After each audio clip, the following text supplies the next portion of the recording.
Chapter 1. Stockpiling a ton of pork. Mr. Chen, your order of 100 buckets of fried chicken has arrived. Mr. Chen, your 100 roasted ducks are here. Mr. Chen, the first batch of your 10,000 tons of pork has arrived. Chen Luo, known as the Void King, relied on his unparalleled ability to survive, outlasting all other survivors, until the world was left with only monsters, devoid of humanity. Finding no meaning in living, Chen Luo sought a pit in which to bury himself. It wasn't that he couldn't continue, rather, he simply no longer wished to live. However, upon awakening, Chen Luo was astonished to discover that he had been reborn a month before the apocalypse, and the space he had once created for his abilities had followed him.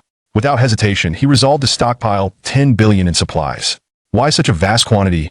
Chen Luo intended to try a different approach this time, to establish a stronghold and play the role of overlord, perhaps even navigate his way through the cataclysm. Chapter 1.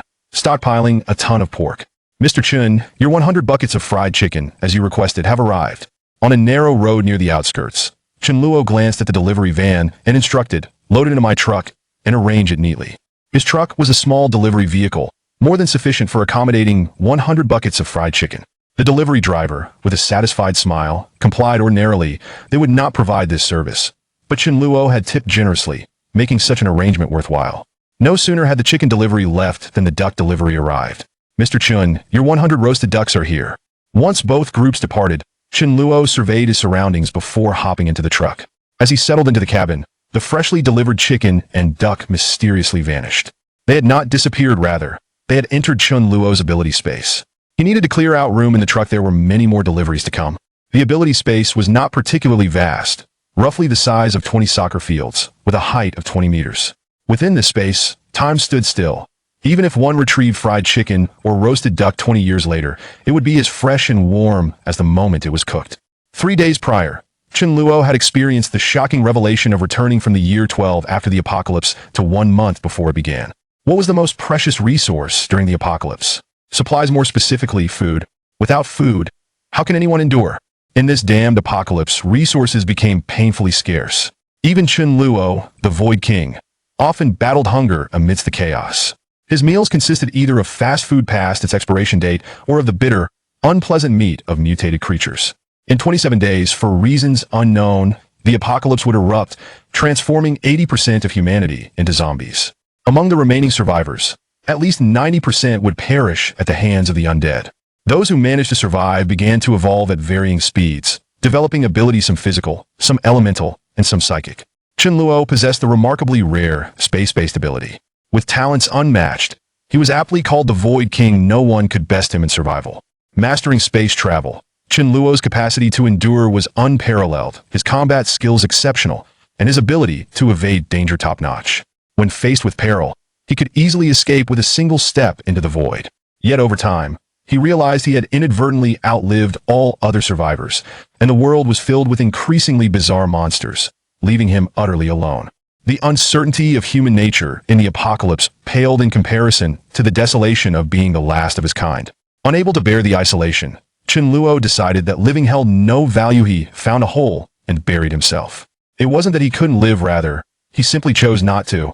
Upon awakening, he found himself reborn, the ability space he had created still intact, allowing him access to his stockpiled supplies. All other powers had vanished, but Chen Luo found little motivation to ponder the change. In this world, only food was worth pursuing. He quickly set about amassing provisions. 3 minutes later, the phone buzzed. "Mr. Chen, your order has arrived." Chen Luo had selected several renowned hotels famed for their delectable cuisine, commissioning each to deliver 100 portions of assorted delicacies. These were his favorite dishes: sauerkraut fish, chicken stew with mushrooms, beer duck, sweet and sour ribs, and braised Krushenkarp, all prepared by top chefs. In the post-apocalyptic world, not only were such meals scarce, but merely seeing these dishes would seem absurd. Want a taste? Just dream about it. Even a single piece of bread could incite a fierce struggle among survivors. Chen Luo once fought ruthlessly over a single sausage. If anyone could provide him with a decent meal, Chen Luo would gladly accept any task. The need was pressing. Within an hour, 500 meticulously crafted dishes vanished into Chen Luo's ability space. Before the apocalypse struck, whenever he had the chance, he would incessantly engage in such endeavors. While such a dining spree might appear odd, Chen Luo felt no guilt, neither stole nor pillaged. The food could sustain orphanages or construction workers, and buying simply for the sake of enjoyment was not a crime. If ordering 1,000 portions seemed too suspicious, the inefficient delivery from the hotels could hardly keep up, but Chen Luo would have made even more purchases. At that moment, his phone rang again. Mr. Chen, the first batch of 2,000 tons of pork you ordered is about to arrive in the cold storage. Would you like to come take a look? Chen Luo replied, he'll be there shortly. Indeed, he had ordered 10,000 tons of pork, as well as 2,000 tons each of beef and mutton, and 5,000 tons of chicken, duck, and fish. After the apocalypse, he still had options for cooking with fresh ingredients. Anything was possible. Once the electricity was cut off, however, preserving ingredients became impossible. Mastering the ability space only came 2 years later, when the possibility of fresh food would no longer exist. Using the small truck to make multiple trips wouldn't suffice. And importantly, cost-effectiveness was paramount. Pork, being the cheapest and most consumed by the Chinese populace, became his primary stockpile. At a wholesale price of 9.6 per pound, 10,000 tons would only cost around 200 million. Had money not been tight, Chen Luo would have aimed for 100,000 tons instead. Finally, some favorable conditions were at 2 years prior. When pork prices soared close to 50, even having money wouldn't guarantee stockpiling, Chen Luo mused. Once all the supplies were secured, he planned to bide his time before transferring them into the ability space. After arriving at the cold storage, Mr. Wang, the owner of the trade company handling Chen Luo's lucrative order, greeted him with a wide smile. Let's settle the shipment, and then I'll transfer the funds at the bank, Chen Luo said. Mr. Wang beamed even wider, assuring him, there's no rush, no rush. Chen Luo merely smiled, not taking his words to heart. A deposit of 10% had already been made, with the remaining payments distributed in stages 70% upon shipment and the last 30% due in 1 month. If he could, Chen Luo would outright swindle them, but he lacked the rapport to do so, and Mr. Wang certainly didn't possess the resources for such a gamble. He called over the hired butchers, Old Zhang and Old Li. Zhang, Li, keep a close watch, don't let them pass off decades-old frozen meat. Old Zhang chuckled, a round face of jolliness. Don't worry, Mr. Chen, after killing hogs for decades, I can tell just by looking when any pork was slain. Chen Luo joked back, I've lived over 20 years, I can tell just by touching whether this wiring has electricity. The group paused momentarily before roaring with laughter. Mr. Chen is quite the jokester. Once the shipment was unloaded, Chen Luo headed to the bank with Mr. Wang to finalize the transactions. Just after bidding goodbye, his phone rang anew. An agitated voice echoed through the receiver. Chen Luo, you sold shares worth 30 billion for just 10 billion? Such a major decision, and you didn't even inform me? Do you have no regard for me as your uncle? Chapter 2. The first of the Thunder Element Dogs. Selling 30 billion in shares for a mere 10, was that not pure folly? These shares had originally been left to Chen Luo by his parents, giving him a 42% stake in the Chen Group. However, over the course of 6 years, that stake diminished to 17%. The original shares, once worth over 70 billion, had plummeted to 30 billion. The group's need for investment was understandable, share dilution was inevitable, but seeing the value drop so starkly was unacceptable. Chen Luo's uncle, Chen Jianan, squandered his investments under the guise of helping the group, ostensibly incurring losses, which were simply routed into Chen Jianan's pockets. When the apocalypse arrived, Chen Luo was merely a naive 21-year-old fresh to the world. Though he realized the trickery at the time, he was no match for the cunning Chen Jianan and failed to extricate himself from his uncle's influence. Reborn, Chen Luo found it difficult to sell the shares at fair value due to contracts granting Chen Jianan, the major shareholder, first dibs on any sale. Without his consent, Chen Luo could not sell to anyone else, and as soon as Chen Jianan caught wind of Chen Luo's intentions, he would delay and attempt to suppress the price until it reached a measly sum far less than 10 billion. Though a month remained until the apocalypse, Chen Luo could not afford to squander time on such matters. Without capital, who would sell him supplies? He had no time to waste with Chen Jianan and sought out a powerful young tycoon, offering him the 30 billion shares for just 10 billion, stipulating immediate payment by the next day. This maneuver effectively invited danger into the fold. The young tycoon, with his substantial background, knew he stood to profit handsomely, at least a guaranteed 10 billion from the transaction. Upon learning of this development, Chen Jianan was livid. Come to the office so we can discuss this in person, he demanded. Though Chen Luo wished to avoid a meeting with his uncle, he acquiesced otherwise. His peace might be shattered within that month. Chen Luo, if you feel threatened, just blink. Chen Jianan feigned a pained expression, yet truly felt heartbreak. He could have taken his time to orchestrate Chen Luo's demise over the coming years. All was lost with this sudden sale. Bound by no agreements, he felt robbed of his plans. Chen Luo maintained a respectful demeanor while harboring intense animosity within. 6 years prior, his parents had died in a car accident caused by brake failure, a conspiracy spearheaded by Chen Jianan himself, his own uncle. Chen Luo had learned this from his cousin, Chen Fei, in the aftermath of the apocalypse. Chen Luo smiled slyly. Uncle, no one is threatening me. I have a hunch that pork prices will soar again. 50 per pound isn't a dream. With the 1 billion I invest, the pork I'm hoarding could multiply to 5 billion. Or perhaps even reach 100 per pound isn't impossible. Chen Luo spoke truthfully after the apocalypse. No one would sell food, and 100,000 per pound might be the new norm. Chen Jianan gaped at Chen Luo in disbelief, perceiving him as dangerously deluded. What a fantasy to entertain. You never dreamed this foolishly before. After his initial shock, Chen Jianan chuckled, realizing Chen Luo had merely been naive, not utterly unwise. Little Luo, why not sell them to me for 15 billion instead? Chen Jianan proposed earnestly. Chen Luo shrugged nonchalantly. I'm sorry, uncle, I've already sold them. The contract is signed, and there's no chance of reclaiming them from that tycoon. Chen Jianan frowned, recognizing the tycoon was no common adversary. To purchase back the shares at original value would be out of the question. Significant financial loss lay ahead for any potential buyback. As concern mounted, Chen Luo's phone buzzed again. He donned an apologetic expression before stepping to the window to answer. Upon seeing the caller's details, his heart raced. What could this be? A young woman spoke from the other end. Mr. Chen, we found the black dog you asked us to locate. It's a Chinese rural dog, missing one ear. I'm sending you the photo for identification. Hearing this, Chen Luo's breath quickened. After the apocalypse, bored individuals ranked all ability users of their respective elements. Ranked first in space was Chen Luo. The fire elements were led by the renowned Scarlet Rose. Yet the top thunder user was simply a Doga creature referred to as the Thunder King. Some humans evolved into zombies, while others gained powers through mutation. In the animal kingdom, few achieved this, but the Thunder King was among the rare exceptions. This was no zombie dog, either was living, breathing meat, a tempting prize for many. Yet none succeeded, except for Chen Luo, who alone was deemed worthy and escaped unscathed. The Thunder King mascot became notorious. Chen Luo had learned about a black dog with one ear missing spotted at a dog meat restaurant in Magic City before the apocalypse. Agitated by the prospect of reclaiming the Thunder King, Chen Luo offered a bounty of 1 million to secure its retrieval. This was no paltry sum. It rivaled the offer some headmasters would put forward to find their cherished pets.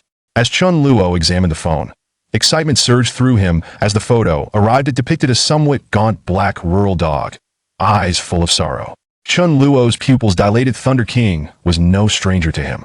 He had barely escaped with his life from its potent strikes countless times and had even once tasted its flesh, a fact never easy to digest. At one point, Chen Luo had been so eager to sample the meat, however, lacking ingredients and culinary skills, he ended up boiling it with only salt for flavor. The taste was indescribably exquisite. The dog in the image without a left ear was undeniably the Thunder King. Chen Luo couldn't help but chuckle. Oh, Thunder King, this time, there shall be no shortage of food. How about we become companions? I promise to treat you well, feeding you splendidly. Hold on, I'll rescue you, and I hope you'll accept me as your master. Chapter 3. The spirit of Yao Yao. With his phone securely stowed away, Chen Luo was eager to embark on his mission to rescue the Thunder King. He called out, Uncle, I'm off. Chen Jianan did not impede him, merely squinting as he observed Chen Luo hastily departing. The Chen group had already severed ties with Chen Luo. Upon exiting Chen Jianan's office, Chen Luo paused momentarily. The Chen father and son had been fortunate. Both had survived the apocalypse. Chen Fei had even awakened a commendable supernatural ability and, with the help of employees from the Chen group, had formed a formidable faction. This was a once-in-a-lifetime opportunity. On the day the world ended, one must perish, as I have stated. Not long after Chen Luo's departure, Chen Fei entered Chen Jianan's office. Tall and robust, Chen Fei rushed in, stating, I've discovered that Chen Luo recently ordered a substantial stockpile of supplies. Chen Jianan lit a cigarette, his irritation palpable as he replied, he claims to have hoarded 1 billion worth of pork. Damn it, this has disrupted my plans. Chen Fei, somewhat astonished, responded, however, to my knowledge, he only placed an order for 10,000 tons of pork, amounting to nearly 200 million. Chen Jianan scoffed. Chen Luo is not so foolish. It seems he has discerned my intent to seize his shares and has concocted an excuse. I never anticipated he would sever ties so decisively. What reasonable person would sell 30 billion worth of shares for a mere 10 billion? I underestimated him. Seeing that no one was around, Chen Fei approached Chen Jianan and whispered, Dad, should we take steps to ensure he disappears? With his parents gone, if he were to die, we would be the primary heirs to his estate. Chen Jianan waved him off. Xiao Fei, we were once destitute and could afford to take risks. But now our fortune approaches 10 billion. There is no need to gamble for that 10 billion. If we are caught with incriminating evidence, we would find ourselves in dire straits. Chen Fei muttered under his breath. This idiot, it's the end of the world, and he's hoarding so many supplies. He won't escape unscathed. Chen Luo, in search of the Thunder King, had commissioned 2 private detectives. If he were to personally offer a reward, he would be inundated with inquiries from the nosy, the bored, the greedy, and the fraudulent, which would surely drive him to distraction. After nearly an hour of driving, he arrived at the designated meeting place. As he stepped out of the car, a man and a woman approached him. The man, a private detective named Wang Ming, appeared quite astute, while his assistant, in her 20s, regarded Chen Luo with eager eyes. Young, wealthy, and extraordinarily handsome, how could he not captivate her attention? Without any pleasantries, Chen Luo directly inquired, "Where is it?" Wang Ming smiled, "Mr. Chen, please follow me." After signing a contract, Wang Ming was unconcerned about Chen Luo defaulting. He had conducted prior investigations and knew that with Chen Luo's substantial holdings in the Chen Group, he was unlikely to abscond with the 1 million payment. Currently, the Thunder King was at a dog meat restaurant, which likely explained its sorrowful demeanor. Its instincts warned it of its potential fate. Perhaps tomorrow, or even tonight. The dog meat restaurant was conveniently located nearby, hence the choice of this meeting spot. A minute later, Chen Luo arrived at a dog meat restaurant named by Air. Although it was afternoon and the restaurant remained open, it was noticeably devoid of customers. 2 large iron cages stood at the entrance, containing 5 local dogs available for slaughter upon customer request. The Thunder King was among them. Fortuitously, the Thunder King had not encountered the misfortune of being consumed, with 27 days remaining until the apocalypse. Chen Luo's attention was immediately drawn to the Thunder King. Its appearance was not particularly striking, lacking in grandeur, and its listless expression evoked sympathy. The Thunder King was far removed from the formidable figure it would become in the post-apocalyptic world. It appeared utterly pitiful as Chen Luo gazed at the Thunder King. It seemed to sense his scrutiny and lifted its head, trembling slightly. Naturally, it could not foresee that the individual before it would one day become its devourer. The tremor was simply a reaction of fear. What else could it expect in a dog meat restaurant? With such intelligence, how could it not be afraid? Chen Luo's heart raced with excitement. He might very well become the Thunder King's master. The thought delighted him. The spatial ability he possessed was not particularly powerful in its early stages, and the formidable skill of void walking would take time to master. The Thunder King could compensate for his initial lack of combat prowess. During battles, he could deploy the Thunder King and unleash its potential. 3 individuals stood outside, and the restaurant's attendant stepped out to inquire, "Are you 3 here to dine?" Chen Luo's expression suddenly turned fierce as he barked, "Where is your boss? Bring your boss out." Wang Ming, secretly reveling in the tension, pondered whether a wealthy heir would indeed adopt such a common dog. It seemed too pedestrian, especially one missing an ear. The attendant, merely earning a modest salary of 3,000, thought it prudent to avoid such trouble and promptly went to summon the owner. In the interim, Chen Luo maintained a benign, harmless smile as he continued to observe the Thunder King. Before long, the restaurant's owner, by Air, appeared, smiling broadly. "What can I do for you 3? Chen Luo pointed at the Thunder King in the cage and furiously demanded, "What do you mean, what can I do for you? Have you stolen my dog? If I hadn't discovered this in time, my beloved Dehe would have ended up as dog meat." This was a blatant lie. Chen Luo wished to vent his anger on behalf of the Thunder King. How could they even consider consuming dog meat? It was not a matter of being unwilling to spend money. He would gladly part with 1 billion for the Thunder King. Furthermore, the prospect of acquiring it for free was even more appealing. By Air was taken aback. A dog owner had come to confront him. In his years of operating a dog meat business, he had encountered such situations before, but this dog appeared to be a stray. Hastily, By Air waved his hands in denial. "There must be a misunderstanding. I sourced all my meat through legitimate channels." Chen Luo scoffed, producing his phone. "Hello? Is this Yao Yao Ling? I would like to report that a dog meat restaurant is involved in dog theft. Their meat is of dubious origin. In the world of commerce, all manner of deceit exists, and some practices cannot withstand scrutiny." Upon seeing Chen Luo prepare to report him, By Air immediately caved. "Ts truly a misunderstanding. I had no idea this dog belonged to you. I'm a victim in this situation as well. I'll confront those who sent me the dogs. How about this? You can take your dog back without paying a dime. How does that sound?" Chen Luo's expression softened slightly as he coldly replied, "Given your commendable attitude, I'll let it go this time." By Air smiled apologetically as he released the Thunder King from its cage. Although it was not leashed, he thought, why would the owner let it escape? Chen Luo called out, "Xiao He, come with me. We're going home." The Thunder King was momentarily confused. Who was he referring to? Yet, sensing that Chen Luo had rescued it, it refrained from fleeing and obediently followed behind him. Chen Luo's heart soared. It seemed the Thunder King had accepted him. Chapter 4. Su Daju. Chen Luo opened the car door, allowing the Thunder King to enter. After a moment of hesitation, the Thunder King jumped into the vehicle.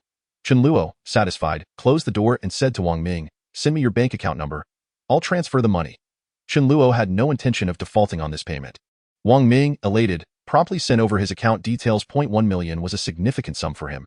As a private detective, he had never earned that much in 2 years, but now he had made it in just 2 days. It was indeed easier to earn money from the wealthy. After transferring the funds, Chen Luo said, "Goodbye." Seeing the money arrive, Wang Ming excitedly exclaimed, "Young Master Chen, if you need anything in the future, I will ensure it's done beautifully." Chen Luo smiled and nodded, departing with the Thunder King. As he sat at a red light, he glanced at the Thunder King and remarked, "From now on, I shall call you the King." The Thunder King, unsure of the meaning behind Chen Luo's words, merely let out a soft woof. Chen Luo paid it no mind. After awakening its abilities in the post-apocalyptic world, the Thunder King's intelligence would be further developed, akin to that of a human. Otherwise, he would not have needed multiple attempts to successfully capture it. Noticing that the Thunder King's coat was quite dirty, Chen Luo made a stop at a pet store to purchase some grooming supplies. However, he refrained from buying dog food. Was the Thunder King an ordinary dog? It deserved the best care. "Whatever I eat, it shall eat too. If I have food, it will never go hungry if I am without. I trust the Thunder King would not let me starve either." Chen Luo headed straight home, eager to foster a strong bond with the Thunder King. Having traveled a considerable distance in search of it, he finally arrived at his residence over an hour later. It was a villa located in an upscale district of the city, a true luxury in the bustling metropolis. Every square meter was worth over 300,000, and the villa had appreciated significantly since its purchase 10 years ago, now valued at 350 million. On the day of his rebirth, he had hastily mortgaged the property, borrowing 3 billion with high interest. To a group of loan sharks, due in a month for 3.3 billion. He chuckled to himself. In a month, their money would be his, and his house would remain his. If they had the guts, they could come demand it back. As he passed the security booth, he spotted a tall and sturdy security guard stationed at the entrance. Although Chen Luo had seen him several times since his rebirth, he felt a pang of emotion. This guard, with his bushy brows and honest demeanor, appeared somewhat foolish. His name was Su Dazhu, a steadfast ally of Chen Luo's in the post-apocalyptic world, possessing formidable physical abilities. Invulnerable and robust, he had once delayed an assailant long enough for Chen Luo to escape. Unfortunately, Su Dazhu had been brutally beaten to death in the ensuing chaos over supplies. Chen Luo could still hear the echoes of Su Dazhu's furious cries in his ears.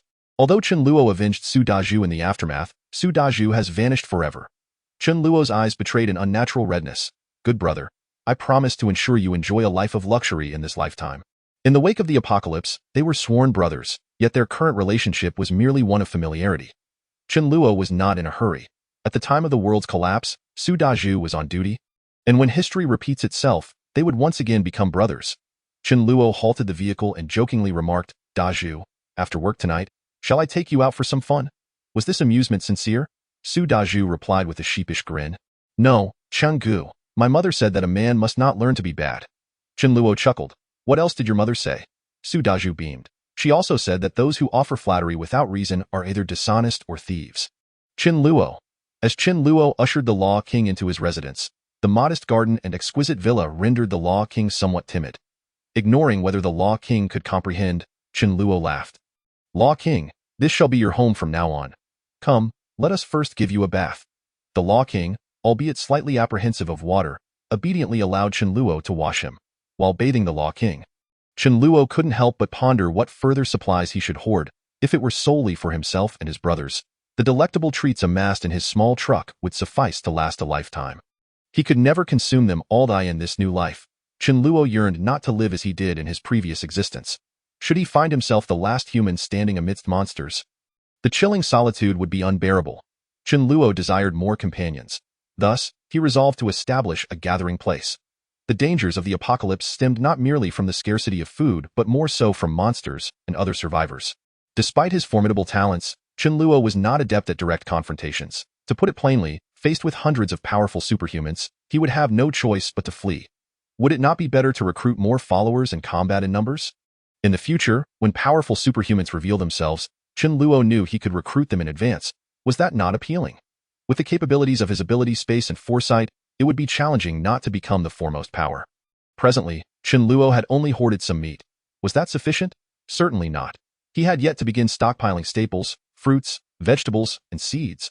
More crucially, water had become contaminated post-apocalypse. Utilizing various purification devices or other means proved ineffective against the viruses present in the water. In the early days of the apocalypse, survivors relied primarily on bottled, canned, and barreled purified water, yet these supplies were limited and not easily obtainable. After the world fell, the most joyous days for survivors were likely rainy ones. Once the clean water was exhausted, they would have no choice but to resort to contaminated water, tainted by corpses to varying degrees. This water might not kill the physically robust survivors, but would stifle the development of superhuman powers. This realization dawned long after the apocalypse began. Chen Luo, lacking in ability space in the early days, was forced to consume a considerable amount of virus-laden water. Water, the source of life, was of paramount importance. Contemplating his next actions, Chen Luo finished washing the Law King.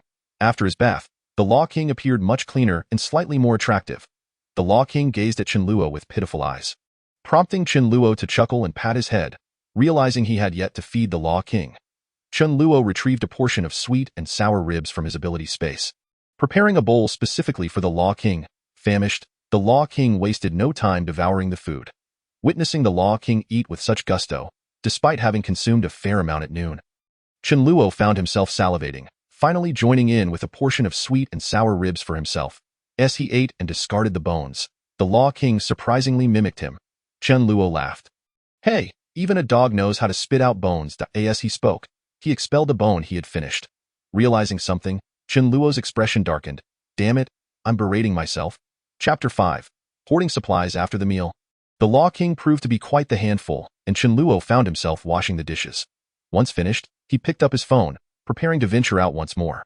Although time was ample, being well prepared brought peace of mind. Chen Luo planned to order a substantial quantity of fruits and vegetables, necessitating a large warehouse as a temporary storage facility. Relying on the truck for repeated pickups, others might load their vehicles, but not him. Before leaving, Chen Luo intentionally gauged the Law King's reaction. Seeing Chen Luo prepare to depart, the Law King grew anxious. This master treated him well, even offering ribs. Had he come to abandon him? Was he destined to wander once more? The Law King whimpered, gently nudging Chen Luo's foot with his head. Chen Luo smiled, affectionately stroking the dog's head, deciding it was essential to foster a bond with the Law King during this period. Once on the vehicle, the Law King settled down in silence. In the following days, Chen Luo busied himself searching for warehouses and establishing supplier contacts, occasionally taking the time to hoard more delicacies. His funds dwindled rapidly. Chen Luo felt content. Money spent was money well spent. Otherwise, it was merely worthless paper. He had mortgaged his house for 3 billion and sold shares for 10 billion. The bulk of his expenditure went towards meat, costing 5 billion, originally 7 billion, but the remaining 2 billion would be given after the apocalypse. Thus, they were not a concern. For vegetables, he spent 3 billion, primarily on potatoes, cabbages, radishes, tomatoes, various mushrooms, and greens, sourced from numerous scattered suppliers, none willing to extend credit. They could delay payment, but not for long, certainly not for 10 days to half a month. Unless Chen Luo could time it just right before the apocalypse, but he feared it might be too late for hoarding then. As for water, he had accumulated 1 billion, all purified water. While water itself is cheap, the containers are valuable. The actual cost of a bottle of mineral water is merely a little over 20 cents. After accounting for labor, factory, and equipment costs, the bottles are what holds value. With fruits, Chen Luo also hoarded 2 billion, focusing mainly on apples and oranges, both nutritious and affordable. With ample supply, he had collected a little of nearly every other type of fruit, but in lesser quantities. Various snacks, such as chocolate, candy, chips, and salt, scattered expenditures amounted to another billion. He purchased 10 million worth of salt, more than sufficient. This brought his total expenses to 12 billion, with significant costs incurred for renting warehouses, cold storage, and procuring ready-to-eat foods. Now, only 50 million remained in Chen Luo's account. He sighed deeply. Hoarding supplies was no easy task, but he had finally made considerable progress. The only essentials he had yet to stockpile were staples, rice and flour, of which he had none. This was partly due to insufficient funds and partly because Chen Luo had a better strategy in mind. Who has the most stored grains? Local grain depots, especially in major cities like Chengdu, possess substantial reserves. After the apocalypse, a visit might reveal that Chen Luo's ability space would be inadequate. Chen Luo felt a twinge of regret. Had he known earlier, he would have expanded his ability space in his previous life. Not only grains but other supplies, such as vegetables and meat, could also be hoarded. The inventory of a large supermarket is considerable. While others might struggle to obtain much, Chen Luo had his ability space. To facilitate his actions post-apocalypse, Chen Luo ordered a batch of high-voltage electric batons. He invested significantly in these, acquiring a total of 50. Shortly after the apocalypse, these batons would become less effective, but in the initial stages, they would prove invaluable. Zombies fear electricity. After all, as for why he didn't buy knives. Knives have a chance of jamming, and wielding them requires considerable strength. Electric batons merely require a gentle touch to be effective. Conserving energy, knives must strike zombies' vital points, while electric batons can make contact anywhere. Chen Luo also purchased 2 sets of high-tech alloy armor, one tailored to his dimensions and another to Su Daju's. Current technology had not advanced to the point where wearing such armor was lightweight. It was cumbersome and significantly hindered speed and agility. However, it offered safety, as early-stage zombies would struggle to breach the armor's defenses. Paired with the electric batons, it could be quite effective, provided they were in areas with fewer zombies. If overwhelmed, escape could become impossible. The armor had yet to arrive. While waiting, Chen Luo purchased 100 high-capacity smartphones, loading them with movies, novels, and study materials. Post-apocalypse, without internet access or signals, these phones would still function, provided there was power. To ensure this, Chen Luo acquired 10 diesel generators, not asking why 10.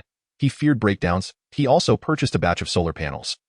With a smartphone capable of unlimited power and connectivity, Chen Luo believed he could last another 10 to 20 years in his previous life. He also stocked up on plenty of diesel. This way, he could even use air conditioning. Gradually, Chen Luo acquired a set of walkie-talkies and various household items, such as rice cookers, ovens, microwaves, and iron pots. Regarding medications, he only purchased those for treating external injuries and preventing infections, as others were unnecessary. Simultaneously, Chen Luo hired a cooking teacher. What troubled Chen Luo most in the apocalypse? Even when he found ingredients, he could only produce unpalatable dishes. Without the will to survive, he would have preferred not to eat at all. Once, he and Su Daju found 3 potatoes, intending to stir-fry them into shredded potatoes. Yet, who would cut them?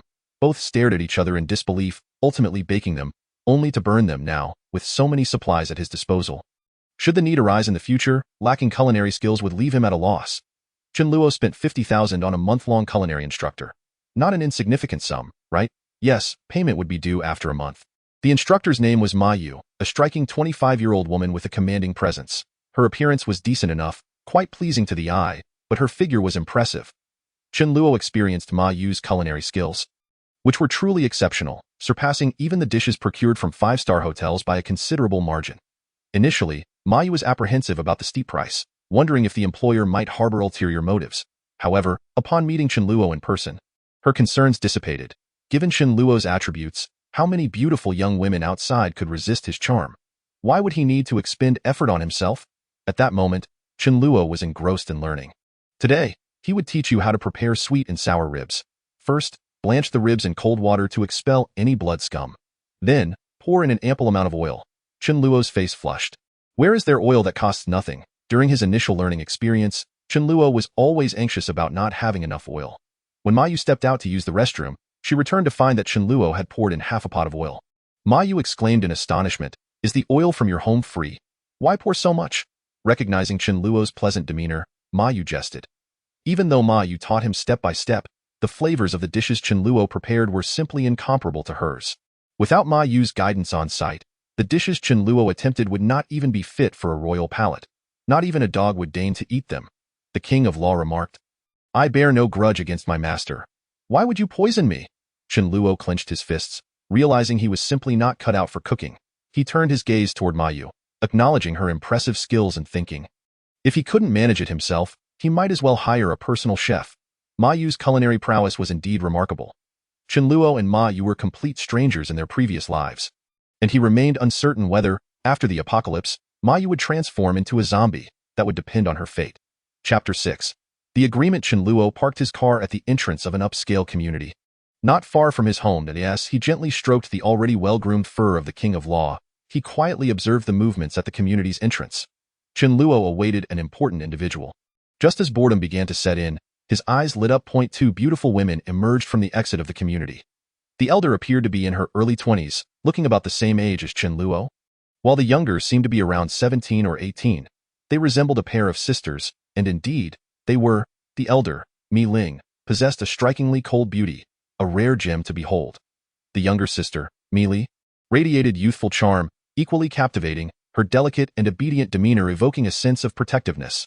Chen Luo felt a surge of excitement. A graceful lady is a gentleman's delight. Such beauty is universally admired. unless one is either psychologically unbalanced or physiologically impaired. However, if mere beauty were the only factor, Chen Luo would not have bothered to wait. This pair of sisters was not simply beautiful. Mi Ling, after the apocalypse, had gained mastery over fire-based abilities, making her the most formidable fire wielder known to Chen Luo. And she was also the Blood Rose Spirit Flame Princess he had mentioned before. Given that her name contained the character for spirit and she commanded flames, she was often referred to as the Spirit Flame Princess. Mi Ling also held the nickname Blood Rose, as roses have thorns and can be perilous to approach, while the term blood color suggested volatility. Despite her fierce temperament, her figure was equally striking. The younger sister, Mi Li, was even more remarkable in Chen Luo's eyes. Although her combat abilities were weak, as she was not a combat profession but rather a healer, it was rumored that she could wield resurrection magic in later stages. How could anyone withstand such divine abilities? If forced to choose between Mi Ling and Mi Li, Chen Luo scoffed. Only children make choices. He would accept both sisters, though not in a foolish manner that would make him appear desperate. Chen Luo pulled out his phone and called the private detective Wang Ming with whom he had previously collaborated. I'll give you 3 days. I want their profiles, and most importantly, what they love to eat. Whatever they enjoy, I will stockpile. Wang Ming eagerly agreed, as this was a straightforward task for someone of his profession. Watching Mi Li playfully shake Mi Ling's arm while pouting, and seeing Mi Ling's affectionate smile, Chen Luo chuckled softly and departed. To his surprise, just the next afternoon, Wang Ming sent Chen Luo the profiles of Mi Ling and Mi Li. Mi Ling adored Sichuan cuisine and her favorite fruit was grapes, while Mi Li loved fish, particularly braised pig trotters, and favored watermelons. Chen Luo awakened from his reverie. The taste of braised dishes was quite delightful, and he needed to stock up. Time swiftly advanced to May 28th. Merely 5 days before the apocalypse was to unfold, the armor and electric batons Chen Luo had ordered arrived in succession. The armor, gleaming silver, consisted of full body gear, 2 sets in total, one for Chen Luo and another for Su Daju. The armor was quite heavy. Chen Luo's set, although smaller, weighed a staggering 45 pounds. Wearing it required considerable exertion, yet it offered substantial safety. Chen Luo had considered using a doll costume or combat suit. The doll costume was more cumbersome than the armor, while lower-tier combat suits were virtually useless, and he had no access to higher-grade suits. In terms of defense, neither could match the strength of the armor. In the following days, Chen Luo diligently adapted to the armor. The electric batons were procured through a security company, costing him 40,000 each. The high voltage could instantly incapacitate an individual, and a few seconds of exposure could even prove fatal. He had purchased 50 of them. While cumbersome for others, Chen Luo could rotate them in his ability space, easily dispatching hundreds of zombies in one go. He also acquired a 13-meter-long heavy-duty truck. Parked near the cold storage facility, on the night of June 2, Chen Luo transferred all his accumulated supplies, except for the meats in the cold storage, into his ability space. Even if someone noticed the mysterious disappearance of the supplies, he would assert that he had nothing to do with it. Tomorrow, the apocalypse was set to erupt. That night, Chen Luo tossed and turned, unable to sleep. I've been reincarnated. Surely this damned apocalypse won't fail to arrive. Will it? If it doesn't, my hoarded supplies will turn into a colossal loss, he pondered. Perhaps it's better if it doesn't come. Sacrificing myself for the benefit of humanity seems a heavy price to pay. Why must I endure that inhumane apocalypse? The following morning, Chen Luo awoke early, his emotions in turmoil, as the apocalypse was predicted to strike around 9:20 a.m. 88 a.m., well aware of Chen Jianan's habits. Chen Luo knew he would arrive at the group by 9 o'clock, likely enjoying breakfast at that moment. Chen Luo took out his phone and dialed Chen Jianan's number. Uncle, I have a favor to ask, he said respectfully. Feigning sincerity, Chen Jianan replied, as my nephew, of course, I will assist you. Chen Luo continued, I urgently need a substantial sum of money, but as you know, I've invested all my funds in stockpiling pork. I'd like to mortgage all my hoarded supplies to you, valued at 10 and I only need 500 million. Even brothers settle accounts clearly. Uncle, let us draft a contract. I'll borrow it for a month. And upon maturity, I'll return 600 million. If I fail to repay, you can take all the supplies as collateral. Chen Jianan inquired, what do you need such a large sum for? Chen Luo fabricated a story. From my observations, virtual currencies are about to soar. It might multiply tenfold or eightfold. 500 million could become 5 billion. Uncle, if you trust me, let us venture into this together. Chen Jianan scoffed, I'd be a fool to trust you. I fear losing my capital. Do you even dare to play with that? However, he did not outright refuse, quickly calculating in his mind that regardless of whether Chen Luo gained or lost, he would not suffer a loss. If Chen Luo were to lose everything, he could trade the 500 million for 1 billion worth of supplies. Although Chen Jianan doubted Chen Luo's stockpiling strategy, Flipping 1 billion worth of goods for 800 million was hardly an issue. This was a deal worth pursuing. Chen Jianan smirked. Just don't blame me for turning my back on you when things go south. Chen Luo added, Uncle, please wait at home. I'll come over to discuss it in person. I miss Fei Gu. Let us include him as well. Chen Jianan readily agreed, recognizing the significance of the matter, and that a mere phone conversation wasn't sufficient for such a substantial sum. He needed to conduct a thorough investigation first. After hanging up, a cold expression crossed Chen Luo's face. As promised, on the day of the apocalypse, they would meet their demise. Chapter 7. Why does this meat taste so numb? The apocalypse was set to occur around 9:20 a.m. on Thursday, with a margin of error not exceeding 3 minutes. Such a significant event's timing would not be misplaced in Chen Luo's memory. It was impossible to forget. 9:20 a.m. was not a weekend but rather a working hour in his previous life. Chen Jianan had been at the Chen Group skyscraper when the apocalypse erupted, resulting in over 1,000 employees, of whom fewer than 100 survived. While the number was not negligible, it was still quite sparse. Chen Jianan held considerable sway within the Chen Group, and with Chen Fei awakening impressive abilities, he controlled this group of individuals, using it as a foundation to grow stronger. However, their strength dwindled in the end, ultimately falling to Chen Luo's hands. Chen Luo could not kill Chen Jianan and his son at the Chen Group's building, as it was a bustling area. After the apocalypse, zombies would flood in like a tide. While Chen Luo was somewhat confident in returning home, there was still a chance of encountering obstacles along the way. Such risks could be taken, but they were unnecessary. It was far more prudent to eliminate Chen Jianan securely at home.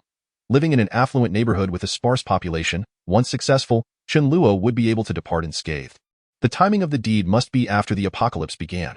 Should it fail to arrive, he would be a murderer. When order collapses, who would care about the act of killing? Thus, Chen Luo made this phone call, knowing that Chen Jianan, driven by greed, would surely comply. As Chen Fei lived with him, both of them had to perish. Chen Luo set out with the King of Law. After the apocalypse, the King of Law was likely to awaken lightning abilities. As Chen Luo drove to the checkpoint, he passed Su Dazhu, who was standing guard as he passed. Chen Luo rolled down his window and, with a serious expression, remarked, Dazhu, I have a foreboding feeling. Something seems off. Please be vigilant around 9 o'clock. Su Dazhu was momentarily taken aback, then nodded and said, All right, Brother Chen. Although Su Dazhu appeared simple-minded, he was merely lacking in guile, with an intellect that was perfectly normal. Surely, no one would presume that a prestigious residential area like Chen Luo's would employ a fool as a security guard.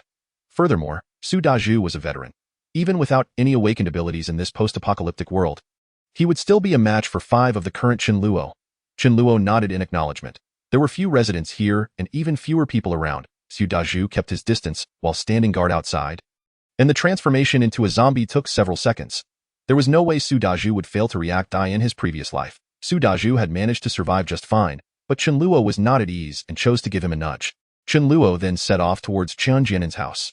Along the way, Chen Luo dawdled, intending to delay his arrival until 9 o'clock at Chen Jianan's residence. He sent a message to Chen Jianan, informing him of a minor malfunction with the car that would cause a delay of half an hour, to which Chen Jianan replied that he was not in a hurry. Inside Chen Jianan's home, he took a sip of tea and remarked to Chen Fei that rascal Chen Luo is actually considering trading in virtual currencies. He truly has no fear of death. Surprisingly, Chen Fei sided with Chen Luo, lamenting, back then, virtual currencies were worth mere cents. Who would have imagined they would soar to over 60,000? That's a 100-fold increase. If you hadn't forbade me from engaging with it, I would have certainly taken a chance. It's only natural that Chen Luo would want to gamble. Chen Jianan scoffed. What real value does that nonsense hold? It's merely a scheme to fleece the unsuspecting. This venture could still be pursued, but it was imperative to ascertain whether the goods Chen Luo was hoarding were truly worth 10 billion. Chen Fei chuckled. A lucrative business opportunity knocking at our door. Who would refuse? Chen Jianan mused. Could there be a trickery involved? Does Chen Luo know I've deceived him and is now attempting to lure me into a profitable venture? Chen Fei snorted. I understand the psychology behind trading cryptocurrencies. It's akin to gambling. He is desperate for money and hardly knows anyone who could possibly scrounge together 5 billion to seek us out in the meantime. Let him try to swindle us. I'll ensure he pays for IT.8915. Chen Luo arrived. The domestic maid at Chen Jianan's residence opened the door. Chen Fei rushed forward, embracing Chen Luo warmly, to the point where it felt suffocating. Chen Luo, only you, my cousin, have such a timid disposition. Otherwise, I would have joined you in this venture. If you make a fortune trading in cryptocurrencies, don't forget about your cousin. Chen Luo smiled, of course. I won't forget. If I earn 10 billion, I'll definitely gift you a supercar. Chen Jianan rose to greet him. Xiao Luo, have you eaten yet? I can ask the maid to prepare something. Chen Luo readily accepted. That sounds splendid. I came in such a rush that I haven't eaten a thing.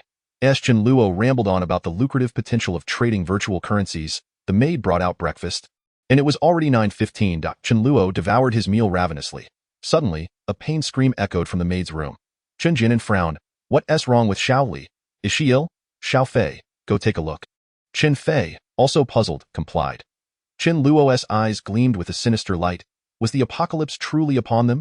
It seemed that both of them were destined to perish today. Chen Luo stood up, feigning curiosity. I'll go check. If we need to send someone to the hospital, I can lend my cousin a hand. As Chen Fei approached the maid's room and opened the door, he was instantly startled and let out a scream. Inside, the maid, a woman in her 40s, was disheveled, blood streaming from her orifices, her face smeared with crimson, her eyes a sinister shade of red, a truly horrifying sight. Even this robust adult male, confronted with such a spectacle, felt his scalp tingle and his legs weaken, momentarily unable to process what lay before him. Standing dazed in the doorway, upon seeing Chen Fei, the maid-turned zombie lunged at him like a fly drawn to filth. After her transformation, her strength surged, though her speed had diminished considerably. Chen Fei managed to Chen Luo retrieved a dagger prepared in his spatial ability and swiftly pierced it, creating 2 gaping wounds. Until Chen Jinan fell silent in the process, Chen Fei had already been gruesomely bitten to death. Hearing the commotion, the maid zombie, having had its fill, howled as it approached Chen Luo. Chen Luo had encountered numerous zombies before, particularly these rudimentary forms. Unfazed, he adjusted the stun baton to its maximum voltage. The crackling sound of electricity filled the air, accompanied by a foul odor. This time, Chen Luo delivered a jolt for several seconds. The maid zombie let out a few anguished cries before succumbing to unconsciousness. Zombies possess a sense of pain, yet unlike normal humans, they do not experience fear from it. Their sole desire is to feast on flesh. Devoid of any other emotions, they may not comprehend fear, but they do understand pain. Eliminating them is not particularly challenging. Any method capable of dispatching a human can also dispose of them. The only tricky part is that even with entrails spilling out or half a face missing, they will not cease their relentless assault. Paralysis or dizziness proves equally effective against them. Chen Luo could not ascertain whether the maid zombie before him was truly dead, but it mattered little. He crouched down, unsheathed the dagger, and plunged it into the zombie's forehead. Now, it was undeniably dead. Zombies have a critical vulnerability located at the center of their forehead. Once pierced deeply by a sharp object, they will perish instantly. Chen Luo did not stop there. He continued to stir the dagger within the zombie's skull. Red and white fluids spurted forth, creating a rather revolting spectacle. Yet, Chen Luo maintained a calm demeanor. In his previous life, he had vomited numerous times and had grown accustomed to it over time. Chen Luo was not a pervert intent on desecrating the maid zombie's corpse. Rather, he sought to extract the crystal from its forehead. Regardless of whether they were abilities users or zombies, a crystal would materialize at the center of the forehead following the apocalypse. The size and color of the crystal would vary depending on the target's ability type and strength. Fire-type abilities users or zombies would possess red crystals, while wind-type counterparts would have blue ones. If the King of Law awakened an ability, the crystal would be purple. The crystal extracted from the King of Law's head was a deep purple, roughly the size of an EGG. In contrast, the maid zombie before him, being of the lowest tier and having yet to evolve any abilities, had a pale white crystal. As for someone like Chen Luo, whose ability was spatial, the crystal would be transparent. Do not misunderstand. Chen Luo had never seen what his own crystal looked like, but had observed those of other spatial abilities users. Chapter 9. Awakening of Abilities. Chen Luo procured a pale white crystal, the size of a grain of rice, from the maid zombie's forehead. It had been quite some time since he had encountered such a low-grade crystal, as these feeble zombies were rarely seen for more than half a year. Let alone after 12 years, any random zombie encountered now would undoubtedly be at the level of a formidable boss. Zombies continuously grow stronger. After an ability awakens, one can expedite their advancement by absorbing energy from the crystals or hasten recovery by consuming energy. Chen Luo recalled that in his previous life, around 10 o'clock, he had suddenly felt a mysterious energy within his body, though at that time, he had no understanding of what it was or how to wield it. Chen Luo placed the pale white crystal into a small box he had prepared in his spatial ability, then proceeded to open the heads of Chen Jianan and Chen Fei. As expected, there were no crystals within. Survivors would only generate crystals in their minds after awakening their abilities. Chen Luo was indifferent. Even if there were crystals, they would be of the lowest quality. There were plenty of zombies outside, and obtaining what he desired would be effortless. Having avenged himself, Chen Luo did not rush to depart. In about half an hour, he would soon awaken his abilities. The awakening process would entail a brief period of intense pain. So he decided to wait here. The King of Law should also awaken. Previously, Chen Luo had instructed the king to remain in the car, and now he intended to bring him inside.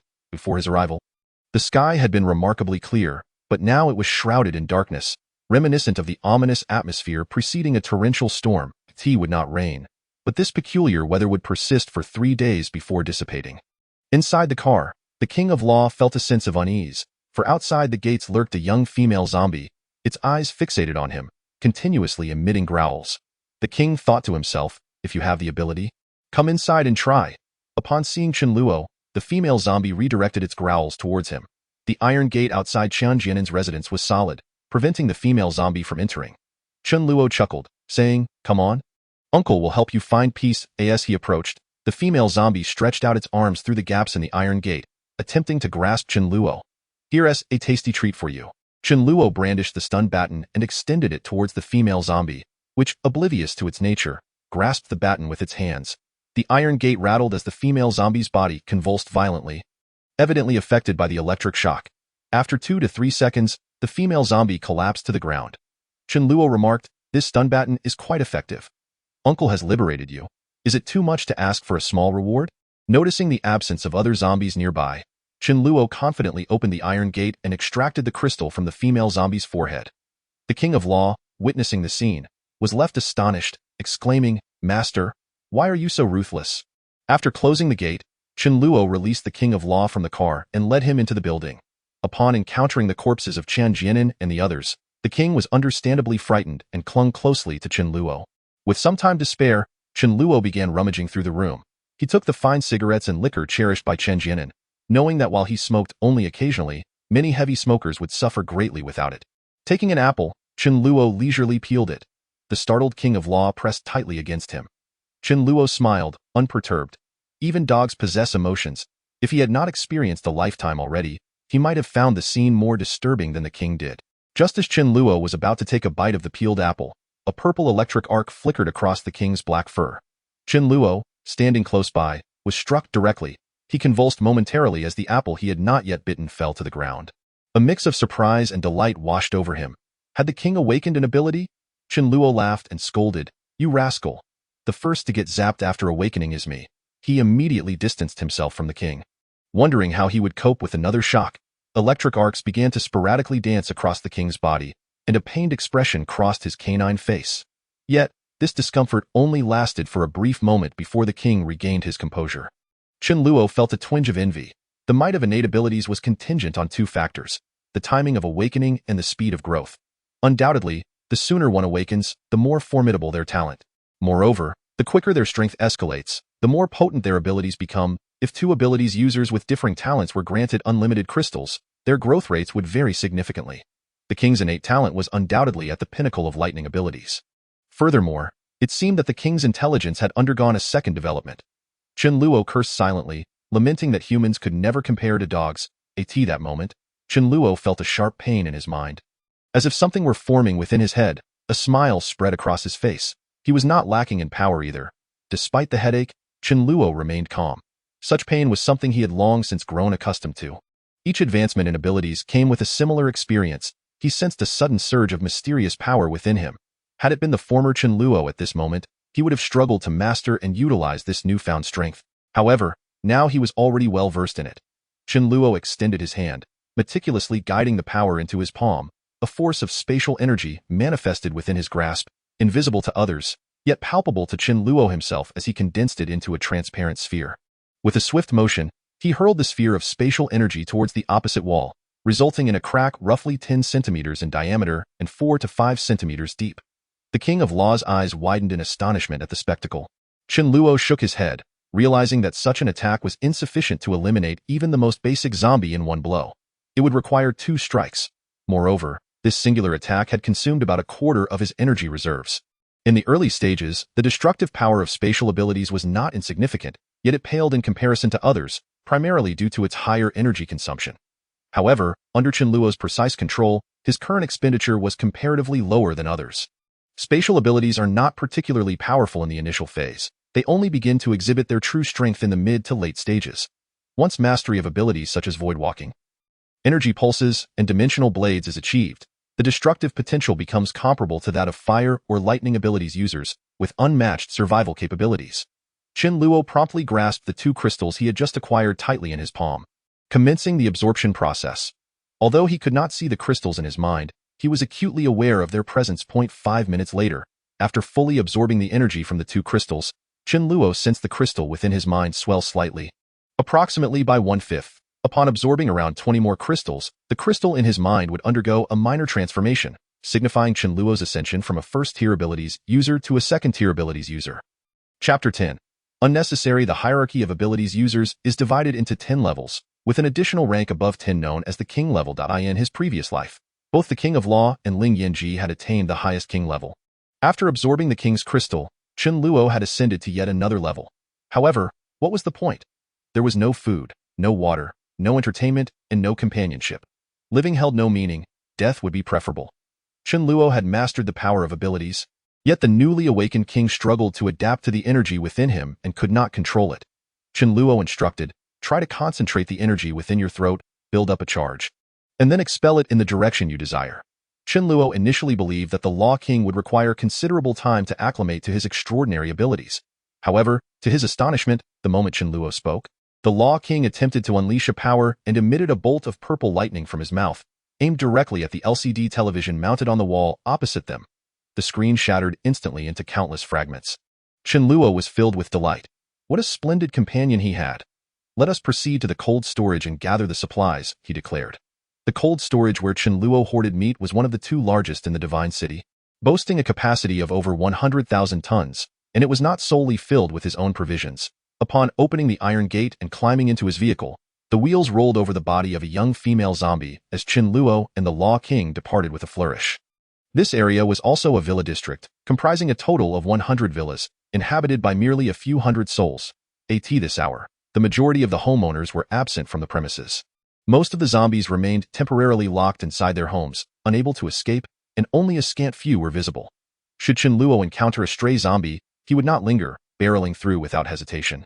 There was no urgency to advance to the second level of extraordinary abilities. The enhancement in his strength was minimal, and it paled in comparison to the efficacy of his electric baton. In this apocalyptic world, the only thing in abundance was zombies. As he approached the exit, Chen Luo caught sight of a boutique supermarket spanning over 200 square meters. He hesitated briefly before coming to a halt. A thief does not leave empty-handed, he mused, or rather, it is an act of opportunism. This supermarket was substantial, replete with supplies, and spending a few minutes to clear it out would certainly be worthwhile. Gazing through the car window, he observed several zombies roaming within the supermarket. It was indeed a sizable establishment, with numerous employees and customers, indicating that it was not merely a couple of zombies.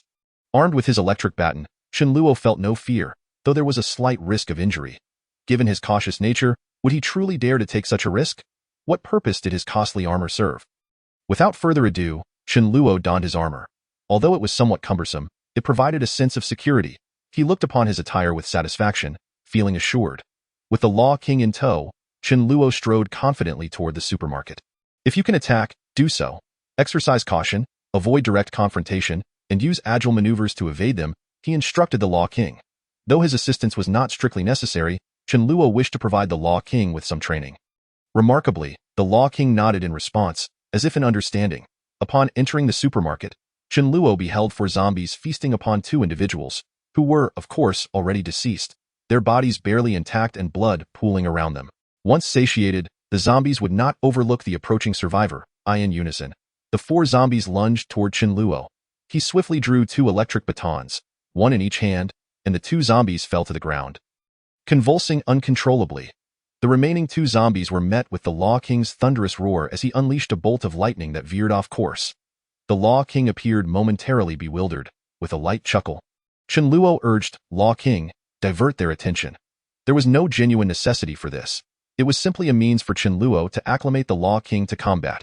Heeding the command, the Law King dashed about, enticing the zombies to follow. The zombies, moving at a sluggish pace, were significantly outmatched by the swift Law King. Despite the Law King's ability to easily outmaneuver the 2 zombies, he steadfastly drew their ire to allow Chen Luo to escape their clutches, all the while gathering electricity to strike at them. Chen Luo advanced into the supermarket, Ignoring the gruesome sight of the deceased on the floor, his attention immediately captivated by the rows of high-end cigarettes and alcohol on the checkout counter. The cheapest cigarettes were priced at 31 packs, utterly devoid of any low-quality brands. Chen Luo's hand glided over the selection, swiftly transferring them into his extraordinary space. Next, he moved to the fruit section, clearing out premium apples, oranges, bananas, grapes, and melons. He spared no section, emptying the snack aisle, beverage aisle, and grain and oil section. Within mere minutes, the shelves were nearly bare. A sudden shout echoed through the supermarket, prompting Chen Luo to locate its source and discover a zombie resembling the store manager trapped within the storage area. Inside the storage room sat an office desk, evidently belonging to him. With ease, Chen Luo dispatched the zombie with an electric shock, not bothering to inspect the myriad of boxes scattered about. He simply stuffed them into his extraordinary space. The space was vast, allowing for such indulgence. Extracting the crystal from the manager zombie, he then ventured outside to collect the crystals from the two previously electrocuted zombies. The Law King had managed to kill one of the two zombies he was luring, leaving only one remaining. It wasn't that the Law King lacked the desire to kill. Having just awakened his powers, he was temporarily drained and unable to conjure lightning. Feeling a bit disheartened, the Law King pondered why his master could so effortlessly dispatch zombies while he struggled. Chen Luo chuckled softly, patting the Law King's head. "You have already performed admirably. Give yourself some time, and you shall become the most splendid companion." The Law King's eyes sparkled with hope, wondering if this were true. Even without absorbing crystals, his powers would gradually grow, albeit at a far slower rate than through absorption. Unintentionally, the Law King's antics attracted the attention of two security guard zombies, which Chen Luo swiftly eliminated with minimal effort. With 6 zombie crystals secured, Chen Luo drove out of the villa district. Upon exiting, Chen Luo chose not to head toward the main road but instead opted for a more obscure route to reach the cold storage. Occasionally, zombies would catch sight of him, yet their sluggish pace only allowed them to trail behind, choking on his exhaust. He also witnessed drivers suddenly transforming into zombies, their out-of-control vehicles crashing haphazardly. The apocalypse had erupted, and within mere minutes, the global population had plummeted by 80%, with all forms of order and production collapsing. Traffic lights, still operational, were a testament to the madness of humanity. Only those with a deranged mindset would continue to wait for a green light. Chen Luo boldly sailed through a red light. Behind him, a white sedan sped alongside, and a young man leaned out of the window, urgently inquiring, "Buddy, do you know what's going on? I can't get through to the police." Chen Luo kept his gaze fixed ahead, responding calmly, "Clearly, the apocalypse has begun." He accelerated, leaving the young man behind. Unwilling to relent, the youth called out, "Hey, let us stick together for mutual protection," with an indifferent tone. Chen Luo replied, "No need. In Chapter 11, is the Law King at fault? Wolves do not collaborate with sheep." Chen Luo intended to recruit a few subordinates, but he was selective, only wishing to gather the elite. Ordinary survivors, if obedient, might prove somewhat useful in the current phase.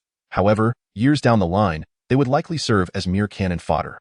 Yet, over the years, how many resources would be consumed? At least 100 pounds of pork. While Chen Luo possessed ample resources, they were not infinite. He could not be blamed for his cold demeanor. It was the world that had turned heartless.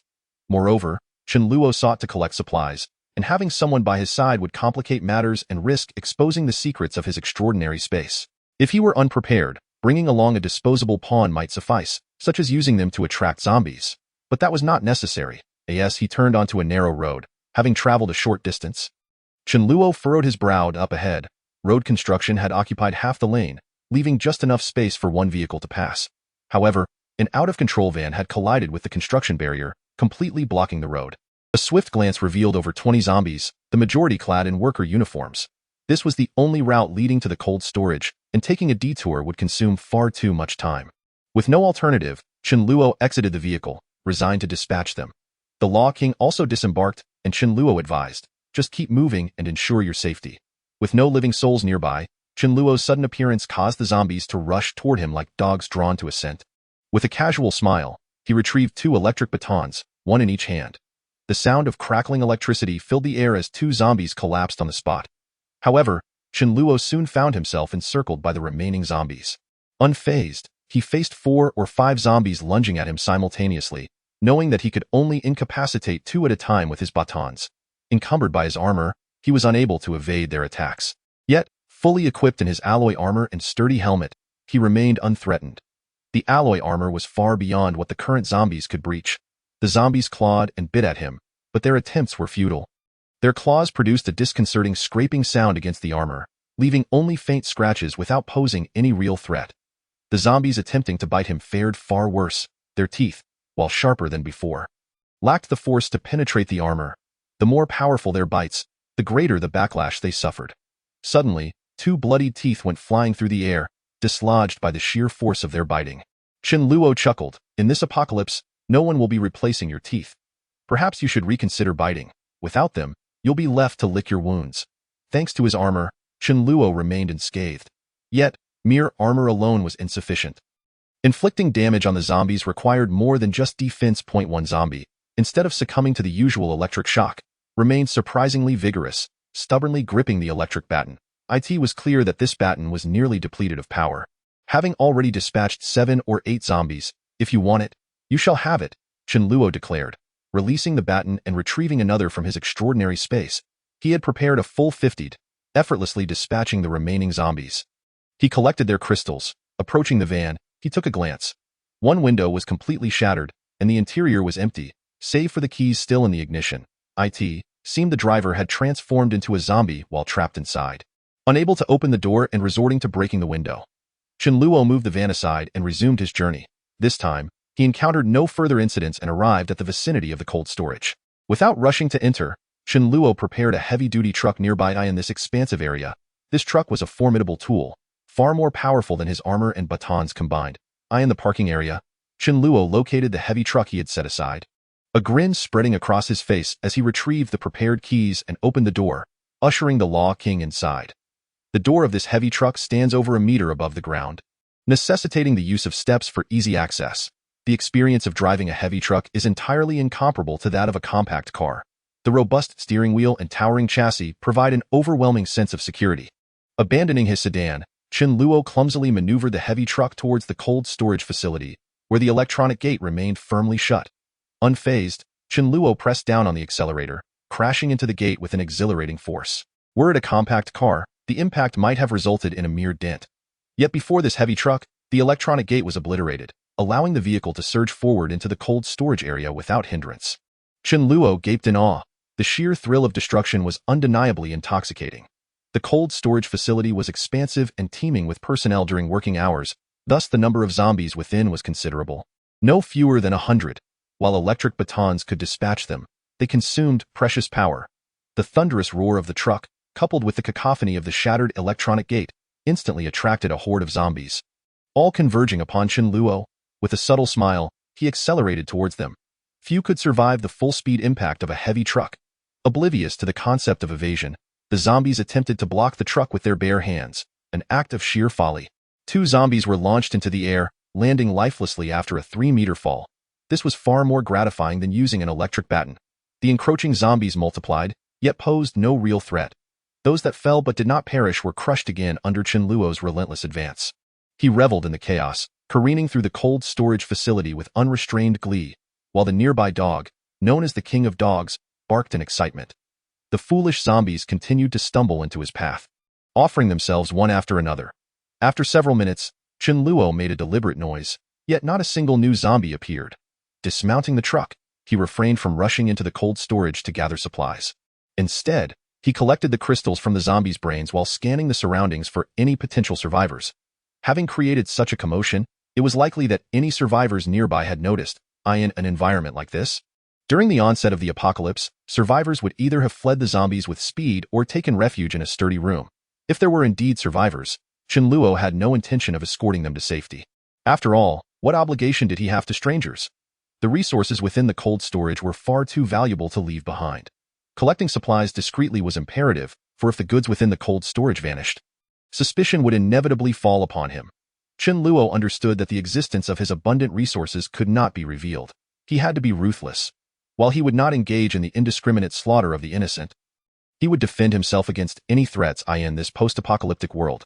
Notions of right and wrong had long since dissolved into a struggle against zombies, monsters, and even fellow survivors, all vying for scarce resources in a fight to the death. Just as Chen Luo had once fought tooth and nail for a single sausage, he had no qualms about doing so again. Atop the cold storage facility, 3 survivors cautiously observed Chen Luo. They were employees of the cold storage, 2 men, Gu Tao and Tong Yuanhang, both robust and in their 30s, and a woman, Zhang Ming, a petite accountant in her 20s. When the apocalypse erupted, Gu Tao and Tong Yuanhang, having no tasks at hand, sat idly by the cold storage, somewhat distanced from others. Upon spotting the zombies, they were nearly paralyzed with fear, lacking the courage to break through the horde. Familiar with the layout of the facility, they hastily retreated inside, ascending to the rooftop and sealing the entrance behind them. Zhang Ming had been fortunate. She had not been in the office when the chaos ensued.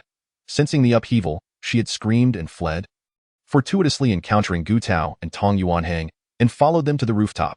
The zombies below could do nothing but gather, thwarted by the trio above, while Chen Luo's arrival drew their attention.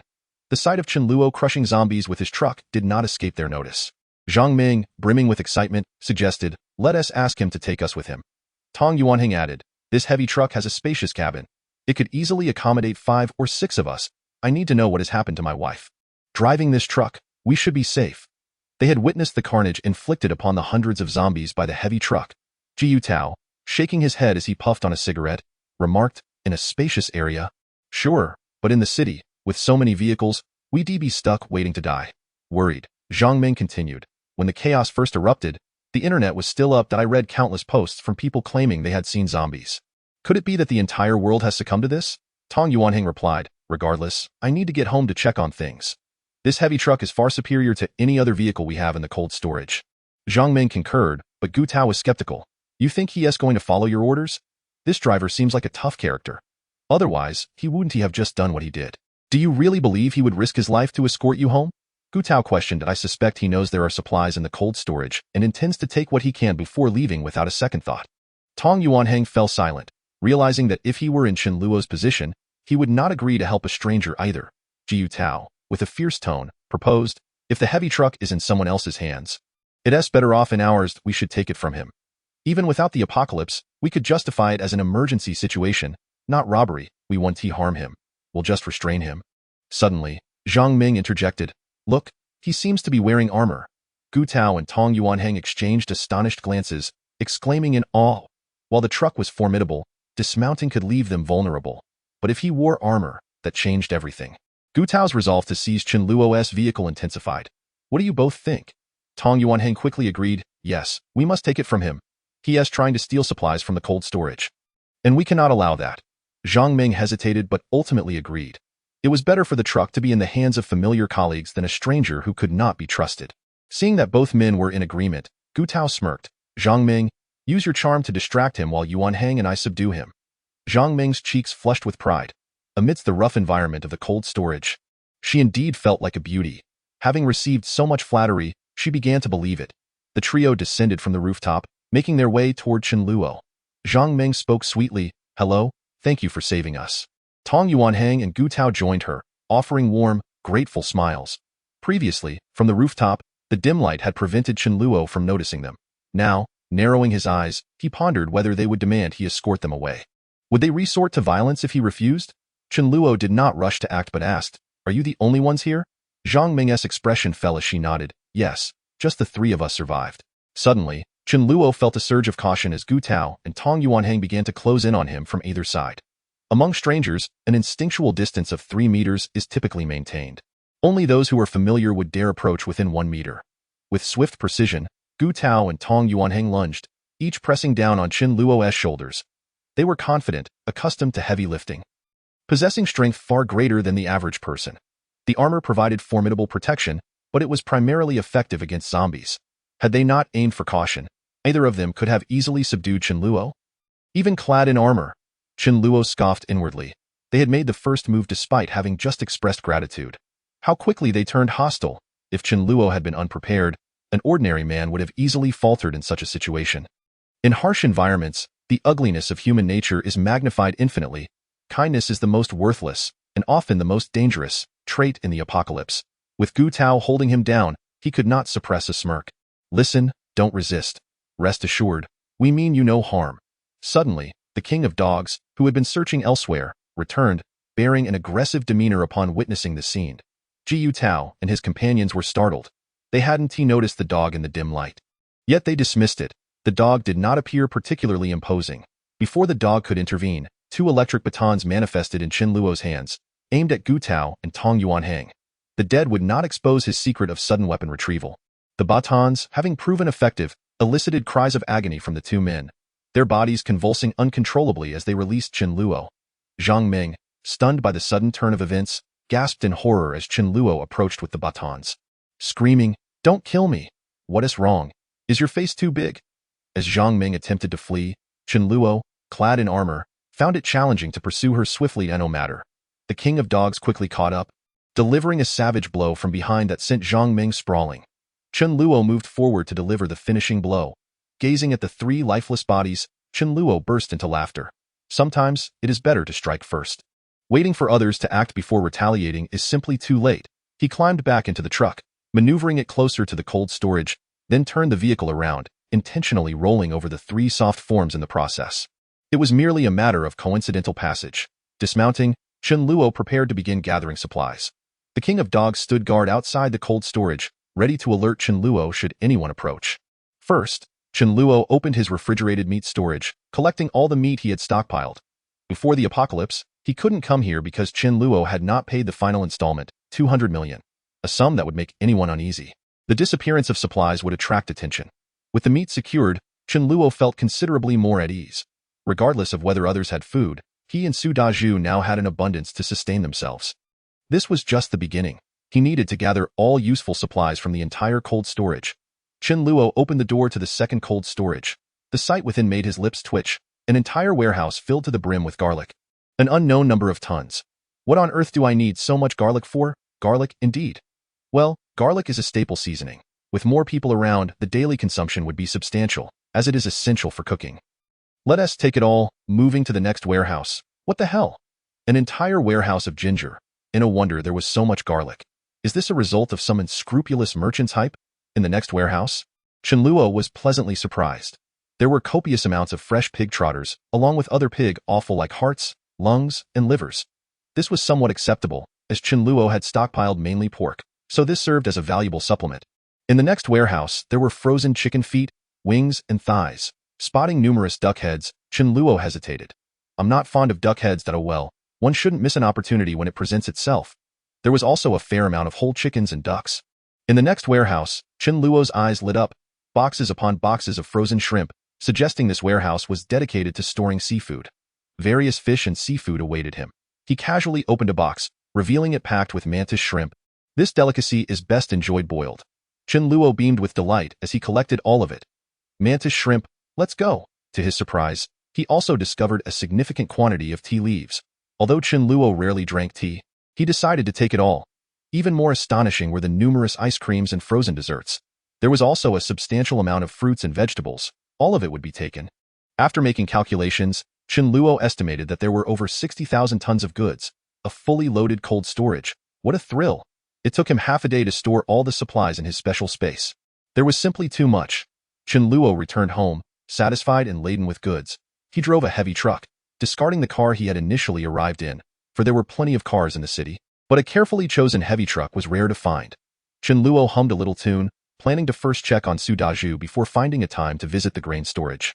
The cold storage and grain storage were over 100 kilometers apart, not a short distance if the route allowed. He would go directly. During the first half of the apocalypse, there were hardly any zombies to impede Chen Luo's journey. He navigated onto a small road, where he saw no zombies in sight. A yellow-haired individual, hidden behind a tree, brightened at the sight of the approaching heavy truck. Although this place could temporarily shelter him from zombies, he couldn't stay here forever. What would he eat or drink? If only this heavy truck would take him along.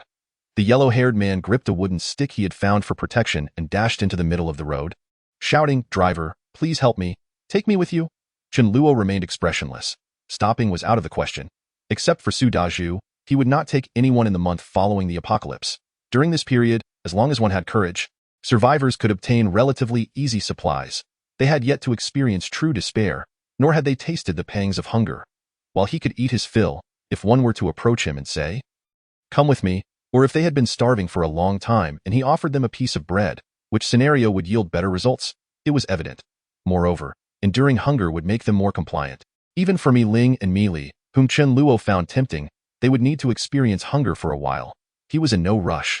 "Why should I take you, you yellow-haired stranger?" with a stick in hand. "What if you take advantage of me once I let you in?" Chen Luo did not slow down as he continued driving. If you dare block the road, I will genuinely run you over. The yellow-haired man froze, seeing the heavy truck showing no signs of slowing down. Even if you won't help, at least stop to say something. What do you mean by this aggressive intent to run me over? People nowadays truly lack any sense of public morality. As the heavy truck approached within a dozen meters, the yellow-haired man quickly stepped aside. Just as the truck was about to pass him by, he shouted angrily, "Damn it, you wait. I'll get even with you when the chance arises." Hearing this, Chen Luo's expression darkened, and he stopped the truck. There was no doubt that if the yellow-haired man ever had the opportunity and ability, he would seek revenge. "I have a request of you, and you must assist me. If you refuse, you'll harbor resentment. That's human nature," Chen Luo thought. For instance, borrowing money in normal times, such resentment might manifest as backbiting or minor sabotage. After the apocalypse, it could lead to death. Chen Luo had no intention of concerning himself with the yellow-haired man, but he couldn't let him be. The principle remained. "You posed a threat to me? Albeit a minor one that could be easily overlooked." Chen Luo said to the dog, "Did you hear what he said? He mentioned wanting to eat dog meat." The dog paused. "Although I can't understand every word, I am certain he did not utter the words dog meat." Upon seeing Chen Luo stop the truck, the yellow-haired man approached menacingly with his wooden stick raised. The truck door swung open, and the dog leaped down. The dog glared fiercely at the yellow-haired man, saying, "Whether or not you want to eat dog meat, if my master says you must die, then you must die." The sight of a dog jumping down startled the yellow-haired man. But he remained unfazed, sneering. "Watch my dog-fighting stick technique." He raised the wooden stick, ready to strike the dog. The dog's eyes glimmered with disdain. Did he think I would engage in close combat? After more than half a day, the energy the dog had consumed earlier was now fully restored. It opened its mouth, unleashing a purple arc of electricity toward the yellow-haired man. Caught off guard, the yellow-haired man was hit, his hair standing on end. Even with the newly acquired lightning ability, it still possessed considerable lethality against ordinary people and low-level zombies. The yellow-haired man collapsed. Chen Luo calmly instructed, "Finish him off, but don't use lightning powers." Chen Luo encouraged the dog to take action, wanting to train it. Currently, they were only facing minor skirmishes, but there would certainly be tougher battles ahead. Practicing now would prevent chaos later. The energy of the special ability was limited, and using it for a mere finishing blow was unwise. Previously, the dog had only killed zombies and had never harmed a survivor. Zhang Meng had merely been pinned down by the dog. Though the dog was indeed a creature, this experience was necessary. The dog hesitated momentarily, but under Chen Luo's watchful gaze, it used its sharp teeth to sever the yellow-haired man's throat. Chapter 14. Green tea. As they approached the urban area, the number of zombies increased. The road was littered with vehicles that had collided due to sudden loss of control, creating a chaotic scene. The city was teeming with cars, so much so that odd-even license plate restrictions were enforced. In the bustling districts, the streets were completely blocked off, with hundreds of vehicles in a chain collision. Unless the obstructing vehicles were cleared, even Chen Luo's heavy truck, let alone a tank, would find it impossible to pass. Fortunately, the villa area where Chen Luo lived was relatively quiet, surrounded by mountains and water, with few people and vehicles. He specifically chose roads with little traffic, even if it meant taking a longer route. Occasionally encountering 2 or 3 cars blocking the way, Chen Luo simply accelerated and rammed through. Smaller vehicles were sent flying. After a bumpy ride, he finally returned to the vicinity of his home. Chen Luo let out a sigh of relief. It had not been easy.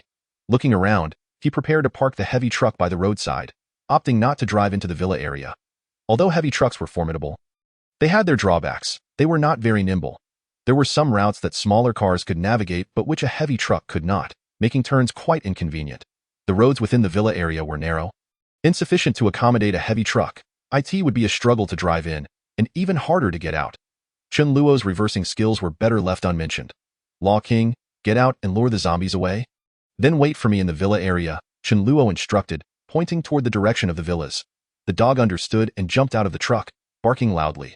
More than 20 zombies attracted by the heavy truck were immediately drawn to the dog's attention. Dogs are inherently fast, and certainly, no small companion could keep up with a normal adult dog, right? With its awakened abilities, the dog's speed increased dramatically. Now, with its enhanced strength, the dog could move at lightning speed. Not only was it fast, but it was also agile, easily evading the slow-moving zombies. The sound of the dog gradually faded into the distance, prompting a light chuckle from Chen Luo. Even if the dog's natural talent was not exceptional, it was still a commendable companion. At the very least, it would not betray him. Chen Luo could easily dispose of these zombies, but chose instead to let the dog lead them away. Not for any other reason but to have the zombies keep an eye on his truck. Without zombies around, someone might approach the heavy truck. Although they couldn't drive it away, they could still cause damage. Why not make use of this free labor? As Chen Luo arrived at the entrance of the villa area, he noticed 2 security guard zombies, but Su Dazhu was not among them, causing him to breathe a sigh of relief. Chen Luo truly feared the possibility of a butterfly effect. What if the world had changed, leading to Su Dazhu becoming a zombie? In such a case, Chen Luo would be at a loss. Employing an electric baton, he easily dealt with a few zombies he encountered and began searching for Su Dazhu. Chen Luo recalled that when the apocalypse broke out, Su Dazhu had fled into the villa area. Climbing over a wall to hide in a villa.at that time, the two had not partnered up. Later, due to dwindling food supplies, they crossed paths while searching for resources in a supermarket within the villa area and subsequently teamed up. Chen Luo could not bear the thought of waiting more than a month to reunite with Su Dazhu. Brother, I've missed you. Chen Luo also felt sorry for Su Dazhu, who had endured hunger for over a month. Whatever I eat, you shall eat too. Moreover, Su Dazhu had been unaware of the existence of crystals in the early stages, causing him to miss out on crucial development time. Chen Luo had to make up for that lost opportunity. However, Chen Luo could not recall which villa Su Dazhu had taken refuge in. He only remembered it was somewhere in the outer area. This posed no challenge for Chen Luo. He was bold enough to employ tactics others would shy away from. Just then, the Law King returned, shamelessly beaming with pride, and Chen Luo affectionately ruffled his fur. Holding an electric baton, Chen Luo called out loudly, Su Dazhu, where are you? The zombies possessed poor eyesight, yet their hearing and sense of smell were remarkably acute, making loud calls a potential lure for the undead. But was Chen Luo daunted by this? Inside a villa, Su Dazhu was hiding with a quiet girl. Upon hearing Chen Luo's voice nearby, he could not help but grumble, is this person out of his mind? Doesn't he fear attracting zombies? And if he meets his end, so be it. But please don't let us perish as well. Yet, Su Dazhu found himself standing up in excitement. IDS brother Chen. Wouldn't he realize how perilous this is? But here he is, using such a method to search for me. Despite feeling their bond had not reached such a depth, Su Dazhu was nonetheless touched. He approached the window and indeed saw Chen Luo, with the quiet girl joining him. Just then, a zombie was drawn over, and Chen Luo effortlessly dispatched it with his electric baton. This scene was witnessed by Su Dazhu and the quiet girl. The girl was not the owner of the villa. She had fled with Su Dazhu when the apocalypse began. Surprised, she thought, this electric baton is incredibly powerful. With this for protection, encountering zombies would be so frightening. No wonder this person is so audacious. Su Dazhu called out, Brother Chen, I'm over here. Chen Luo spotted Su Dazhu and couldn't help but smile. Good brother, you're safe. However, upon seeing the demure girl, Chen Luo's expression darkened. Damn it, how could I have forgotten about this scheming Chen Jing? In his past life, he and Su Dazhu had suffered greatly due to her manipulations. Chen Jing was cunning. When their supply of pure water ran low, fearing the tap water might be contaminated and turn them into zombies, she used Su Dazhu as a test subject. Dazhu, have some tea. Su Dazhu, unsuspecting, fell into her trap. After partnering with Su Dazhu, Chen Jing would often say to him, Dazhu, I always feel so secure when I'm with you. Yet, before Chen Luo, she would say, Brother Chen, I can't explain it, but I felt an instant connection upon meeting you. She would hoard a portion of the food allocated to them, pretending to be starved and distressed, even feigning fainting from hunger. After Su Dazhu generously shared his food with her, she would shed tears of gratitude, all while secretly hoarding a backpack full of supplies. Her tea skills were exquisite, leaving Su Dazhu utterly captivated. Recalling all this, Chen Luo's anger flared. He longed to slap Chen Jing into oblivion. However, he calmed himself. Killing Chen Jing outright was unwise. If he did so before Su Dazhu understood her true nature, it would only create a rift between them. Perhaps it was better to use Chen Jing to demonstrate the treachery of human hearts to Su Dazhu. Killing her wouldn't satisfy him. He would find a way to make her suffer. Dazhu, come with me to my home. It's safer that way, Chen Luo urged. Su Dazhu nodded eagerly. Having another man by his side was indeed reassuring, and he felt that following Brother Chen would be a wise choice. Earlier, Brother Chen had warned him, and now trouble had truly arrived. Chen Jing also agreed, thinking that with Brother Chen wielding an electric baton, her safety was assured. Chapter 15. The Law King's bred Brother Chen. My name is Chen Jing. We might even be distant relatives. Perhaps 500 years ago we were family. In a world that judged by appearances, an unattractive person might possess tea skills, yet others would hardly care to drink.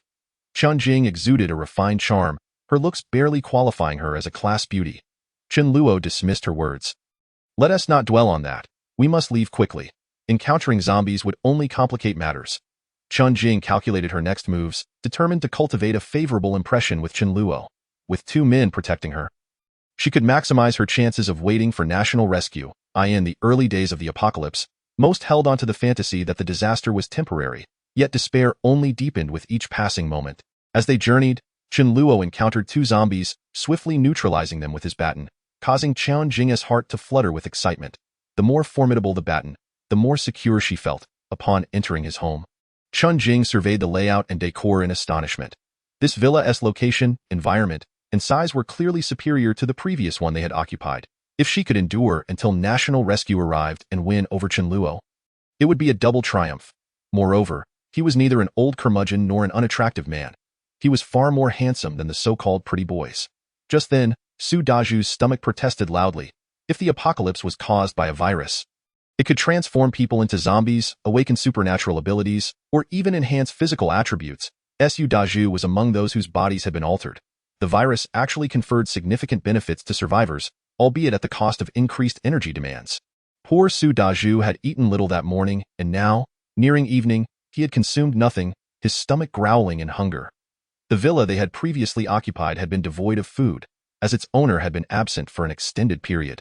Chen Jing shyly glanced at Chen Luo. "Don't worry, I'll fetch something to eat," he assured them. Chen Luo approached the refrigerator, leaving only 3 slices of bread behind, while he stored the rest in his supernatural space. He divided the 3 slices, offering one to each of them and keeping the last for himself. A mischievous grin crept across his face as he thought, "I say this too generous for you?" Calling the Law King over, he rubbed 1 slice against the dog's rear. The Law King was utterly distressed. Chen Luo chuckled, "Let us add a little flavor." Approaching the 2, he feigned remorse. "Alas, this is all I have. Please make do." Su Daju hesitated. "Brother Chen, perhaps you should keep it for yourself." Chen Luo waved it off. "Oh, it's nothing. We'll find more food at the supermarket later." Turning to Chen Jing, he added, "You a woman with a smaller appetite. Is it unreasonable to share a slice with you?" Given Chen Jing's nature, she would never openly voice discontent. Although she felt dissatisfied, she recognized the truth in Chen Luo's words. Su Daju needed to be well fed to have the strength to procure food for her. Su Daju, genuinely hungry, devoured his 2 slices in 3 bites, yet it was evident he craved more. Chen Jing, unwilling to be outdone, stuffed her entire slice into her mouth. Suddenly, her expression changed. Something about the bread tasted off. The Law King looked at her in horror. "You dare eat bread that brushed against my rear? Didn't I leave a mess in the cold storage?" Chen Luo maintained a calm smile, his heart elated. "You should consider it an honor to taste the flavor of the Thunderbolt King's backside." Observing Su Daju occasionally rubbing his stomach, Chen Luo realized that while tormenting Chen Jing was gratifying, it would only lead to Su Daju's suffering. Given Su Daju's character, if he provided something good for him to eat, he would inevitably share with Chen Jing, not realizing her true nature. Chen Luo had already felt a pang of regret in giving her the Law King's bread. He needed to eliminate Chen Jing swiftly. Otherwise, many matters would become inconvenient. Clapping his hands, the 3 settled onto the sofa. Chen Luo spoke solemnly, "We've run out of food. We must obtain more quickly, especially since the supermarket at the community entrance might still be unvisited." Su Daju replied, "Brother Chen, let us go now. I'll cover you. Just use your electric baton without worry. So long as I'm alive, zombies won't touch you." Chen Luo shook his head. "That plan won't work. This baton can only take out 4 zombies at most, and I've seen that there are far more at the supermarket. I have a better idea." Pointing at Chen Jing, he said, "Sister, you're petite. I assume you're quick on your feet. You can lure the zombies away while Daju and I gather supplies. We'll regroup at home." Chen Jing was taken aback. "You want me to lure the zombies?" "Brother Chen, I've been weak and sickly since childhood. I can't run fast at all. Isn't that's sending me to my doom?" Chen Luo retorted. "Then I'll distract the zombies while you and Daju gather supplies. Is that acceptable?" Yet, Chen Jing was reluctant. It was far too dangerous. With a quivering voice, she replied, "Brother Chen, it's not that I don't want to. I only had the piece of bread you gave me this morning. I am afraid I won't have the strength and might drag you down." Chen Luo, displeased, asked, "Then what can you do? You can't just sit idly by while Daju and I take all the risks. You can't enjoy the benefits without contributing." Chen Jing had not anticipated Chen Luo's lack of concern for her well-being. Shouldn't a man be responsible for caring for a woman? Why was he insisting she join the perilous endeavor? She could only glance pleadingly at Su Daju, hoping he would speak up for her. Chen Luo, not giving her a chance, cleared his throat.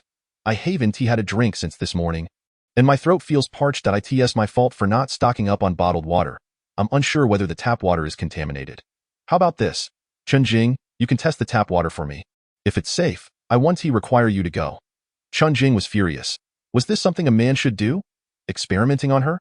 Fearing contamination, she had refrained from drinking, not daring to touch the bottled water in her backpack. Worried Su Dazhu might want some. Why must I do something? If I could, why would I need you too? She muttered. I can help you wash your clothes and take care of your needs. Brother Chen, so please don't put me in a difficult position. At that moment, Chen Jing's peripheral vision caught sight of the Law King, and she exclaimed, Wait, we can let it test whether the tap water is drinkable. The King of Law stared blankly at Chen Jing. Though I am not human, you are indeed a dog. You want me to conduct an experiment? Damn it, I feel like biting you. Enraged, the King of Law lunged at Chen Jing, towards the backpack she had been carrying. Chen Jing screamed in terror, clinging tightly to her bag, causing its contents to spill forth, revealing her true nature. The King of Law barked at Chen Luo, signaling him. Chen Luo's eyes lit up. What treasures do you possess? Let me take a look. Can Chen Jing, a mere girl, truly collaborate with a dog? Chen Luo forcefully opened Chen Jing's backpack. Goodness, there was quite a bit of food inside. A large bag of beef jerky, 2 chocolate bars, a packet of chips, several small jellies, and 2 bottles of Waha. Chapter 16. Chen Jing, are you betraying me? Many girls have a habit of carrying snacks with them.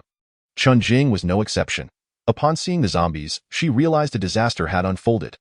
Many calamities are prolonged, and supplies are of utmost importance. Having food and drink significantly extends one's survival time until national rescue arrives. Although Su Dazhu saved her, she was unwilling to share her snacks with him. After hiding with Su Dazhu for most of the day, she was feeling quite hungry. Initially, she intended to find an excuse to avoid Su Dazhu and sneak a bite alone. However, uncertain of how long this disaster would last, Chen Jing thought it best to wait until she was truly desperate before eating. Unexpectedly, the King of Law and Chen Luo, these 2 dogs, exposed her stash of snacks.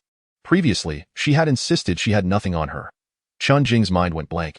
Exposure was not the most critical issue. Offending 2 men made it unlikely she could obtain supplies in the future, especially since Chen Luo seemed to be targeting her intentionally. Looking at the backpack full of snacks, Chen Luo chuckled. By heaven's virtue. He knew that Chen Jing would eventually hoard supplies, but he hadn't anticipated that she would carry so many snacks before the apocalypse. Her ugly facade was partially revealed. Heh, now I'm hungry, so I shall not be polite.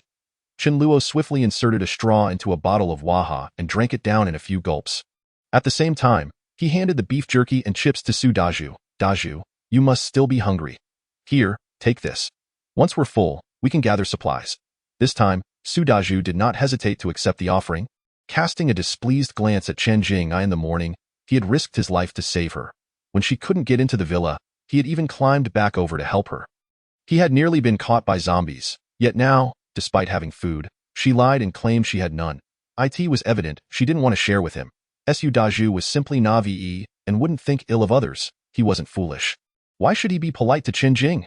Realizing the situation, Chen Jing screamed and lunged forward. Those are my things, give them back. Chen Luo pushed her down. Chen Jing fell to the ground, sobbing. You 2 men are bullying a little girl like me. What kind of men are you? Chen Luo sneered. Go ask the zombies if they care whether you are a man or a woman. Although some of Chen Jing's true nature had been revealed, it wasn't enough for Su Dazhu to gain a profound understanding of human nature. Chen Luo felt it necessary to show Chen Jing a harsher lesson. Soon, Chen Luo devised a plan. He consoled Chen Jing. Why cry? We need to eat well to have the strength to search for supplies. This time, you won't have to come with us. We'll eat your share and return double when we come back. Chen Jing realized that, no matter what, she couldn't afford to turn against Chen Luo and Su Dazhu, as that would only lead her to ruin. She would have nowhere to voice her grievances even in death. With tears in her eyes, she said, I was wronged. I was scared of hunger when I was little. I know my character is not good, and I apologize. It was just my instinctive reaction. Blah blah blah. Chen Jing spun a tale of her traumatic childhood. Chen Luo couldn't help but admire her ability to fabricate such a story on the spot. He casually ate a few jellies, giving the rest to Su Dazhu. Chen Jing watched in anguish as her stockpile of supplies was depleted. Chen Luo said, Dazhu, let us rest for an hour before heading to the supermarket at the entrance. Su Dazhu nodded. I'll follow your lead. Brother Chen.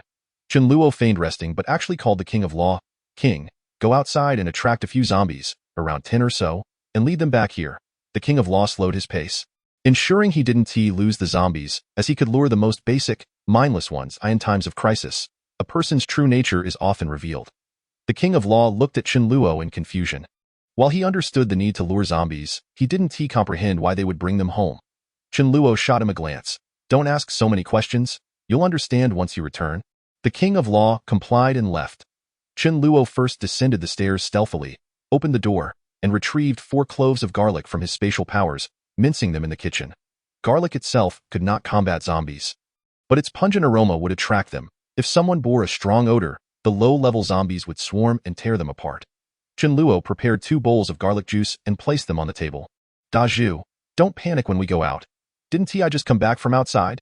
I happened to see someone tied with a string of garlic, and the zombies were actually retreating in fear.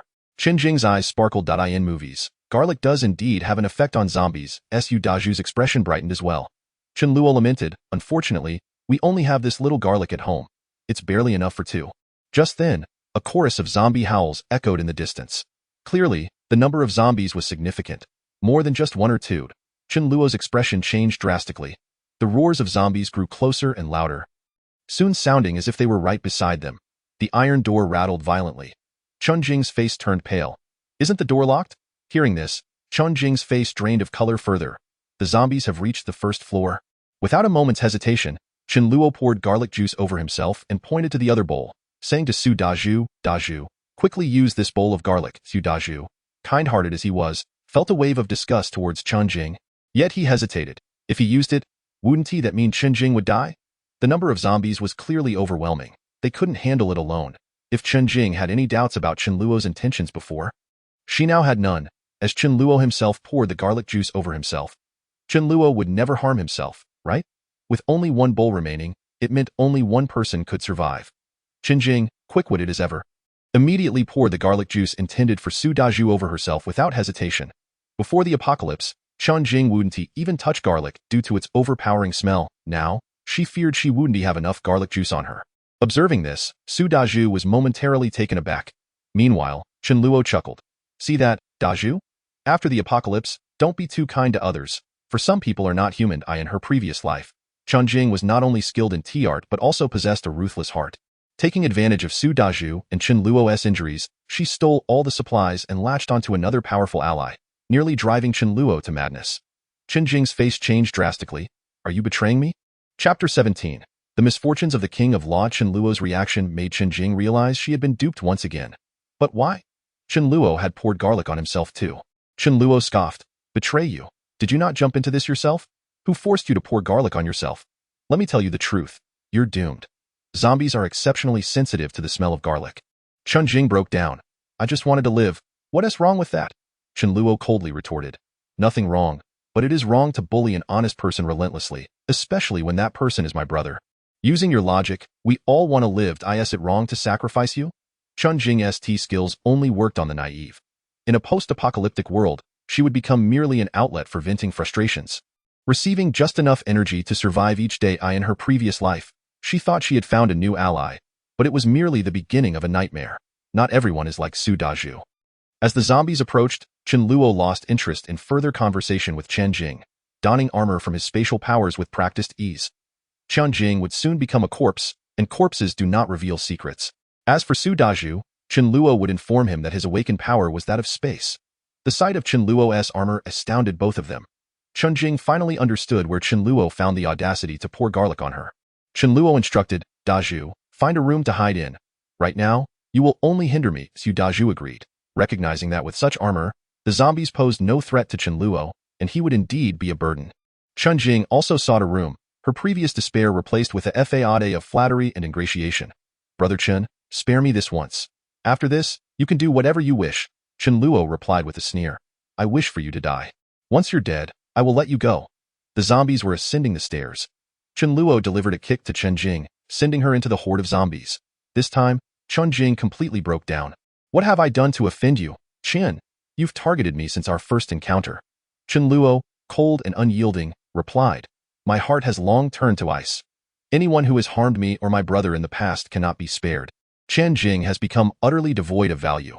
Were it not for the purpose of showcasing the coldness of human hearts to Su Dazhu, eliminating a mere Chen Jing would hardly warrant such effort. To deal with you, I have barely managed to finish my dinner. Point 1 Chen Jing is clearly insufficient to satiate the horde of zombies, with the remaining undead lunging toward Chen Luo, only to be effortlessly electrocuted. Witnessing the chaos and bloodshed strewn across the ground, Chen Luo found himself in utter despair. Why home? Chen Luo was on the verge of tears. It was a miscalculation.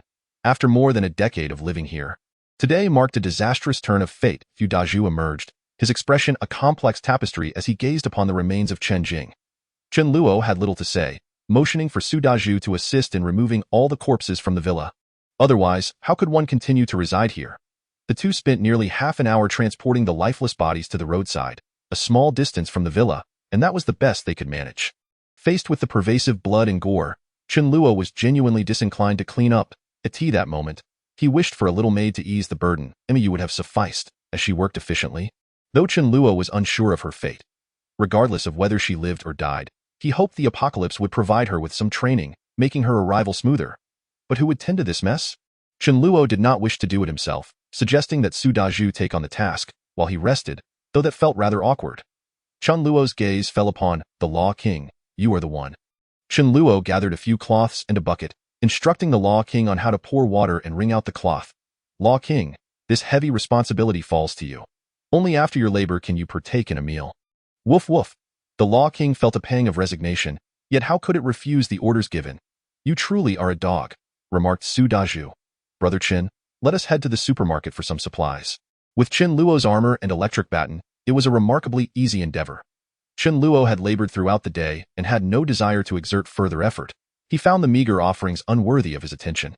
He waved his hand dismissively, proclaiming, I have far better food. Come, let us ascend and enjoy some wine. Su Dazhu had consumed merely 2 slices of bread and a few snacks, even before his awakening. It was insufficient for his appetite. At the dining table, Chen Luo presented 8 delectable dishes. Large plate chicken, beer duck, sauerkraut fish, braised pork, braised pig trotter, dry-fried cauliflower, stir-fried green peppers with eggs, and home-style tofu. Deliberately placing the large plate chicken before Su Dazhu. Knowing his fondness for chicken, he also procured 2 bottles of chilled beer and a generous portion of rice, as Su Dazhu preferred not to eat solely vegetables. The aroma of the feast wafted through the air, making Su Dazhu's mouth water and his eyes nearly bulge with disbelief. This was simply outrageous. Had it materialized out of thin air? Su Dazhu gazed at Chen Luo with a dazed expression. Brother Chen, you? Chen Luo chuckled softly, explaining, Dazhu, have you not sensed any changes within your body? Su Dazhu nodded, recounting how, after experiencing a brief headache in the morning, he felt a significant increase in strength. The enhancement of strength was merely one of Su Dazhu's transformations. Unbeknownst to him, his vitality had also surged dramatically. Once Su Dazhu leveled up further, even a common dagger would struggle to pierce his flesh easily. Chen Luo continued, this transformation had begun even before the apocalypse unfolded. If your changes align with strength, then mine pertain to space. I have recently discovered that I can manipulate a modicum of spatial energy, and coupled with an unsettling premonition of impending calamity, I began to stockpile resources. Should anyone claim these words to be false, they would not be entirely untrue, yet they lack the absurdity of reincarnation. Not only Su Dazhu, but if I were to find trustworthy confidants in the future, I would explain it in this manner. Su Dazhu nodded, somewhat understanding. Chen Luo smiled, I have a feeling we shall become brothers. Now, let us not dwell on trivialities, for in this vast world, nothing surpasses the importance of a good meal. Gazing at the bountiful spread before them, Su Dazhu swallowed hard. There was simply too much food. Brother Chen, let us be prudent. 2 or 3 dishes will suffice. Chen Luo, brimming with generosity, declared, no worries if we cannot finish. There is still the Law King. It has yet to eat. The Law King, engrossed in its task of mopping, remained unfazed. After all, having any scraps to eat while wandering was a luxury. Thank you, Master. Is this truly a task suited for a dog? Chapter 18. The Sword of the Void. Under normal circumstances, Chen Luo would abstain from consuming alcohol. However, to commemorate his genuine reunion with Su Dazhu, he felt compelled to indulge in a drink. Just a modest 2 bottles of chilled beer would suffice. Observing Su Dazhu relishing his meal, Chen Luo felt a pang of guilt. The appetites of those with abilities were significantly greater, especially those with physical enhancements. They were all voracious eaters. Yet how much sustenance could be provided to them? Initially, Chen Luo had been oblivious to this reality, only coming to understand it after interacting with other physically gifted individuals. The sensation of hunger was one that Chen Luo feared. He realized that Su Dazhu often withheld food from himself, secretly enduring the pangs of starvation. Chen Luo vowed that he would not allow Su Dazhu to suffer hunger any longer. Watching Su Dazhu eat with such delight, Chen Luo wore a paternal smile, akin to a parent delighting in their child's full belly. With Chen Luo's encouragement, Su Dazhu did not hold back. The 8 dishes were insufficient for his appetite, prompting Chen Luo to bring forth another large plate of chicken, finally satisfying Su Dazhu's hunger. Chen Luo felt more contented seeing Su Dazhu well-fed than if he had consumed a ginseng fruit himself. Rising from the table, Chen Luo made his way to the kitchen, retrieving a barrel of purified water from his storage space to wash the acquired zombie crystals.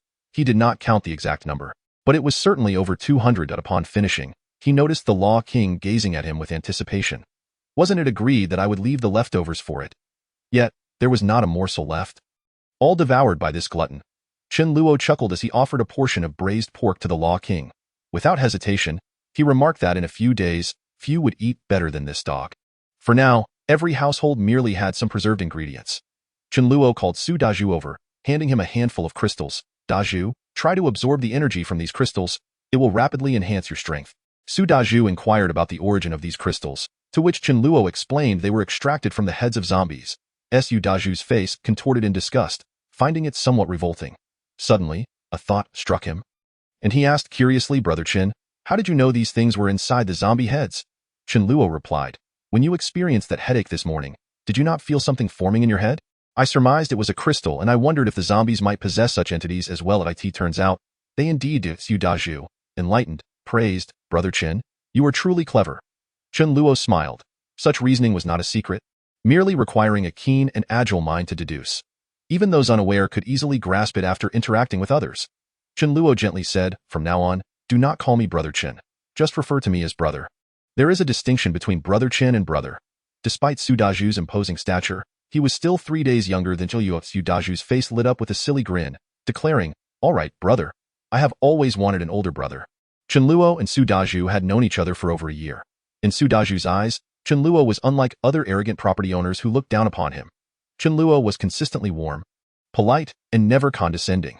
Such respect was difficult not to endear Su Dazhu to him, which naturally facilitated their partnership in the previous life. Chen Luo allowed Su Dazhu to select a room and absorb the energy at ease, while he too retreated to a room to begin his own absorption. After the Law King finished eating, Chen Luo tossed it a handful of crystals. It could eat one by one. If it felt overwhelmed, it should stop. Crystals could be held in the palm for absorption or consumed directly. The difference lay in the ability to control the intake when held, whereas consuming them directly risked energy overload, potentially resulting in a catastrophic explosion. Of course, such a scenario was improbable with the lowest grade crystals. It was merely that these were extracted from zombie heads, which might deter one from eating them. The Law King, being a dog, was indifferent to such concerns. Chen Luo reclined on his bed, clutching a crystal and beginning the absorption process. The crystals contained a certain power. Absorbing them could fortify oneself, with the most effective results stemming from crystals of the same affinity. For instance, Chen Luo would experience the best effects from spatial crystals. This power, however, was not boundless. It depended on individual circumstances. Similar to eating, a glutton could consume 10 bowls of rice, while others might barely manage half a bowl. Those with larger appetites naturally possessed better aptitude, leading to a faster growth in strength. The amount of power one could absorb at once would also increase with their strength. Based on his previous life experiences, Chen Luo estimated that he could currently absorb the power of 8 crystals in one go. This was substantial, as those with poorer aptitude often struggled to fully absorb even a single crystal upon awakening. Each crystal contained varying amounts of energy, but the differences were minimal. Absorbing around 20 would likely allow one to achieve the strength of a level 2 ability user by the next day. As he continued to absorb, Chen Luo suddenly sat up, sensing something was amiss. Having absorbed 5 crystals, why did it feel as though he had consumed only a mere fraction? Ordinarily, after absorbing 5 crystals, he would be well over halfway full, yet now it felt as though he had merely filled a gap between his teeth. This was undoubtedly a favorable situation. The more power absorbed at once, the more rapidly one's strength would grow. Chen Luo, both astonished and elated, resumed his absorption. Upon reaching the 21st crystal, a sharp pain shot through his head, though it was not as intense as the earlier awakening. Chen Luo could hardly believe it. Had he reached level 2 on the first day of the apocalypse? In his previous life, he had only achieved this milestone on the 14th day. Earlier that morning, upon awakening, he could unleash 4 spatial orbs. Now, he estimated he could launch at least 15 times, with a slight increase in potency. Dealing with zombies has not resulted in a qualitative transformation. Eliminating merely 11 or 12 of them at most still pales in comparison to the efficiency of an electric baton. Unperturbed by this shift, Chen Luo continued to absorb the power of the crystals. Upon reaching the 2nd level, the efficacy of the lowest grade crystals began to diminish significantly for him, as their power lacked sufficient purity. Once he reached the fourth level, even the most basic crystals would become utterly ineffective, serving only as a meager means to hasten his recovery. Consequently, there were certain zombie crystals that Chen Luo could not be bothered to collect. As long as he had enough, that sufficed. It was only after absorbing 42 crystals that he felt he had reached his limit, unable to take in any more. His capacity to absorb such a quantity was partly due to his advancement to the second level. With the elevation in rank, not only had his abilities improved, but his physical constitution had also received a slight enhancement. The physical prowess of an elite-level ability user is hardly inferior to that of a 10th-level physical ability user. Weakness is merely a relative term. Sensing the power coursing through his body, Chen Luo stood up, uncertain if he could now wield the void sword. He began to channel all his strength into his palm, shaping it into the form of a sword. This sword was not formless or colorless. It manifested as a faint white laser-like blade coalescing in his hand. However, in less than 5 seconds, Chen Luo, drenched in sweat, collapsed onto the bed, as the effort to utilize this ability had drained him considerably. Chapter 19. The rodent swarm. In his previous life, when Chen Luo was at the 9th level, he mastered void walking, and at the elite level, he commanded the dimensional blade. It is not a prerequisite to attain the 9th level to grasp void walking. It all hinges on one's comprehension, and there are no NPC skill instructors to teach these abilities. Now, as long as his internal energy is sufficient, Chen Luo could employ void walking even at the 1st level. But evidently, at that level, he would not possess the strength necessary to support it. He estimated that he would need to reach the 4th level to utilize void walking, albeit only for short distances, at most. 100 meters, a single use could deplete all of his ability energy. The void sword, a power he mastered at the 7th level, condenses spatial energy into a tangible form. The void sword is exceptionally sharp, capable of slicing through iron as if it were mud, cleaving a target's body in two without a drop of blood spilling forth. It was an invaluable weapon for Chen Luo, enabling him to eliminate targets with stealth. At the pinnacle of his power, the void sword he conjured was as substantial as reality itself, capable of sustaining for half an hour with ease. Now, however, it was merely a faint glimmer, lasting less than 5 seconds. Feeling utterly drained, Chen Luo chuckled softly, unperturbed. The mere ability to manifest it was commendable, and against certain formidable defenses, it could already pose a threat. Unable to absorb any more crystals, Chen Luo, weary from the day's exertions, soon succumbed to slumber. The Law King not only had to work but also to guard the home. Its acute senses of hearing and smell proved invaluable. With it on watch, Chen Luo felt safer than with any bodyguard. It would handle any troubles it could manage and would notify Chen Luo of those it could not. Indeed, with the Law King by his side, Chen Luo could sleep soundly. Otherwise, he would live in constant exhaustion. Ever watchful for uninvited guests, the Law King mused. I feel I have borne many burdens I should not have. My canine existence is rife with fatigue. The following morning, Chen Luo inquired about the crystal absorption progress of Su Dazhu and the Law King. Su Dazhu excitedly exclaimed, "Bro, your method is truly effective. I feel my strength has increased significantly.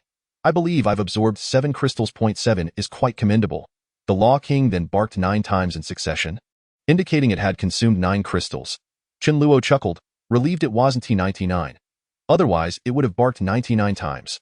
Once he has subordinates, he might as well enroll it in 9 years of compulsory education. Su Dazhu gazed at the Law King with awe, realizing this dog was indeed extraordinary. He had overlooked it yesterday in his hunger and only today recognized its uniqueness. However, you've eaten 9 crystals while I've only had 7. What does that imply? Today, we must head to the grain depot and collect all the rice and flour there. After some contemplation, Chen Luo decided to take Su Dazhu along. Yet, it was evident that Su Dazhu was not one to sit idly at home, preferring to join the fray. Thus, bringing him along would not only provide companionship but also allow Su Dazhu to hone his combat skills. Chen Luo equipped Su Dazhu with the armor he had prepared for him, allowing him to familiarize himself with it, and handed him 2 electric batons. This suit of armor was not cumbersome for the strong Su Dazhu. It was akin to wearing winter clothing for an average person. Meanwhile, after advancing to the 2nd level, Chen Luo felt a noticeable enhancement in his strength, finding the armor much lighter than before.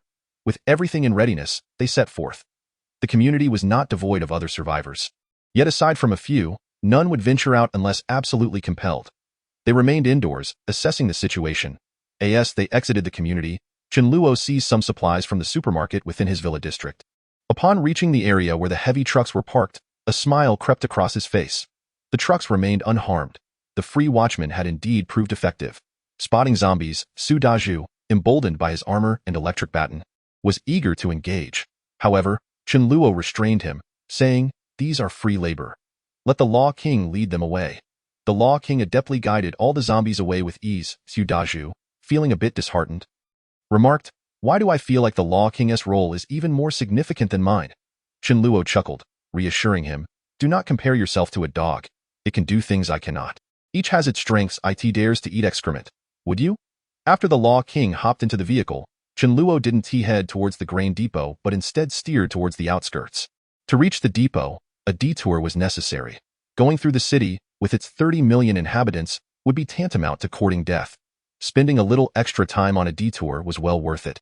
Chen Luo navigated the roads with ease. Before the apocalypse, he had meticulously studied the routes to the grain depot, having scouted the area beforehand. Along the way, they encountered survivors attempting to block their path, reminiscent of the previous encounter with the yellow-haired man, but Chen Luo did not reduce his speed. "If you dare to obstruct me, I will dare to run you over." The journey of over 100 kilometers took Chen Luo more than 5 hours to complete. The grain depot was a 3-story building, rather lengthy but not particularly large. Even if filled to capacity with food, it could not hold much. However, beneath it lay a vast basement, its contents unknown. The above-ground area merely served as office space. Chen Luo drove the heavy truck directly into the depot. It was a spacious area, where eliminating zombies would be exceedingly simple. He circled within the grain depot, continuing until he had dispatched nearly all the zombies inside before finally coming to a halt. Throughout the process, he had not encountered any survivors. If there had been any, they would surely have cried out upon hearing the commotion. Chen Luo narrowed his eyes. Surely, with so many workers at the grain depot, there should not be a single survivor. As he approached the corridor leading from the office to the basement, he found the door ajar, wide open. The corridor was shrouded in darkness. Chen Luo pulled out a flashlight and illuminated the area, revealing a human skeleton, causing his pupils to constrict sharply. This was clearly a human remains, devoid of flesh, leaving only a skeletal frame. Some mutated small creature had been present in the grain depot. Were they ants or rats? Normal zombies would leave behind some remnants of their human prey, as they do not consume everything. Only ants and rats, being mutated, would consume so thoroughly. They may be weak individually, but their sheer numbers are formidable. Chen Luo had witnessed swarms of large ants numbering in the hundreds of thousands. Anyone would flee upon encountering them. The skull of this skeleton faced Chen Luo. Its body fallen towards him. One could infer that as this individual approached the basement, they must have encountered the terrifying creatures within and hastily attempted to flee, but failed to escape. Chen Luo hesitated. If he were to encounter a staggering number of these creatures, he would truly be at a loss. However, not descending to collect the food would mean a long time before he could return. Chen Luo gritted his teeth. He could not afford to take that risk. If he lost everything, it would not matter, as his life was of utmost importance.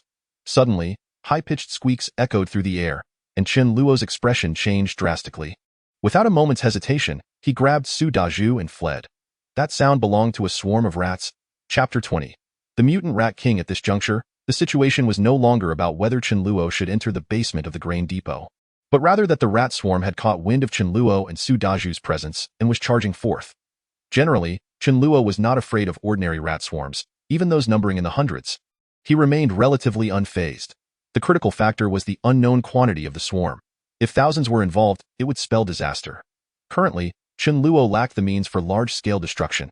If surrounded and knocked to the ground, he would be left to await his demise. An electric baton would be utterly ineffective against a multitude of rats, as it had limited power. Uncertain of the specifics, Chen Luo was unwilling to fight to the death, and thus pulled Su Daju along as they fled. Finally, Chen Luo understood why there had been no survivors around the grain depot. With the sharp teeth of the mutated rats, aside from solid, thick iron doors like those of a safe, ordinary anti-theft doors and wooden office doors would offer no resistance. The rats possessed an excellent sense of smell. Once they escaped the grain depot, no survivors could hope to endure. The Law King, witnessing a dark mass of creatures charging from the basement, was also taken aback and swiftly made a run for it. It barked anxiously, signaling that they should escape first while it drew the creatures away. The Law King had discerned that the rat swarm was not comprised of zombies. Their speed was far beyond that of any undead. The two armored humans would undoubtedly be quickly overtaken. Chen Luo and Su Daju sprinted toward the office building. Once they reached the heavy truck, although it would be ineffective against such small creatures, they would at least be safe. Meanwhile, the Law King chose to dash down a corridor to the right. It could not run in the same direction as Chen Luo and Su Daju. With its speed, it would easily outpace them. The unfortunate Chen Luo and the others found themselves in dire straits. However, only a fraction of the earlier pursued rats darted after the King of Law. Although the rats boasted commendable speed, they fell short compared to the awakened lightning abilities of the King of Law.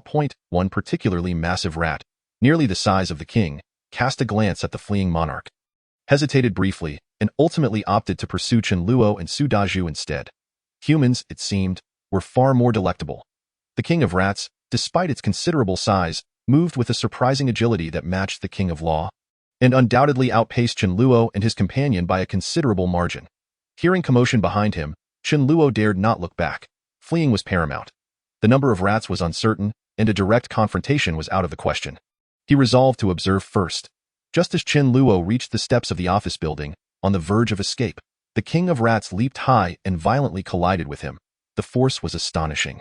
While ordinary sharp objects could not penetrate his armor, the immense power behind the blow rendered the armor ineffective.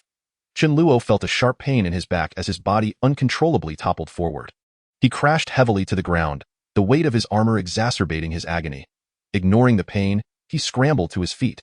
However, 2 seconds had been sufficient for the swarm to catch up with him and Su Dazhu. Su Dazhu glanced back, a chill coursing through him.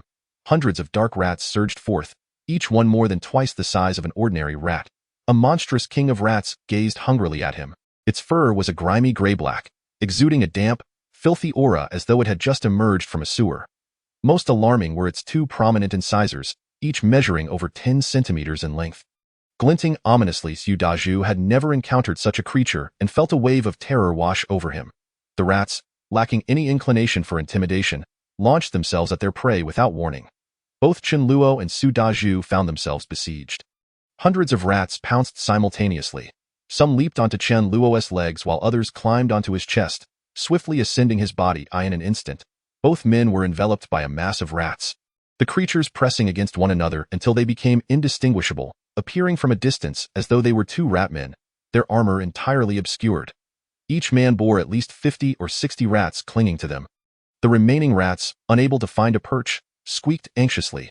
Each rat weighed over a pound, and combined with their collective force, Chen Luo felt as though he were burdened with a 100-pound sack. Though he had not been knocked down, standing was a struggle, and movement was nearly impossible. The King of Rats observed coldly from the side, intent on dining on the 2 humans once its minions had subdued them. Were it not for the armor, any other individual would have succumbed within seconds. Ordinary rats lacked the strength to breach Chen Luo's specially crafted armor, yet he cursed under his breath and brandished an electric baton. Given the small size of the rats and their density, a half-meter-long baton could easily incapacitate 3 or 4 with a single strike. The vitality of ordinary rats was no match for that of zombies. While zombies would be stunned instantly, ordinary rats would perish upon contact. Chen Luo had anticipated such a scenario, incorporating non-conductive materials into his armor. The electrocuted rats fell to the ground, but in the next moment, the remaining rats rushed to fill the void. The swarm was not as vast as Chen Luo had feared, numbering only in the hundreds rather than thousands, which provided him some solace. The electric baton was sufficient to eliminate these rats. However, the still untouched King of Rats weighed heavily on Chen Luo's mind. This creature was a mutant. In this apocalyptic world, all beings, whether survivors or mutated zombies, experienced gradual increases in strength. Yet, some zombies or mutated creatures would undergo mutations, resulting in a sudden surge in power. Such mutants, akin to those who had exhausted their life potential, often had a lifespan of only a few months or even hours. The greater the power gained, the shorter the lifespan. Furthermore, their strength became fixed, unable to increase further. Regardless of how long they might live, encountering a living mutant was akin to stepping in dog feces. Unfortunate indeed. The King of Rats before him was evidently one such mutant. Otherwise, it could not have grown to this size so quickly after the onset of the apocalypse.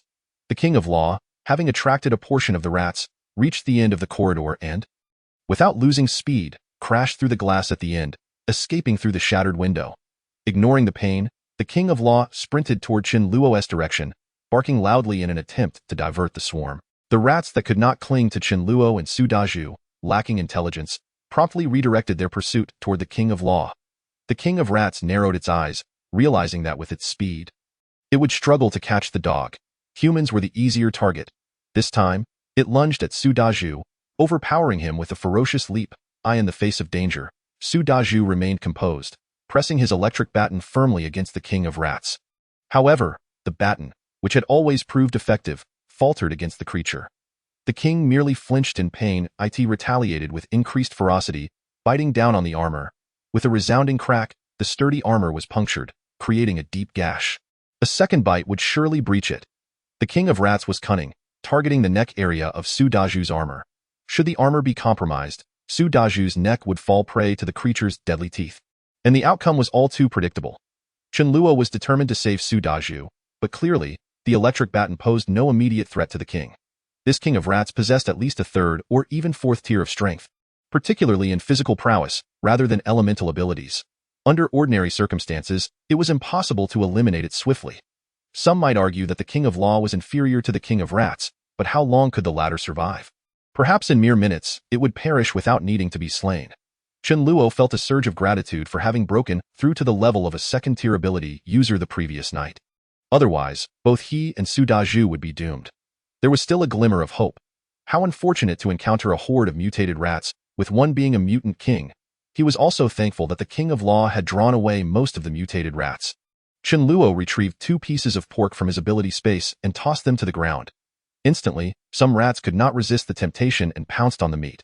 Chen Luo felt a significant reduction in pressure and, disregarding the rats still clinging to him, approached the king of rats with his electric baton. The king's eyes glinted with disdain. Did it truly believe the baton posed any threat?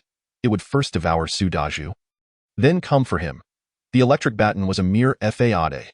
The true weapon was the void sword he was conjuring. The king of rats was intelligent.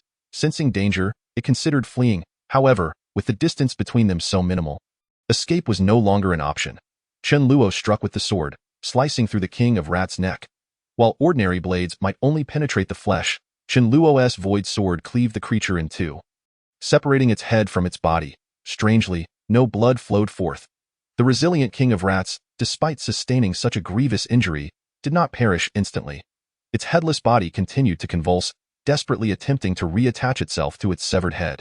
Though this was futile, the king could still continue to bite if it wished. Exerting the void sword had taken a toll on Chen Luo. He collapsed to the ground, utterly spent. Su Daju, no longer pinned by the king, swiftly seized the creature's head and hurled it away. After a few convulsions, the king of rats fell silent. Chen Luo, now drained, managed a faint smile. With the king vanquished, the remaining rats posed no further threat. He lacked the strength to wield the electric baton, so he summoned it from his ability space, urging Su Daju to electrocute the rats 1 by 1.5 minutes later, including those drawn away by the king of law. All the rats lay dead.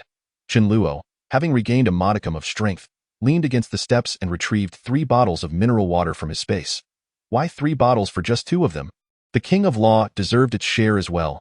After gulping down a mouthful of water and catching his breath, Chen Luo felt a lingering sense of dread. He had come perilously close to death. Had he ventured out without Su Daju, he likely would have met his end. Even if he managed to slay the king, the remaining rats would have been insurmountable. Although they could not breach his armor in one bite, they could gradually wear him down. Cursing inwardly, he acknowledged that despite his rebirth, his powers had not returned to their former glory. After securing the food from the granary, he would need to lay low and cultivate his strength for a time. Chen Luo stood and patted Su Daju on the shoulder, speaking volumes without uttering a word. Ordinary rats did not necessarily contain crystals. They were too feeble, and even if they did, their efficacy paled in comparison to that of zombie crystals, rendering them useless to Chen Luo. Approaching the head of the king of rats, he exerted considerable effort to break open its skull. Extracting a crystal smaller than half a quail EGG, it was already quite substantial, as ordinary zombie crystals were only the size of grains of rice. Besides the crystal, the king possessed another valuable asset, its 2 sharp incisors. Once Su Daju became stronger, ordinary weapons would struggle to penetrate his body. But these incisors, fashioned into weapons, would prove exceptionally useful. Extracting them from the king's mouth, however, was no simple task. Chen Luo, lacking strength, entrusted the task to Su Daju, who, after great effort, successfully obtained the incisors. Let us go. We should check the basement, Chen Luo suggested. The rodent infestation has been resolved, and the basement should pose no significant danger. Even if zombies were to enter, the rodents would launch an assault. Had Chen Luo arrived a few days later, it is likely that the zombies outside the granary would have vanished entirely. Nevertheless, Chen Luo cautiously ventured into the granary, while they continued his vigilant patrol. Aside from a dozen human remains and a few mutated rats, there was nothing else of note. Upon activating the basement's lighting, the entire state of the underground facility unfolded before his eyes, endless and remarkably spacious. Bags of grain were stacked high. Chen Luo did not linger. Securing the supplies without delayed it was not until after 8 o'clock in the evening that he managed to store all the grain in his ability space. He estimated there to be around 60,000 tons of rice and 20,000 tons of flour. This was the largest granary in the divine capital, and although there were other granaries, Chen Luo had no intention of visiting them. The distance was too great and the risks too perilous. They had narrowly escaped disaster that very day. Such an abundance of grain would suffice to feed 10,000 people for decades, entirely sufficient. Moreover, his ability space was nearing its capacity, leaving little room for more. Su Dazhu gaped in astonishment. Brother, just how vast is your ability space? Chen Luo chuckled. It's not particularly large, roughly the same size as this granary. With a serious expression, Chen Luo cautioned, Dazhu, you must not let slip the fact that I have stockpiled such a vast amount of supplies. It must remain a secret, no matter who it is. Su Dazhu, being a taciturn individual, nodded earnestly in acknowledgement. Rest assured, brother, I understand. I won't breathe a word. Even under duress in his past life, Chen Luo had but one brother. Su Dazhu. In this life, given Chen Luo's current disposition, it would be exceedingly difficult for anyone to earn his genuine brotherly affection again. Friends and brothers are two entirely different matters.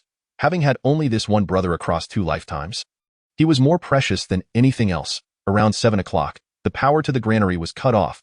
If memory served him correctly, this was when most areas of the city had already lost electricity. The darkness enveloped the surroundings, rendering travel unsafe. Thus, Chen Luo resolved to spend the night resting in the truck, intending to return at dawn. After absorbing the crystals, Chen Luo did not advance in levels. He estimated he needed to absorb around 150 crystals to reach the 3rd tier of his abilities, which would take at least 3 more days. To stave off boredom for Su Dazhu, Chen Luo handed him a fully charged phone and headphones, encouraging him to play some single-player games or watch a movie. This phone boasted a capacity of 512 GB. The truck's cabin was spacious, designed to accommodate 2 drivers comfortably. Chen Luo also took out his phone and began watching a film. To his surprise, the had joined him from behind, engrossed in the viewing experience alongside him. Chapter 22. Can you act like a human? Jiangu, there's a large truck approaching over there, on a roadside in the early morning. 4 young men were trudging forward, parched and famished, hoping to scavenge for supplies in the vehicles that occasionally came to a halt. The one referred to as Jiangu was a youth named Wang Jian, around 25 or 26 years of age. Upon hearing this, he turned to look and indeed saw a large truck. His expression brightening, Wang Jian waved his hand. Stop it. The other 3 immediately complied, their imaginations running wild. Surely, this large truck was laden with goods. It could be filled with instant food. A truck full of watermelons would also be splendid, refreshing and filling. Any fruit would suffice. Even if it contained no supplies, my uncle is the driver. I know that truck drivers often have cases of mineral water, marinated eggs, marinated chicken legs, and plenty of snacks on board. As this notion settled in, the 4 felt their stomachs growl even more. Jiangu, if it doesn't stop, you might have to use your powers to puncture its tires, the other 2 chimed in, casting fearful yet envious glances at Wang Jian. Wang Jian had awakened his abilities the previous night, suddenly realizing he could control metal. Initially, he believed he could manipulate anything, but experiments revealed he could only control metal. The others nearby were left dumbfounded. Abilities? They had no idea that survivors would awaken their powers in the subsequent half-month, some quickly, others slowly. This was a privilege typically reserved for protagonists in novels. Wang Jian, who had previously been ordinary and of low status, suddenly found himself elevated to the status of Jiangu among the 3. With newfound confidence, Wang Jian believed that his destiny was extraordinary, and the world would ultimately bow before him. Many who awakened their abilities tended to develop an inflated sense of self-importance, assuming a hierarchy where they were at the top. Wang Jian was no exception. With his approval, the 3 immediately blocked the road, while Wang Jian struck a commanding pose at the roadside. The large truck was none other than Chen Luo's. Stop, pull over. Faced with their shouts, Chen Luo smirked. Undeterred, he maintained his speed. The 3, clearly intimidated by the speeding truck, did not dare to obstruct it forcibly, resorting instead to curses. Wang Jian's expression darkened. How dare they disregard him?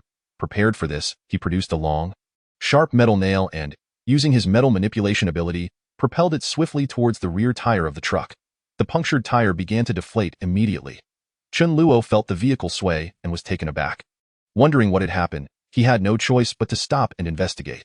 Upon seeing Chen Luo slow down and come to a halt, Wang Jian and his companions wore triumphant expressions as they hurried over. Two of them, without further ado, opened Chen Luo's truck compartment. Wang Jian approached the window, banging on it furiously. "Did you not hear me tell you to stop? Keep running, and let us see what happens." Before the apocalypse, Wang Jian never acted so brazenly, but after awakening his abilities and being flattered by his three companions, his ego had swelled excessively. "Get down, stop pretending to be dead." Chen Luo stared at Wang Jian in disbelief. "Did you just damage my truck?" Chen Luo's anger surged. How could he return home now? There were still over 90 kilometers to go, and without this truck, the journey home would be perilous. Ordinary vehicles could not navigate the city streets. At that moment, the two who had opened the compartment were left disappointed, discovering it was completely empty. They shouted, "Jian Gu, it's all gone. There's nothing here." Wang Jian, hearing this, felt his disappointment deepen, his anger flaring as he roared, "Get out of the car!" Chen Luo trembled with rage, cursing under his breath. He rolled down the window and forcefully pressed a condensed spatial orb against Wang Jian's face. Taken by surprise, Wang Jian was struck squarely. The spatial orb detonated upon contact, and Wang Jian let out a horrified scream as his face was mangled, skin entirely blown away, rendering him unconscious and collapsing to the ground. Wang Jian could never have anticipated that. Apart from himself, others in a mere month, survivors can only satiate their hunger with various snacks and pre-packaged fast foods. The thought of indulging in a fragrant, hearty meal has become the greatest luxury. Just having something to eat is a blessing. Those who are timid and lack strength often find themselves without sustenance, or worse, perish in their quest for food. However, these concerns bear no relevance to Chen Luo. The monarch of law pondered whether to enjoy braised pork or ribs today. Eating the same dishes daily had grown tiresome, and he yearned for a change of pace with something lighter. In the living room, curtains drawn, Chen Luo and Su Dazhu were engrossed in a game on the massive LCD television, playing on their PSPs. This life of monotony, eating, playing, sleeping, was wearisome. Yet, in these apocalyptic times, he had no aspirations of saving the world. Sighing as he grasped a chilled cola, Chen Luo lamented, "I do not wish to live like this, but what can I do? I am equally despairing." Casting a glance at the monarch of law, whose eyes were glued to the screen, Chen Luo suggested, "Why not practice against some zombies and hone your skills?" The monarch had advanced to level 2 the previous day, and his internal power had significantly increased, allowing him to wield other lightning-based abilities. However, mastery of these skills was not guaranteed with mere advancement. It required personal insight. Chen Luo only possessed spatial abilities, leaving the rest to be learned independently. The quickest way to refine one's skills was through combat. With great effort, the monarch diverted his gaze from the captivating game. It was unfair to deny a dog the joy of gaming, let alone even watching it. Chen Luo chuckled inwardly, recalling how, as a child, he would bring his GBA to school, surrounded by classmates eager to watch him play. But this is for your own good. Without training, one cannot grow. Su Dazhu had also leveled up to 2, and although there was a slight gap between him and the monarch, early-stage advancement made this difference less pronounced. Unlike the monarch, Su Dazhu was a physical enhancer with no intricate skills to learn. His advancement simply meant greater strength, requiring only combat experience. Yet, the zombies outside were merely the weakest tier, offering little in the way of training. When the monarch stood up and opened the door to leave, Chen Luo suddenly remembered something and called out, "Wait." The monarch turned, perhaps thinking Chen Luo was concerned for his safety or did not want him to go. Chen Luo then added, "Please take the 2 bags of trash I've packed and dispose of them." The monarch was taken aback, exclaiming, "You don't even treat me like a dog, do you?" Watching the monarch depart, Chen Luo shook his head, "You are far too worrisome. When will you learn to clean up after yourself? Only then will you be a truly mature canine. I shouldn't have to instruct you." "You should take the initiative," he sighed. Su Dazhu chuckled at the monarch's plight. "Let it be. Let us continue our game." At 6:30 in the evening, it was time for dinner. Chen Luo felt a twinge of worry. Daily feasts of meat were taking their toll on his stomach. When he first reincarnated, he had yearned for meat after being deprived for so long, craving greasy fried chicken and roasted duck. The ready-made meals he ordered were all rich dishes. Although there were some vegetable options, they consisted of dry-fried cauliflower, hand-torn cabbage, and oil-braised eggplant. Simple stir-fried greens or vegetable egg soup were nowhere to be found. Chen Luo lamented, "Who can endure this? I miscalculated." He had an abundance of ingredients, enough to last 10 lifetimes, and ample cooking resources, but merely watching cooking videos did not make one a chef at present. He craved a simple bowl of vegetable soup, yet none could be had. Even disposing of trash depended on the monarch. It was impossible to rely on Chen Luo for such tasks. The monarch was rather inept, and Chen Luo felt a pressing need for a maid to manage his daily needs. He longed for a life of effortless convenience, where someone else could handle the menial chores like washing dishes, cleaning, and tidying up. Immediately, he thought of Mayu, an exceptional cook. With her help, he could eat whatever he desired, and she could wash the dishes afterward. Chen Luo found her to be quite agreeable, not to mention pleasing to the eye. Even before the apocalypse, he had entertained such thoughts. He was uncertain of her fate. Even if she had survived, he would have preferred to let her suffer a bit longer for better discipline. However, now it was Chen Luo, the chronic sloth, who desperately needed a caretaker. Observing the monarch's relentless toil, Chen Luo felt a pang of guilt and thought, perhaps I should liberate him.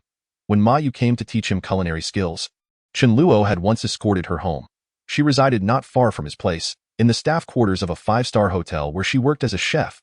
He had lured her with a high-paying part-time offer to impart her culinary expertise. If she lived too far away or in a bustling area, he would have abandoned the idea, for there were many others. After contemplating, he decided it would be prudent to wait until the next day when he would likely advance to a level 3 ability user. The day after that, he would check on Mayu. If things did not work out, he could always seek out other options. Chen Luo sighed, resigning himself to a dinner of winter melon and rib soup for the night. Chapter 24. Good people do not long live. After advancing to level 2, Chen Luo could absorb around 50 low-tier crystals daily. The quantity would decrease with higher-grade crystals. It took him over a week to fully absorb the crystal from the monarch. Testing indicated that absorbing a crystal once a day was optimal, keeping his body in a state of hunger to maximize absorption, better than trying to absorb them every few hours.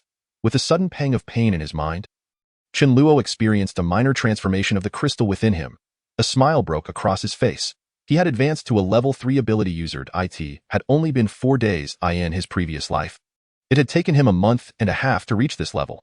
Even with the monarch's impressive talent, he needed at least half a month of dedicated effort to progress from level 2 to 3. Yet, Chen Luo had achieved it in just 3 days. Oh monarch, you should consider yourself fortunate to have followed me in this life. Otherwise, I would not need to resort to ambush tactics against you. The internal power within Chen Luo could be described as magical or mystical. Compared to his level 2 state, both purity and quantity had significantly increased, almost tripling in strength. His void sword, which could previously only last 5 seconds, now endured for 20. His abilities had seen a substantial enhancement. However, to utilize void walking, he still required considerable advancement, at least to level 4. Currently, zombies had not even reached the level of 1 ability user, verging on 0 level weakness. After reaching level 4, the crystals from 0 level zombies would offer Chen Luo no benefit, making it impossible to rapidly increase his strength. Even now, the crystals from 0 level zombies yielded minimal effects. Advancing to level 4 would require thousands of them.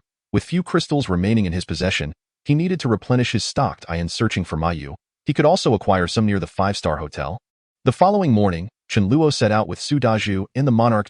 As they passed by the neighborhood supermarket, an interesting scene caught his eye. A familiar young man, a long-term resident of the area, hurriedly exited the supermarket with a half-full bag of goods. Yet, familiarity with one's neighbors had waned. Even those living nearby might not know each other's names. Suddenly, a woman burst out of the supermarket, attempting to snatch the items from the youth's hands, her voice laced with desperation. You've taken everything. How can I survive?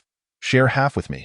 Though it was only the 5th day of the apocalypse, the value of resources was already understood by all. Without food, survival was impossible.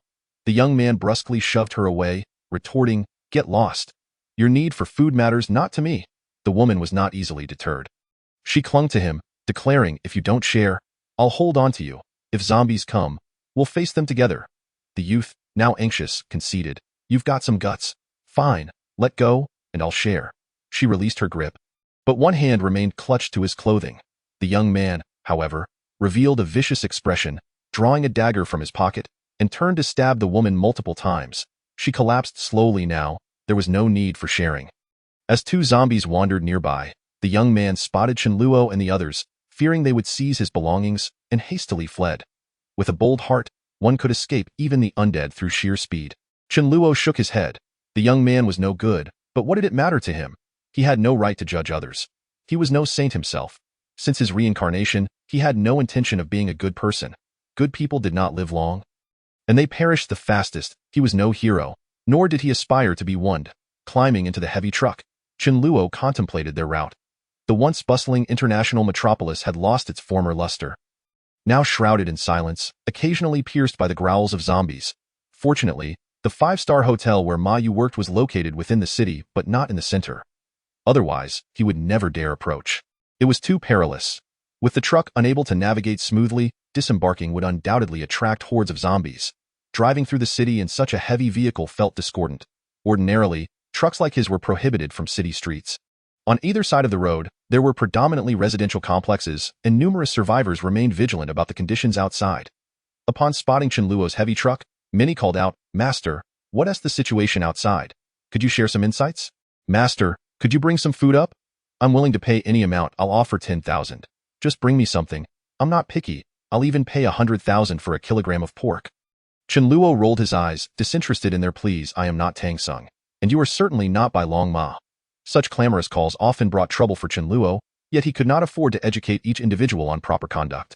Navigating through the city with a heavy truck proved sluggish due to the numerous roadblocks and sharp turns. In less than 20 minutes, Chen Luo arrived at the back entrance of Yunlai International Hotel. "Dezhu, put on your gear and get out," Chen Luo instructed. Dezhu nodded and donned his armor. The trio, 2 men and a dog, exited the vehicle. This time, Dezhu wielded a solid iron rod instead of an electric baton. With limited battery life on the baton, and after advancing to level 2, Dezhu's strength had increased significantly, making the iron rod far more lethal than the electric weapon. Following closely behind Chen Luo, a horde of 4 to 5 dozen zombies, having not lost track of them, quickly lunged forward as Chen Luo and Dezhu dismounted. Chen Luo brandished the electric baton while Dezhu raised the iron rod, delivering a crushing blow to the head of a zombie. The strike was powerful and forceful, capable of shattering the skulls of both zombies and survivors alike. The undead's head split open, spilling a mixture of red and white, resulting in its immediate demise. The head is the zombie's Achilles heel. Had Dezhu struck its body, it would not have been dispatched so easily. Dezhu swung the iron rod repeatedly, dispatching one zombie after another with remarkable efficiency, matching Chen Luo's pace with the electric baton. Should Chen Luo rely solely on his spatial abilities, even as a level 3 ability user, he could not compete with Dezhu's efficiency.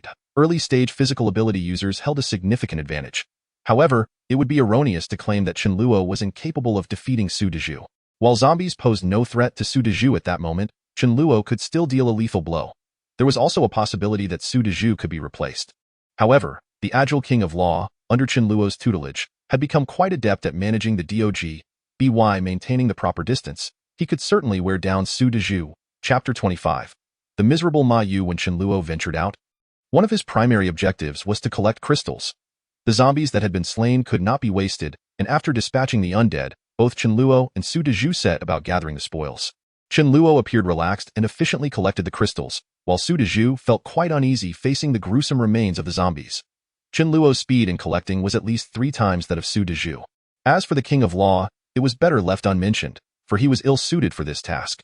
The trio, 2 men and a dog, moved through the crowd of zombies with ease, quickly amassing over 300 zombie crystals. They could continue their slaughter, but it was unnecessary. Dezhu had expended considerable energy. It was absolutely imperative not to deplete all their strength before halting, lest they encountered danger. 300 crystals would suffice for 3 days. Chen Luo glanced at the hotel staff dormitory they had passed and frowned. The apocalypse had erupted around 9 o'clock. Had Ma Yu been in the dormitory or at work?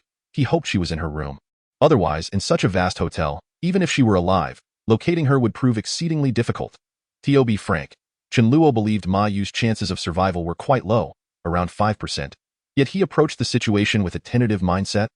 Willing to check under safe conditions, upon entering the staff dormitory, the King of Law led the way. The laments of the fallen zombies and the roars of the King of Law soon caught the attention of a dormitory occupant. A young man peered through the peephole, observing 2 armored figures as they dispatched zombies with ease. Though frightened, he mustered the courage to crack the door open just a fraction, poking his head out.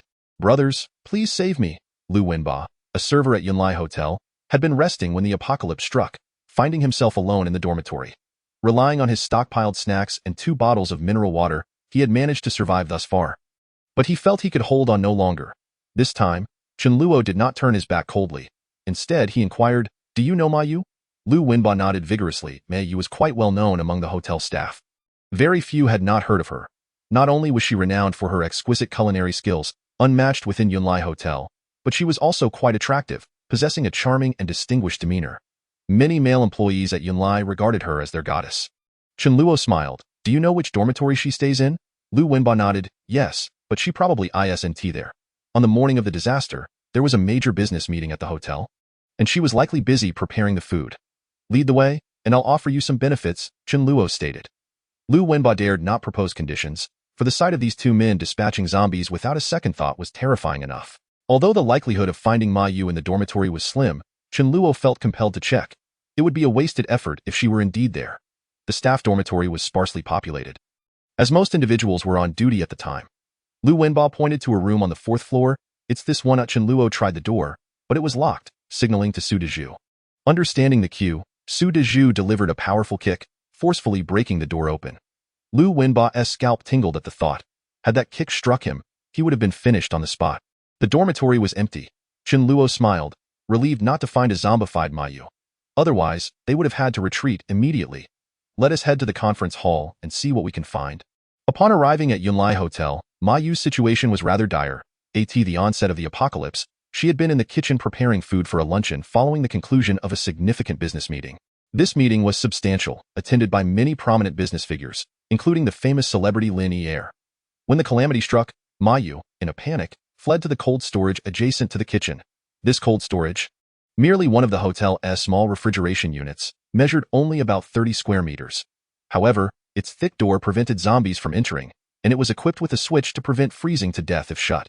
Many survivors from the meeting had scrambled to the less populated back kitchen area. The kind-hearted Ma Yu promptly ushered them into the cold storage. A total of 9 individuals, including the celebrity Lin Yi, found refuge there. The cold storage contained only some rice and vegetables, and without a fire, they could only eat raw vegetables to survive. In the confined environment, the necessity for eating, drinking, and relieving oneself became apparent. No one dared venture outside to use the restroom, with zombies wandering about. Though the 30-square-meter cold storage was filled with shelves, leaving only a narrow path for movement, accommodating 9 individuals made it quite cramped. Rendering lying down impossible, they could only sit on the floor to rest, while reserving a significant portion of space for an impromptu toilet. The entire cold storage reeked, far worse than a public restroom, which at least had regular flushing. Closest to this makeshift toilet was Ma Yu, the benefactor who had led the others to safety. This was a scenario Ma Yu had never anticipated. It was easy to understand, as among the 9 individuals, except for Ma Yu, they were either high-ranking hotel executives, her absolute superiors, or the celebrity Lin Yi, who held the highest status.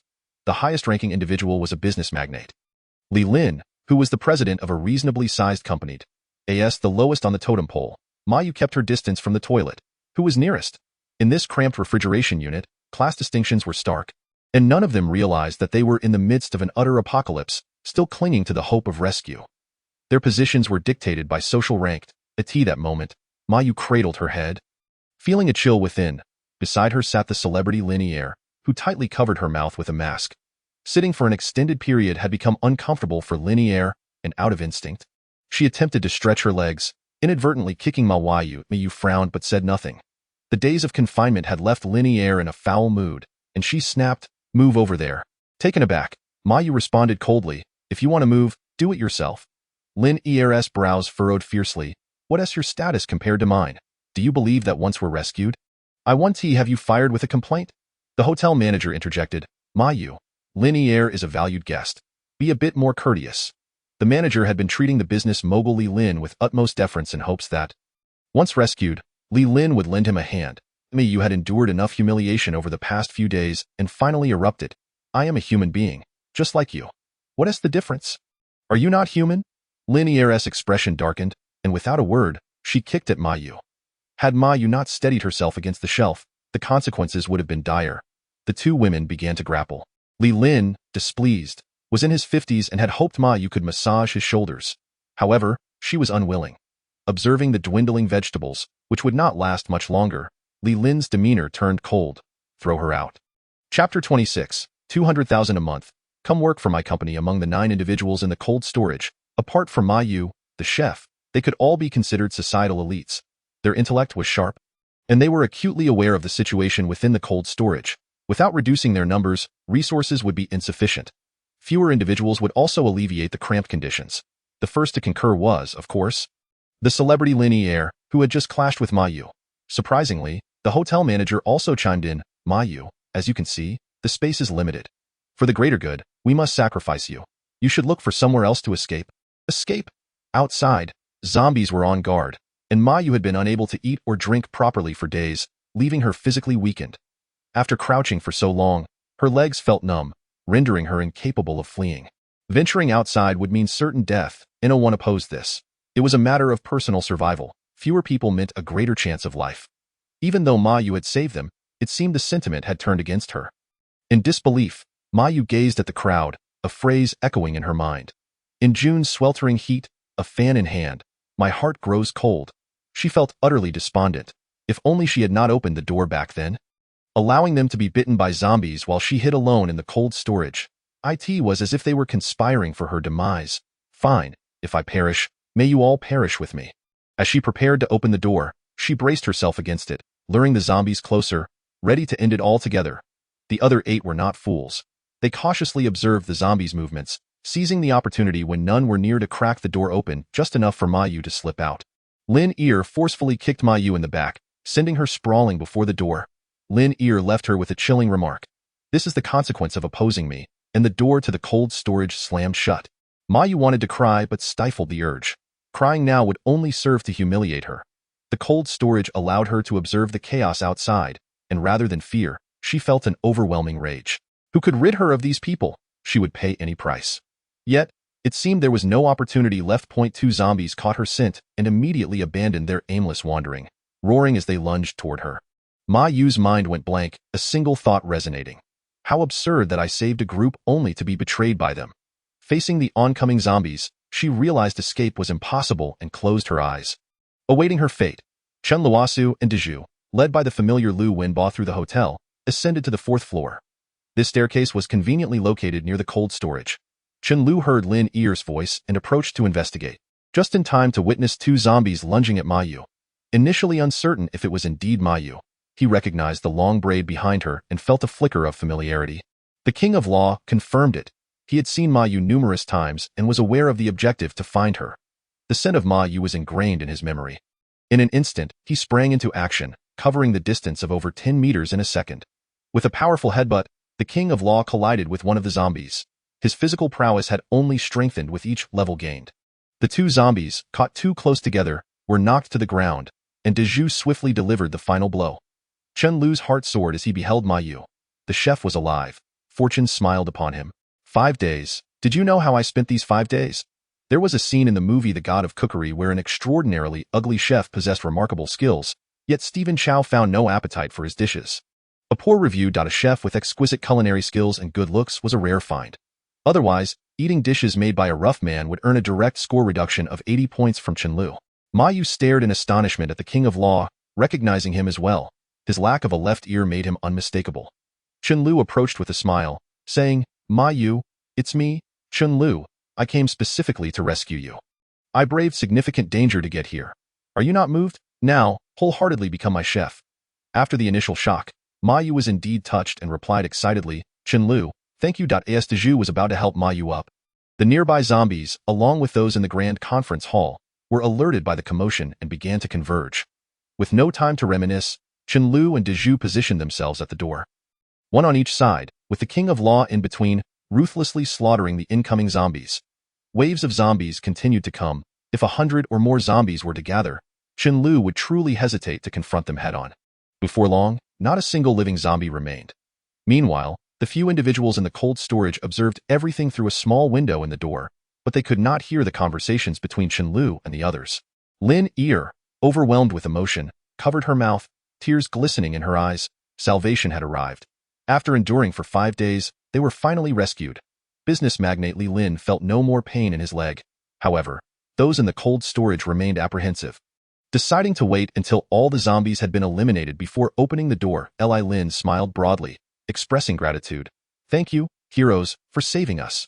Lin Ear removed her mask, revealing a smile that radiated modesty and purity. Hello? I am Lin Ear. It is a pleasure to meet you. Without removing her mask, how could Chen Luo know she was Lin Ear? She was a top-tier star, just a step away from stardom. Perhaps these 2 were her die-hard fans, likely to treat her better than they would Li Lin. Chen Luo glanced at her, thinking, oh, how premature your joy is. He then asked Ma Yu, what happened? What can I do to help? While everyone else had found refuge in the cold storage, Ma Yu had been left outside, nearly devoured by zombies. Chen Luo easily inferred that something foul had transpired. Strangely enough, upon hearing Chen Luo's words, Ma Yu's grievances surged forth, and she choked out the events that had transpired. Chen Luo listened with a sneer, remarking that one should never strive to be a good person when you had value. That was why Chen Luo came to save her. Without value, he would not concern himself with her fate. Li Lin and the others exchanged glances, appearing to be acquaintances of Ma Yu. Hmph, in this world. There is no issue that cannot be resolved with money. Li Lin said, young brother, could you kindly escort me home? After the crisis is resolved, I can offer you a job at my company with a monthly salary of 200,000. 200,000 was no small sum. That equated to over 2 million a year. How many workers could ever hope to earn such an amount? Just a few years could make one a millionaire. One person produced a check and presented it to Chen Luo. Just get me to a safe place and fill in any amount you wish. Any amount? Who knew it could be a billion? This was the legendary blank check. Chen Luo exclaimed, good heavens, you're even better at pulling a fast one than I am. This made Ma Yu want to laugh. She had no idea how wealthy Chen Luo was, but she at least knew that his villa was worth several million. Among those present, perhaps only Li Lin was richer than Chen Luo. Chapter 27. The most fortunate event. Everything Ma Yu said incensed Zhu. He detested such ungrateful individuals. They had saved you, yet you sought to endanger their lives. Is this what humanity has come to? Unable to contain himself, Zhu advanced, delivering a resounding slap to each of them. Lin Ear did not escape his wrath either. Zhu's strikes left them dizzy. Li Lin, furious, shouted, you? Yet, he dared not threaten further. He had just witnessed the two annihilating zombies.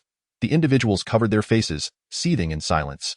Lin Ear hung her head, feeling an overwhelming sense of humiliation. Lu Wenba gaped, you all have some nerve. Aren't you afraid of retaliation? These people are not to be trifled with. Their connections run deep. The conditions proposed by the others drew Chen Luo's derision. In this apocalypse, what use is money? It's less useful than toilet paper. Living in a dream. Are we? 20,000 a month?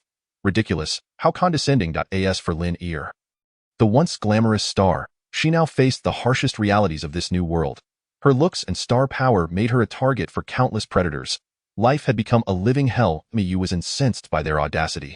If not for Chen Luo, she would have perished, and she couldn't help but slap Li Lin and the others, with Lin Ear being her main target. Though her slaps lacked strength, they were profoundly humiliating. Li Lin gritted his teeth, speaking in a subdued tone. Young brother, you've avenged your friend.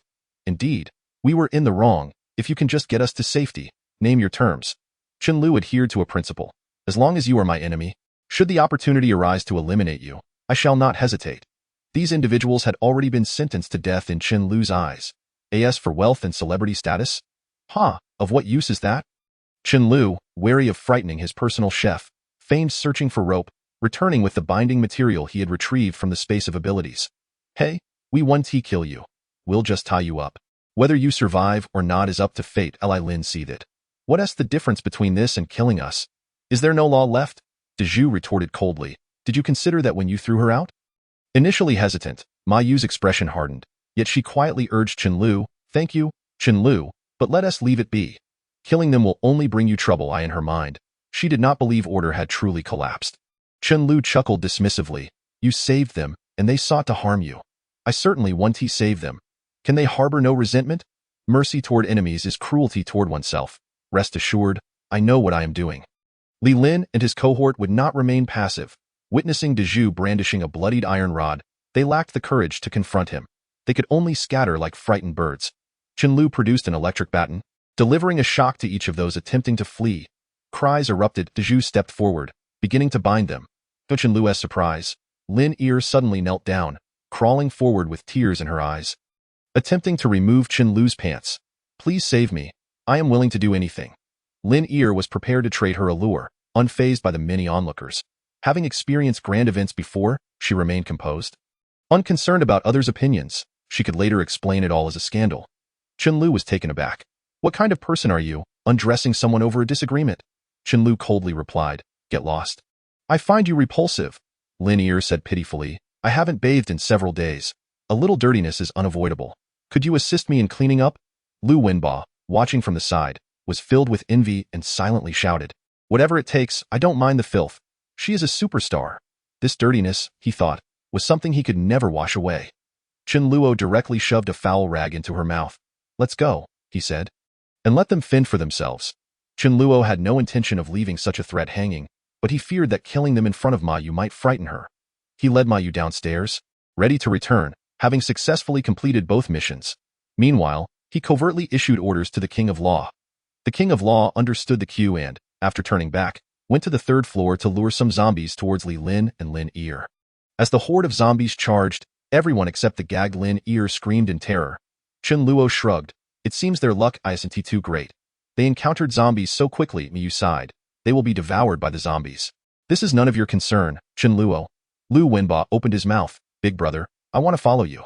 With such a robust ally, a person who slays zombies as easily as drinking water, it would be incredibly safe to stick with him. Chen Luo chuckled lightly and flatly refused. What makes you think you possess any qualities that warrant my taking you on? Lu Wenba stammered, unable to find his words. Chen Luo handed him Su Daju's hefty iron rod, saying, take this, go out and kill 10 zombies, and I'll let you accompany me.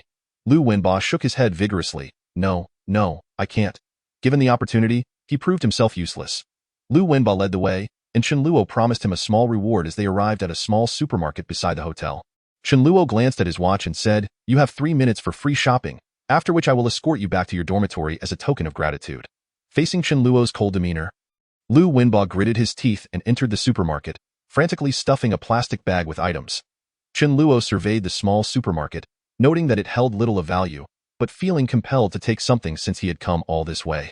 He approached the tobacco and alcohol counter and took several packs of the most expensive cigarettes. In 3 minutes, Lu Wenba managed to fill 6 large plastic bags. If he conserved them, it would be enough to last him a month. If he had the courage and a bit of luck, he could survive in this apocalypse. Throughout this, Miyu pondered her own worth. Friends? Please, their bond was too shallow for Chen Luo to take such risks. Looks? Impossible. There were countless more beautiful individuals, including Lin Ear, who seemed to hold no interest for Chen Luo. Recalling her time teaching Chen Luo culinary skills, she remembered how he devoured the dishes she prepared. Perhaps that was her value. Chen Luo instructed Su Daju to escort Lu Wenba back to the dormitory and casually remarked, I'm in need of logistics. No one to cook for me? And I'd rather slay zombies than wash dishes. You just came to mind. Would you like to come back with me? I can ensure your safety and won't skimp on food or drink. To put it rather boastfully, meeting me is the most fortunate event in your life. Chapter 28. Preparing to check meeting me is indeed the most fortunate event in your life. This statement was far from arrogant. Who was Chen Luo? A reborn survivor, intimately familiar with the unfolding of the apocalypse. Having survived in his previous life, he was certain to endure in this one as well. The difference was that he had accumulated an unimaginable amount of resources. Measured not in kilograms or bags but in tons, even tens of thousands of tons. For someone like Chen Luo, to fight over a mere sausage was a testament to the scarcity of resources. Following Chen Luo meant access to clean water and fresh meat. As Chen Luo's personal chef and caretaker, could he possibly treat her poorly? He was ruthless to his enemies but exceedingly generous to his own. Especially to those close to him. A tremor ran through Mayu's heart. Indeed, meeting Chen Luo was her stroke of luck. Without him, she would have perished, devoured by zombies. This alone sufficed, and without further deliberation. Mayu nodded, I am willing. Chen Luo beamed at the answer he sought. Had it been otherwise, he would have turned and left her to her fate. Just as Mayu, having contemplated her situation, let out a sigh of relief, she suddenly realized her stomach was growling with hunger. During her time in the cold storage, she had only nibbled on raw vegetables, the tastiest of which was the carrot. But for the past 2 days, she hadn't even had that. The meager vegetables she consumed had left her feeling nauseous from hunger. Unable to resist, Mayu grabbed a pack of biscuits and devoured them. Chen Luo did not stop her, saying, take it easy. When we return, we shall celebrate your joining us with a grand feast. He added, of course, you shall be the one to cook. Soon, Su Daju and the King of Law returned, and the group climbed into a heavy truck. Miyu marveled at how Chen Luo had managed to find such a vehicle. As they drove, Chen Luo casually inquired, by the way, Mayu, have you awakened any abilities? Everyone would awaken powers, it was merely a question of time. Chen Luo explained the concept of abilities while introducing his own and Su Daju's. There was no need to conceal his spatial ability from Mayu. As a chef, it was akin to having a refrigerator. However, he wouldn't disclose how much food was stored within. Yu thought for a moment and replied, on the 3rd day, I did experience a headache, but I'm not sure if it was any power. I've been too hungry to focus. Awakening an ability on the 3rd day wasn't bad. It was certainly not subpar. Yu concentrated on sensing the power within her, and slowly, small flames began to flicker in her palm, startling her. Chen Luo, on the other hand, was overjoyed. Cooking required fire, whether from gas, electric stoves, charcoal, or firewood. The flavors differed significantly. The flames produced by an ability user could create dishes that were even more delectable. Fire wielders were not particularly rare, But a culinary master with such an ability was indeed a treasure, especially if they were also pleasing to the eye. Before long, they arrived home smoothly. Chen Luo eagerly presented Ma Yu with ingredients. Urging her to prepare a grand meal, Ma Yu was already aware of the spatial ability, though she didn't know its extent, so she was not surprised. After all, she had mastered fire. How difficult could it be to understand Chen Luo's spatial control? The aroma wafting from the kitchen made their mouths water. In just over an hour, Ma Yu prepared 8 dishes. Stir-fried tomatoes with eggs, braised mushrooms with tofu, green pepper with eggs, stir-fried greens, chicken stewed with vermicelli, red braised pork with potatoes, cumin lamb, and onion stir-fried shrimp. The soup was a seaweed egg drop soup, a feast for the senses. The ingredients Chen Luo had purchased were pre-packaged and had been sitting for at least half an hour. So they lacked the freshness of Ma Yu's dishes. Particularly, they tasted different. Ma Yu's cooking was far more fragrant. Initially, Ma Yu hadn't intended to make so many dishes, thinking they wouldn't finish. But jokingly, Su Dazhu could easily devour them all himself. With their bellies full, Chen Luo and Su Dazhu were not in danger of embarrassment. However, after 5 days of subsisting on a meager diet of raw vegetables, Ma Yu could not help but gulp down her saliva. Chen Luo chuckled.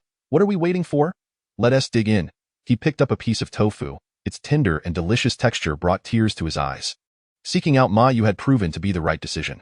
Though she was hungry, Ma Yu took small bites, feeling somewhat shy due to the new experience. After the meal, Chen Luo contentedly rubbed his belly.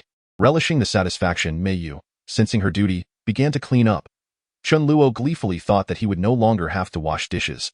After tidying up the utensils, Ma Yu contemplated mopping the floor. But Chen Luo had already arranged a room for her. If you wish to take a bath, you may, but be careful not to let the dirty water enter your mouth. You lost your phone? Right? Here, take this one, along with this 50,000 milliamp battery pack. I've downloaded movies and novels for you. Enjoy them when you're bored. With Ma Yu's addition, Chen Luo found himself living a life of ease. He no longer had to fret over trivial matters and could simply enjoy his days of eating, drinking, and leisure. The King of Law also returned to a normal dog life. 3 days flew by. And Chen Luo had nearly exhausted the crystals obtained from slaying zombies. Reaching level 3. Chen Luo could absorb 80 of the lowest grade crystals daily, while Su Dazhu required 10, and the King of Law needed 12 or 13. Ma Yu, still at level 1, needed only 2 crystals a day. Ma Yu was indeed fortunate. While others risked their lives to obtain crystals, Chen Luo casually tossed them her way. Tio advanced to a level 4 ability user. He would need at least another 10 days. Chen Luo planned to venture out again to acquire more crystals. At the same time, he hadn't forgotten about Mi Ling and Mi Li. It had been 10 days. He wondered how they fared in the harshness of the apocalypse, likely still enduring hunger. However, Chen Luo intended to check on Mi Ling and Mi Li, not with the aim of bringing them along, as the timing was not yet right. His purpose was merely to ascertain whether they were at home. Mi Ling attended a university in the capital, while Mi Li was a senior in high school. When the apocalypse struck, it was not a weekend, so they might still be at school. Chen Luo resolved to visit their home to see if they were present. Death was not a possibility. He was uncertain about Ma Yu and Chen Luo, as he had no intersection with Ma Yu in his previous life. However, he had crossed paths with Mi Ling and had seen Mi Li alive. Chen Luo lamented, revival magic. Such powers in the hands of the unworthy could invite divine retribution. Chapter 29. The Talking Cat. Just as Chen Luo was about to leave, he cautioned Ma Yu, saying, regardless of who it is or what excuse they provide, do not open the door. Even if someone is dying right before your eyes, you must not let them in. Keep the doors and windows tightly shut. Do not stick your head out, and absolutely do not step outside. The consequences are yours to bear. Having experienced the incident with the hotel cold storage, Ma Yu understood the gravity of the situation and nodded solemnly. Chen Luo and Su Dazhu, the Law King, were set to venture out to gather crystals. Leaving Ma Yu alone at home, it was impossible to take her along, as she would only be a burden. Her role was simply to manage logistics. Moreover, it was equally impractical to leave someone behind to protect her, not even the Law King. While the Law King was indeed a capable assistant in the event of danger, he might be the one to turn the tide. Chen Luo provided Ma Yu with 2 electric batons for her protection, which should suffice. Upon exiting the community and reaching the area where heavy trucks were parked, Chen Luo's expression darkened. The window on the right side of the truck's cabin had been shattered, presumably by someone, indicating that someone had entered the truck to check for supplies. What were they, blind? Even from outside, one could see there were no supplies inside. The truck's cargo area had also been left open. After 3 days of not venturing out, it was no surprise that the truck had been targeted. Chen Luo felt a pang of sympathy for the Law King, thinking it unnecessary for him to check on the truck. Suddenly, 2 zombies lunged at him. Chen Luo kicked one away with force. What were you even watching? What use are you? The zombies, confused, were met with his wrath as he climbed into the truck. Don't let me find out which little brat did this. After inspecting the truck, he was relieved to find everything in order aside from the broken window. He drove the truck onto a nearby street with fewer people, ready to use it to ram any zombies in his path. If that failed, he would disembark with Su Daju to eliminate them. In just over an hour, Chen Luo had collected more than 300 crystals. As he dispatched zombies, he intentionally steered closer to the community where Mi Ling and Mi Li resided. After gathering over 500 crystals, Su Daju, panting heavily, took a moment to rest before Chen Luo entered Mi Li's community. It was just past 6 in the evening, and the sky was dimming. Before the apocalypse, Chen Luo had commissioned someone to investigate Mi Ling and Mi Li's backgrounds, not only learning of their general preferences, but also their precise residence. This community comprised 16 nine-story buildings. With a resident population of around 3,000, during the apocalypse, having even 1,000 residents left would be considered fortunate. As Chen Luo entered the community, he observed that there were only 3 small supermarkets, each merely 30 to 50 square meters in size. Such supermarkets typically had minimal supplies. To his surprise, he discovered all 3 supermarkets were completely empty. This was to be expected.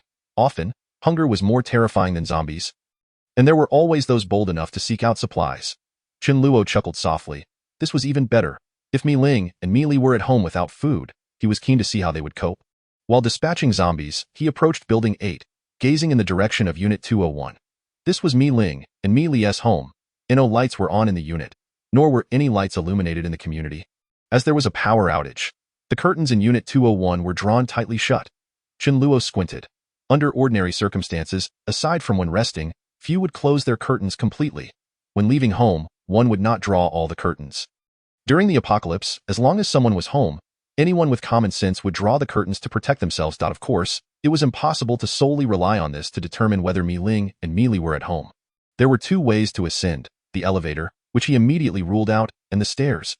Chen Luo whispered, "Law King, go check if anyone is home." The Law King nodded, understanding this was a task befitting him. As he prepared to ascend the stairs, his remaining right ear perked up, and his body lowered as a low growl emanated from his throat. Like a rabbit, the Law King darted toward a nearby bush. Meowed, a distinctly terrified cat's cry rang out, followed by the swift emergence of a white figure, fleeing in panic. The Law King had discovered the cat hiding in the bush and chased after it. But despite the cat's agility, within mere seconds, the Law King caught up. Chen Luo was taken aback. A cat. Clearly, this was a cat that had not turned into a zombie. He quickly instructed, "Law King, do not harm it." A cat would make a lovely pet. Cats and dogs could also turn into zombies, but they were generally not as formidable as their undead counterparts, unless they were of a mutated variety, which was exceedingly rare. Before the apocalypse, Chen Luo had contemplated acquiring a cat for companionship, but he had hesitated, fearing it might turn into a zombie and pose a threat to him, so he ultimately abandoned the idea. With a grin, he thought, "If you're attractive, I might just take you home. If not, well." The Law King, gripping the cat by the scruff of its neck, trotted over, wearing an expression of pride. Chen Luo scrutinized the cat and was pleasantly surprised. Upon closer inspection, it was a silver-shaded cat, approximately 20 centimeters long, with striking sky-blue eyes. Its fur was sleek and free of tangles, exuding an overall beauty that resembled that of a little fairy among cats. Of course, it could also be a male. The cat struggled fiercely in the Law King's grasp, yet it was evidently unable to break free. Chen Luo reached out to pet its fluffy little head when suddenly, a voice echoed in his mind. "Let me go, you stupid dog." Chen Luo's pupils constricted, astonished at the cat's words. This voice did not resonate in his ears but instead manifested within his thoughts. This ability was familiar to him. Powerful psychic ability users could communicate mentally without uttering a word. The Law King was a dog capable of wielding lightning abilities. Why couldn't other cats and dogs possess psychic powers? The silver-shaded cat before him clearly possessed the ability for mental communication, and it was wise enough to recognize that Chen Luo was the one in charge, pleading with him to let the Law King release it. Chen Luo's eyes sparkled with excitement. "What an unexpected gain! Come with me, and I'll ensure you have plenty of fish to eat." Chen Luo reprimanded, "Law King, how could you be so rude? Let it go." Despite his words, he held onto the cat's body, fearing it might escape. The Law King, feeling utterly dejected, conceded, "Fine, it's all my fault." Once in Chen Luo's hands, the cat ceased struggling, gazing up at him with its large blue eyes as Chen Luo heard its thoughts again. "I did nothing to provoke it. That dog is truly despicable." Chen Luo nodded in agreement. "Indeed, utterly detestable. Su Dazhu scratched his head, puzzled as he watched Chen Luo converse with a cat. Just then, the cat seemed to sense something. Do you have any fish snacks? I have a feeling you do. Chapter 30. The girl and the cat. The intuition of a psychic ability user often surpasses that of others. A powerful psychic can even sense danger moments in advance, much like animals that can predict rain or earthquakes and react accordingly. The cat claimed it felt that Chen Luo had fish snacks on him. Indeed, he did, plenty of them. Not only fresh fish, but also various fish dishes. Additionally, he had snacks in abundance, including fish fillets and fish treats measured in tons. Chen Luo chuckled, ready to pull out some fish treats. Thinking, if you eat my food, you will be my cat. Petting a cat can relieve stress and uplift one's spirits. That moment, a curtain on the second floor was pulled back and a window opened. An anxious voice called out, "Let go of my rice." Chen Luo looked up in astonishment, realizing it was Mi Li. This cat's name was Rice? It belonged to her? Seeing two intimidating figures holding her cat, Mi Li's anxiety surged.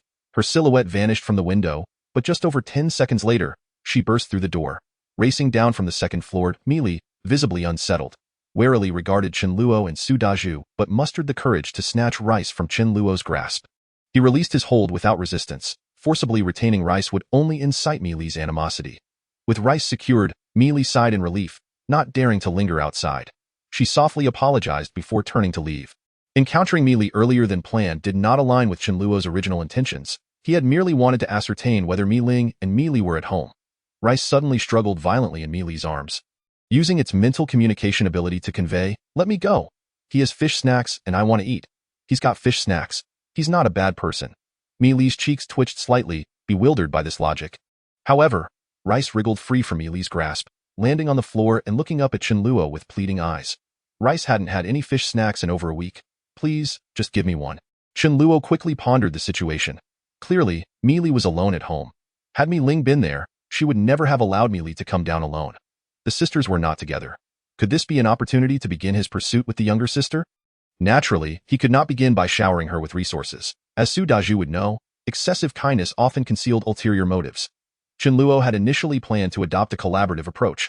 Mi Ling and Mi Li were no mere ornaments. With his formidable strength, thorough understanding of potential dangers, and an ample supply of resources, he was confident he could secure their loyalty and willingness to stay by his side in his past life.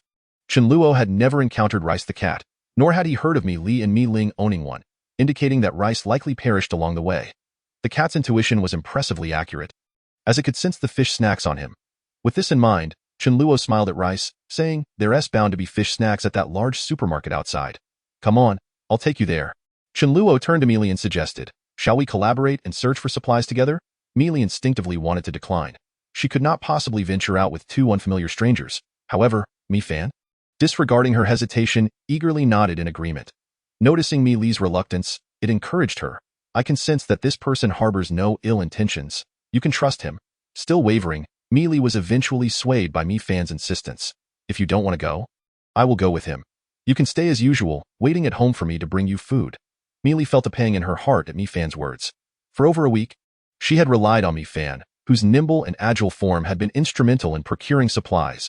If it weren't for the cunning and elusive cat, no one would easily capture it now, with the supermarkets emptied. Mi Fan would have to venture further afield to find resources, which posed a significant risk. Trusting Mi Fan's judgment about the two men, Mi Li ultimately resolved, "All right, I will join you. Mi Fan, I am placing my trust in you." Chen Luo smiled, recognizing this as a promising beginning. Mi Li said, "Please wait for me. I will fetch a few items from upstairs." Soon, Mi Li returned, donning a red helmet, likely from an electric bike, and wearing a thick leather jacket that concealed her youthful figure. In her hand, she held a rolling pin. With a timid voice, she addressed Chen Luo, "You must be aware of Mi Fan's ability to communicate with humans. I have also unexpectedly acquired a special ability, akin to a priest in a game." Chen Luo chuckled softly and replied without reservation, "My name is Chen Luo, and my ability is akin to that of a spatial magician. This is Su Dazhu, who resembles a warrior, and this dog, my companion, is called Law King, a lightning-type mage. You may refer to him as Thunder Law King." Upon hearing this designation, Law King straightened with pride, asserting, "I am no mere fighter like Mi Fan." Mi Li stared in disbelief at Law King, astonished that not only Mi Fan had developed special abilities, but that a dog could wield lightning as well. If she had not ventured out, she would have remained oblivious to the profound changes in the world. Mi Fan urged, "Hurry and find some dried fish." After taking a few steps, they encountered a group of zombies. Both Chen Luo and Su Dazhu remained unfazed. While Meili tensed up with anxiety, trembling slightly, she declared, "I will amplify Su Dazhu's strength." She understood that the warrior needed to take the front line, so she focused on enhancing Su Dazhu first. Although completely unnecessary, Chen Luo was curious to observe. A faint golden light emanated from Meili's hands, swiftly entering Su Dazhu's body. Noticing her adeptness, it seemed she had practiced this ability. Meili proceeded to amplify Chen Luo as well. Chen Luo closed his eyes to feel the effect. It was equivalent to a 1/3 increase in strength. If his previous power was 30 points, it had now risen by 10 and of course, it was not a percentage increase. 10 points of strength was comparable to that of an adult man. Moreover, Meili was undoubtedly only at the initial level, meaning her amplification would grow as her level increased, and she could enhance multiple targets. With Meili's boost, Su Dazhu dispatched several zombies with ease. Instead of delight, Meili's complexion turned pale as the gruesome scene of a zombie's head being smashed, with blood and brains splattering. Overwhelmed her, a solitary zombie approached. Meili hesitantly muttered, "I have never fought a zombie before. This one will serve as my practice. I must face this step sooner or later." Chapter 31. Cooking braised fish for you. Meili, appearing timid, spoke words that bore a hint of resolve. If this world were teeming with zombies, she had to conquer her fear of these creatures. Chen Luo was somewhat surprised by her words. She appeared fragile on the outside yet possessed a resilient spirit. Confident in her safety under his watch, he did not refuse. "Dazhu, hand your iron rod to Meili." The rolling pin's power could not possibly compare to a solid iron rod. Su Dazhu chuckled at the trembling Meili and graciously passed the iron rod to her. Meili wanted to prepare herself mentally, but the zombies would not grant her that time. As she observed the approaching zombies, Meili anxiously cast a strength buff on herself. The zombie lunged with its gaping maw, and although Meili's mind momentarily blanked, her gaze quickly hardened with determination. However, lacking any combat experience, she was clueless about evading the attack. "Well, I guess I'll just stand my ground." The zombie's sharp claws crashed down on Meili's arm. Had she not been wearing a thick leather jacket, her flesh would have been severely torn. Simultaneously, the zombie lunged for her delicate neck. Gripping the iron rod tightly, Meili swung it down with all her might. Despite her outward appearance as a frail girl, her strength surpassed that of a healthy adult man due to the fixed amplification. The zombie's head was crushed, blood spraying onto Meili's helmet and leather jacket. While the head was a weak point for zombies, it typically required someone with Su Dazhu's strength to achieve such a feat with a single blow, and Meili was just shy of that capability. As the zombie continued its assault, Meili, startled by the splatter of blood, swung the iron rod repeatedly as if smashing a watermelon. The zombie lay lifeless, yet Meili continued to strike. Its head was utterly obliterated, a gruesome sight that made even Chen Luo's scalp tingle. "Girl, you've gone a bit overboard." After dispatching the zombie, Meili crouched down and removed her helmet, the bloody scene inducing a wave of nausea. She could only retch, her stomach empty. Chen Luo offered her a tissue and a bottle of mineral water, which Meili accepted gratefully. 2 minutes later, she regained her composure and glanced at herself, then at Su Dazhu and Chen Luo, finally understanding why they appeared so fierce. She was, after all, covered in bloodstains, which made her look quite intimidating. Chen Luo offered words of encouragement. At the very least, she had found the courage to confront zombies and had not faltered in a critical moment. Mi Fan sighed. "You really do worry too much. Are we still going to find dried fish?" On their way, Chen Luo had already dispatched numerous zombies, and there were not many left wandering the community. He led Meili and Mi Fan into his sturdy truck, which provided Meili with a sense of security for their supply-seeking expedition.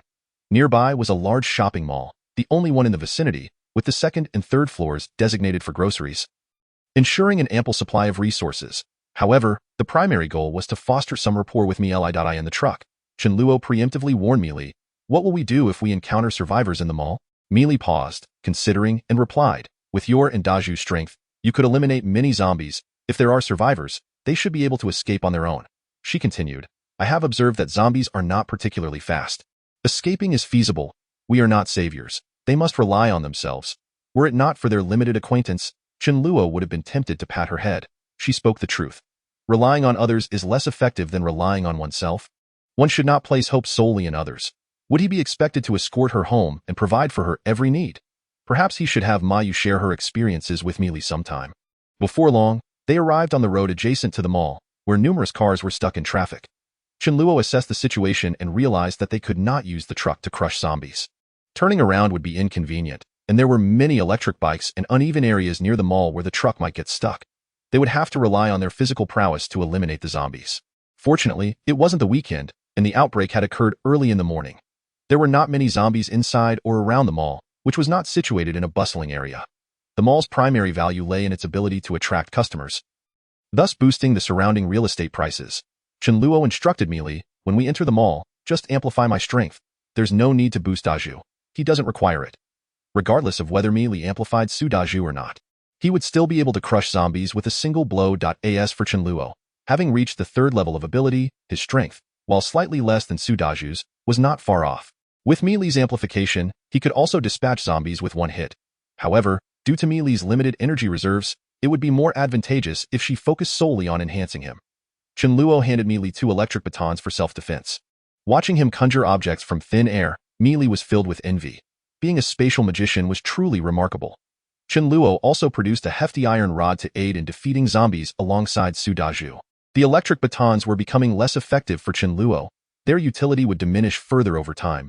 Meili watched in awe as Chen Luo and Su Daju effortlessly dispatched zombies. These two were formidable. Even without her, they could easily procure supplies from this place. Suddenly, Law King seemed to have an epiphany, expelling a fist-sized sphere of crackling silver lightning from its mouth. The ball detonated in the midst of a cluster of zombies, instantly obliterating 4 of them. Law King cast a smug glance at Mi Fan, challenging, "Can your cat do this?" Truth be told, Mi Fan was somewhat taken aback, but it could not afford to lose face. Maintaining an air of indifference, Chen Luo was at a loss for words. Could Law King's lightning orb have been inspired by Mi Fan's abilities?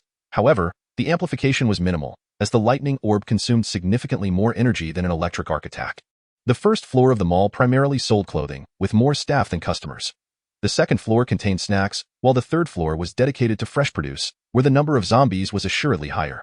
Upon reaching the second floor, Chen Luo instructed, "Fa Wang, you go and lure the zombies here, eliminating them in batches. If hundreds of zombies converge at once, I would have no choice but to flee." After 5 minutes, Chen Luo and Su Daju had successfully cleared the zombies from the second floor. Meanwhile, Meili's blue bar had completely drained. The augmentation granted to Chen Luo would only last for 2 minutes. Chen Luo said, "Meili, go fetch a bag. Fill it with whatever you can. Take as much as you can carry." Mi Fan had already located the snack area where dried fish was stored and pleaded with Chen Luo to assist in opening the packaging. Chen Luo, enticingly, remarked, "Don't rush, I have fresh fish. Come back with me, and I'll prepare braised fish for you." Chapter 32. A hero's rescue. Mi Fan was of great importance to Meili, who, for the sake of her beloved companion, boldly snatched food from Chen Luo's hands. Without Mi Fan, Meili would not have so readily boarded Chen Luo's proverbial pirate ship. With Mi Fan in her grasp, escaping was no simple task for Meili. If Meili did not flee, then Mi Ling could not escape either. Furthermore, Chen Luo had developed a fondness for this cat. Not only was it exceptionally beautiful, but it was also clever and endearing. Possessing unique abilities, Chen Luo realized that Mi Fan's awakened power was likely more complex than mere psychic abilities. Such a rare skill as telepathic communication could not possibly be mastered at the nascent stage of psychic powers, at least. He had never witnessed it before. The fact that Mi Fan could grasp telepathic communication upon awakening was perplexing. It was indeed a first for him. Such a rare cat deserved to be cherished. It was a glutton, and while others struggled to win its favor, Chen Luo had no trouble managing it. Indeed, upon hearing about the braised fish, Mi Fan's eyes sparkled with excitement. "Oh, splendid, however. It's been ages since I've had dried fish. And I'm quite hungry. I shall indulge a little first." Chen Luo chuckled as he opened the packaging of the roasted fish slices for Mi Fan. Meanwhile, Meili busily filled her bag with supplies, prioritizing high-calorie treats such as candies and chocolates, not caring at this moment about the potential for weight gain. Observing the array of beverages, she contemplated but ultimately chose mineral water. Sugary drinks were too sweet and did not quench her thirst, making her feel even thirstier. Suddenly, an extraordinarily corpulent figure, obscured by the shelves, went unnoticed by Meili at first. This rotund figure stealthily crept, trying to minimize noise. Coincidentally, as this hefty figure descended from the third floor, Fa Wang was patrolling on the opposite side and failed to notice it in time.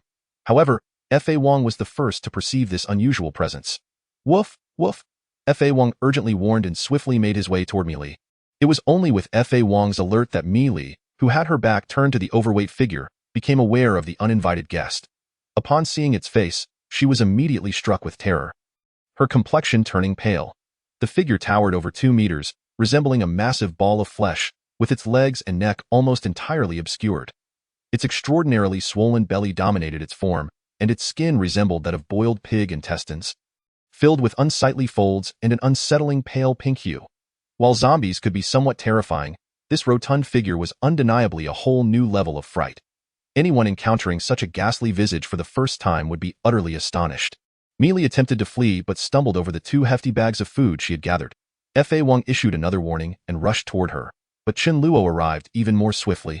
As Mi Fan had surprisingly provided an alert, abruptly halting her consumption of dried fish, Mi Fan turned to Chen Luo and said, "I sense that Meili is in danger." However, Mi Fan could not articulate the source of the threat. Chen Luo, of course, took her words seriously. Without knowing where the danger originated, he hurried to find Meili. The overweight zombie sinisterly chuckled, "Hungry. So very hungry. Let me devour you." Meili staggered to her feet and unhesitatingly hurled the 2 bags of hard-won food at the obese zombie before turning to flee.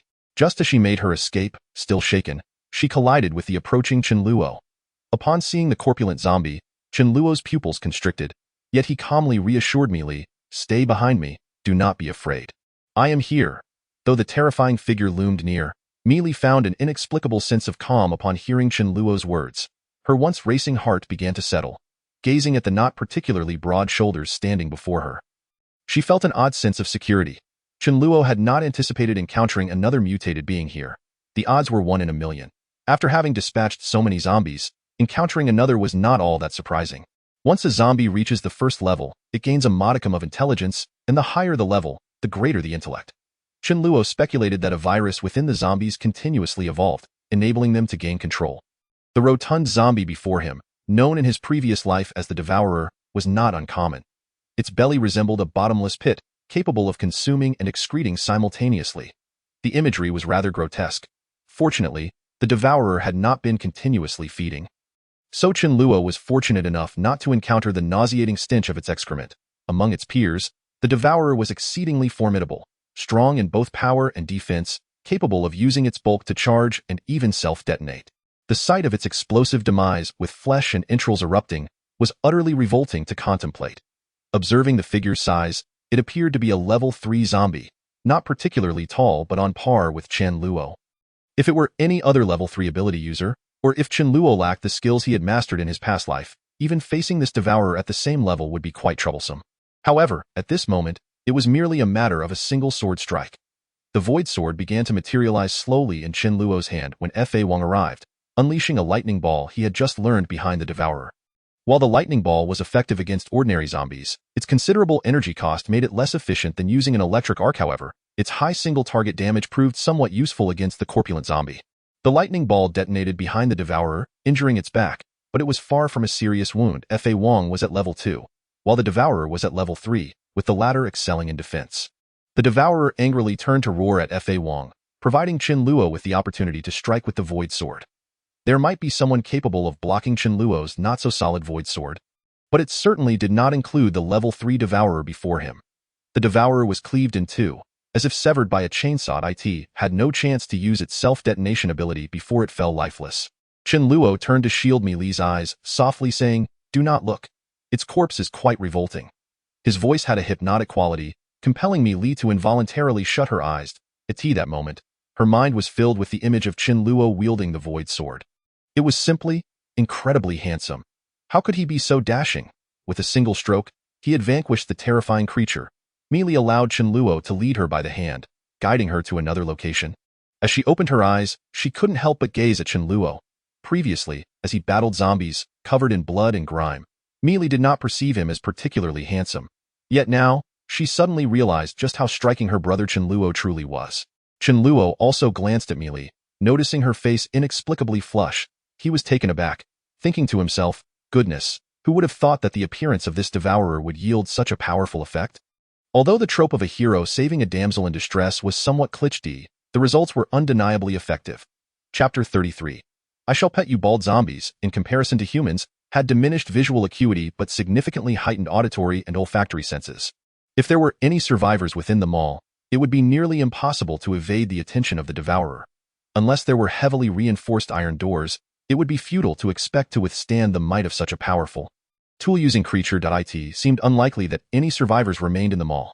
Chen Luo affectionately patted Meili's head, saying, "Meili, let us form a team together from now on. It will be beneficial to look out for one another." Meili nodded, her cheeks tinged with crimson. "I in the mall, With so many supplies available, it was simply not in Chen Luo's nature to leave them behind. In front of Meili, he gathered all the supplies he deemed worthwhile from the second floor into his ability space. Meili found him trustworthy.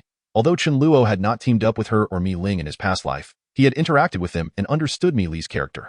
Moreover, one could not allow concerns over this or that to prevent them from collecting valuable resources.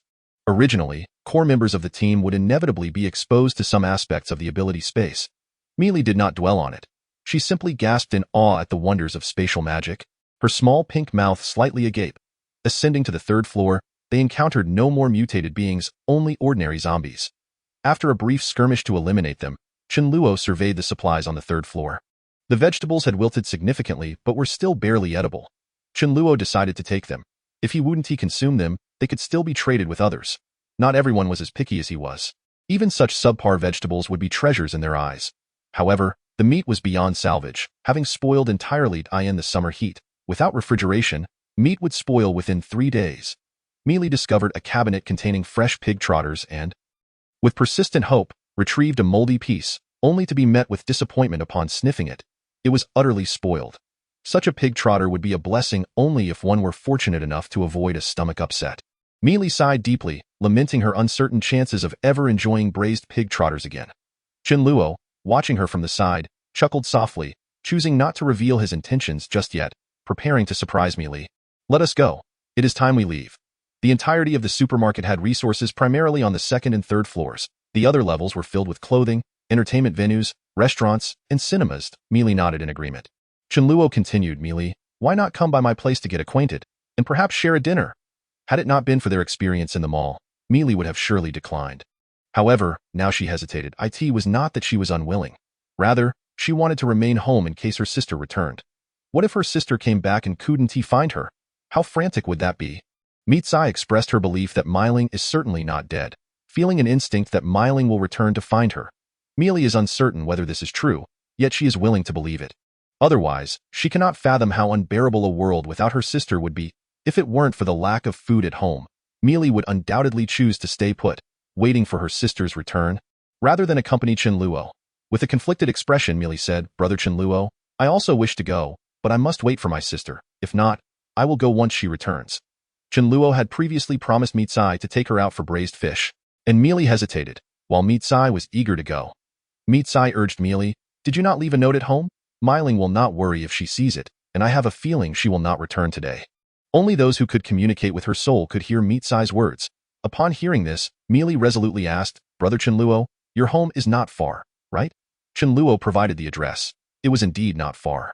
Meili responded, all right then, but we cannot stay too long. Chen Luo glanced at her. If you wish to stay overnight, I certainly wouldn't refuse. He called Su Dazhu and Fa Wang, and they set off for home. The most anxious of them all was Mitsai, who had dreamt of eating fish the previous night. Nothing in this world could bring greater joy than a cat devouring fish in the car. Chen Luo glanced at the restless and impatient Mitsai, unable to suppress a laugh.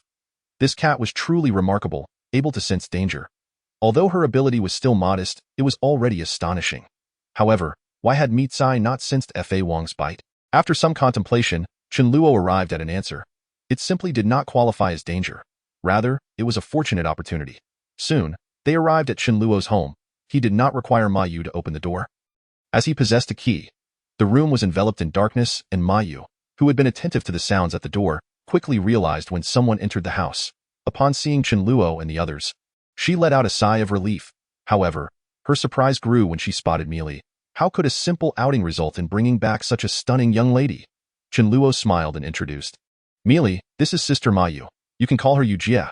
And this is Meili. Just call her Meili, as calling her Lili sounds rather unappealing.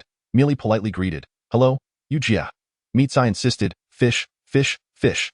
Chen Luo chuckled. Yujia? Please start preparing dinner. Make a braised fish for this one. Mayu cast a surprised glance at Mitsai, who was indeed a beautiful cat, but such treatment. Even Fa Wang did not enjoy this privilege. Mayu suggested, cats should not consume overly salty food. How about I prepare a steamed fish for her? Meili readily agreed on behalf of Mitsai. However, Mitsai countered, make 2, and they should be larger. Yu was startled by the sudden voice in her mind. But after Chen Luo explained, she understood why Mitsai held such a high status. Before Chen Luo returned home, Mayu had already begun preparing the meal. The dishes were ready, awaiting Chen Luo's arrival to be cooked. Following Chen Luo's request, she first served 2 steamed bass to Mitsai. When this dish was presented before Mitsai, the delightful aroma wafted through the air. Mealy also enjoyed fish, but this was prepared for Mitsai. If no one else were present, Mealy would surely snatch a piece. Yet, with everyone around, she felt too embarrassed to do so, merely swallowing her saliva in secret. Oh, Mitsai, you do not even know to share a piece with me. I have spoiled you for too long. Miyu's culinary skills were undoubtedly exceptional, and upon smelling the tempting fragrance, Mitsai was so overwhelmed with joy that she nearly wept. Oh heavens! I, Mitsai, am once again eating fish. And such fragrant fish at that. With a joyful cry, Mitsai began feasting heartily from her designated plate. Watching her, Mealy felt somewhat dazed. Meanwhile, Chen Luo took the opportunity while Mitsai indulged in her fish to stroke her gently with both hands. Caressing a cat is a fleeting pleasure, but doing so continuously brings endless delight. Mitsai couldn't help but exclaim, "Gently, gently. If you keep stroking me like this, I will be left bald." Chapter 34. Moving in reality, Chen Luo's spatial ability contained an abundance of food, ready to be served at a moment's notice. Yet, it was evident that Ma Yu's cooking was far superior. Moreover, Chen Luo had a mischievous intent to let Mealy endure a bit more hunger, as it would make the meal taste even better. Without making Mealy wait long, the first dish, fried small yellow fish, was soon prepared. Now that was truly a delicacy. Mealy swallowed hard, her eyes fixated on the small yellow fish. Mitsai, showing no restraint, had not yet finished the steamed bass but was already longing for the fried fish. Chen Luo, please make me this small yellow fish tomorrow. You can stroke me however you wish. Low emotional intelligence. Really? It's a deal. Chen Luo replied, Mitsai, you are so well behaved. I will do my best to get you whatever you wish to eat. Mitsai, touched, whimpered, Chen Luo, you are too kind to me. Chen Luo turned to Mealy. Mealy, you must be hungry. Why not have some small yellow fish to fill your stomach? Although Mealy was absolutely ravenous, her good upbringing compelled her to shake her head. No, Yu Jie is busy. Let's wait for her to join us. Seeing Mealy's insistence, Chen Luo did not press further. The remaining dishes were successively completed. With Su Daju, a voracious eater, present, Chen Luo's meals consisted of 8 dishes and a soup, all in generous portions. Otherwise, it would not suffice. Within a week, unless specifically instructed by Chen Luo, Ma Yu would not repeat any dishes. Others simply ate whatever was available, with no choice at all. Just having something to eat was already a blessing. Here, Chen Luo could choose whatever he wished, as everything was available. Tonight's menu included fried small yellow fish, shredded celery with meat, sweet and sour ribs, sauerkraut fish, braised crucian carp, sansien, bean sprouts with vermicelli, candied tomatoes, and seaweed egg drop soup. Mealy was left speechless. Even before the apocalypse, she had rarely enjoyed such a variety of dishes. It wasn't due to inability to afford it, but rather because it was unnecessary to waste food. Mealy, touched, said, Brother Chen Luo, although this is my first visit, it is quite extravagant that you found it amusing. Should she inform this child that this is our normal way of eating? Mealy's reaction was entirely understandable. She had been similarly astonished when she first arrived. However, Chen Luo remained silent, leaving her unsure of his intentions, so she chose to remain quiet. Chen Luo waved his hand, it's fine. We are comrades on the same team. Hurry and eat. You must be starving. With that, Chen Luo took the lead, picking up his chopsticks. Otherwise, Mealy would certainly feel uneasy. Indeed, once she saw Chen Luo start eating, Mealy mustered the courage to grab a piece of the fried small yellow fish she had long craved. The enticing aroma of the small yellow fish had already made her stomach growl. As soon as the fish entered her mouth, its crispy and tender texture spread throughout her body, causing Mealy to feel an overwhelming urge to cry. Oh, it is even more delicious than I had imagined. Chen Luo chuckled. Mealy, do not be polite. I do not have the habit of serving others. Take whatever you want. After saying this, Chen Luo ate heartily, knowing that if he maintained a refined manner, Mealy would feel restrained. The more generous he was, the more relaxed Mealy would become. Mealy blushed slightly in response. The 2 steamed base had already filled Mitsai's small belly, and she was now kneading her stomach with her paws. Suddenly, Fa Wang nudged Chen Luo with his paw and called out to Mitsai a few times. Fa Wang thought, this little battle-hardened cat's presence was not without its benefits. At least she could help him translate. Little useless cat, translate for me. Tell the master that I am tired of eating meat and wish for rice soaked in vegetable soup tonight. Little useless cat? Who are you calling a little useless cat? Mitsai felt indignant. She had intended to translate for Fa Wang, suggesting he wanted to eat feces, but upon hearing the latter part, she was incredulous. Tired of meat? Is that even human? Oh, indeed, it was not human speech. After a moment's reflection, Mealy felt relieved. With Brother Chen Luo's impressive abilities, was it surprising that such a thing could happen? Chen Luo personally took over Fa Wang's large bowl for food, filling it with half a bowl of rice, then adding a bit of soup on top. Although a simple vegetable soup over rice was something many could only dream of in these times, Mealy usually consumed only one bowl. This meal, however, had her finishing 3 bowls of rice in one go. Having eaten so much, Mealy felt somewhat embarrassed and lowered her head. Miu chuckled, suppressing her urge to compete with Mealy for washing the dishes. After a brief silence, Mealy said, Brother Chen Luo, I have stayed long enough. I should return. I fear my sister will be anxious if she comes home and does not see me. Chen Luo nodded. However, it was out of the question to let Mealy return alone. She would likely not survive the journey home. After all, she was merely a caretaker, capable of releasing buffs, but could only handle 2 zombies at most. She certainly needed an escort back. But what if, when he was not present, Mealy were to be harmed? In his past life, Mealy had been unharmed, but now that he had emerged as a butterfly, perhaps a butterfly effect would ensue. Chen Luo approached Mealy, valuing her not solely for her beauty, though, well, it cannot be denied that an 18-year-old girl is appealing to men of all ages. Most importantly, it was Mealy's abilities. Not only did Mealy possess great talent, but her comprehension was also exceptional. Some skills cannot simply be mastered by reaching a certain level. Mealy was the only light-type ability user who had mastered the resurrection technique, much like Chen Luo, who, despite being surrounded by other spatial ability users, was the sole individual capable of void walking. The significance of the resurrection technique is self-evident. Mealy must not be allowed to fail. As for Mi Tsai, her ability to foresee and navigate perilous situations was remarkable indeed. The ability to discern whether the intent behind a target is benevolent or malevolent is indeed a treasure of national significance. With this thought in mind, Chen Luo resolved to provide close protection for me. It was impossible to have Mealy move to his side, as she awaited her sister. Likewise, he too had to wait for Mi Ling, the flame princess. Thus, he contemplated relocating to her vicinity instead.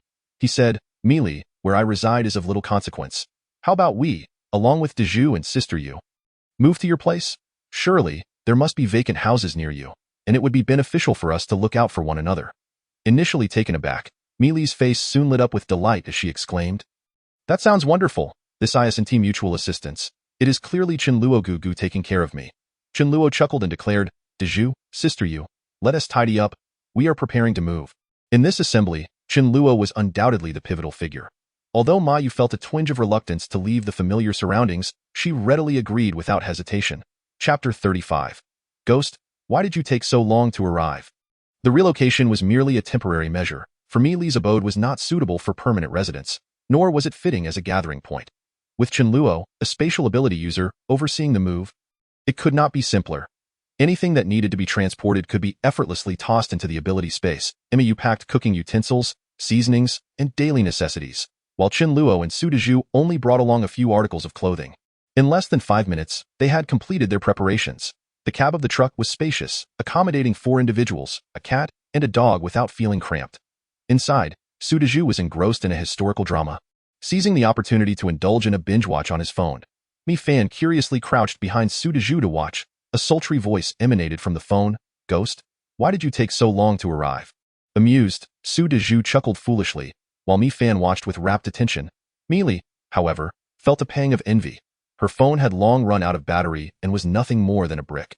Observing Mealy's expression, Chen Luo produced a phone and a portable charger, offering, Here, take this to play with. It contains numerous films, novels, and games. I also have a laptop. Would you like one? With dozens of laptops at his disposal, Chen Luo had purchased more than enough. In today's digital age, such gadgets were plentiful. Mealy sighed. Chen Luo Gugu, I feel as though you are akin to Doraemon, possessing a treasure trove filled with everything imaginable. Upon reaching the vicinity of Mealy's neighborhood, Chen Luo hesitated on where to park the truck. After some contemplation, he resolved to leave it anywhere, as its value would soon diminish. Once the zombies evolved to level 1, they would no longer be mindlessly oblivious to danger, but rather capable of evading it. Furthermore, at that stage, zombies could unleash various spells, albeit with diminished potency. On the 20th day of the apocalypse, zombies began to evolve sporadically, and a handful had already reached level 1 after consuming human flesh. If the survivor's strength did not keep pace with that of the zombies, the outcome was predictable. Chen Luo drove the truck into Mealy's community, casually finding a spot to stop. Now, Mealy was no longer fearful upon encountering zombies, displaying an unexpected calmness, a transformation that had occurred within mere hours. The most suitable temporary residence was the house directly opposite Mealy's, which remained tightly shut, Yet the windows were ajar, indicating the absence of inhabitants. Su Dezhu effortlessly scaled the second floor. With a slight exertion, the security grille was easily pried apart. The door was secured with a key from the inside. And as no one possessed lockpicking skills, Su Dezhu resorted to brute force to break it down. However, the door was not particularly robust, serving merely as a rudimentary alert system against intruders. Otherwise, stray cats, dogs, or even rodents could pose a significant threat to their safety. Pondering, Meili suggested, "Why don't we stay at my house? It has 4 bedrooms and a living room, which should suffice." Could Chen Luo decline? After all, it was his duty to ensure her safety. Why now? It was well past 9 in the evening, and without electricity, Meili's home was shrouded in darkness. Chen Luo drew the curtains, producing several battery-powered lamps. Although their illumination was not particularly bright, it instilled a sense of security within Meili. Were it not for Chen Luo's presence, she would have hesitated to turn on any light. Despite her youth, her instinct for self-preservation was sharp. In recent days, as night fell, her surroundings plunged into darkness, leaving her hungry and thirsty, forced to languish in silence. Reflecting on those moments, she could hardly fathom how she had endured. Now, as the outside world remained fraught with peril, Meili inexplicably felt reassured with Chen Luo by her side. Like a magician, he produced 2 watermelons, exclaiming, "Let us eat some watermelon." Watermelon was Meili's favorite fruit, and gazing at it, she felt as though she were in a dream. The day's events seemed surreal. Recalling the terrifyingly obese zombie encountered in the mall, Chen Luo had stood like a mountain before her, offering such kindness. Unable to contain her emotions, Meili embraced Chen Luo tightly, declaring, "Chen Luo gu gu. I feel that the luckiest thing in my life is having met you and my sister." Being embraced in such a manner left Chen Luo momentarily flustered. Alas, his charm was irresistible, and there was little he could do about it. Having just met Meili today, he knew that haste would lead to impatience. Otherwise, his less favorable side would surely be revealed. You observed Meili, noting that someone like Chen Luo, handsome, considerate, possessing a fine character and affluent, would surely be difficult to resist if he were to flirt with anyone. If he had pursued her, she felt she might have been equally unable to withstand it. Realizing her actions, Meili released Chen Luo, her cheeks flushed as she nibbled on watermelon, attempting to mask her embarrassment. After finishing the watermelon, Meili began to allocate rooms. "Sister Yu, you can stay in this room. It was previously reserved for visiting classmates. Dezhu gu. This room is where my sister used to paint. We just need to move in ABED." Su Dezhu shrugged. "I'll sleep on the floor. It's cooler that way, and less hassle than moving a bed." Chen Luo gu gu. "This room was my sister's. You can stay here," she continued. While it would have been most fitting for Ma Yu to occupy Mi Ling's room, Meili chose to assign it to Chen Luo. As it was the most favorable accommodation, the intentions of Sima Zhao were evident to all. The Mau, however, did not tease. She was indifferent to which room she occupied. Chen Luo was somewhat taken aback. "I am staying in Mi Ling's room. That sounds splendid. But if Mi Ling returns, where will she stay?" He shrugged off his concerns, prioritizing his immediate comfort. Mi Ling's room was adorned in soft blue tones, exuding a subtle elegance, complemented by a faint fragrance. The bed was already prepared with a cooling mat, and as Chen Luo lay back, sprawling out comfortably, he felt utterly at ease. Recalling something, Chen Luo retrieved a crystal and washed it. Heading to the living room to present it to Meili. "This is a crystal. Hold it in your hand to absorb its power. In gaming terms, it enhances your mana and level. However, if you feel overwhelmed, do not force it." He imparted some knowledge to Meili, who nodded in a dazed manner. Not absorbing the crystal did not mean that one could not increase their innate abilities. It simply took longer than direct absorption. Today, Meili had already utilized her power amplification 7 times. If she absorbed once today and again tomorrow night, she would likely break through to level 2. Chen Luo intended to absorb a crystal himself, followed by rest. To his surprise, Mi Fan was already sitting on the bed, waiting for him. With a flirtatious glance, she purred, "Ghost, why did you take so long to arrive?" Chapter 36. Worrying for Mi Ling. Although Mi Fan and the Fa King had gained considerable wisdom, they had not undergone 9 years of compulsory education, rendering their literacy inadequate. The depth of the Chinese language was profound, and some words were entirely beyond their comprehension. For instance, "Have you come?" "Yes, I have." "Are you coming?" "I am." "Are you not coming anymore?" "I can't come." Mi Fan found this amusing, unaware of its meaning, and upon Chen Luo's arrival, she simply blurted it out. Chen Luo responded with a blank expression. Mi Fan continued, "Tonight, I shall sleep with you, and tomorrow I will sleep with Meili. You truly are a charming little cat, adept at ensuring everyone gets their share," Chen Luo joked, promptly giving Mi Fan a playful scratch. Mi Fan was indeed endearing, possessing beauty, gentleness, and a sweet demeanor. Having only met her today, Chen Luo found himself quite taken with her, to such an extent that if he had nothing left but a piece of dried fish, he would gladly give it to Mi Fan rather than consume it himself. You eat the dried fish and I will eat? Mi Fan interjected. Don't rub my belly. It tickles. Curious about Mi Fan's gender, Chen Luo discovered she was a female cat. After playing with Mi Fan for a while, he began to absorb the crystal, of course letting Mi Fan partake as well. Mi Fan, let us cultivate together in my embrace. To Chen Luo's pleasant surprise, Mi Fan could absorb 8 crystals, slightly fewer than the Fa King. Tomorrow, he would inquire how many Mi Li could absorb. After completing his absorption, Chen Luo estimated that with 6 or 7 more days of this, he would reach level 4. At that point, the lowest grade of crystals would no longer be useful to him. That night, Mi Fan curled up beside Chen Luo, desiring to sleep atop his abdomen. Were it not for Chen Luo's vigorous resistance, she would have insisted on lying directly on him. How could he possibly sleep under such circumstances? The following morning, the first to rise was Mayu. As she was responsible for preparing breakfast, the meal consisted of her homemade large meat buns, tea eggs, accompanied by congee and cucumber strips.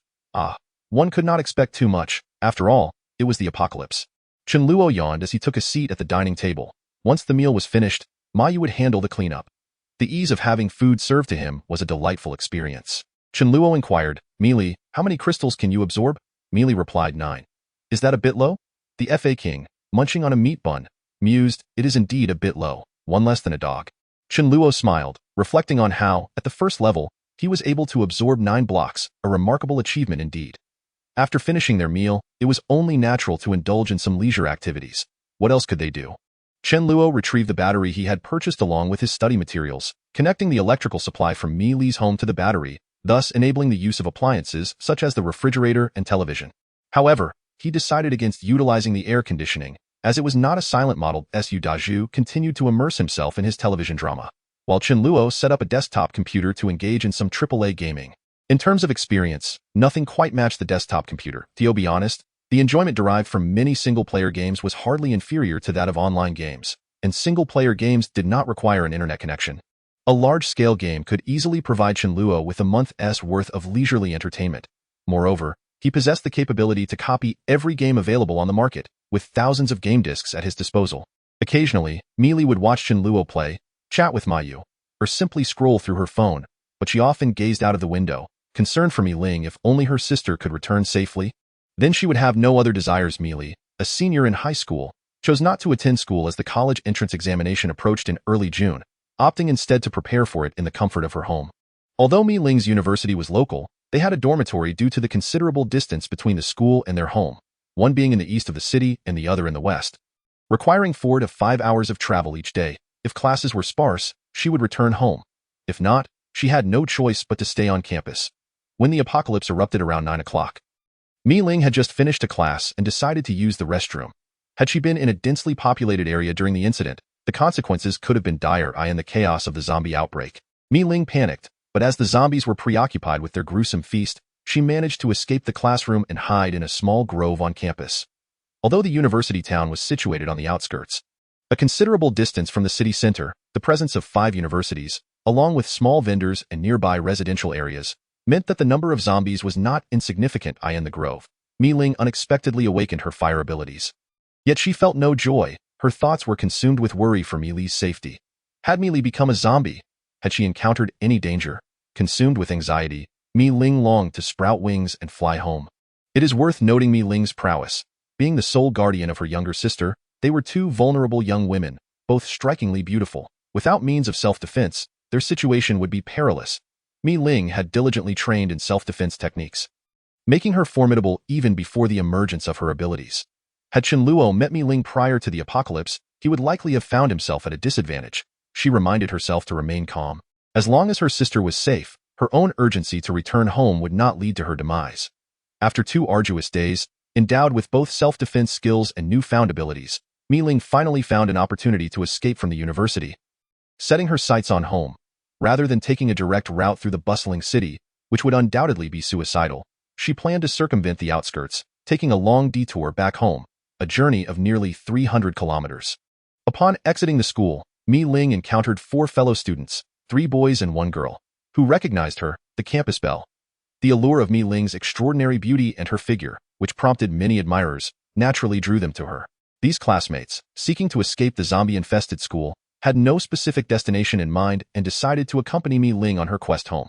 She did not refuse their company. After all, more people meant more assistance. And she felt a lack of confidence in her ability to return home alone. The journey was fraught with anxiety beyond her imagination. The small car Mi Ling found was not as robust as Chen Luo's truck, necessitating frequent stops to maneuver around obstacles. The roads outside the city were not devoid of traffic. While not overly congested, the presence of vehicles indicated the potential for zombies. Mi Ling was not invincible. Even after leveling up a few days later, she could not handle multiple zombies at once. After dispatching a few, she would need to rest and recover her energy. Fighting zombies barehanded was not a viable option. The 4 classmates were not much help and required sharing food resources. Tragically, they lost 1 boy and 1 girl, leaving only Zhang Zhan and Wang Xinwu, 2 boys. Mi Ling found herself constantly on guard around them, which was exhausting. Without navigation, the trio managed to veer off course. Throughout the journey, Mi Ling faced hunger and thirst, her thoughts consumed with concern for Mi Li, leaving her utterly exhausted. There were days when she went without food. In her despair, she pondered how Mi Li was faring. Was she starving at home, or had she met a grim fate while searching for supplies? The thought haunted Mi Ling, manifesting in frequent nightmares. Meanwhile, Mi Li would assert that such notions were unfounded, claiming she was faring better than before the apocalypse. Home was finally in sight, yet the most challenging stretch through the city lay ahead. Mi Ling prayed fervently, urging Mi Li to hold on. She had saved a piece of chocolate just for her. As they approached home, Mi Ling's heart raced with anxiety, fearing the worst. What if she returned to find her sister missing? Leading the way, Mi Ling felt the weight of Zhang Zhan and Wang Xinwu behind her. Just the sight of them drained her energy. They were somewhat useful in straightforward confrontations with a few zombies. But when the numbers swelled, they would cower behind her, running faster than she could. They were of little assistance, and their presence only reminded her of her own vulnerabilities. As they neared the entrance to the residential complex, Mi Ling steeled herself for battle. She was well aware of how many people usually inhabited the area. There would undoubtedly be numerous zombies. She knew that one could not afford to let their guard down at the final stretch of the journey. However, upon entering the complex, she was puzzled to discover that the number of zombies was surprisingly low. Only a few roamed about. Why were there so few zombies? Regardless of the reason, this was fortuitous for Mi Ling. Passing by a supermarket, she instinctively glanced inside, hoping to procure some supplies. Yet, Zhang Zhan and Wang Xinwu, quicker on their feet, were met with disappointment. The shelves were bare. Their journey had yielded little, as most supermarkets encountered were devoid of goods.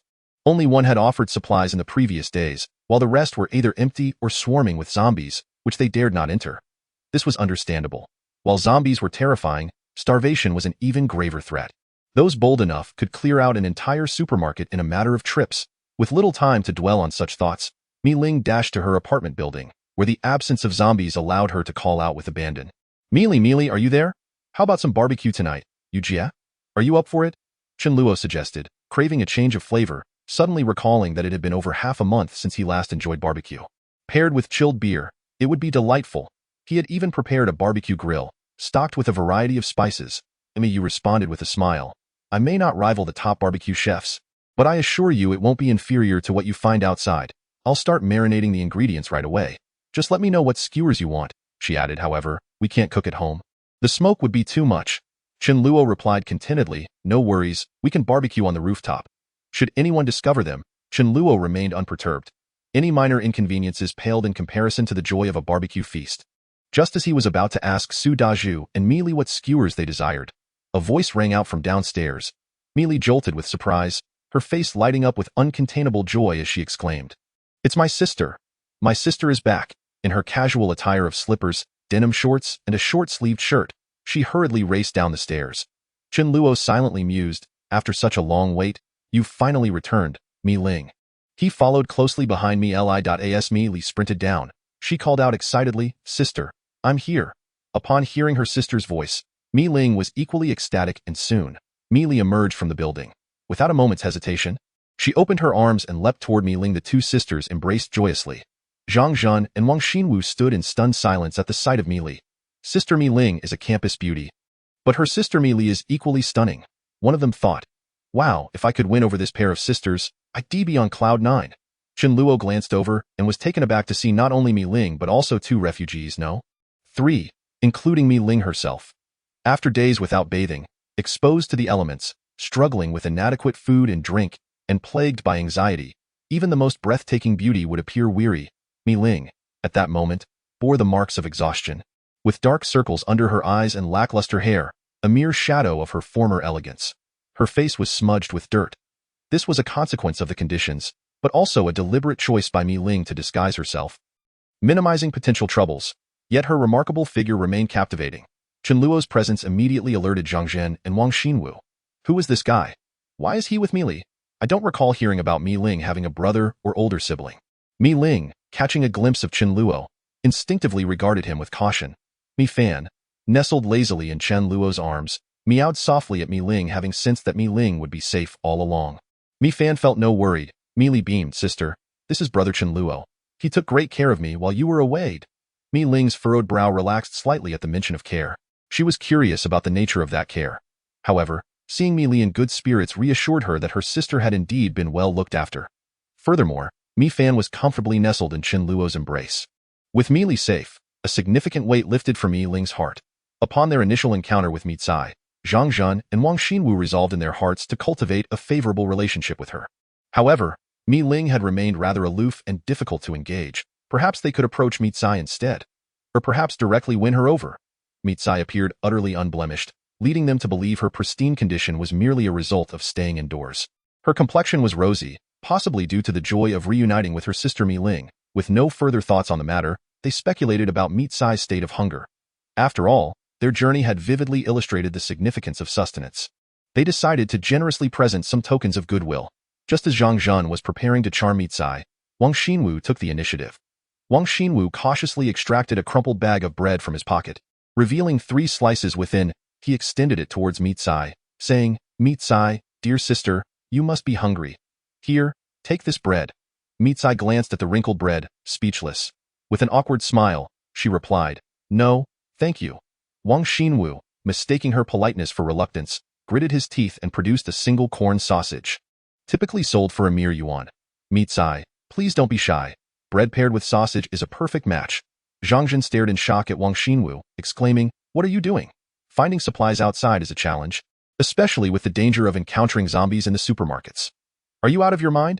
Originally, Zhang Zhen had intended to offer his own packet of instant noodles to Mi Tsai, but seeing Wang Xinwu's extravagant gesture, he felt it unnecessary to compete. You're impressive.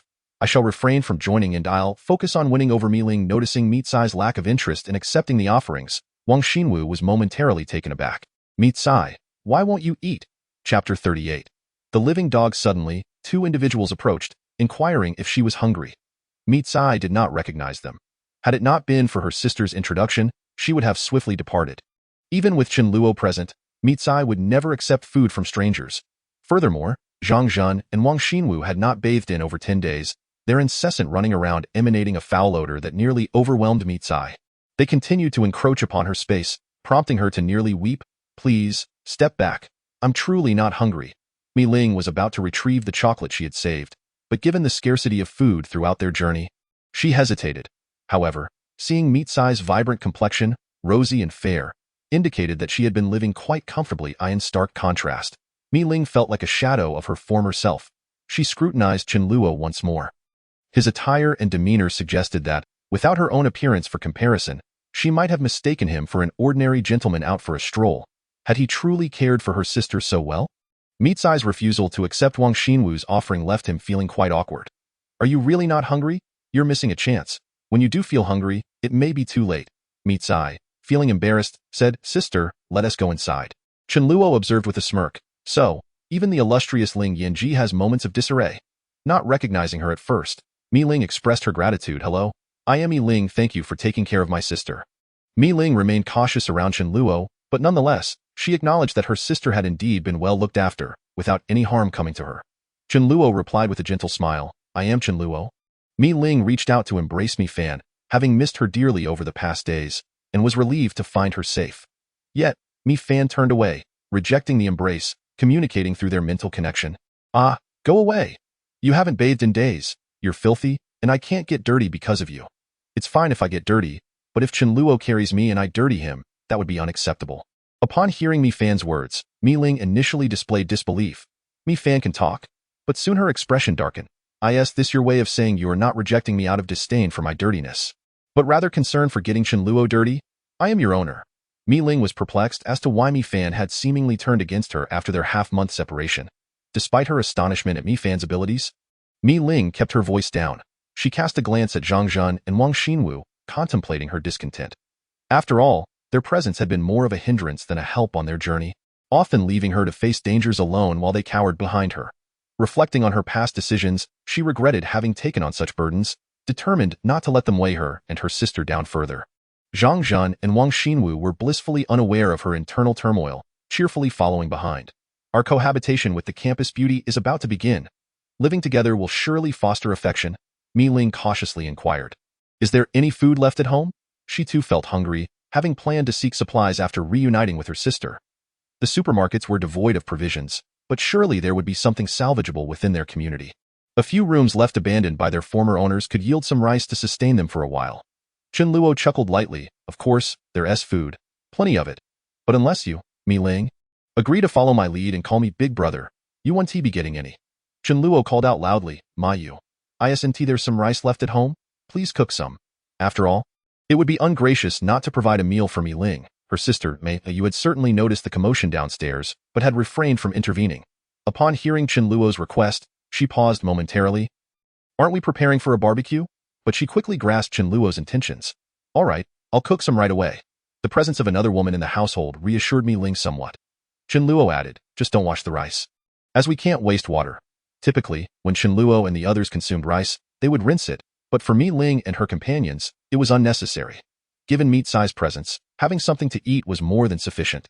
Ma Yu chuckled lightly, no need to rinse, it's only a bit dirty, but not excessively so. Hearing the sound of water, Zhang Zhan and Wang Xinwu suddenly realized how parched they had become. Throughout their journey, not only had food been scarce, but water had also posed a significant issue, especially in the sweltering heat. They felt on the verge of collapse. That moment, they arrived at meat-sized doorstep, and Zhang Zhan and Wang Xinwu could hardly contain their eagerness to quench their thirst. They rushed to the kitchen, where they found Ma Yu pouring bottled water into a rice cooker. Without a second thought, Zhang Zhan snatched the remaining third of a bottle from her hands and began to drink voraciously. Had it not been for Wang Xinwu urging him on, he could have continued for half a minute. Wang Xinwu, unfazed by Zhang Zhan's saliva, took the bottle and drank deeply as well. Ma Yu looked at the two with disdain, disgusted by their beggar-like behavior, and scolded, there are bowls available. Why can't you pour the water into them? Zhang Zhan nonchalantly replied, sorry, we're just really thirsty, don't worry, we're healthy. Wang Xinwu chimed in, you've been sitting at home, not out sweating, so of course, you're not thirsty. Do you have any idea how much we've suffered on our journey? Zhang Zhan echoed, yeah, come on, cut us some slack. We want to do it again. Ma Yu glared at them. Why should I understand you? I don't care how much you've suffered. It's not my doing. Mi Ling shook her head, too weary to argue further. Once they finished their meal, they could part ways. Feeling sympathetic toward her sister, Mi Tsai offered her remaining nutritional drink, which still had a substantial amount left. Mi Ling, equally parched, drank half and saved the rest for Mi Tsai, but found herself growing thirstier with each sip. It seemed wiser to preserve more for her sister. After having their fill, Wang Xinwu and Zhang Zhan exited the kitchen. Surveying their surroundings with satisfaction, truly, it was the home of the campus beauty, spacious and stylishly decorated. Yet, they lamented the presence of a man. Suddenly, Zhang Zhan froze, his gaze locked onto the dog lying beneath the sofa. A dog, a living dog. After more than half a month of subsisting on scraps of fast food, instant noodles, bread, chips, and other snacks, his stomach was in agony. As the saying goes, a dog's meat is best when it rolls 3 times. Even deities can't stand firm. Chapter 39. Are you done eating? Then we shall feast. Zhang Zhan, influenced by family traditions, had often indulged in dog meat, particularly savoring the delights of dog hot pot before the apocalypse. Now, the temptation of the dog beneath the sofa overshadowed even that of Mi Ling and Mi Tsai. Wang Xinwu was equally entranced by the sight of fresh meat. Who could resist such an allure? However, it was clear that this dog was not a mere stray. It rested lazily under the sofa, cared for by someone. Zhang Zhan pointed at the dog, asking, whose dog is this? Chen Luo chuckled, it's mine. He understood the intentions behind their expressions. Zhang Zhan frowned, speaking slowly, brother, I'm not trying to criticize you, but you must realize how chaotic the outside world has become. Surviving is a challenge. How can one afford to feed a dog? He recalled Chen Luo mentioning rice stored at home. What happens when that runs out? Let me offer you a piece of advice. Stew this dog. Not only will it save supplies, but it will also fill your belly. Upon hearing this, The dog shot up from its position, glaring furiously at the two men. I haven't eaten your rice or your braised meat, nor have I wasted your food. They emitted a fierce whimper, eagerly awaiting a command from Chen Luo to pounce and kill the two individuals. Wang Xinwu pointed at the, exclaiming in astonishment, "This dog is far too ferocious. It looks ready to bite. It must be stewed." "What if it harms?" Zhang Jin retorted. "Though I've never killed a dog, I have dispatched countless zombies. Should I fear a mere dog? I will handle this beast. You can all wait to enjoy your meal." Chen Luo's previously cheerful expression suddenly turned icy. "Indeed, there is no surplus food to feed a dog. However, you two are the ones who should roll out." Zhang Zhan was incensed. "Watch your words, brat. Have you ever faced zombies alone? Let me tell you, I have wielded a brick and smashed countless zombies." Chen Luo paused. Realizing he had never actually fought a zombie, he shook his head. Zhang Jin sneered, recognizing him as a coward who only dared to hide at home. He turned to, saying, "We have endured countless hardships and dangers while accompanying you. Do you not understand how difficult it is to survive? This brat wants to waste food on a dog. Is that not absurd?" Wang Xinwu interjected, "You have personally experienced the scarcity of food and drink on this journey. You know how much we have suffered in these times. We cannot afford to keep a dog. Isn't it better to improve our rations by consuming it? We do not seek to hoard food. We can share." Felt exhausted. How many times had she heard such words? Did they not understand the purpose of their journey and the efforts they had expended? Growing impatient, wished to finish their meal and part ways immediately. "You can find an unoccupied house in the neighborhood and live there. From now on, we will fend for ourselves and not interfere with one another." Part ways? Zhang Zhan and Wang Xinwu were momentarily stunned, before their anger flared. "Do you have no conscience? I risked my life to help you find your sister, and now that we have, you wish to sever our ties? Have you no sense of gratitude? I never expected you, despite your beauty, to possess such a venomous heart." Did not refute their words, merely nodding. "Yes, I am indeed that cruel and heartless. Have you finished your tirade? If so, be gone." Blessed with striking beauty and a formidable physique, had drawn envy and malice from many, leading to countless slanders and rumors of being kept, undergoing plastic surgery, and being a mistress, among others. Moreover, with her sister to care for, had to be mentally robust. If not, she would have crumbled long ago. It was not that was ungrateful. Rather, she was simply exasperated, her chest aching with frustration. "Are you escorting me, or am I escorting you? Without you, my life would not be so arduous." Did not argue but instead acknowledged their point, leaving Zhang Zhan and Wang Xinwu at a loss for words, utterly dumbfounded, coldly stated, "Leave quickly, or else the heartless me will not be merciful." Zhang Zhan, enraged, raised his hand to strike, only to remember that together, he and Wang Xinwu were no match for her. On the way, 5 survivors, enticed by his beauty, prepared to flee. Yet, swiftly dealt with all 5 of them. Wang Xinwu nodded in approval. "All right, I concede your ruthlessness. We shall see how this unfolds." They could not contend with alone, but within the room were 2 women, 2 men, and 1 dog that was indeed capable of murder. However, they were foolish enough to issue threats before departing.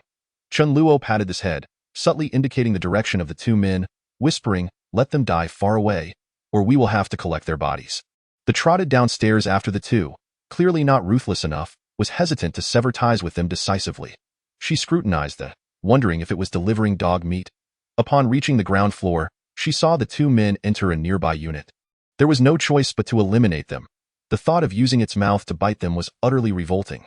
Wang Xinwu spat, "That wretched bitch, if I don't kill her, I vow to never be human again." Zhang Jin nodded in agreement. Suddenly, they heard a commotion behind them, and to their delight, the dog meat had arrived, could not handle it. How could she not deal with a mere dog? But how could this dog wield magic? Zhang Zhen and Wang Xinwu had awakened their powers after more than 10 days of the apocalypse. One was of the flesh type, and the other of ice. However, both were novice level 1. They opened its mouth, unleashing a sphere of lightning towards the 2 men, which exploded beside them. Its peak level 2. The was on the verge of breaking through to level 3, and, fueled by rage, it condensed a significant amount of power into another lightning sphere. The 2 men standing together were instantly obliterated. "Hello, goodbye," they scoffed. "With such meager abilities, you think you can feast on dog meat?" After dispatching the 2, they sauntered back home with a swagger. Inside, Mayu had already prepared rice.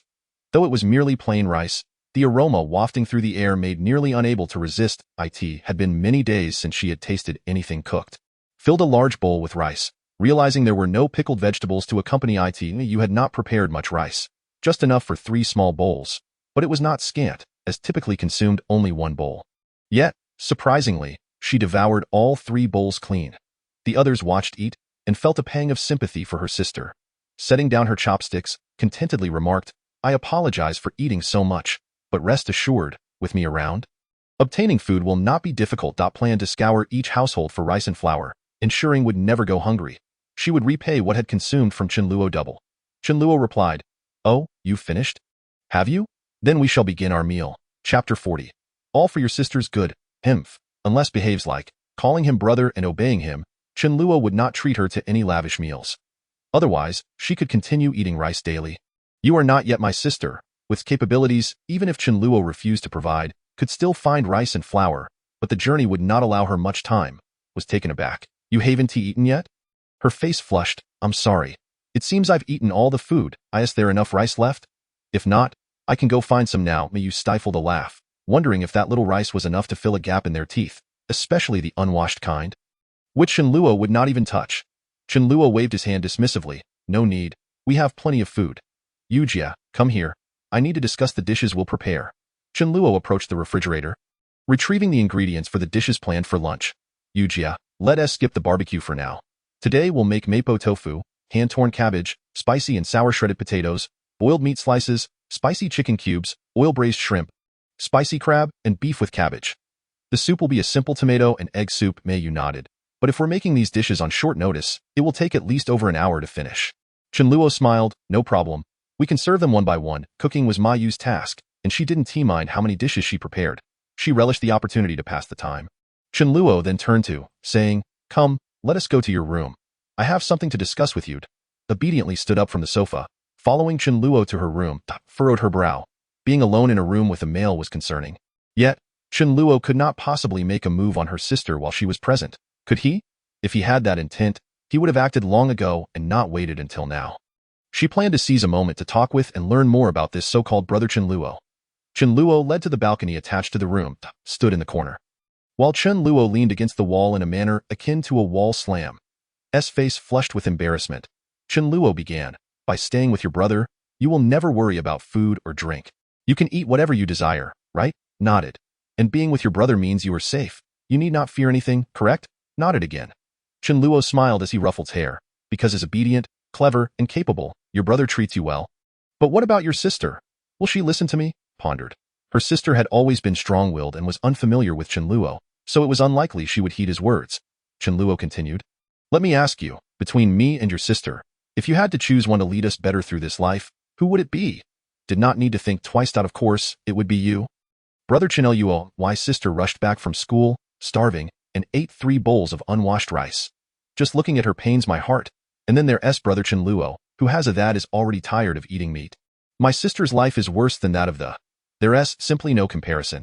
Ever since I met brother Chen Luo, I have never gone hungry again. If my sister cannot even take care of herself, how can she lead everyone? So, was there any need to think about it? If knew how felt, she would likely be furious. Chen Luo laughed heartily. So, we must first make your sister, well. Chen Luo initially intended to say train her to be obedient.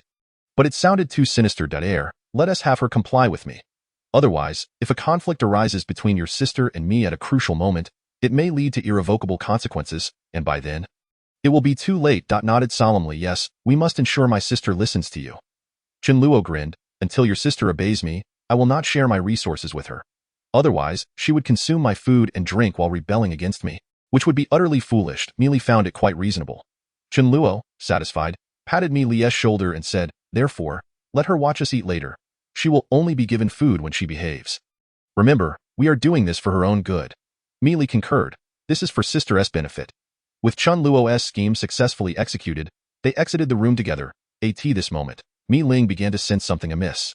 Why was there such a delightful aroma wafting from the kitchen? Observing Ma Yu taking items out of the refrigerator one by one, and glancing at the connected battery, Mi Ling suddenly realized that the refrigerator was still operational. Ma Yu cast a sidelong glance at Mi Ling. Although Chen Luo had instructed not to feed her, he hadn't said anything about not letting her watch. It appeared that this was intentionally done for her benefit, as he would usually close the kitchen door to prevent any cooking odors from escaping. Mi Ling exclaimed in surprise, "Why are you taking out so many ingredients? Are you planning to prepare several dishes?" Life isn't about extravagance. Just frying one dish would suffice. Trust me, you won't have the chance to enjoy these later, you replied. Chen Luo ordered it. How much I prepare is not my decision. Mi Ling hurriedly ran to Chen Luo, saying, Chen Luo, this is such a waste. Even if we could finish it, it shouldn't be done this way. What will we eat tomorrow after this? Chen Luo chuckled. Today, you and Mi Li are reunited. Mi Li is happy, and we must celebrate. Mi Ling paused. But it can't be like this. It's too extravagant. Chen Luo waved his hand dismissively. This is my property. So you needn't concern yourself with it. Seeing that her persuasion was in vain, Mi Ling decided not to press the matter further. She silently regretted having eaten too hastily earlier, though she was ravenous. Her stomach surely couldn't accommodate much more. With so many dishes, they would undoubtedly not finish them all. It seemed like many of the dishes were among her favorites. The fragrant spiciness of the peppers was a scent she hadn't encountered in ages. Chen Luo was indeed generous to present such an array of delicacies to celebrate her reunion with Mi Li. The first dishes served were mapo tofu and boiled meat slices, their enticing aroma filling the living room. My U.S. culinary skills were a rare treat even before the apocalypse, let alone now. Merely inhaling the fragrance made Mi Ling's mouth water instinctively, and her stomach began to subtly grumble with hunger once more. Seizing the moment when no one was watching, Mi Ling swallowed hard. Everyone was clearly waiting for all the dishes to be served before they began to eat, engaging with their phones and chatting. Patiently biding their time, Mi Ling continuously reminded herself not to rush. These dishes wouldn't sprout wings and fly away. At this pace, she would soon have her chance to eat. Should any zombies dare to disrupt, she would cleave them in two. Finally, all 8 dishes were presented, leaving only the last soup to be served. By this time, Mi Ling was fidgeting restlessly, yet she maintained an air of nonchalance, feigning indifference. Chen Luo retrieved 4 bottles of chilled tea and set them on the dining table. Mi Ling wondered why, with 5 people, only 4 bottles were brought. Was it insufficient? If that were the case, she wouldn't drink, focusing solely on the food. Chapter 41. Let us see who laughs last. Mi Ling finally awaited the moment when they would commence dining. Even if there was nothing left for tomorrow, it mattered not. At least this meal would be satisfying. Live for today and let tomorrow take care of itself, she thought. Let us eat. Chen Luo regarded Mi Ling with curiosity. What are you doing sitting here? Mi Ling replied, equally perplexed. What does it matter where I sit? I'm not on your lap. I'm beside me. Is there a problem? Knowing what was about to unfold, and with her sister undoubtedly yearning for food yet unable to partake, Mi Li felt a pang of sympathy. However, reminding herself it was all for her sister's sake, she could only temporarily endure the situation. Chen Luo was a good person. Sister, bear with it a little, she thought. Chen Luo cleared his throat. We are about to eat. It wouldn't be appropriate for you to sit here. If you wish to watch us eat, you may stay. Mi Ling, startled, retorted. What do you mean? There's no food for me? Chen Luo feigned surprise. Why would you think there would be food for you? Haven't you already eaten? Mi Ling, incredulous, exclaimed. But you said it was to celebrate my reunion with Mi Li. Chen Luo nodded. Yes, but I never said I was bringing you along. This table is filled with my people, and only my people may enjoy the delicacies I risked my life to procure. He turned to Mi Li. Mi Li, are you not my person? Call me brother. Mi Li, shyly lowering her head, replied. Yes, I am Chen Luo's person. And you, Diju? Su Diju nodded. Through thick and thin, brother, I stand by you. Is this an oath of loyalty? Ma Yu interjected. Chen Luo, you rescued me. I can never repay that debt. The Law King Wang cried out, expressing, I too am the master's person. Fried little fish were readily prepared for Mi Fan, who would always have Ma Yu fry them fresh, as only freshly fried ones were truly delicious. Mi Fan, mid-bite of a fried fish, promptly set it down, determined to assert, tapping on his own chest and belly. I live and die alongside Chen Luo. Chen Luo chuckled. You see, everyone at this table is either my person or my dog or cat, all of whom are loyal to me, so what are you? That you think you can partake in our meal? Unless you also show you're obedient, call me brother, and align with me. Only then may you join us. Obedient and calling him brother? Mi Ling, incensed, stood up. Chen Luo, do not take this too far. Do you intend to humiliate me over one meal? She retorted. I, Mi Ling, will not partake in scraps. Fuming, Mi Ling plopped down onto the sofa in the living room, growing increasingly irate. Wasn't this an obvious mockery? Oh, not informing her earlier that she would be excluded just as they were about to eat was quite the condescending move. Was a single meal such a lofty affair? Had Mi Ling never eaten before, or was she so weak-willed? Were they truly going to chase her away? Mi Ling fumed, thinking, this is my home. Yet, she quickly dismissed that notion. Chen Luo, you truly are a dog, but I, Mi Ling, can distinguish between grievances and kindness. Chen Luo had cared for Mi Li, and Mi Ling could not retaliate against him. That would only make her appear petty and inept. How infuriating was the tantalizing aroma of the Sichuan cuisine. Continuously tempting Mi Ling ordinarily, she would not mind, but after a month without proper meals, she was especially vulnerable. Seeing Mi Fan munching on greasy little fish, Mi Ling frowned and advised, Mi Fan, don't eat so many greasy foods. It's bad for your stomach. Mi Fan licked the grease from his lips, replying, right, eating only rice or junk food is definitely good for health. You should care for yourself more. That hit hard. The remark struck Mi Ling like 1,000 daggers, making her jaw twitch in irritation. What further aggravated her was that while Chen Luo treated her this way, her own sister, Mi Li, sat there eating. Not uttering a word in her defense, it felt as though they were not even on the same side. Are you still my sister? My Mi Fan, my Mi Li, have all betrayed me. Mi Ling never imagined her arduous return home would result in such a scene of abandonment. Chen Luo praised, Sister Yu, this spicy chicken is truly delicious. Come, Mi Li, try this spicy crab. It's equally delightful. The living room was unbearable to stay in, and the aroma of the dishes was even worse. Mi Ling, with a cold expression, retreated to her room. Upon entering, her heart ached again as she spotted a man's underwear on the bed. Was it Chen Luo's or that Su Deju's? A moment's thought led her to deduce it was indeed Chen Luo's. Mi Li, you've outdone yourself, giving your sister's room to a man. Clenching her fists, Mi Ling grit her teeth and thought, for the sake of you caring for my sister, I'll let it go. Mi Ling began to pack her clothes and personal items. Fortunately, her intimate garments in the wardrobe showed no signs of being disturbed. Although Chen Luo was indeed a dog, he was not a pervert. Mi Ling decided to move into Mi Li's room and live with her. Seizing the opportunity, she planned to inquire, Mi Li, whose sister are you truly? After returning home, she had already had a falling out with Zhang Zhen and Wang Xinwu, consumed 3 bowls of rice, and now, with the seductive dishes before her, Mi Ling finally felt uncomfortable all over. Having gone more than half a month without a shower, she was on the verge of becoming unpleasant. Determined to wash up, she thought, even with unfamiliar people in the house, she could no longer hold back. Her room had a shower, but she discovered the shower gel seemed to be empty, so she dashed to the outside restroom to fetch some. Upon seeing this, Mi Li couldn't help but express her concern. Sister, Chen Luo said it's fine to bathe, just avoid getting water in your mouth. Mi Ling snorted in disdain. Only now did she think to care for her sister. First locking the door, she began her bath. Yet, she couldn't help but wonder, how had she become so solitary? Mi Fan's words were understandable. After all, cats are treacherous creatures, and that adage held true, a mother's milk is all that matters. But what about Mi Li? Surely she wouldn't sell her sister out for food, would she? As such thoughts crossed her mind, a smile crept onto Mi Ling's face. At the rate you're eating, in 3 days, you'll all be reduced to eating nothing but rice or flour like me. Why then? Mi Fan will have no choice but to return to my embrace. Mi Li is, after all, my biological sister. She wouldn't forsake me for outsiders. As long as I uncover Chen Luo's scheme, Mi Li will surely side with me. While there was a refrigerator at home, how much could it hold? The supermarkets outside might have supplies, even meat and fruits, but with the power out, those would surely spoil. Just wait and see. Let us see who has the last laugh. Chapter 42. Let us have a spar. After finishing the meal, Chen Luo presented grapes to share with everyone. Come, enjoy some grapes. The deep purple grapes were large and sweet. Chen Luo deliberately spoke loudly, and Mi Ling could hear him in the room.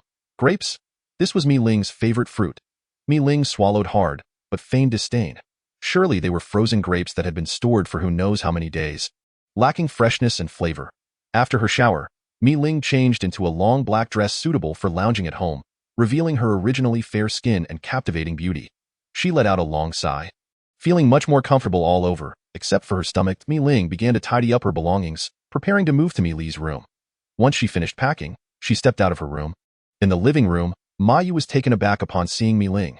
It turned out she was so beautiful, especially her figure, which made even this woman unable to resist stealing a few glances. Chen Luo couldn't help but sneak a few looks either. Her physique was simply enticing. As he played his game, he muttered, eating grapes without spitting out the skins. Not eating grapes but spitting out the skins. Mi Ling frowned, thinking how carefree Chen Luo was. What exactly was his skill? What kind of spell had he cast on Mi Li to win her over? Mi Ling said, Mi Li, come, let's go to your room. Mi Li responded with an and followed Mi Ling into her room. Mi Li wanted to persuade her sister to heed Chen Luo's words sooner rather than later. Once inside the room, Mi Ling first locked the door, then pushed Mi Li down onto the bed, her hands not idle as they pinched Mi Li's waist with just the right amount of pressure. Mi Ling said fiercely, Well, Meili, I rushed back from school, and you just stabbed me in the back, teaming up with a stranger against your sister. Now, tell me, what on earth happened? You didn't even stand up for me just now. Meili begged for mercy while attempting to reason with her sister. Sister, if we are a team, we need a captain to avoid disagreements at critical moments, and the best candidate is definitely Brother Chen Luo. He's afraid you won't listen, which is why he treated you this way. He mentioned it to me beforehand, and I found it reasonable. Mi Ling paused momentarily, then scoffed, have you been brainwashed? As long as he demonstrates sufficient capability, I will naturally listen to him, but using such lowly tactics is utterly laughable. Does he really think Emil will make me submit? His worth must be proven through concrete actions. Besides, did you not hear him say that I should call him brother? He can't possibly be older than me, can he? Meili completely missed the point. Or perhaps she had already convinced herself that Chen Luo was indeed the most suitable leader. Her sister was simply no match for him. Meili opened the door and quietly asked Chen Luo, Brother Chen Luo, when is your birthday? I agree. If my sister is older than you, asking her to call you brother would be quite embarrassing. Wouldn't it? Chen Luo found it amusing. He was well aware of Mi Ling's birth date, having researched it beforehand. Regardless of how you ask, I am still older. In fact, Mi Ling is 2 months older than Chen Luo. But alas, I am still 2 months older than you. Meili excitedly conveyed this answer to Mi Ling. Sister, Brother Chen Luo is indeed older than you. Mi Ling irritably poked Meili's forehead. Is that the point? If you want me to listen to you, fine, let us compete and see who laughs last. After pondering for a moment, Mi Ling decided to venture out to find food. Even if there was rice at home, she would not eat it. She refused to take anything from Chen Luo. However, she didn't plan to go to a faraway supermarket to seek out any meat. First, even if there was any, it would likely be spoiled. Second, she couldn't let her competitive spirit lead her into a dangerous situation.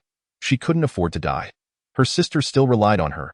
Mi Ling intended to gather supplies within the neighborhood. She changed into more practical attire for mobility and was about to head out. Meili asked, Sister, where are you going? Mi Ling glanced over. I wouldn't dare eat what certain people offer.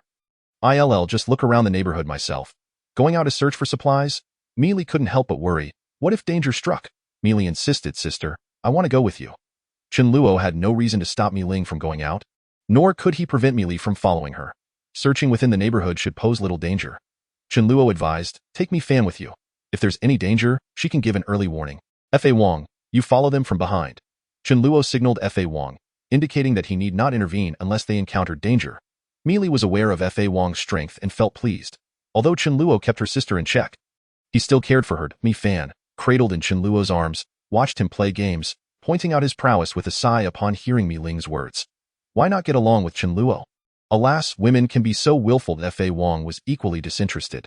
Did they really have to go out in such heat? Mi Ling looked at F.A. Wang in astonishment. Was this dog following as a bodyguard? It seemed this dog was no ordinary creature. After accompanying Zhang Zhan and Wang Xinwu, it returned swiftly. Had it dealt with both of them? Mi Ling furrowed her brow. Although she was confident that she could cautiously search the neighborhood without encountering trouble, she couldn't forcibly refuse Meili from tagging along. At the same time, she felt a surge of comfort, realizing that Meili was not betraying her. She genuinely cared for her sister.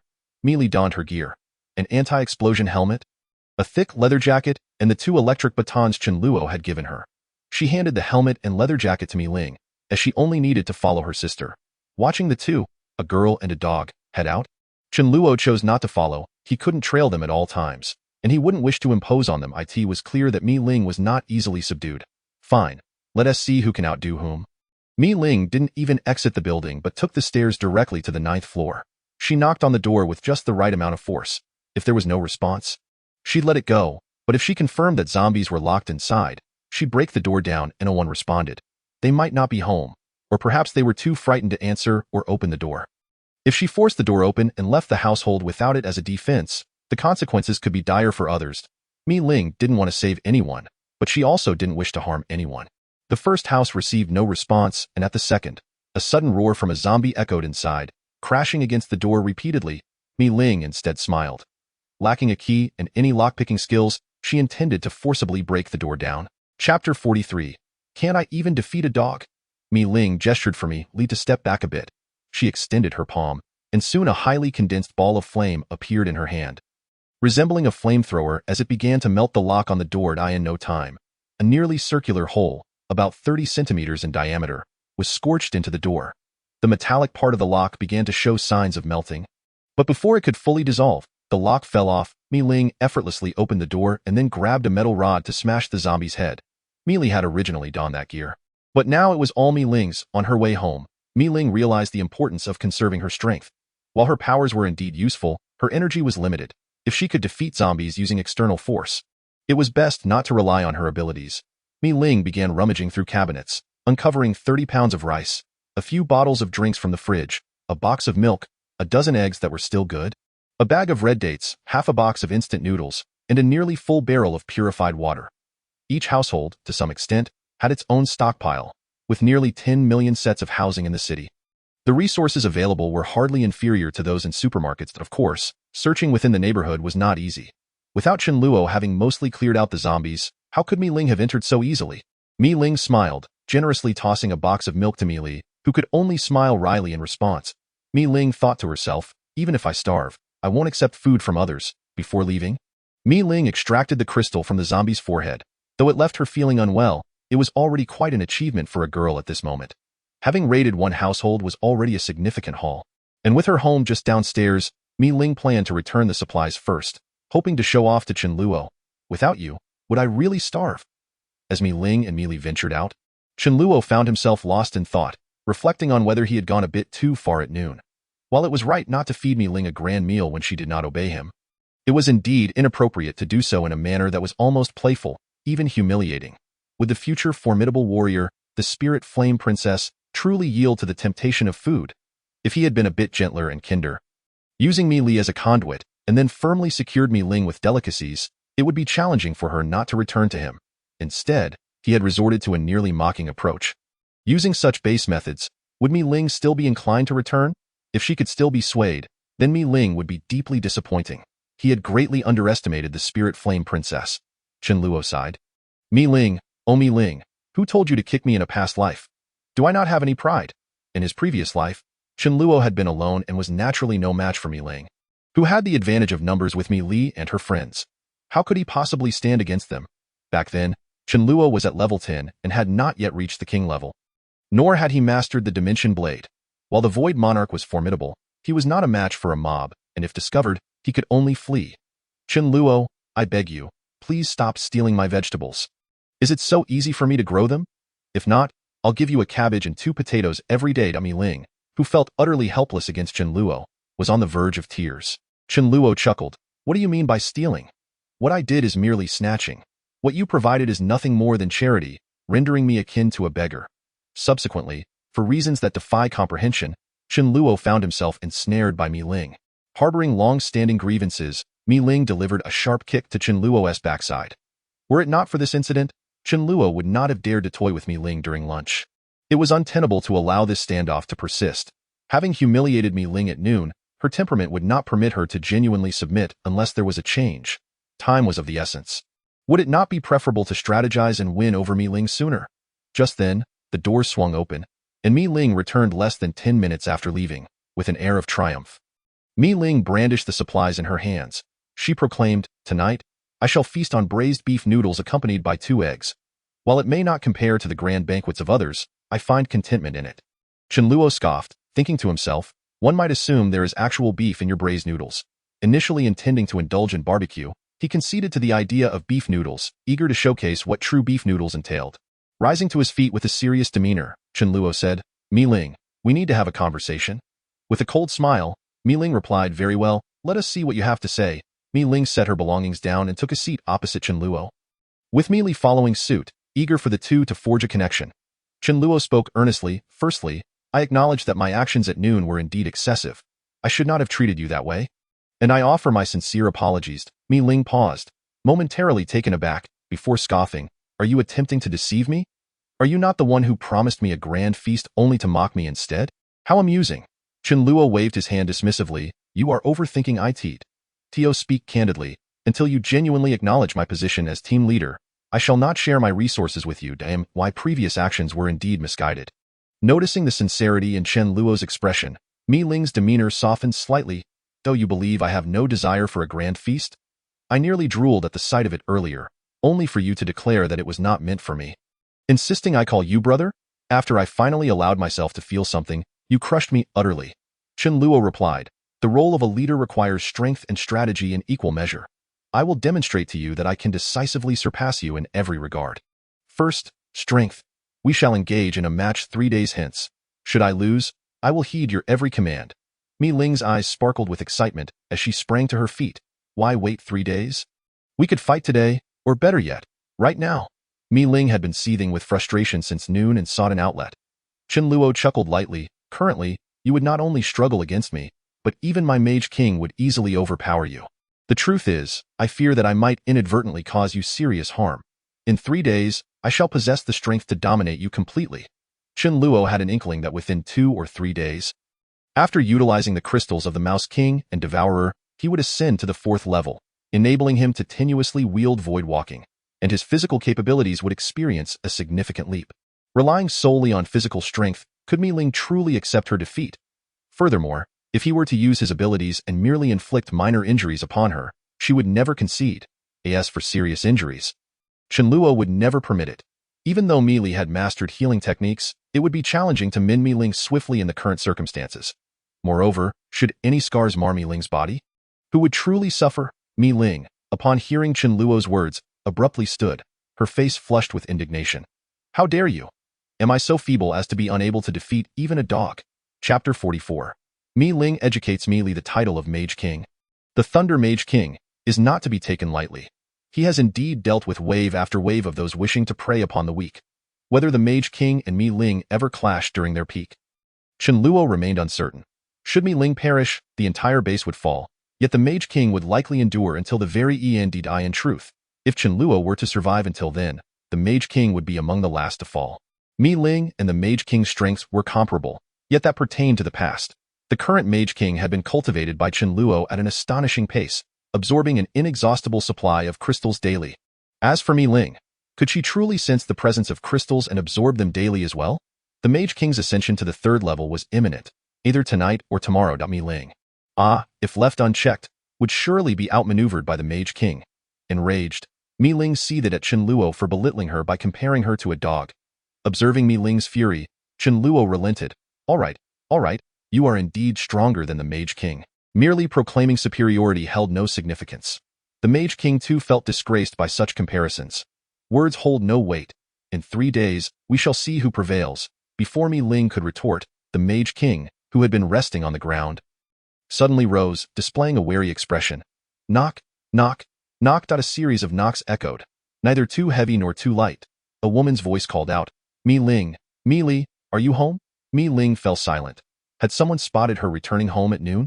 The voice sounded somewhat familiar, yet she could not place it. Perhaps a woman from the neighborhood. The woman's pleading voice followed, Mi Ling, I saw you come back. Please, I beg you, give me something to eat. I haven't had a morsel in 2 days. Please, just a little. If they did not respond, the woman would likely continue to knock indefinitely.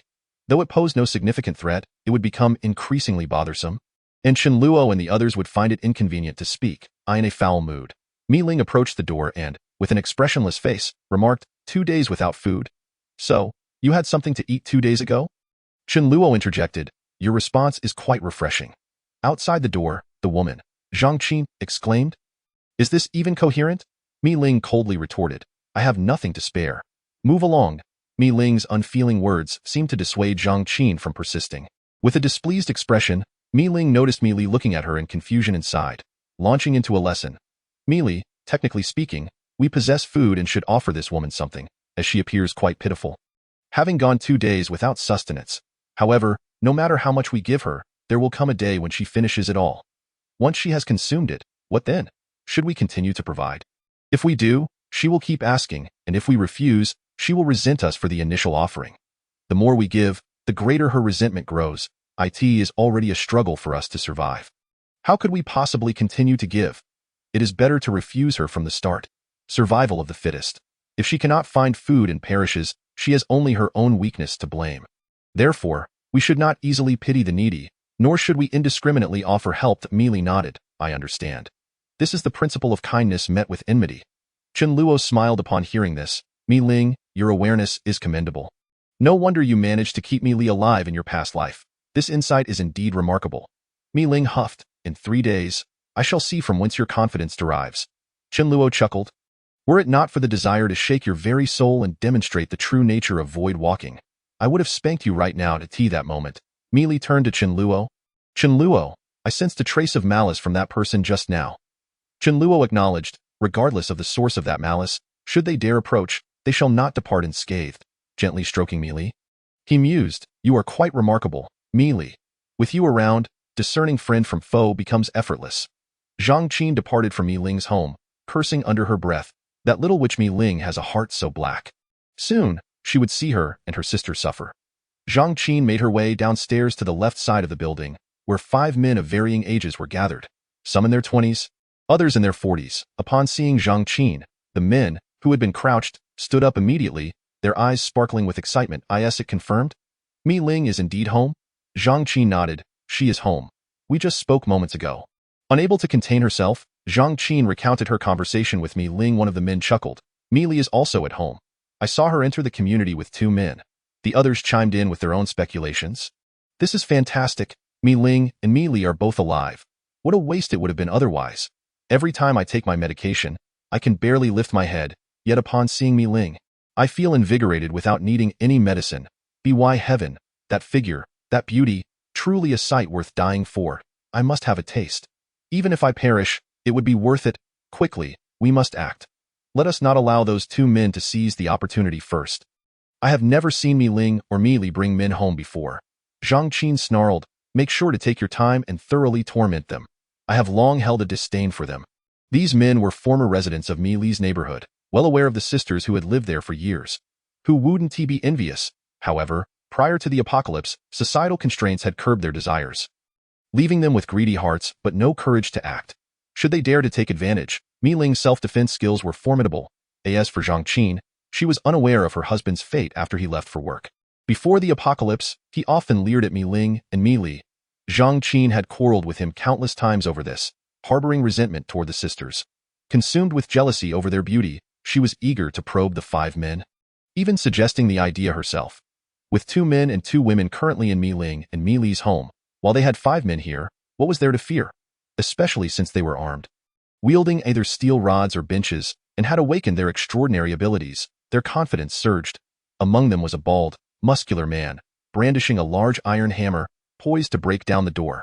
Observing the situation outside from the window, Su Daju remarked, brother, someone is coming, armed and with ill intentions. Chen Luo replied nonchalantly, yes, go down and deal with them. Don't let them die in the corridor. Otherwise, we'll have to clean up if they perish there. We will have to carry their stinking corpses out, making it difficult to come and go later. Chapter 45 Mitsai. You 2 are going to face me together, Yu Daju nodded, ready to step outside with his iron rod. Without needing Chen Luo's instruction, the Law King instinctively followed closely behind him. Mitsai declared, let me boost Brother Daju's status.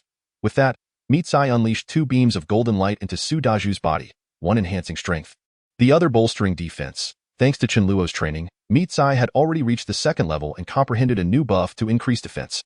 Moreover, the enhancement effect was significantly greater than when at the 1st level. Previously, the strength increase was 10. Now, it was at least 30, and as Mitsai's level rose, the strength enhancement would become increasingly formidable. Although Mitsai's talent surpassed that of Su Daju, he had only begun absorbing crystals a few days later, requiring about a week more to catch up. Mitsai was also curious to see if this duo, 1 man and 1 dog, was truly formidable. Chen Luo, observing from the window, felt a few rays of sunlight seep through the curtain-esque gap, illuminating his face. To Mitsai's surprise, she thought, oh, this guy is quite handsome. Moving to the other side of the window, she maintained a half-meter distance from Chen Luo while watching below. Zhang Qin and her 5 companions were nearing the corridor of the unit when suddenly, a robust black dog burst forth, its shiny coat and muscular build indicating good health. The 6 individuals' eyes lit up, their first reaction being the prospect of dog meat. The Law King barked furiously at them. The 6 exchanged glances, preparing to attack the Law King. From an unseen angle, Su Daju emerged like a ghost, startling them. Su Daju raised his iron rod and struck the bald man with the hammer fiercely on his head. Like smashing a ripe watermelon, the bald man fell to the ground, eyes wide open, lifeless. The remaining 5, despite having awakened their powers, were struck with terror at the gruesome sight of their comrade's demise. But Su Daju was not idle. He swung again at Zhang Qin. The remaining 4 trembled as they struck Su Daju with their benches and iron rods. This meager force was utterly insufficient against him. One individual, shaking, attempted to conjure an ice arrow but, being newly awakened, was far from adept at his abilities and could not instantaneously cast a spell, needing at least 5 seconds to do so. Did he have that time? What truly dealt them a crushing blow was the Law King. Their attention had been diverted to him, and even if it hadn't been, the outcome would have been the same. The Law King unleashed a lightning ball, instantly killing 3 of them. The last one met the same fate at Su Daju's hands. From the moment the battle commenced to its conclusion, the entire process spanned no more than 5 seconds, efficient and decisive. Mitsai was not surprised. On her way back, she had single-handedly taken on 5 individuals, albeit those who had not awakened their powers. Besides, the Law King and Su Daju had a somewhat sinister edge. Yet Mitsai did not scorn them. After all, they were all killers. Why must one engage in a fair fight? Chen Luo, however, was somewhat astonished that the Law King had taken the initiative to attract attention. He hadn't taught it that. Had it taught itself?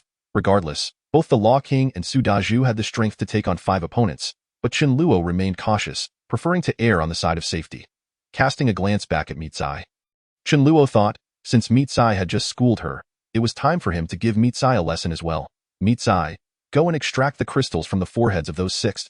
Mitsai, taken aback, pointed at herself and asked, me? Chen Luo affirmed, yes, although you are a support and can stay back, some experiences need to be personally encountered to avoid being unsettled during critical moments. Mitsai had seen Chen Luo extract crystals but had turned away. Unable to bear the sight, now being asked to do it herself, she looked at Mitsai, hoping for a word of support. To her surprise, Mitsai slowly nodded. Mitsai, this is something you must face sooner or later. You might as well familiarize yourself with it while it is safe. Mitsai swore, on her honor, that she wasn't seeking vengeance for not helping her earlier at noon.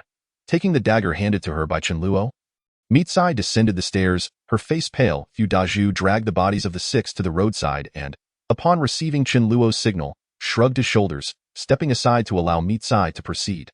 Mitsai, with a quivering voice, implored, Law King, please help me. The Law King, upon hearing this, shook his head decisively. This was not a task for a dog. The first incision made Mitsai retch, and trembling, she spent 3 minutes searching for the crystal. After retching again, she realized she might have expelled her lunch. Having experienced the first time, the second was easier. Mitsai lamented internally, earlier, I collaborated with brother Chen Luo against my sister. Now, my sister and brother Chen Luo are teaming up against me. After a dozen minutes, Mitsai, pale-faced and with trembling hands, handed the wrapped crystals to Chen Luo. Chen Luo smiled, you'll get used to vomiting. Your brother Daju did the same. Chen Luo washed the crystals and unexpectedly discovered a pale green one among them. A natural crystal. Natural ability users are relatively rare, though not as absurdly scarce as spatial ability users. Among 100 people, perhaps 2 or 3 might possess natural abilities. In the future, having a natural ability user's assistance would be essential for successfully planting vegetables and rice.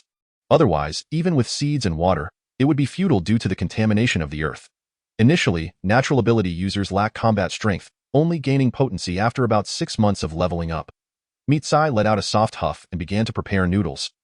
Extravagantly using a packet of instant noodles combined with 2 eggs. Chen Luo perked up, exclaiming, Sister Yu, we shall have noodles too. Beef noodles, Yu nodded, first preparing a rich broth with the beef. Both Yu and Mitsai cooked simultaneously. Observing the vibrant slices of beef, it seemed there was enough for half a pot, around 5 or 6 pounds. Mitsai was astounded. Are you all eating beef or beef noodles? Is it customary to consume beef noodles in such a manner? Searching in her own pot, Mitsai found 2 minuscule pieces of beef. She failed to realize that Chen Luo was intentionally targeting her, as she believed he took whatever was available, not understanding he had ample supplies to choose from. Once Mitsai's noodles were ready, she felt hers lacked appeal, especially in comparison to the enticing aroma wafting from the kitchen.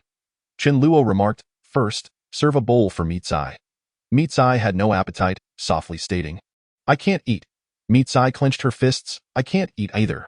Chapter 46 Advancement to Level 4 that evening. Mi Fan lay next to Chen Luo.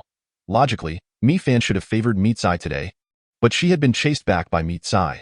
The reason was simple. Mitsai had been too harsh on her during the day. Mi Fan had the potential to become a sharp-tongued companion. Chen Luo quietly absorbed the crystals at an average rate of 1 per minute. After consuming 80 crystals, over an hour had passed, and he felt the surge of power within him. Chen Luo estimated that if all went smoothly, by tomorrow night, he could consume the first-level crystals from the Rat King, the Devourer, and some surviving individuals, thus breaking through to level 4. The transformation at level 4 would be significant compared to before. At that point, The current zombie crystals would hold no value for him, requiring the zombies to evolve to level 1. While Chen Luo practiced, Mi Fan could only roll around on the bed in boredom. Chen Luo chuckled, saying, "Mi Fan, my little treasure, it's time for bed. You'll be sleeping with me from now on." The next morning, Mayu prepared scallion pancakes accompanied by soy milk. Mi Ling, feeling dejected, rolled around in bed, experiencing a kind of anguish that comes from watching others eat while she could only look on. She thought, if only I had flour, I could make scallion pancakes, but I don't know how to cook, and I lack scallions. I wish I could have soy milk too. Chen Luo had previously provoked Mi Ling with his words, but chose not to do so again. Mi Ling neither chased him away nor relinquished her room, which was quite spacious. Thus, Chen Luo had to act maturely. At noon, Mi Ling munched on instant noodles in her room, and even with the door shut, the tantalizing aroma wafted irresistibly into her nostrils. "This life is unbearable," she lamented. Eating, I wonder what you'll have for your next meal. I know how big my fridge is." She realized with a start, "Hey, dinner will be a feast." Mi Ling sensed something was amiss. Her fridge wasn't that large. With their eating habits, it seemed it would be emptied in just 2 meals. When she opened the fridge, to her astonishment, it was still packed full of vegetables and meats. Unable to contain herself, Mi Ling approached Chen Luo, incredulous. "How is the fridge still full?" Initially, Mi Ling had planned to wait until Chen Luo's supplies ran out and she could join him in eating instant noodles. If the fridge never emptied, wouldn't that make her a laughingstock? Mi Tsai slapped her forehead, realizing she hadn't informed her sister that Chen Luo was a spatial magician. Casting a glance at Chen Luo, she saw he had no objections and timidly said, "Sister, brother Chen Luo is a spatial ability user. He has stored some food in there, enough to last several years. Millen? Why didn't you say so earlier?" "You know, Mealy, I feel like a clown right now." Mealy dared not speak further. Millen snorted coldly. "According to our agreement, in a couple of days we shall have a duel. If I lose, as you said, I will obediently heed your words." Chen Luo chuckled. "Perhaps we can do it tomorrow. I will do my utmost to satisfy your craving for suffering." To be honest, Millen also sensed that Chen Luo's strength was far from ordinary. At the very least, this dog showed considerable prowess, and Su Dazhu gave her the impression of being quite formidable as well. But what could she do? Should she simply concede? Mealy and Myfin had both betrayed her. And now, only by defeating Chen Luo could she regain the upper hand. Chen Luo had kidnapped Mealy, leaving her with no path of retreat. She could not possibly abandon Mealy. Millen envisioned defeating Chen Luo tomorrow or the day after, with him groveling at her feet, calling her sister, and offering her a feast of delicacies. What should she eat? Alas, she couldn't think about it. The more she pondered, the hungrier she became. The small biscuit in her hand suddenly lost its allure. That evening, Chen Luo, having made early preparations, began absorbing crystals. Level 4 was crucial for him, granting the ability to traverse the void, resulting in a qualitative transformation in strength and an extraordinary enhancement in survival capability. Without void walking, what survival capability could a spatial ability user possibly possess? As usual, he absorbed 80 crystals, and under normal circumstances, he would be unable to continue absorbing more at this point, his body reaching a state of saturation. However, it was akin to Millen having finished 3 bowls of rice. She might be full, but offer her a chicken leg and see if she could resist it. After devouring the chicken leg, how about a pound of crayfish? Finish that off with some soup, and perhaps a bit of fruit. The amount one can consume depends not only on their appetite but also on the quality of the food. Low-grade crystals are akin to rice, while high-grade crystals resemble abalone and lobster. Yet such indulgence can only be occasional. Prolonged gluttony would overwhelm the body and affect appetite for subsequent meals. Chen Luo first produced 7 level 1 survivor crystals, and after absorbing them, he utilized the Devourer's crystal. He was tantalizingly close to level 4. Chen Luo then took out the crystal of the Rat King. This was a level 4 crystal, useful even for level 7 ability users. As soon as he absorbed this crystal, his body felt invigorated, akin to Millen finally tasting her long-desired grapes. Waves of energy flowed from his palms into the crystal in Chen Luo's mind, causing it to gradually enlarge until a certain threshold was reached, triggering a qualitative transformation. Suddenly, a sharp pain erupted in Chen Luo's head, causing his face to twitch involuntarily. However, it was entirely within his capacity to endure. The pain he experienced in his previous life when breaking through level 10 and king level was incomparably more intense than this.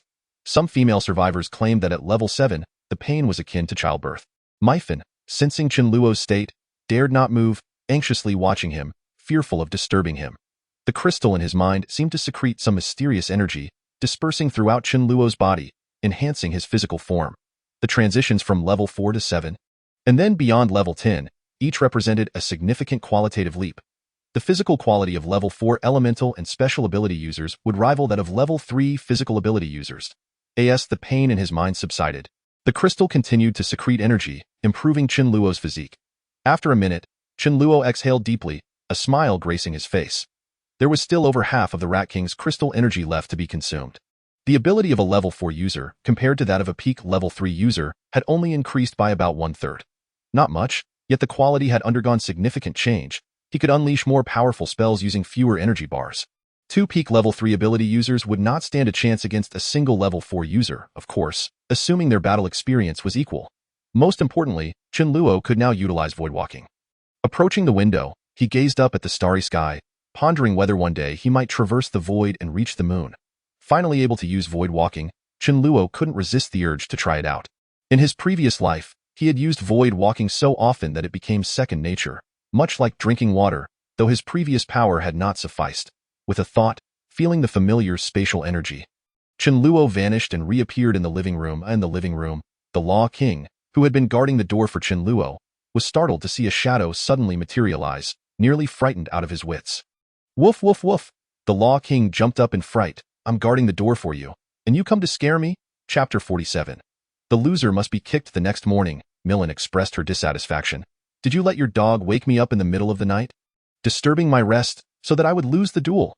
The Law King cast a resentful glance at Chen Luo, truly terrified at that moment. Chen Luo smiled. You think too highly of yourself. First, let's have breakfast and afterward, we can have our contest. Millen's eyes brightened. We need not wait until tomorrow? Breakfast? What kind of breakfast? What you call breakfast is merely a snack to me.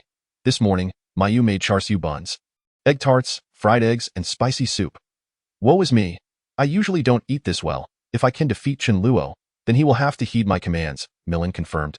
If I win, you will listen to me? Right? Chen Luo nodded. Of course. You seem quite confident. Would you like to add some stakes to this? Millen immediately tensed. Although Chen Luo had not yet revealed his abilities, everyone regarded him as exceptionally powerful, and she felt uncertain about defeating him.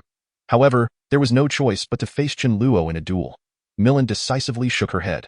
Chen Luo then said, in 3 seconds, I will make you concede willingly. If I fail, then even if you win, it won't count. Defeat me in just 3 seconds? Millen was furious. While you might indeed be quite formidable, can I not withstand even 3 seconds during the duel? The two sides would maintain a distance of at least 3 meters, right? As long as I avoid a direct confrontation with you, 3 seconds will fly by in an instant. Xu Dazhu glanced at Chen Luo in astonishment. Could it be that you intend to go all out? A single strike, and Millen would be finished. But surely that wouldn't be the case, Millen inquired. What will be the distance between the competitors? Chen Luo replied. About 20 meters. The greater the distance, the easier it would be for Millen to fall into his trap. Millen smirked, thinking that as soon as the competition began, she would retreat. She truly did not believe it. What are the stakes for the duel? Chen Luo grinned. Quite simple. You just need to stick out your butt and let me kick you. Mealy, why do you want to kick my sister's butt? Millen was momentarily taken aback and asked, if you lose, can I kick you? Chen Luo waved his hand. You can kick me to death as many times as you wish, or if you have any other demands, I will fulfill them. On the surface, it seemed that Chen Luo was at a distinct disadvantage. Such an unequal contest appeared unfair, yet he was completely confident. Having advanced to level 4 yesterday, and with the skills from his past life to assist him, how could he possibly lose to Millen? It was utterly impossible. Millen felt somewhat hesitant. This was truly bizarre. Was he really that inflated with confidence? Yet if she lost, the most she would have to endure was a kick. Though it would be somewhat embarrassing, the risk was great, but so were the rewards. Millen nodded. All right, I agree. Chen Luo felt elated. Finally, he had a legitimate opportunity for revenge. After all, once he dealt with Millen, when would he have another chance to kick her? Chen Luo declared. Dazhu, Mealy, you are all witnesses. Whoever cheats is a dog. Law King. If it weren't for your status as my master, I would have bitten you. Why must it be a dog cheating? Why not a cat? Millen insisted on having the duel immediately. Once it was over, she could enjoy breakfast. Could Chen Luo refuse? The two ascended to the rooftop, which was quite spacious, roughly the size of a basketball court. Chen Luo and Millen stood 20 meters apart. Millen thought to herself, I will not engage him directly. If I can last 3 seconds, it counts as a victory. Though it may be somewhat underhanded, it was his own requirement, so I cannot be blamed. I certainly cannot stick out my butt for him to kick. That would be too humiliating. With no other choice, she would have to appear a little shameless. Mealy acted as the referee, signaling 3, 2, won't begin. Millen's eyes were fixed on Chen Luo. As soon as he made a move, she would react accordingly to evade. The next second, Millen's pupils dilated in shock. Chen Luo had vanished. How could this be? She had been staring at him intently. Invisibility? The expressions of Mealy and Su Daju were akin to witnessing a ghost. Mouths agape. Myfin felt quite pleased. As Chen Luo's confidant, I was the first to know. For Chen Luo had suddenly appeared behind Millen, who was utterly unaware, until Chen Luo gently grasped Millen's fair neck with one hand. She stood there in disbelief as she came to her senses. Millen instinctively attempted to throw Chen Luo over her shoulder, but it was futile. Her strength simply could not compare to his, and Chen Luo remained unyielding. Simultaneously, Chen Luo leaned closer to Millen, softly blowing into her ear, "Millen, you have lost." Had Chen Luo wielded a sharp dagger instead of his hand, slicing across Millen's throat, she would have met her demise on the spot. Millen's expression darkened. Distance was no longer a constraint. What was this ability? Instantaneous movement through spatial manipulation. Was this truly a power one could master? The ability to conjure flames, ice, and lightning still fell within the realm of comprehension. Yet, to abruptly transcend the limits of space and move freely was utterly unfathomable. It was akin to resurrection. Chen Luo himself found it hard to believe. Millen struggled to suppress her shock, feeling despondent. She had lost. Although Chen Luo had not sustained even the slightest injury, nor lost his combat capabilities, to claim he had not been defeated would be to act dishonestly. Should he really present himself for a kick? The thought caused Mi Ling's cheeks to flush. Chen Luo chuckled, suggesting, "Let us head down for breakfast. Mi Ling, you should join us too. The events of the past few days were my fault, but as comrades moving forward, it would be best for us to blend together sooner rather than later." Unavoidably, Mi Ling would also become one of his people today. You placed a basket of char siu in front of Mi Ling. Refusing would seem excessively pretentious, and deep down, she had no desire to decline. Chen Luo ate quietly, refraining from further teasing. Mi Ling shyly finished a basket of char siu and a bowl of spicy soup.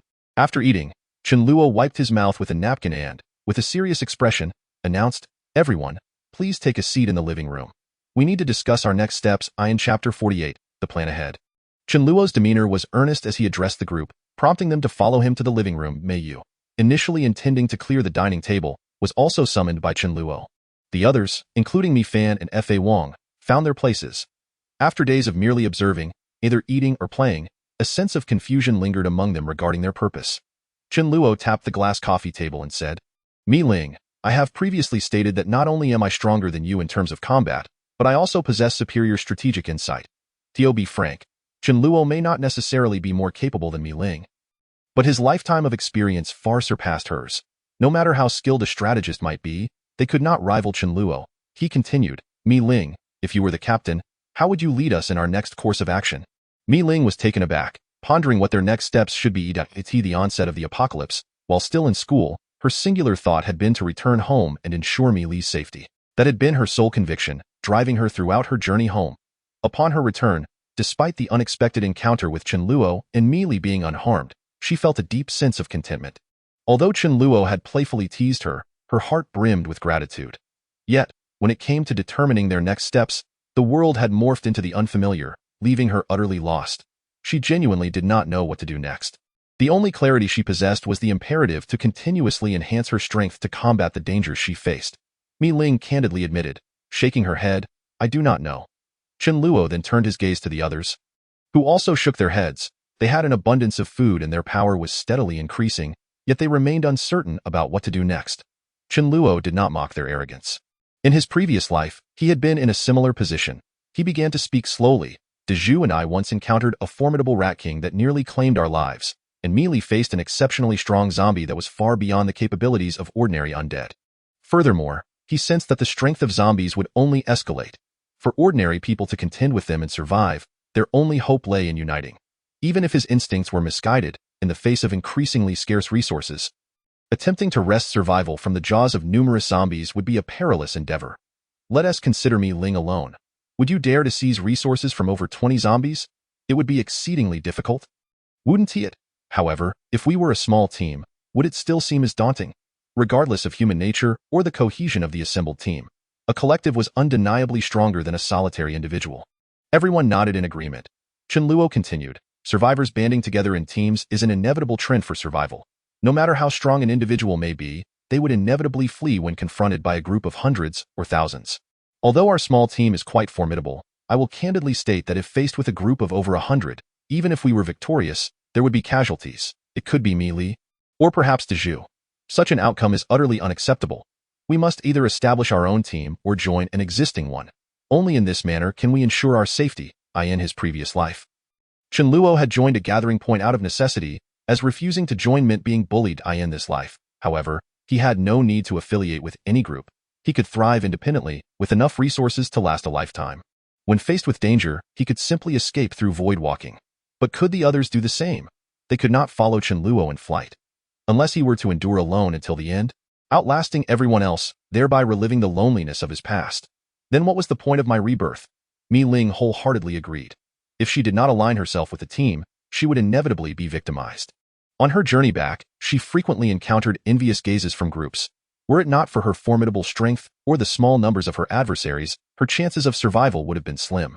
Joining a team, to be perfectly frank, I am not one to submit to others. Why should I bow to anyone? Furthermore, Mi Ling and Mi Li, being such beautiful sisters, what would happen if they joined a team where others demanded they share a bed? Surely, they could not expect that no one would harbor ill intentions towards them at that moment. With societal order in disarray and human desires unleashed, the experiences faced by two lovely women would be all too predictable. Mi Ling's expression hardened. Whoever dares to lay a hand on my sister and me, I shall castrate them. Chen Luo's expression grew somewhat awkward as he smirked. Clearing his throat, he said, therefore, it is utterly impossible for us to join another team and allow ourselves to be bullied. Our next step must be to form a larger team, but we should not accept just anyone. After Chen Luo's explanation, everyone felt a newfound clarity. Indeed, it was essential to establish a larger team.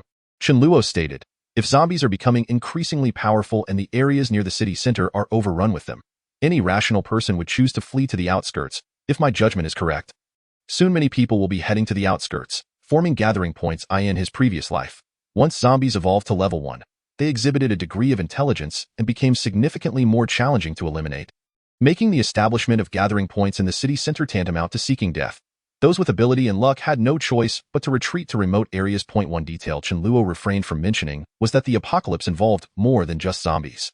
Numerous plants, animals, and insects had mutated, and marine creatures had also undergone transformations, with some powerful sea beings capable of surviving on land now roaming the surface. While their numbers were few, their individual strength was formidable, forcing survivors in coastal cities to flee to the capital for refuge. Even more alarmingly, humankind was nearly extinguished. Chen Luo had survived not through direct confrontation but through sheer perseverance, an unparalleled ability to endure. With humanity on the brink of annihilation, he found existence devoid of meaning, prompting him to bury himself. Mi Ling smiled wryly. I truly do not possess the foresight you attribute to me, but I find your reasoning quite sound. Chen Luo chuckled lightly, then why not call me brother? This request might prove somewhat challenging for Mi Ling to articulate. However, he could not help but feel exhilarated at the prospect of her fulfilling her earlier promise. In Chapter 49, I let you kick, not hit, the moment of retribution had finally arrived. Mi Ling, you promised to accept the outcome. If you act dishonestly, the consequences will be far more severe. There will be no room for resistance. Chen Luo suppressed his excitement, clearing his throat. All right, let us leave it at that for now. Expanding the team is not an immediate concern. Mi Ling, please come to my room. I have some matters I need to discuss specifically with you. It was somewhat inappropriate to kick Mi Ling in front of everyone, so it was best to fulfill their promise privately in the room. Mi Li, naive and unaware, genuinely believed Chen Luo had important matters to discuss with Mi Ling. While Ma Yu glanced over with interest before returning to her task of clearing the table, Mi Ling initially felt taken aback, but soon a rosy hue blossomed on her fair neck. Was he truly going to kick her? Yet, she had made a promise. I am still too young, she mused, realizing she had fallen for Chen Luo's trickery. With no absolute certainty, how could he possibly add such a twist to their agreement? Gritting her teeth, Mi Ling resolved to stand her ground. If a kick was all it took, then so be it. What was the big deal? Chen Luo entered Mi Ling's room first, and she followed slowly behind. Curious, Mi Fan attempted to tag along, thinking it reasonable for a cat to listen in, but Mi Ling pushed her aside. Previously, Mi Fan had been silent, but what if she began to chatter incessantly in the future, or used this matter against her at a critical moment? Mi Fan looked forlornly at the closed door, wishing to be in Chen Luo's good graces. Once the door was shut, Mi Ling's face was unmistakably flushed. Turning her back to Chen Luo, she adopted a seemingly indifferent tone. saying, "All right, if you're going to kick me, then do it quickly." Chen Luo regarded her with confusion. "Do you have some misunderstanding regarding the position you're in? Or is your grasp of language lacking?" Mi Ling had straightened her posture. She was not in a position to be so brazen. Her already rosy cheeks turned crimson, resembling a ripe apple. This was too shameful. Was it necessary to be so particular? Mi Ling retorted angrily, "No, I simply don't understand why you've added the kick to our agreement. It was you who toyed with me before, not the other way around. Did I offend you in any way? If not, could we not consider a different punishment? Anything that ist excessively harsh would suffice. Indeed, under normal circumstances, a bet between a man and woman might only entail a kiss. It was absurd to include a kick." Chen Luo could not possibly say, "I still remember the grudges from my previous life." He shook his head vigorously. "Do not question why a bet is a bet. Just tell me whether you will comply." Mi Ling felt a mixture of embarrassment and anger towards Chen Luo. After a tumultuous internal struggle, Mi Ling gritted her teeth and declared, "Fine. I, Mi Ling, will keep my word." Leaning against the door opposite her, she glanced at the wall on the right side of the bed's foot, where graceful curves gently arched. "Hurry up." There was a tremor in Mi Ling's voice, her body quivering slightly. The very notion of such actions was beyond her wildest imagination, filling her with a sense of profound shame. Chen Luo felt a surge of blood rush to his head, exhilarated by the prospect. Here he was, about to engage in such an act with the future war goddess. Ling Yinji. The sheer beauty of the moment was almost unbearable. Suddenly, unable to contain himself, Chen Luo hesitated to kick. Procrastinating, he slipped off his shoes. Mi Ling, casting a furtive glance, sighed with relief. Without shoes, it would be less forceful. Surely, Chen Luo wouldn't kick her with all his might, would he? If he dared to exert force, she would cry. In truth, Chen Luo was merely stalling for time. After 10 seconds, Mi Ling grew impatient. "I will count to 10. If you do not kick by then, do not blame me for not keeping my promise. It will be you who has given up. 10, 9, 8. Chen Luo hesitated, lifting his foot. Kicking would instantly redeem his previous humiliation. But did he truly need to exact revenge? Had he sought out Mi Ling solely to kick her? If he actually did, it might seal his fate of eternal singlehood. 4, 3. Time was running out, and in a moment of desperation, Chen Luo slapped his palm down. Smack! The sensation? Mi Ling let out a small yelp, her face reddening to the point of near bleeding, turning to glare at Chen Luo. "I told you to kick, not to hit." Chen Luo chuckled awkwardly. "I forgot. Perhaps you could let me make it up with a kick?" Anyone else would have suffered a brain hemorrhage at that moment. Mi Ling, like a furious tigress, lunged at Chen Luo, exclaiming, "I'll strangle you." Her hands gripped Chen Luo's arm fiercely, while she clutched at his waist. Chen Luo struggled to resist, caught in a devilish dance of friction. He felt a mix of pain and pleasure until, breathless, Mi Ling finally released him.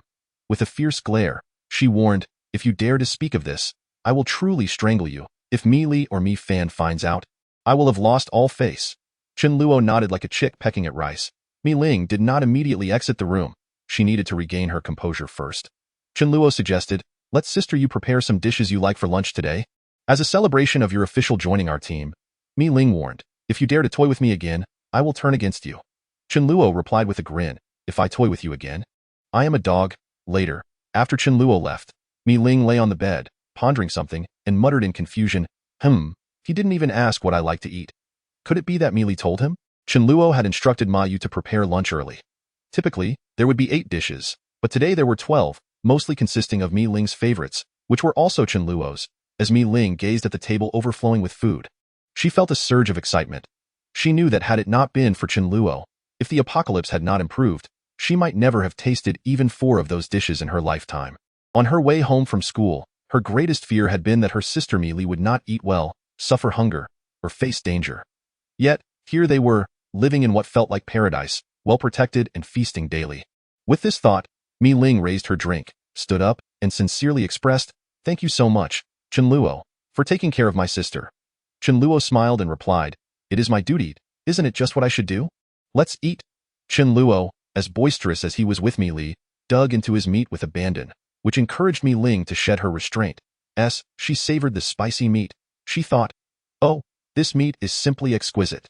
Once again, her heart fluttered, but this time, she wouldn't lose. After finishing, Chen Luo took a sip of tea and turned to the satisfied Mi Ling, saying, Mi Ling, Mi Li, this place is not suitable for residing. In the future, other survivors will be here at least 8 times a day, and it will become tiresome in densely populated areas like this. Everyone knows the resources are abundant. Before long, there will be an influx of people scavenging. The terrain is poor and visibility is limited. If given a choice, it is best to avoid living in high-rise buildings. Let's tidy up this afternoon. There is no rush. Anything you want to put in my space? We can leave tomorrow. Chapter 50. Recruitment. That night, during the process of absorbing crystals, the Law King suddenly let out a wail. Chen Luo felt a surge of joy. This signified that the Law King had reached level 3. Each advancement in level brought a nearly exponential increase in power. The Law King was likely the second person in the world to ascend to level 3, aside from Chen Luo. With the Law King's agility and speed, taking on dozens of level 1 ability users single-handedly would pose no problem. Meili and Su Dezhu would need at least another week to reach level 3 the next day. As they prepared to leave the home they had lived in for over a decade, Mi Ling and Meili felt reluctant. But since Chen Luo deemed the place unsuitable, they had no choice but to move. Chen Luo chose the location of his original villa neighborhood. There were no high-rise buildings nearby, and the view was unobstructed. The entire villa area could accommodate the forces he intended to establish. At the southernmost part of the neighborhood, there was a mountain that could serve as a retreat if a wave of zombies approached. This was a prime location, but as more survivors sought refuge, it would inevitably attract attention. However, Chen Luo was unafraid. If they dared to come, they would be met with crystals. In the beginning, only small groups of 10 to a few dozen individuals might cause trouble. But Chen Luo could easily handle them. After a period of development, with Chen Luo's knowledge and resources, his strength would far exceed that of others. To Chen Luo's pleasant surprise, his heavy truck was still there. But unfortunately, all the fuel had been stolen. Fortunately, he had some spare gasoline in his ability space. Chen Luo had not hoarded gasoline. It was easy to collect, and in the later stages, it became less useful. Enough was sufficient.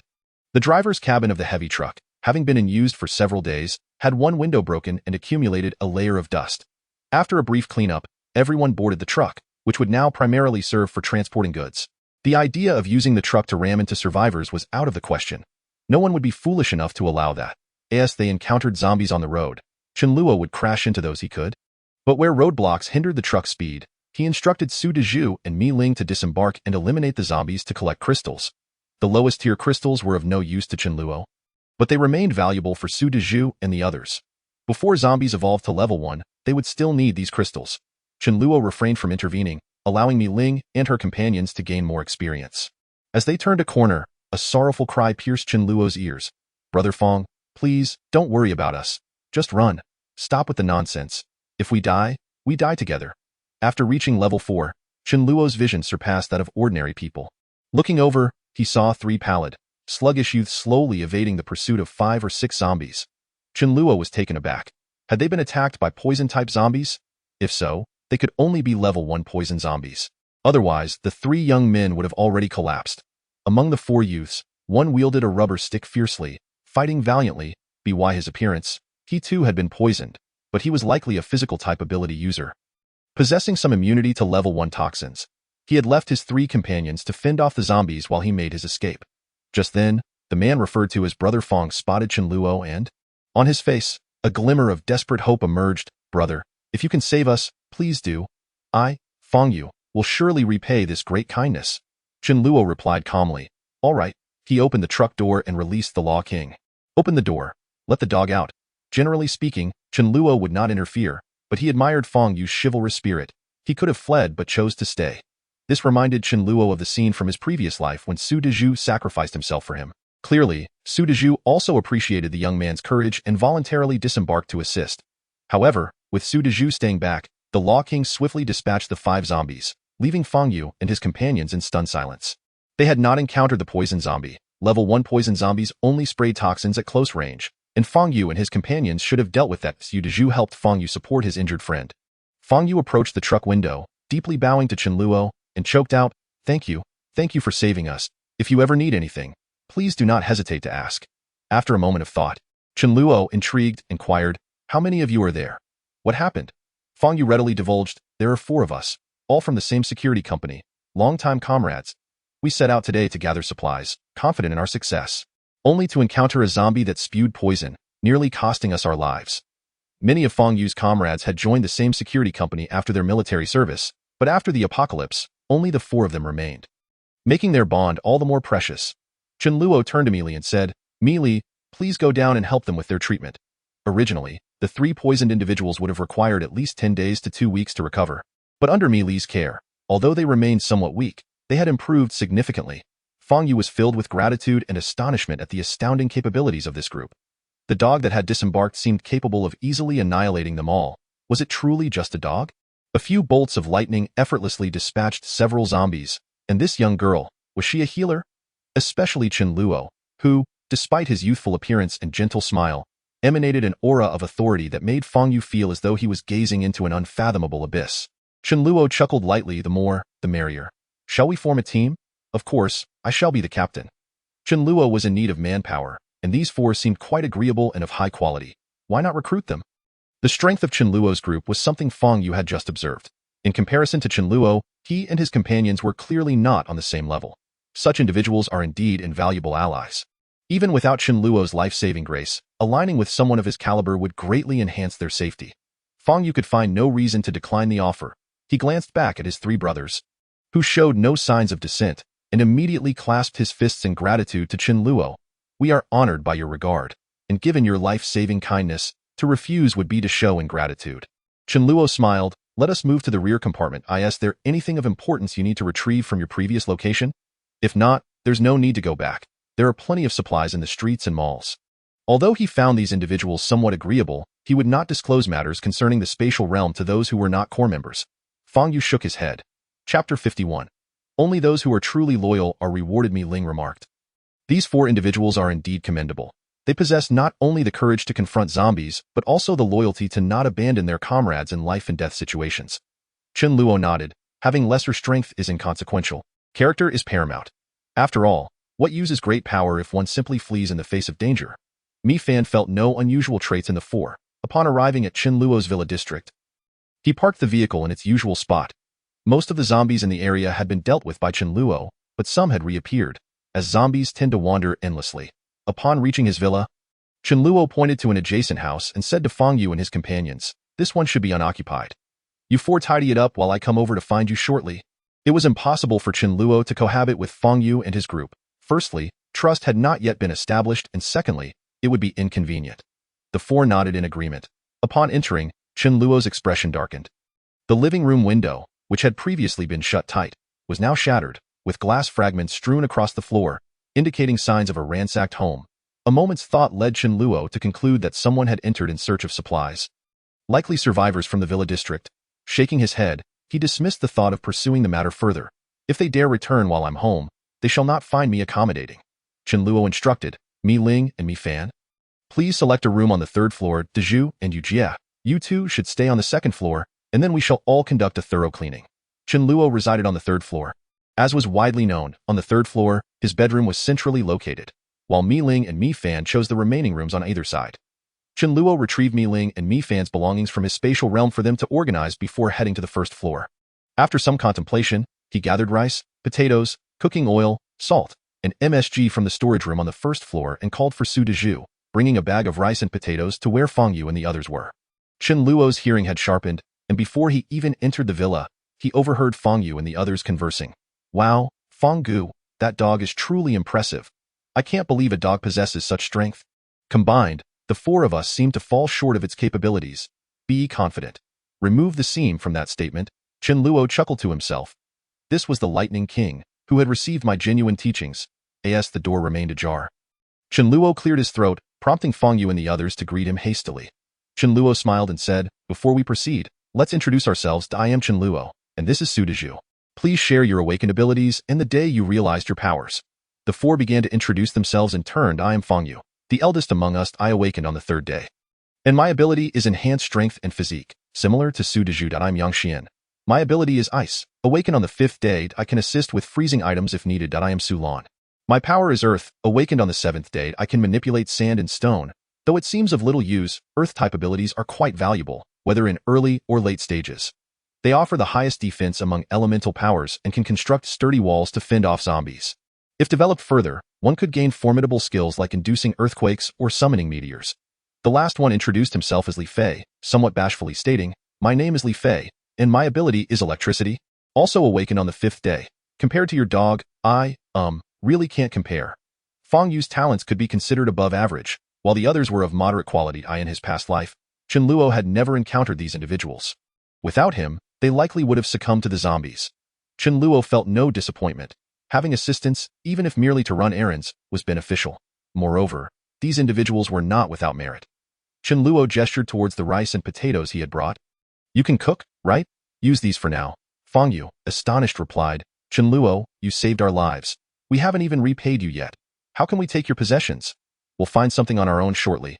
Chen Luo smiled lightly. You're being too formal. We are now a team. Sharing provisions is nothing. After you eat, rest for a bit. This afternoon, we will organize the supplies in the villa district for centralized management. Should Fang Yu and his companions demonstrate exceptional loyalty, Chen Luo would consider them genuine assets and elevate them to core member status, at which point he might reveal some secrets of the spatial realm and occasionally provide them with meat. However, it would be foolish to share lavish meals without first witnessing their loyalty. Though he had enough food to spare, they had yet to prove their worth. Xu Dezhu was a brother. Having sacrificed himself in the past to save Chen Luo, which warranted Chen Luo's willingness to indulge him, Mi Ling and Mi Fan represented future possibilities. Those who understood would grasp the implications. Ma Yu was deemed a trusted chef, whose culinary skills Chen Luo greatly valued. Fang Yu, not one to linger, nodded in agreement. All right, we'll let our actions speak for themselves. Chen Luo then produced a walkie-talkie and handed it to Fang Yu. Use this for future communications. It will be more convenient. This walkie-talkie doesn't require a signal and has a maximum range of 2 kilometers, making it quite handy when mobile phones are unusable. Upon returning home, Ma Yu lamented, Chen Luo, the natural gas here is cut off. Should we use an induction cooker to prepare our meals? Having anticipated this, Chen Luo retrieved 2 gas canisters from his spatial realm, offering one to Fang Yu and his group. Survivors had little need for natural gas. Once a gathering point was established, if a fire was necessary, a fire-type ability user could provide it. They had scant vegetables to cook anyway. Primarily just rice to boil. After their meal, at 2 in the afternoon, Chen Luo gathered Fang Yu and the others, along with Xu Dezhu, Mi Ling, and Mi Fan, at the villa's entrance. They divided into 2 groups, aiming to clear all 100 villas in the community by the end of the afternoon, leaving occupied ones untouched for the time being. It was certain that other survivors lingered within the community, and Chen Luo had no intention of driving them away just yet. For one, there was no immediate necessity, and it would be rather cruel to evict them, as it would be tantamount to condemning them to death. Chen Luo had not descended to such depths to harm those who held no grievance against him. Moreover, how would his companions perceive him? A person so cold-hearted would surely dishearten anyone with a sense of justice. There was no need for Chen Luo to chase them away. They would eventually emerge seeking supplies once their resources ran dry, either succumbing to the zombies or managing to survive. Those who thrived would signify their capabilities were commendable, and if circumstances were favorable, Chen Luo would not mind taking them in. Suddenly, with his keen hearing, Chen Luo discerned the sound of a vehicle approaching. Someone was driving into the villa district. The vehicle appeared to be quite substantial. Moving a few steps toward the source of the sound, he spotted 2 large white buses entering the community, from which a crowd disembarked. Upon seeing the leading figure, Chen Luo muttered to himself, "Oh no, how could I have forgotten about this big sycophant?" In his past life, Chen Luo had struggled for 12 years in the apocalypse, akin to recalling events from when a normal person was 9 years old. Significant matters and individuals remained etched in memory, yet certain details only resurfaced upon encountering them again. The leader of this group was a woman, seemingly named Mu Tiange, who was indeed quite beautiful, but Chen Luo felt no attraction towards her due to her psychopathic tendencies. Mu Tiange held a notable reputation in the capital, being the CEO and chief designer of a modestly sized fashion design company. Her renown was not attributed to her looks, but rather to her peculiar hiring practices. Only women were employed, specifically those without boyfriends, and married women were outright excluded. Speculation abounded that she suffered from a psychological cleanliness obsession and harbored a disdain for men. After the onset of the apocalypse, Mu Tiange established a gathering point exclusively for female survivors along with her employees. Although she later made some adjustments. Why label her as psychopathic? Even amidst the apocalypse, she strictly forbade her employees from engaging in romantic relationships, meting out severe punishment to those caught in the act. After all, who among the living was devoid of desires? Even livestock have their moments of passion. Her most significant identity was as Mi Ling's foremost sycophant. Surprising, isn't it? It was only due to Mi Ling's persuasion and the strong dissatisfaction among her team that Mu Tiange reluctantly began to accept the limited number of male survivors. Mi Ling has many devoted admirers, among whom Mu Tiange is the most fervent. It is said that she later met her demise while saving Mi Ling, after which Mi Ling assumed her position. Even among devoted admirers, it is rare for anyone to be willing to sacrifice their life for another. Thus, the title of the foremost admirer is well deserved. The presence of Mu Tiange was crucial. Otherwise, no matter how talented or powerful Mi Ling was, it would have been exceedingly difficult to ensure the survival of Mi Li in the post-apocalyptic world. Chen Luo reminisced, recalling that Mu Tiangu had come with her subordinates to gather supplies and had even approached Chen Luo's home, only to abandon the idea upon seeing others. It was somewhat embarrassing for Chen Luo to acknowledge that, faced with such a gathering of women, one could hardly resist the temptation to join. At that time, Mu Tiangu was not accepting male members, and Chen Luo was mercilessly turned down. As Chen Luo stroked his chin, he mused that with his presence, Mi Ling would likely encounter Mu Tiangu a bit sooner than anticipated. Should he hide Mi Ling from Mu Tiangu? No, after all, she was merely an admirer. Mi Ling, on the other hand, was quite normal. Did she not have subordinates? Though this group of women might not be as strong as men, they were more than willing to accept him as a subordinate. Chen Luo recalled that besides Mu Tiangu, there was another formidable ability user in that team. Had she not fallen early, she would have certainly been among the later powerful figures. Thus, it was essential to make contact with them. Mu Tiangu and her group were searching for supplies in each villa, but it was evident that the resources within had already been scavenged. Before long, they drew closer to Chen Luo's direction. Chen Luo refrained from gazing at Mu Tiangu, despite her undeniable beauty, slender figure, and outstanding demeanor. He had no genuine interest in her. Instead, his attention was captured by a woman in the crowd who, though not exceptionally pretty, exuded a certain charisma. In her early 20s, she was a powerful ice ability user, second only to Mi Ling. Her name seemed to be Shu Yun, but unfortunately, she had met an early end. As Mu Tiangu and her party spotted Chen Luo, they seemed to have recognized Mi Ling and approached directly. Chen Luo's companions regarded the entirely female group of over 20 with curiosity. Upon seeing Mi Ling, Mu Tiangu trembled, a peculiar emotion swelling within her, perhaps akin to how a man might feel upon encountering a celestial being.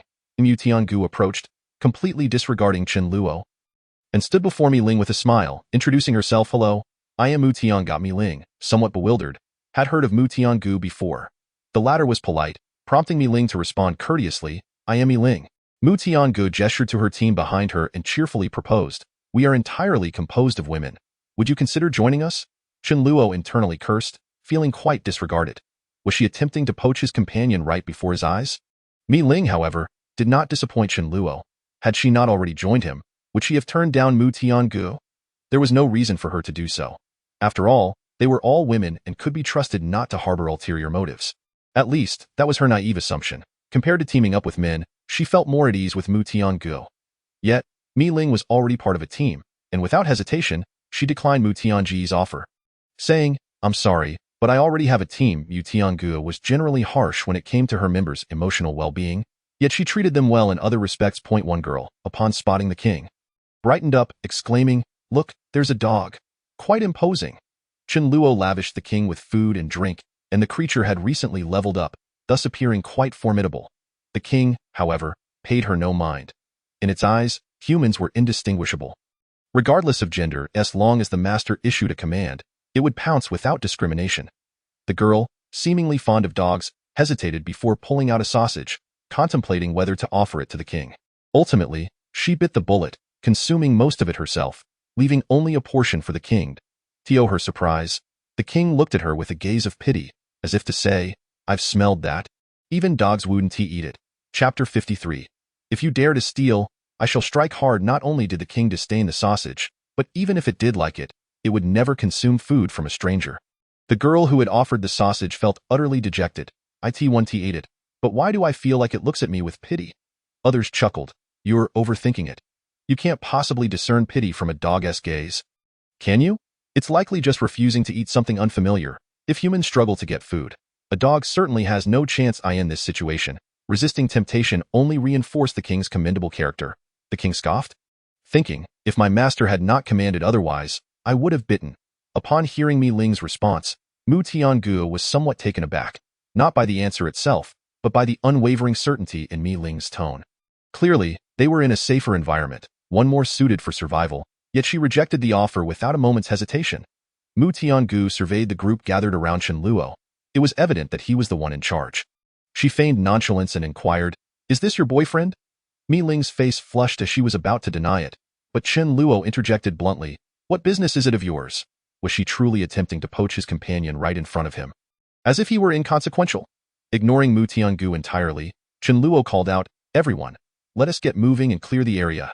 As she watched Chen Luo and his companions depart, Mu Tiangu narrowed her eyes, a cold smile creeping onto her lips.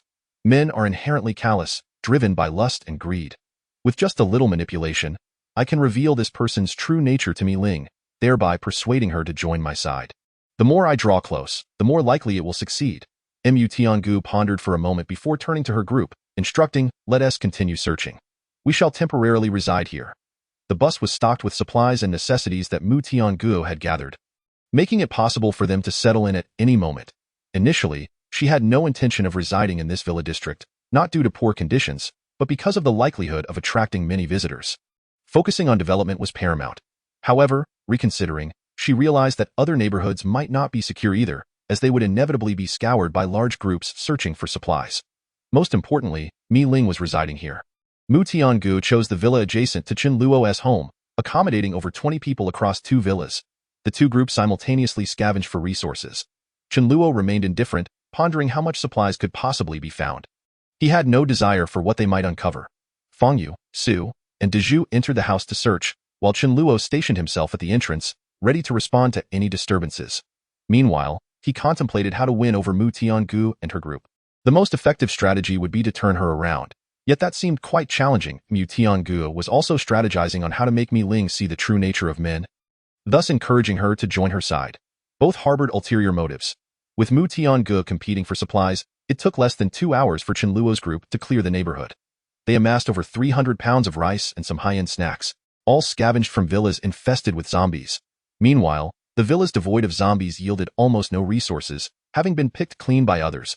They also collected the crystals from the zombies, distributing them among Feng Yu and her trio. Unbeknownst to Feng Yu and her companions, the secret of the crystals would require considerable imagination, and it wouldn't be until 3 months later that their existence would cease to be a mystery. For Chen Luo, the crystals held no value, yet they were sufficient for others, easily obtainable, and thus he generously handed them over to Feng Yu. Occasionally glancing at Chen Luo's group, Mu Tiangu squinted, wondering if that fellow also knew the secret of the crystals. It was likely that Mi Ling had deduced it. The gathered supplies were left with Feng Yu and Mi Yu began preparing dinner. Ensuring the kitchen windows were tightly shut, the fume extractor in Chen Luo's home was efficient, allowing no smoke to escape. Mu Tiangu, however, opted for the opposite approach, opening the windows and neglecting to use the fume extractor as she prepared to stir-fry some wilted cabbage and rotten potatoes. If not consumed quickly, they would indeed spoil. Although reluctant to use them, it was better than letting them go to waste. Mu Tiangu urged one of her sisters preparing the meal, Xiao Ling. "Try to make it flavorful." Xiao Ling, however, responded with a wry smile, "Sister, there's no gas. We can't even cook." Mu Tiangu frowned. She had 4 sisters with fire abilities, yet their powers were still weak. Not only could they not muster enough strength to cook a meal, but they also struggled to control their powers, risking the destruction of the pot. What could be done? With nightfall approaching, venturing out to search for a gas canister was perilous. They would have to make do for tonight. Snacks were nice, but consuming them for every meal would soon become tiresome. They had yet to discover a machine capable of providing electricity, making it impossible to prepare rice. Mu Tiangu absent-mindedly nibbled on a custard pie, taking small sips of water, reluctant to drink too much. One of her sisters had nearly succumbed to stomach pains after drinking unfiltered water. Water was indeed a precious commodity. She imagined Mi Ling might be facing similar challenges. Suddenly, an idea sparked in Mu Tiangu's mind. What a splendid opportunity to earn goodwill. Gritting her teeth, she retrieved a pack of roast duck from the supplies in the living room. This roast duck, preserved in packaging and laden with preservatives, was not the kind one would truly enjoy. It was something that even dogs would turn their noses up at. Such items were rare, typically found only in large supermarkets, not small ones. Given the current circumstances, acquiring them was no easy feat, and Mu Tiangu had managed to scavenge them from a household.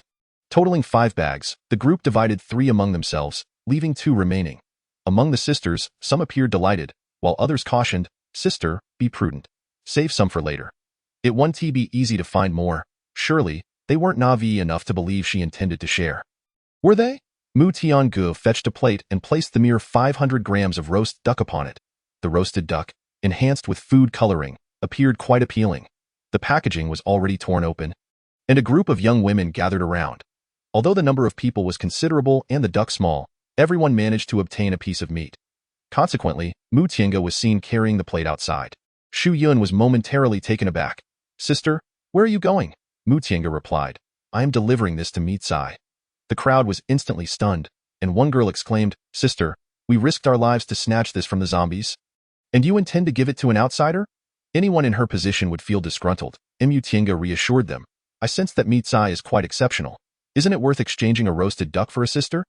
A devoted admirer always finds a rationale. Tiange's preferences remained undisclosed for the time being. Although the others were dissatisfied, they could not sway Tiange's decision. With the roasted duck in hand, Tiange arrived at Chen Luo's residence. The door was closed, and she could not enter nor resort to force. Suddenly, a dog appeared. It was Fa Wang. The dog observed her arrival. Tiange displayed a wary expression. She wondered if this dog would leap at her to snatch the duck. If you dare to steal, don't blame me for being ruthless, she thought. Chapter 54. I bring you cucumbers. Tiange was an uncommon psychic ability user, capable of mental attacks and manipulating objects such as iron needles and daggers. Currently at a mere second level, she could not execute mental assaults, but she could still manipulate objects and retrieve them from the air. However, she mused, would Fa Wang even care about such trinkets? Woof woof woof. Fa Wang barked furiously, as if to say, in front of me, you're less enticing than the aroma of braised meat. Do not employ your charms. Soon, Chen Luo heard the commotion and came down to investigate. Tiange smiled. Open the door. I have brought some food for Meat Sai. Chen Luo chuckled. Ah, truly the devoted admirer. We shouldn't stifle someone's ambition, should we? He added, just give it to me. I will take it up. Tiange shook her head. No, I must deliver it personally. What if you secretly consume the duck intended for Meat Sai? Fa Wang shook his head, and the dog seemed to think she was overreacting. Chen Luo had no intention of allowing Tiange into his villa. What if she saw what they were eating? Realizing this, Tiange thought. If Chen Luo were to secretly devour the roasted duck meant for Meat Sai, she could inquire about it tomorrow, thus revealing Chen Luo's selfish and greedy nature. With this in mind, Tiange, suppressing her heartache, handed the roasted duck to Chen Luo. After all, it was saved from the mouths of other sisters. If Meat Sai enjoyed it, she could have the remaining piece as well. With a smile, Tiange walked back to her room, delighted at the thought of Meat Sai's joy upon receiving the duck. The sweetness of the moment was akin to indulging in candy. Chen Luo shook his head, lamenting the plight of the devoted admirer. As he was about to ascend the stairs, he fortuitously encountered Meat Sai descending. Meat Sai looked at the roasted duck in surprise. Where did this come from? Chen Luo shrugged. Tiange sent it. Meat Sai, astonished, responded, but we have no close ties. Why would she send this? The duck in Chen Luo's possession was one thing, but in the eyes of others, it was entirely different. Meat Sai could not fathom why Tiange would be so generous when they were not friends. Chen Luo scoffed. If she wishes to send it, then so be it. With that, Chen Luo, without a second thought, tossed the roasted duck that Tiange had painstakingly delivered into the trash, as a stranger's possession. He dared not keep it. Meat Sai watched in disappointment, regretting the waste of food. She instinctively glanced at Fa Wang, hoping he would not waste it. Fa Wang wagged his tail and departed. Dogs truly do not eat such things. Returning to her thoughts, Tiange contemplated. This duck is quite greasy. If Meat Sai eats it, she might get thirsty, and they do not have much water. I cannot allow Meat Sai to suffer from thirst. Thus, Tiange hurriedly fetched 2 bottles of mineral water. Meat Sai was taken aback, thinking, is this excessive flattery? Could there be poison in the food and water? After some consideration, she decided against drinking, discarding it in the trash. If Tiange were to learn of this, she would undoubtedly erupt in fury. Chen Luo retrieved a genuine roasted duck as an additional meal. After purchasing it, he nearly forgot about it, as there were simply too many delicious options. This duck was already sliced and accompanied by sweet bean sauce, scallions and cucumber strips, still exuding warmth, nothing compared to the preservative-laden one Tiange had brought. Mealy inquired, Brother Chen Luo, do you prefer duck skin or duck meat? Chen Luo replied with a smile. I enjoy both. Mealy meticulously selected the golden, crispy duck skin, spread some sweet bean sauce on it, and added scallions, but did not partake herself. Instead, she first offered it to Chen Luo. Chen Luo was deeply touched. If not for the grease on his hands, he would have loved to pat Mealy's little head, thinking, it is truly worth the affection. Meat Sai looked on suspiciously. Isn't this for me? She pondered. Could it be that during my time of need, Chen Luo appears and treats me so well? The two were merely 3 years apart. Regardless of the present or future, no one suited Mealy better than Chen Luo, which gave Meat Sai a sense of reassurance. She would never trust anyone else. Yet, she could not shake the slight bitterness in her heart. Suddenly, the table full of food no longer seemed appetizing. The following day, Tiange seized an opportunity to ask Meat Sai, was the roasted duck delicious? Meat Sai smiled shyly. Yes, it was good. Meat Sai finally experienced the moment when she first returned home with 2 classmates, who pulled out crumpled bread and asked, Mealy, why aren't you eating? Although there is a vast difference between bread and roasted duck, it was the same for Chen Luo. Even the dog would not touch it. Mutinga smiled warmly, as long as you enjoyed it. Mitsai voiced her curiosity. Why did you give me the roasted duck? Mutinga replied. I simply felt a connection. Upon seeing you, I experienced an innate sense of familiarity. If a man had said this, Mitsai would have immediately concluded, this guy has intentions towards my sister. Be gone. But this was a woman, and at that moment, Mitsai did not yet understand Mutinga. That evening, disregarding the vehement objections of her sisters, Mutinga resolutely delivered the last roasted duck and 2 bottles of mineral water once more. Another roasted duck was added to the trash. Chen Luo contemplated, I can't just let this go unacknowledged. I need to enhance the rapport with the girls. But what to give? Without a doubt, a random selection of hearty dishes would surely elevate his favorability. However, he was not a devoted admirer. Why should he? Suddenly, an idea sparked in Chen Luo's mind, and a mischievous smile graced his face. In the vegetable section, he found dozens of cucumbers and specifically selected some that were not particularly appealing but quite large. I bring you cucumbers. Cucumbers are great. They are good for beauty. Chen Luo gathered 30 cucumbers, unsure of how many girls there were, assuming 1 cucumber per person would suffice. Open up, I bring cucumbers, Shu Yun, who would later become a prominent ice-type ability user, opened the door with a hint of caution. What brings you here? Chen Luo lifted the packaged cucumbers. You sent roasted duck, and I have brought some cucumbers to share. As Shu Yun distributed the cucumbers among the group, all the girls erupted in excitement. Cucumbers? It's cucumbers. I want to eat cucumbers. Don't wash them. Too much water makes it unpalatable. Just eat them raw. I won't eat. I can't bear to. A few mischievous girls exchanged knowing glances at the one who claimed not to eat. Mutinga's expression darkened. Were it not for her desire to connect with Mitsai, she would not even spare Chen Luo a glance. She absolutely refused to consume anything sent by Ama and Mutinga thought, having already gained considerable goodwill from Mitsai. After all, she had eaten my roasted duck. Wasn't it time to proceed to the next step? To expose the true nature of that vile man, she could orchestrate a crisis that would reveal Chen Luo's cowardice in the face of danger. Once Mitsai saw through his facade, would she not come to me instead? Chapter 55. Dog killer Mutinga approached Chen Luo. I wish to propose a collaboration. Chen Luo smiled. Do tell. Mutinga explained. There is a large Doran shopping mall 3 miles to the east, filled with supplies. However, I suspect there are also many zombies inside, and I cannot guarantee a safe and successful acquisition. You have 8 or 9 people on your side. Therefore, I wish to partner with you. If we secure the supplies, we will have enough food for at least a year and enough essentials for decades. Afterward, we can split it 50-50, considering our greater numbers and the effort we put in. Chen Luo paused, realizing that this shopping mall was the same one he and Meili had previously visited. It was the only large mall nearby. Most of the supplies had already been taken by him. Why would they go there? To watch zombies dance? He resolutely shook his head.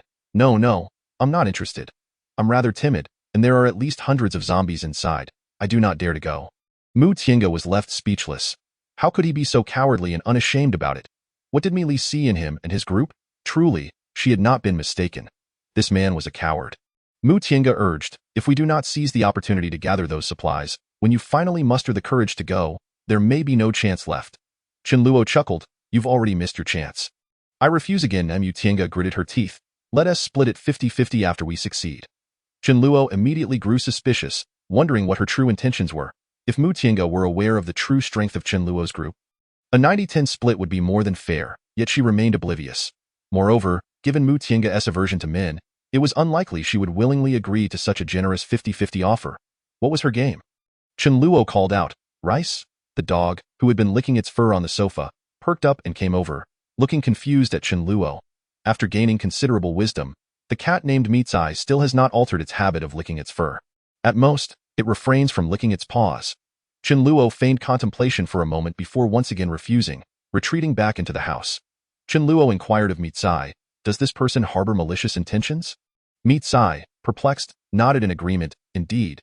But why? What have you done to provoke her? Chen Luo gave Mitsai a firm stroke, exclaiming, you ask me, but who should I inquire? Calamity befalls those at home unexpectedly. However, you have misidentified your target and struck a solid wall. Mutinga departed in frustration, deeming this man excessively timid and lacking in courage. Originally, she had intended to orchestrate minor disturbances in the marketplace, placing Chen Luo and Mi Ling in jeopardy, thereby exposing Chen Luo's vile and selfish nature. And in Mi Ling's moment of despair, emerge as the hero to save the damsel. Yet, she found this man to be utterly cowardly. He would not even seize an obvious opportunity for substantial gain. If the bait does not attract the fish, what then? A figure of a man flashed through Mu Tiange's mind, prompting her to seek his assistance. Chen Luo squinted at Mu Tiange's departing figure. Contemplating the advantages of their union, a harmonious convergence of yin and yang, a pairing of genders alleviates toil. In a previous life, Mi Ling's development had significantly benefited from a cadre of women. After all, there were far too many sycophants. Among female survivors, at least half possessed strength and joined Mi Ling's ranks. With an abundance of women, the number of eager sycophants increased correspondingly in the post-apocalyptic world. Entertainment options were virtually non-existent. It seemed that procreation was the most enjoyable pastime. If the base were entirely populated by men, it would inevitably lead to chaos. Women also required support to protect themselves or engage in mutual discourse, fostering a symbiotic relationship. The issue, however, lay in Mu Tiange's refusal to engage with men, dismissing any male involvement, let alone forming alliances with someone like Chen Luo. This posed a considerable challenge in her previous life. It was only due to Mi Ling's fervent demands for the development of the base, coupled with the intense dissatisfaction of the women, that Mu Tiange had acquiesced. Currently, such a concession seemed improbable. The most effective and expedient solution would be to eliminate Mu Tiange. Once this obstacle was removed, Chen Luo could demonstrate his prowess and provide an abundance of rice. A powerful leader ensures food security. Chen Luo was not an old fool who would entertain malicious schemes against them. There would be no justification for refusal. Conversely, what would be the optimal method for Mu Tiange to compel Mi Ling's inclusion? It was likewise to remove Chen Luo, the impediment in her path. Chen Luo refrained from proposing an alliance, knowing it was an impossibility. Mu Tiange did not mention it because she had no desire to accept Chen Luo's men. As Chen Luo observed Mu Tiange's retreating silhouette, his expression grew cold. Initially, he had no intention of taking action against her, but it seemed she had preemptively plotted against him, leaving him no choice. As long as he remained unthreatened, all was negotiable. However, once he felt threatened, there could be no mercy. It was imperative to strike first, rather than waiting for the adversary to make a move. Yet, timing was crucial for the assassination of Mu Tiange. Damn it, this wretched woman. Could it be that in her pursuit of Mi Ling, she intended to eliminate me as a rival? In his previous life, he had failed to recognize the depths of Mu Tiange's ruthlessness. Who could he dispatch for the assassination? Su Dazhu would not suffice. Not only was success dubious, but he was also likely to be countered, as Mu Tiange held a profound wariness towards men. Chen Luo could not afford to let Su Dazhu take such a risk. If Fang Yu and his companions possessed sufficient strength, they could be tested, but success seemed highly unlikely. Thus, Chen Luo shifted his focus from Mi Cai to the Dog King. Who would suspect a mere dog? It was an ideal choice. Should the plan unravel, he could simply claim that the Dog King had gone mad and deflect blame onto it. Seizing an opportunity, the Dog King could swiftly eliminate her and subsequently attract a horde of zombies. Chen Luo patted the Dog King's head. Do you grasp my intentions? It's entrusted to you. The Dog King nodded. I am the canine assassin. A more elaborate title could be the assassin dispatched by the dog. Yet, Chen Luo had miscalculated. Mu Tiange did not grant him this opportunity. After Mu Tiange's departure, she returned to her villa and summoned her companions. We shall venture outside in search of supplies. Mu Tiange, of course, would not disclose her intentions to embarrass Chen Luo. Her persona in front of others was far removed from that point. 2 large buses rolled out of the community. The Dog King wagged its tail, awaiting their return to seek further opportunities, as its master had advised not to rush but a killer, devoid of emotions and wealth. The Dog King could not have fathomed that one day it would become an assassin. Once it had begun, countless such occurrences would follow. The life of a dog was rife with exhaustion. Under Mu Tiange's direction, they arrived at a nearby dilapidated community, small in size. Shu Yun, puzzled, asked, Sister, what brings us here? We have already searched this place. Mu Tiange smiled and explained. This community lacks a natural gas pipeline and still relies on gas. Last time we searched, we neglected to take these gas canisters. The group understood. Mu Tiange strode directly towards a particular unit. Someone resided there. Chapter 56. Brother Feng. Mu Tiange ascended to the 3rd floor and knocked on the door of Unit 301. The person she sought was inside, though she was uncertain if he was home. Merely knocking might arouse suspicion, so Mu Tiange called out, Brother Feng, are you there? With a swift motion, the door opened to reveal a slightly plump young man with disheveled hair. Upon seeing Mu Tiange, Brother Feng's eyes brightened. He bowed and said, It is you, Director Mu. How could I dare to call myself Brother Feng in your presence? Please, call me Xiao Feng or Fengzi, anything is fine. Mu Tiange maintained a stoic expression, but internally, she scoffed, thinking, were it not for Mi Ling, I would not seek out someone like you. Brother Feng was not actually a brother, just as Feng Jie was not a sister. His given name was Jiang Feng. Before the apocalypse, he had been a delivery worker, frequently bringing food to Mu Tianga's company and becoming familiar with some of the women there. He certainly recognized Mu Tianga, though he had never had the opportunity to speak with her. During her previous visit to this community, Jiang Feng had shamelessly attempted to join Mu Tianga, only to be ruthlessly rejected. Now, to deal with Chen Luo, Mu Tianga remembered him. Jiang Feng, though lacking in combat prowess, had awakened wind-based abilities. Even among those with the same abilities, comprehension varied, resulting in different skills. Jiang Feng claimed to have mastered a technique he called Lingbo Weibu, allowing him to move with extraordinary speed. Currently, zombies struggled to catch up with him. Mu Tianga planned to have Jiang Feng lure some zombies to Chen Luo's villa, exposing Chen Luo's true colors. While she would time her arrival to rescue Mi Ling, Jiang Feng was indeed well suited for this task, as it was quite safe, and furthermore, he was not her subordinate. Chen Luo would not recognize him. Mu Tianga explained the situation. Jiang Feng's smile faltered as he awkwardly replied, "I would certainly be willing to assist Director Mu, but isn't this harming others?" Mu Tianga clarified, "Once you draw the zombies over, I will appear to eliminate them. I am merely punishing a scoundrel." "What, do you wish to aid the scoundrel? Or are you also a scoundrel?" Jiang Feng immediately shook his head, insisting, "I am not a scoundrel. I detest scoundrels the most. However, I cannot assist without some assurance." Jiang Feng regarded Mu Tianga silently, thinking that he could not help for nothing. He needed something in return. Mu Tianga internally chuckled. "Once this is accomplished, I can allow you to join us." Jiang Feng's face lit up. "Thank you, Director Mu. I will certainly perform well." He was nothing more than a sycophant. Mu Tianga and Jiang Feng agreed on the number of zombies to lure and the timing before parting ways. The timing for luring them was immediate. As Mu Tianga descended the stairs, she felt disdain. She had heard that this man frequently referred to himself as Brother Feng, and his online ID was even Jatian Bang and iPhone Go. The women carried gas canisters down the stairs, muttering to themselves that it would be wonderful if a man could lend a hand at that moment. Men could handle the labor, while women could manage cooking and laundry. It was a perfect match. Some women trembled uncontrollably, not out of exhaustion, but from an inherent fear of gas canisters, fearing they might explode unexpectedly. The two buses had only managed to carry 20 gas canisters before they could hold no more. As space was limited, Mu Tianga signaled for everyone to depart. Checking the time, she noted that Jiang Feng was also beginning his actions. Jiang Feng hummed a tune as he descended the stairs.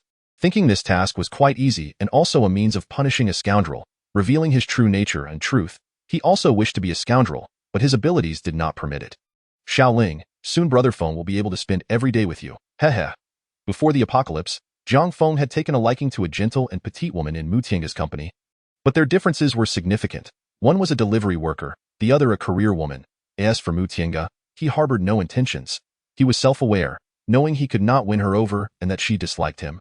However, for Xiaoling's sake, he could endure her disdain. Jiang Feng muttered to himself, "My brother Daju works as a security guard in that villa area. I couldn't find him last time, but I'll see if I can this time." Jiang Feng changed into a light blue short-sleeved t-shirt and wielded a wooden long sword. "Ha, let's go." Jiang Feng waved the long sword, feeling somewhat disappointed that he could not summon a tornado. He would need to practice more. One day, he would become a man as swift as the wind.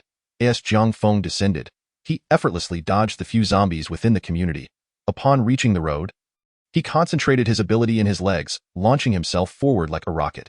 With his current level 2 abilities, his speed reached an astonishing 24.5 meters per second. Mastering the application of wind abilities allowed him to achieve this speed. Other wind users would be fortunate to reach half of Jiang Feng's speed. Chen Luo, at level 4, could not hope to catch up with Jiang Feng unless he employed void walking, while the Dog King's short-term burst of speed could barely compare to Jiang Feng's. Certainly, utilizing such abilities would deplete Jiang Feng's strength. When the surrounding zombies are sparse, Jiang Feng obediently relies on his physical prowess to flee. Before the apocalypse, he was an amateur parkour enthusiast. Observing the horde of zombies he had outpaced, Jiang Feng burst into laughter. "You can't catch me, ha ha ha." Although he could easily evade them, when it came to exterminating zombies, he could only target the isolated ones. Soon, leveraging his speed, Jiang Feng safely reached the vicinity of Chen Luo's villa area. Where he began to attract the zombies, he carefully controlled the distance, giving the zombies the illusion that they could pursue him. Mu Tianga had advised that a quantity of 30 to 40 zombies would be optimal, not exceeding 50, lest it become troublesome for her to manage. It would be disastrous if he miscalculated. After considerable effort, Jiang Feng succeeded in luring over 30 zombies. Following the villa number provided by Mu Tianga, he easily located Chen Luo's residence. Before the apocalypse, he often delivered takeout here. Jiang Feng arrived at the entrance of Chen Luo's villa ahead of time and opened the iron gate in the yard. The gate was not locked during the day for easy access, only secured at night. Regardless of whether it was locked or not, zombies could not open doors, and those with abilities could simply leap over. Even if it were locked, it posed no hindrance to Jiang Feng. An ability user who could not unlock doors was not a commendable delivery person. Jiang Feng intended to lure the zombies into the villa when he suddenly spotted 2 people and a dog inside. The dog was a Law King, and the humans were Su Dazhu and Chen Luo. Jiang Feng exclaimed in surprise, "Dazhu, what are you doing here?" The Law King approached to bite this uninvited guest but was halted by Chen Luo. Su Dazhu, filled with joy, exclaimed, "Fengge, is that you?" With zombies closing in behind him, Jiang Feng could not afford to chat. Initially, he aimed to bring the zombies into the yard, but with Su Dazhu inside, he could not proceed. "Damn it, Mu Tiange, didn't he mention my friend was inside? I can't endanger my friend just to join you." Chen Luo remarked, "Isn't this your Fengge? In your past life? You met a rather grim fate. In his previous life, Chen Jing, a manipulative individual, had seized all the supplies from Chen Luo and Su Dazhu, who were already somewhat injured. At that point, all zombies had evolved to level 1, with some progressing to level 2, and available supplies were nearly exhausted. Chen Luo and Su Dazhu had endured great hardships. A man as swift as the wind, your Fengge has made his appearance. Su Dazhu had a good relationship with Jiang Feng, often gaming together after work. Jiang Feng frequently encountered Su Dazhu while delivering takeout. Jiang Feng was a decent person, known for his loyalty, and often included Chen Luo in their escapades. Jiang Feng, relying on his speed, attracted zombies while Chen Luo and Su Dazhu gathered supplies. Jiang Feng would take half, and Chen Luo and Su Dazhu would split the other half, with Chen Luo having no objections. Considering the risks Jiang Feng undertook were the greatest. However, just a few days later, Jiang Feng met his demise, as his strategy of luring zombies based on speed was akin to dancing on the edge of a knife. Any misstep could lead to injury from a zombie attack, resulting in irreversible consequences. At that time, Chen Luo was unaware of how Jiang Feng had fallen. He only heard his agonized scream as he was encircled by zombies. Chen Luo gritted his teeth, preparing to divert the zombies to aid Jiang Feng, but Jiang Feng had already breathed his last, meeting a gruesome end, torn apart by the zombies. Chen Luo never expected to encounter Jiang Feng again. Had they not been familiar, he would have allowed the Law King to kill him without hesitation. There was no grudge between him and Jiang Feng. Why had he brought the zombies to his villa? This required clarification. Upon seeing Su Dazhu, Jiang Feng called out loudly, "Dazhu, you're here. I'll lead the zombies away." Originally intending to enter the yard, Jiang Feng immediately redirected the zombies to a farther location. Chen Luo pondered. Jiang Feng's original intent was clear, to draw the zombies toward himself. Upon seeing Chen Luo and Su Dazhu, he changed his course. There was no grudge between him and Jiang Feng. And since Su Dazhu was his friend, Jiang Feng would not act against them. The only explanation was that he was being manipulated by someone. Who had he offended recently? There were quite a few. But the only one still alive was Mu Tiange. This thought crossed his mind. Chen Luo's expression darkened. Heaven has a path, yet you choose to stray. Hell has no gates, yet you come uninvited. What a fine situation. If I were an ordinary person, I might have perished with this many zombies drawn to me. He needed to confirm with Jiang Feng. Before long, Jiang Feng, having shaken off the zombies, ran over laughing, "Dazhu, you're here. I apologize for bringing so many zombies. It may have startled you." Su Dazhu chuckled, "Yes, Fengge. I knew you wouldn't bring zombies to harm me." Chen Luo interjected, "Mu Tiange sent you to lure the zombies here. Didn't he?" Jiang Feng, taken aback, replied, "How did you know?" Only he and Mu Tiange had been present at that moment. Could it be that Chen Luo was the scoundrel? Or perhaps he had wronged Mu Tiange and she was seeking revenge? Impressive, even the formidable exterminator could be dealt with. Chen Luo snorted. It was indeed Mu Tiange's doing. Damn it, she must not be allowed to live. She has to be eliminated. Who knows what other tricks she might pull? While I am unafraid, those around me may suffer. Chen Luo then inquired, "Did Mu Tiange instruct you to attract the zombies, and does anyone else know?" Jiang Feng sighed. "No, it was just the 2 of us. She mentioned punishing scoundrels and said she would appear at a critical moment." Before Chen Luo could respond, a cry filled with agony echoed from the direction of the community entrance. Jiang Feng and Su Dazhu exchanged puzzled glances, uncertain of its significance. However, Chen Luo's expression changed. A zombie was transforming into a mutated form. Judging by the intensity of the scream, it appeared to be a level 4 or 5 mutated zombie. Coincidentally, 2 large buses were approaching the community. Mu Tiange's 2 white buses. A swarm of zombies blocked the entrance, the very same Jiang Feng had attracted and led there. Upon seeing this, Mu Tiange remained calm and ordered, "Accelerate, ram into them, crush them. Mu Tiange was concerned that if she delayed even a moment, Mi Ling might be devoured by zombies. Time was of the essence. Thus, she returned a bit earlier than planned. The driver nodded, stepping on the gas as they barreled toward the zombies. The zombies had yet to evolve to level 1, lacking intelligence, merely standing in the vehicle's path. Several were immediately knocked aside. But one zombie sidestepped and coldly observed. It gathered a fireball roughly the size of a basketball and hurled it at the bus. With a loud bang, the rear window shattered, and the fireball exploded in the back seat. Screams erupted. The bus carried gas canisters brought by Mu Tiange and her group, so no one was seated in the rear, resulting in no casualties. Flames engulfed the gas canisters, igniting fiercely, and no one knew if the canisters would explode in the next moment. Mu Tiange's expression turned frantic as she shouted, "Stop the vehicle! Get out!" A panicked group scrambled out of the bus. The zombie had already conjured another fireball, launching it toward the crowd. It instantly killed 2 women. Mu Tiange's face paled. How could there be such a monstrous zombie? Trembling, she urged, "Sisters, concentrate your fire on it." All the women capable of ranged attacks trembled as they focused their powers on the zombie. However, this was no ordinary zombie. It wouldn't stand still for them to attack. Mu Tiange's assault was the swiftest. She merely needed to use her mental power to control a fruit knife she carried. The knife floated magically in the air, swiftly aiming for the zombie's neck. In response, the zombie's hands erupted with flames, catching the flying knife with its bare hands. Although the zombie's hand was pierced slightly, it sustained no significant injury. Before the rest of the group's attacks could land, the zombie charged toward Mu Tiange, likely because she was the first to strike. Furthermore, the zombie seemed to understand the principle of capture the leader first. Mu Tiange's mind went blank. Why was it coming directly for her? The other women finally hurled their spells at the zombie, but its agile form allowed it to dodge. Even when it couldn't evade, it showed little concern. It posed no immediate threat. The level disparity was considerable. This zombie was not terrifying, only level 5, but its appearance at this moment was quite alarming for the survivors. Mu Tiange panicked. Watching the approaching zombie, and instinctively pushed someone else in front of herself. In her previous life, she would have been willing to die for Mi Ling, but that didn't mean she was willing to die for others.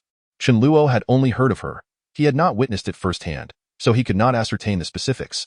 Arriving just in time, Chen Luo remarked, "Truly, you reap what you sow." Chapter 58. What are your intentions? Chen Luo's primary objective in arriving was to eliminate this mutated zombie. From 0 level to level 4 or 5, this zombie would only survive a day at most. Although it possessed intelligence, it was unlikely to surpass human reasoning at this level. Chen Luo was confident in his ability to kill it.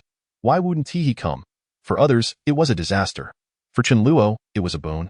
Although he had just stepped into level 4, he had mastered skills from his previous life, such as void walking, combined with the void sword, enabling him to slay level 5, 6, or even some less agile level 7 zombies. Anything above level 7 was out of the question. Mu Tiange, in a panicked state, pushed a woman forward to shield herself, leaving everyone astounded. Was this still the Mu Tiange who had led them to escape the apocalypse? Seizing the opportunity, Mu Tiange retreated and spotted Chen Luo, a cruel glint flashing in her eyes. She would use this coward to intercept the zombie. Chen Luo squinted. If this group of women participated in Mu Tiange's actions, even if they were of use, he would not accept them. However, Zhang Feng asserted that only Mu Tiange and he were privy to this matter, and Chen Luo also believed him. With no compelling reasons to present, she could hardly claim that she had taken a liking to Mi Ling and intended to eliminate Chen Luo, could she? This group of young women, Chen Luo did not regard with much importance. His true focus lay on Xu Yun, whose talent was quite remarkable and character commendable. It was evident that Mu Tiange was destined to meet her demise. The only question was whether it would be by her own hand or that of a zombie. To take her life herself would create an emotional rift, as she had spent considerable time with these young women, who were inclined to be merciful. The most favorable outcome would be for her to perish at the hands of the undead. Chen Luo mockingly remarked, "Oh Mu, at such a critical juncture, using your own sisters as shields. How could you? TSK, I never anticipated you to be such a person." With that, he delivered a swift and forceful slap to Mu Tiange's face, catching her completely off guard. Chen Luo's speed was remarkable, and the slap landed with both precision and ferocity, causing the right side of Mu Tiange's fair visage to swell and redden, with a slight indentation becoming apparent. What kind of strength did Chen Luo possess? That slap sent Mu Tiange hurtling backwards several meters, landing in a most undignified manner, her hair disheveled, directly beneath the zombie. Did the zombie show her any courtesy? Its sharp and powerful hands plunged into Mu Tiange's chest, piercing through. This particular zombie had managed to restrain its desires, understanding that it was not the moment for feasting. It could wait until it had dispatched everyone before indulging. Mu Tiange let out a piercing scream, her life force extinguished, leaving her fate uncertain. At that moment, an unexpected scene unfolded before Chen Luo. A young woman emerged from a vehicle, clutching a burning gas canister, her expression wild. "Sisters, you all run ahead. I will face it," she cried out. This brave soul was none other than Xu Yun.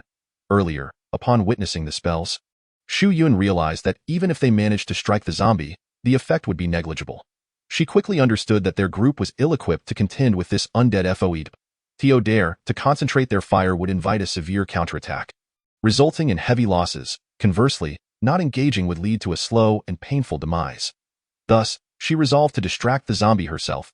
Spotting the gas canister in the vehicle, she thought that if it exploded, it might injure or even kill the zombie. With the gas canister ablaze, Xu Yun's face was a mask of madness. Even Chen Luo, observing this scene, couldn't he help but exclaim, "Sister, I may not support just anyone, but I truly admire your courage." Chen Luo felt a chill at the sight, and one could only imagine the fortitude required for a woman to act so bravely. Such valor was rare. She could not be allowed to perish. The void sword had already coalesced in Chen Luo's hand, and it appeared that the zombie sensed an unusual power afoot. Yet, it was unprepared for the figure that suddenly appeared behind it. Delivering a lethal strike to its neck in its final moments, the zombie's consciousness lingered on the realization that it had been ambushed. Its head separated from its body, leading to its demise. Methods capable of killing humans were equally effective against zombies. However, while zombies could feel pain, it did not hinder their combat capabilities. A normal person, upon losing an arm, would likely collapse and cry out in agony. A zombie, however, would simply continue to fight. With its head gone, of course, it was dead. The zombie's most significant weakness lay in its forehead, but that required a frontal assault. An ambush from behind was far less straightforward. Chen Luo executed this sequence with remarkable efficiency, dispatching a level 5 zombie with a clean and swift strike. The toll on him was considerable. The use of Void Walk and the Void Sword had nearly depleted his internal strength. The young women present gazed at Chen Luo in shock. Was it truly that simple to resolve the situation? Jiang Feng, watching from behind, stood with his mouth agape. Chen Luo, dismissing any notions of bravado, urgently called out to Xu Yun, who stood frozen in place. Quickly, toss the gas canister. We mustn't linger for the explosion. Xu Yun snapped back to reality, screamed and discarded the gas canister, fleeing to a safe distance before collapsing to the ground, covering her face and sobbing. Was she not afraid? Naturally, she was terrified, to the core, yet at that moment, she had no time to dwell on her fears. Once the adrenaline faded, she felt an overwhelming chill and weakness envelop her. Let her cry. It was no sin. Sometimes, a good release was beneficial. No one dared to approach the gas canister, and after half a minute, it did indeed explode in the aftermath of the explosion's smoke. As everyone remained in a state of shock, the Mage King slowly approached Mu Tiange. Whether she was truly dead remained uncertain. In matters inconvenient for the master, it fell to him to intervene. If she yet lived? No matter. He would deliver the final blow. The Mage King discreetly approached Mu Tiange and struck her face with a single blow. GG, she was truly gone. The Mage King mused on the tremendous power of the gas canister, which had disfigured her visage. Chen Luo cast a sidelong glance at the Mage King and thought, goodness, you've truly become more insufferable. Although the zombie was vanquished, there was no joy among the women. For 3 sisters had perished, and the pivotal figure, Mu Tiange, was also gone. Her final actions had left them feeling desolate. At this moment, they were not only grieving but bewildered, uncertain of their next steps or whom to follow. Who would take up the mantle of leadership? Chen Luo first extracted the red crystal from the zombie's head, a smile creeping onto his face as he realized it would be of significant aid to him. He then approached Xu Yun, extending his hand gently. Allow me to help you up. Xu Yun glanced at Chen Luo and took his hand. Chen Luo continued, please comfort your sisters. Those who have passed deserve a proper burial. He summoned Feng Yu and the others, instructing them to carry the bodies to the nearby mountains for a burial. Xu Yun whispered her thanks. Chen Luo feigned curiosity. What plans do you have for the future? Xu Yun hesitated, contemplating. Indeed, those who survive must continue to live. She could not help but look towards Chen Luo. Chapter 59. Chen Luo's rules. The group tidied themselves up and returned to their respective homes. Xu Yun gathered everyone together. Sisters, Mu Tiange has died. What are our plans? Previously, they had called her sister, but now they referred to her directly as Mu Tiange. Her actions had been too disheartening. Upon hearing this, many wore expressions of confusion. While Mu Tiange had lived, they had been uncertain of their course, merely taking each day as it came. With her demise, their confusion deepened. One voice spoke up, Shu Yun, why don't you lead us? I previously did not respect you, but your bravery with the gas canister to save us was commendable. I could never have done that. The crowd murmured in agreement.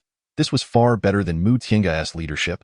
It was in times of crisis that one's true character shone through. Shu Yun, you must take charge. Shu Yun waved her hand dismissively. There is someone more suited than me. Everyone looked around, puzzled. Who could that be? Shu Yun replied solemnly, Chen Luo, it's he. This revelation. The group erupted in chatter. Just moments ago, that man had effortlessly slain a zombie with a single stroke. He was undeniably impressive. The sword he wielded was striking, glowing with an otherworldly light. The most astonishing part was that I had witnessed Chen Luo appear behind the zombie as if he possessed superpowers. Had I not seen it with my own eyes, I would not have believed it. This man was formidable. Being near him instilled a sense of security. One woman hesitantly remarked, what if he has ill intentions towards us? If he did, that would be your fortune. He need not plot against you. A mere glance from him, and I would willingly warm his bed tonight. Not tonight. I could do so right now. Shu Yun chuckled helplessly. Things are getting increasingly absurd. Chen Luo had mentioned that he had 50 tons of rice. He implied that if they joined him, they would not have to worry about starvation anytime soon. One woman gasped, 50 tons? She immediately began calculating. We currently have 20 people. If each person consumes a pound of rice daily, 1 ton is 2,000 pounds, which means 1 ton would last us 100 days. 50 tons translates to 5,000 days, or 15 years. Everyone's hearts were instantly stirred. Not only was he powerful, but he was also handsome and possessed provisions. Was he not the perfect ally? I am in favor, oh my dada. We might wish for this. But will he even want us? Shu Yun responded, I will ask him. It should be possible. Shu Yun was confident. Chen Luo had openly mentioned his supplies, indicating a willingness to share. Finding someone to rely on was far better than drifting aimlessly like a leaf on the wind. Chen Luo, at home, remained comfortably in control. Who would be foolish enough to refuse? Indeed, Shu Yun approached him. Chen Luo nodded. As long as you can adhere to the rules I set forth, you are welcome. Chen Luo stepped before the group, cleared his throat, and felt the weight of 20 pairs of eager eyes upon him. Remarkably, none of these young women were unattractive. Even the least among them was still quite pleasing to the eye. With a serious demeanor, Chen Luo stated, I am indeed eager for us to unite. But there are a few points I must clarify beforehand. If you cannot comply, it is best not to proceed. Shu Yun nodded. Speak.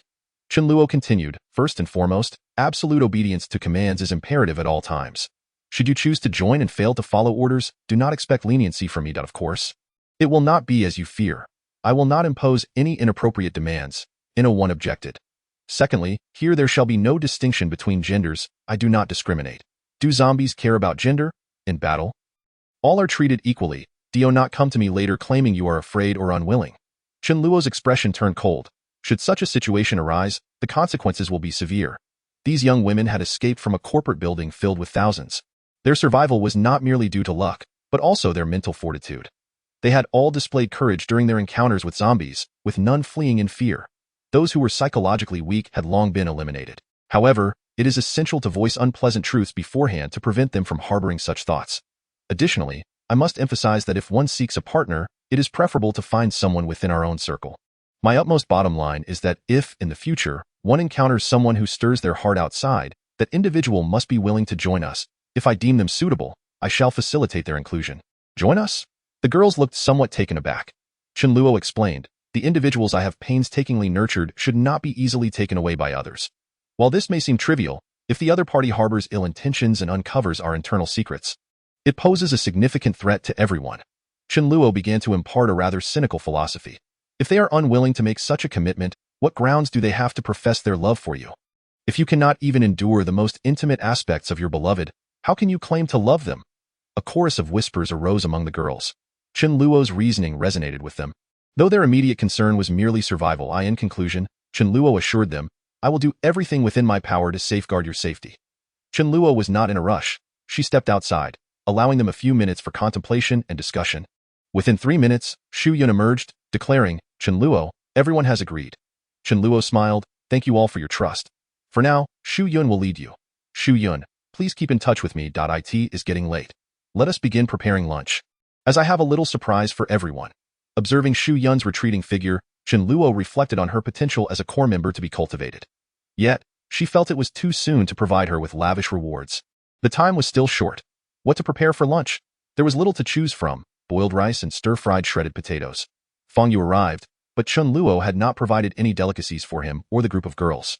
When their performance improved, she would find an excuse to offer them a bit of meat. For now, to celebrate their joining, Chen Luo brought out a small treat: Lao Gan Ma chili sauce. Ah, it's the chili sauce. Chen Luo chuckled to herself, handing out one bottle to each person. This single bottle would likely suffice for several days' worth of meals. In the afternoon, she would have Ma Yu bring along some steamed buns. As relying solely on rice would not be ideal, Feng Yu and the others were quite pleased. The addition of a group of girls significantly changed the atmosphere. Yang Xian occasionally cast furtive glances. I feel that I am not far from finding a partner. I concur. There are only 7 men including the boss, while there are over 20 girls, truly a case of Yin prevailing over Yang. As for the Lao Gan Ma, I shall refrain from consuming it, saving it to charm the ladies. Zhang Feng approached Chen Luo with a sheepish expression. Brother Chen, I too wish to be part of your group. Would you consider accepting me? Chen Luo regarded him with a smile. In a sense, Zhang Feng had shown kindness to her in a past life, and his abilities were commendable. She had a modest understanding of his character. After all, she was not Mu Tiange. Why not accept him? Chapter 60. Adaptation. At noon, Chen Luo dined alongside everyone else on rice and shredded potatoes. Consuming lavish meals daily, a simple vegetarian meal was a refreshing change. Only Rice, a true carnivore, dined on the chicken breast that Ma Yu had specially prepared for it, a cherished treat. No one should suffer but Rice. Though the meal was simple, no one complained. It was certainly better than nothing. After the meal, Chen Luo instructed Xu Yun, please compile a list of all your names, abilities, and the day you awakened after the transformation that I wish to review it. Hemph. Chen Luo focused solely on your abilities. Disregarding your looks and ages, Chen Luo provided paper and pen, and soon Xu Yun presented the compiled information to her. Currently, there are 20 individuals in Xu Yun's group, excluding the 3 who perished alongside Mu Tiange. First, examining their abilities, 6 were of the flesh system, 4 of the fire system, 2 of the lightning system, 4 of the ice system, 2 of the earth system, 1 of the nature system, and 1 of the light system. Chen Luo was somewhat surprised to discover a light-type ability among them. Such abilities are exceedingly rare. While they cannot be compared to space-type powers, they are still a rarity, emerging only once in hundreds of survivors. The survivor count is already low, making this proportion quite remarkable. Light-type abilities not only possess healing capabilities, but also provide buffs to enhance allies. Furthermore, some light-type users exhibit formidable combat prowess. Meili is an extreme case.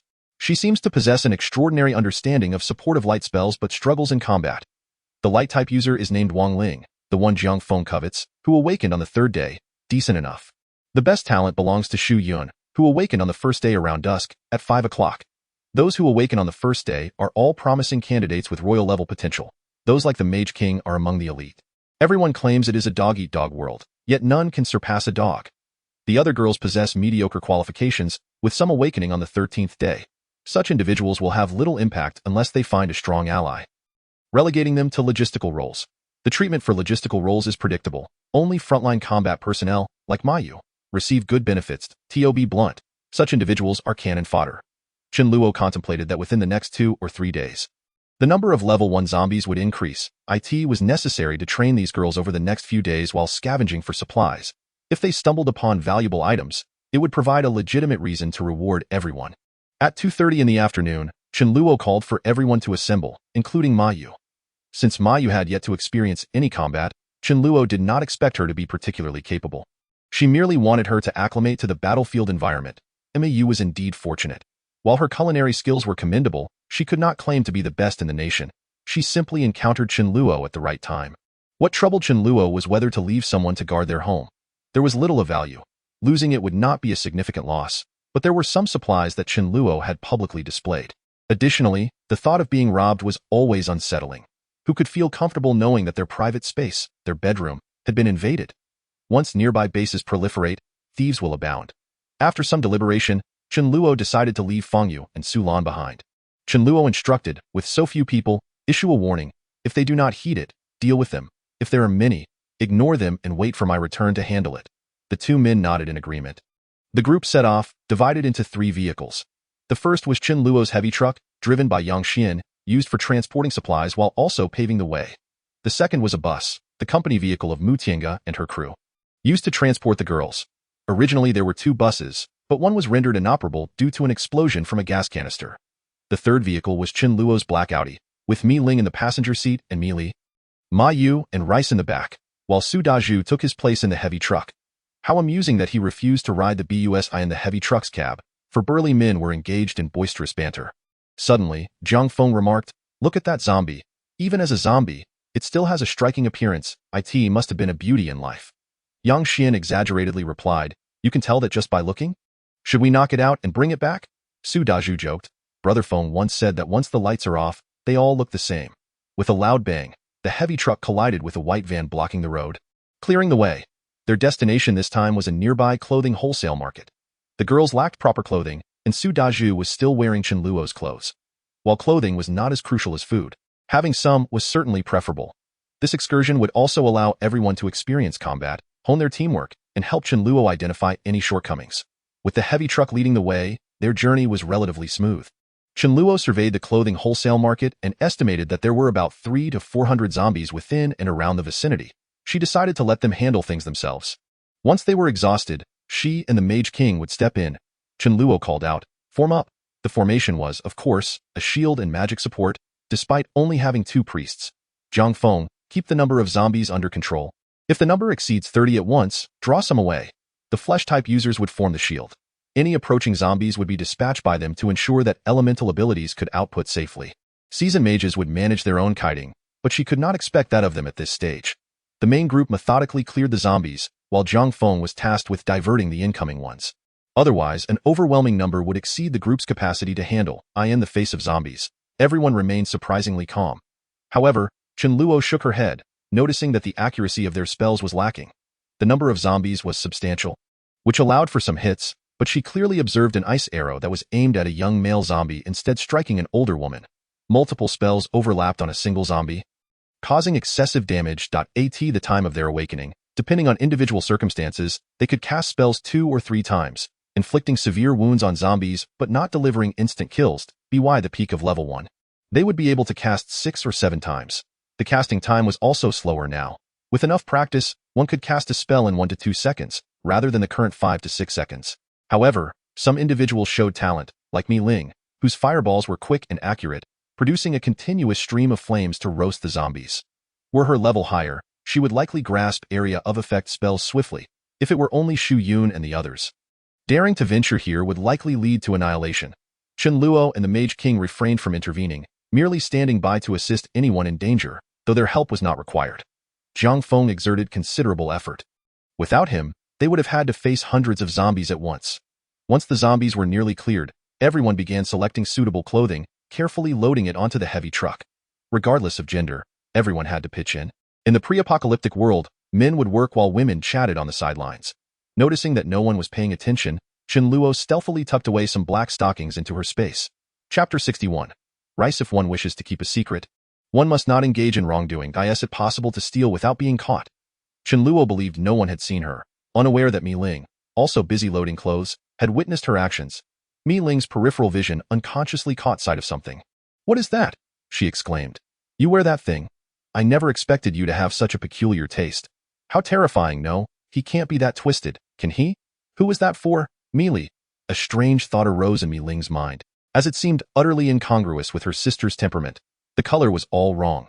Over 20 individuals busily loaded a large truck with clothing, while Jiang Feng and others deliberately put on a show. Before long, the truck was filled to the brim with garments, all youth attire, predominantly summer clothing for the season. Shirts, shorts, denim, t-shirts. The selection was vast. The crowd wiped the sweat from their brows, and one girl looked at Mi Ling with envy. "Mi Ling, you are truly a natural beauty, even after all this time. Your skin remains so fair and tender, and your complexion is excellent." Although Shu Yun and her companions were a group of stunning girls, the strain of days spent in fear, with inadequate food, drink, and sleep, had left everyone looking somewhat haggard. Their appearances had diminished by 20 points, if it weren't for their enhanced physical fitness as abilities users.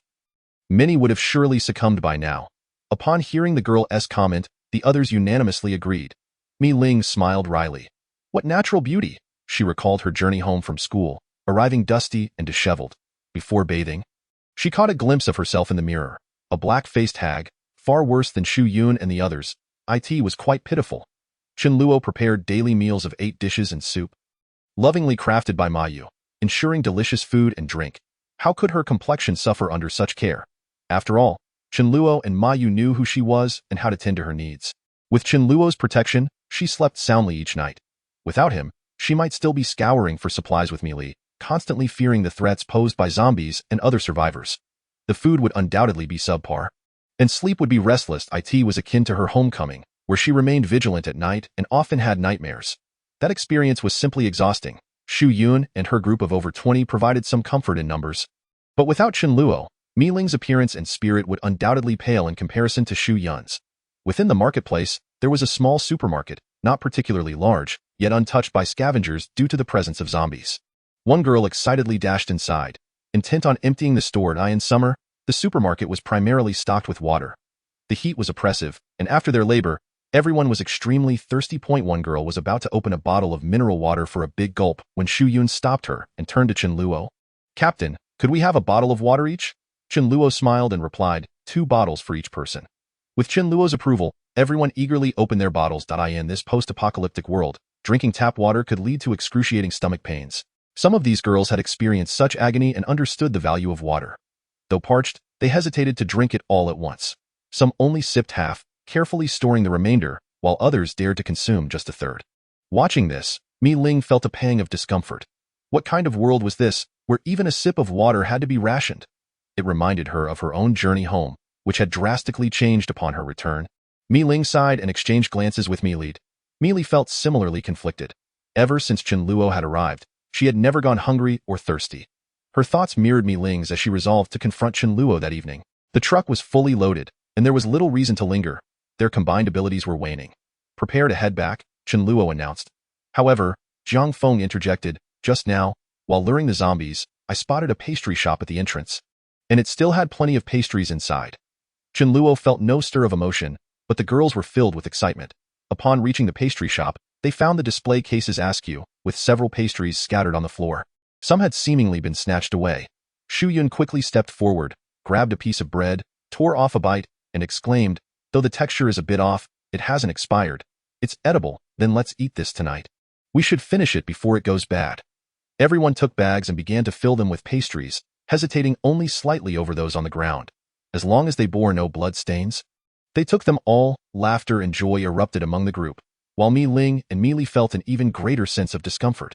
Chen Luo mused, "What a thoughtful group of girls. Tomorrow at noon, he would bring out some cured meat or canned goods to treat them to a hearty meal, perhaps even an apple." After extracting the crystals from the zombies, they returned to the city. Arriving home safely, Chen Luo inquired with Feng Yu, who had stayed behind, and confirmed that someone had attempted to break into the villa but had been driven off. Chen Luo instructed Ma Yu, "Prepare a meal. I'm feeling a bit hungry." Having only eaten a small portion of potato strips at noon, he found it insufficient for the long hours of digestion. This afternoon, Chen Luo was pleased with Xu Yun and the others' demeanor. Although their combat skills were lacking, their composure had improved. They did not scream or panic, nor did anyone flee in fear. Chen Luo decided to reward them. Xu Yun and the others were assigned to 2 separate villas, and Chen Luo provided them with 2 walkie-talkies, teaching them how to use them for communication in case of emergencies. He also handed out 2 fully charged mobile phones and power banks, so they could watch movies in their free time. This elicited a cheer from the group. That night, Chen Luo sat in his room playing computer games when a knock on the door drew his attention. His eyes brightened. It was Mi Li. Was there an opportunity for some mischief? Mi Li sat beside Chen Luo and whispered, "This afternoon, watching Xu Yun and the others made me realize how fortunate I am to have you." "Chen Luo." Mi Li lowered her head, blushing as she spoke. "Chen Luo, would you be my boyfriend?" For Mi Li's character, it took immense courage to utter such words. Chen Luo responded to her declaration with action. 3 minutes later, Mi Li gasped softly, I wasn't ready yet." Chen Luo, with a playful grin, replied, "Mi Li, do you know what time it is? In this world, no one knows how long they can live. Just because we have today doesn't guarantee tomorrow. By the time you're ready, your Chen Luo might have already passed away. Wouldn't that be a pity?" Upon hearing this, Mi Li felt it resonated too strongly with her. She impulsively embraced Chen Luo. "Seize the day. Don't wait for flowers to wilt." Chen Luo had not anticipated such happiness to arrive so suddenly. He thought he would have to wait longer. Somehow, he felt a pair of eyes watching him.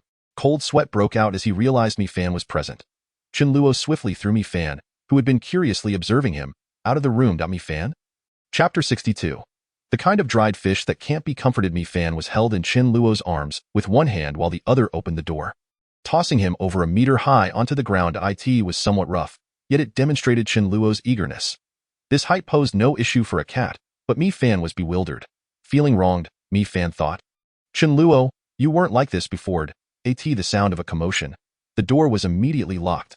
Mi Fan could not enter even if he wanted to.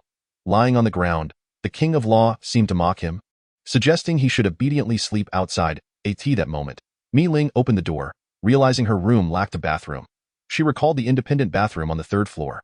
Upon seeing Mi Fan, she taunted, "Isn't this Chen Luo's little kitty? Why aren't you with him? Why are you in the living room?" Mi Fan huffed. "Chen Luo is bullying Mi Li in the room. I saw Mi Li looking distressed. He must have scared me away to protect her." Mi Fan also had his pride, after all. Hearing Mi Fan's words, Mi Ling paused. Bullying? How so? Mi Ling was not as oblivious as Mi Fan. Her expression shifted as she instinctively wanted to rush into the room to help Mi Li. But the king of law stopped her. "Without the owner's permission, no one can enter. You must follow protocol, knock first. Otherwise, don't blame me for not recognizing you." Just as Mi Ling was about to knock, she suddenly reconsidered. If Mi Li was willing, then what could she do? Mi Ling clenched her fists, feeling exasperated. Mi Li had just come of age. If it were someone else, Mi Ling could have dealt with them in a heartbeat. But this was Chen Luo. With a long sigh, Mi Ling returned to her room. Her emotions conflicted.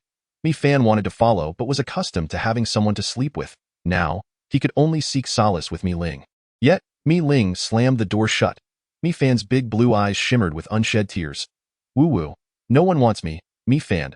Mi Ling felt inexplicably irritable, tossing and turning, barely sleeping through the night. The next morning at 7, the breakfast table was set with millet porridge and steamed dumplings. Chen Luo said, "Yu Jia, please fry 2 eggs." Meiyu nodded, somewhat puzzled. "Where's Mi Li? Still sleeping?" "She usually doesn't sleep," and Mi Ling scoffed. "What else could it be? She was tormented by someone." Chen Luo sheepishly replied, "How did you know, sister-in-law?" "Well, Mi Li didn't return to her room." Meiyu quickly understood, realizing it was as she suspected. Mi Li liked Chen Luo, and she had noticed long ago. It was just that Chen Luo had taken his time. Initially, she thought he would be eager in this day and age, who had the leisure to slowly court someone. Meiyu casually glanced at Mi Ling, wondering how Chen Luo would handle this situation with his sister-in-law. Meanwhile, the king of law was devouring his breakfast, while Mi Fan lay on the sofa, looking aloof. Chen Luo, feeling guilty, approached Mi Fan. "Mi Fan, why aren't you eating?" "It's not good to starve," Mi Fan huffed. Mi Fan is very angry. "The consequences will be severe." Chen Luo awkwardly asked, "How severe?" "Last night, in a fit of impatience, I carelessly tossed the rice aside, and it is only natural that the rice would feel offended." The rice, lifting its head in defiance, retorted, "How grave is the situation? Is it that one tiny dried fish cannot suffice?" Chen Luo chuckled. "What about 10? The rice replied, "No, it must be 20.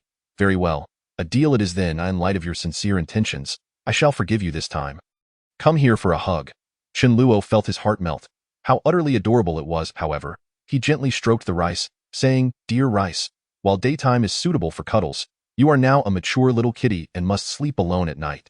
It was essential to cultivate the rice's sense of independence, as Chen Luo had no desire to sleep while holding it, nor did he wish to share his bed with a grain of rice.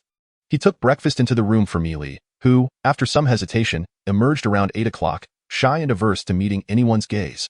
Chen Luo, undeterred by the sweetness of the moment, proceeded with the plans set for the previous day. He summoned everyone for training, focusing primarily on the application of spells. After all, what use is a spell if it cannot be cast accurately?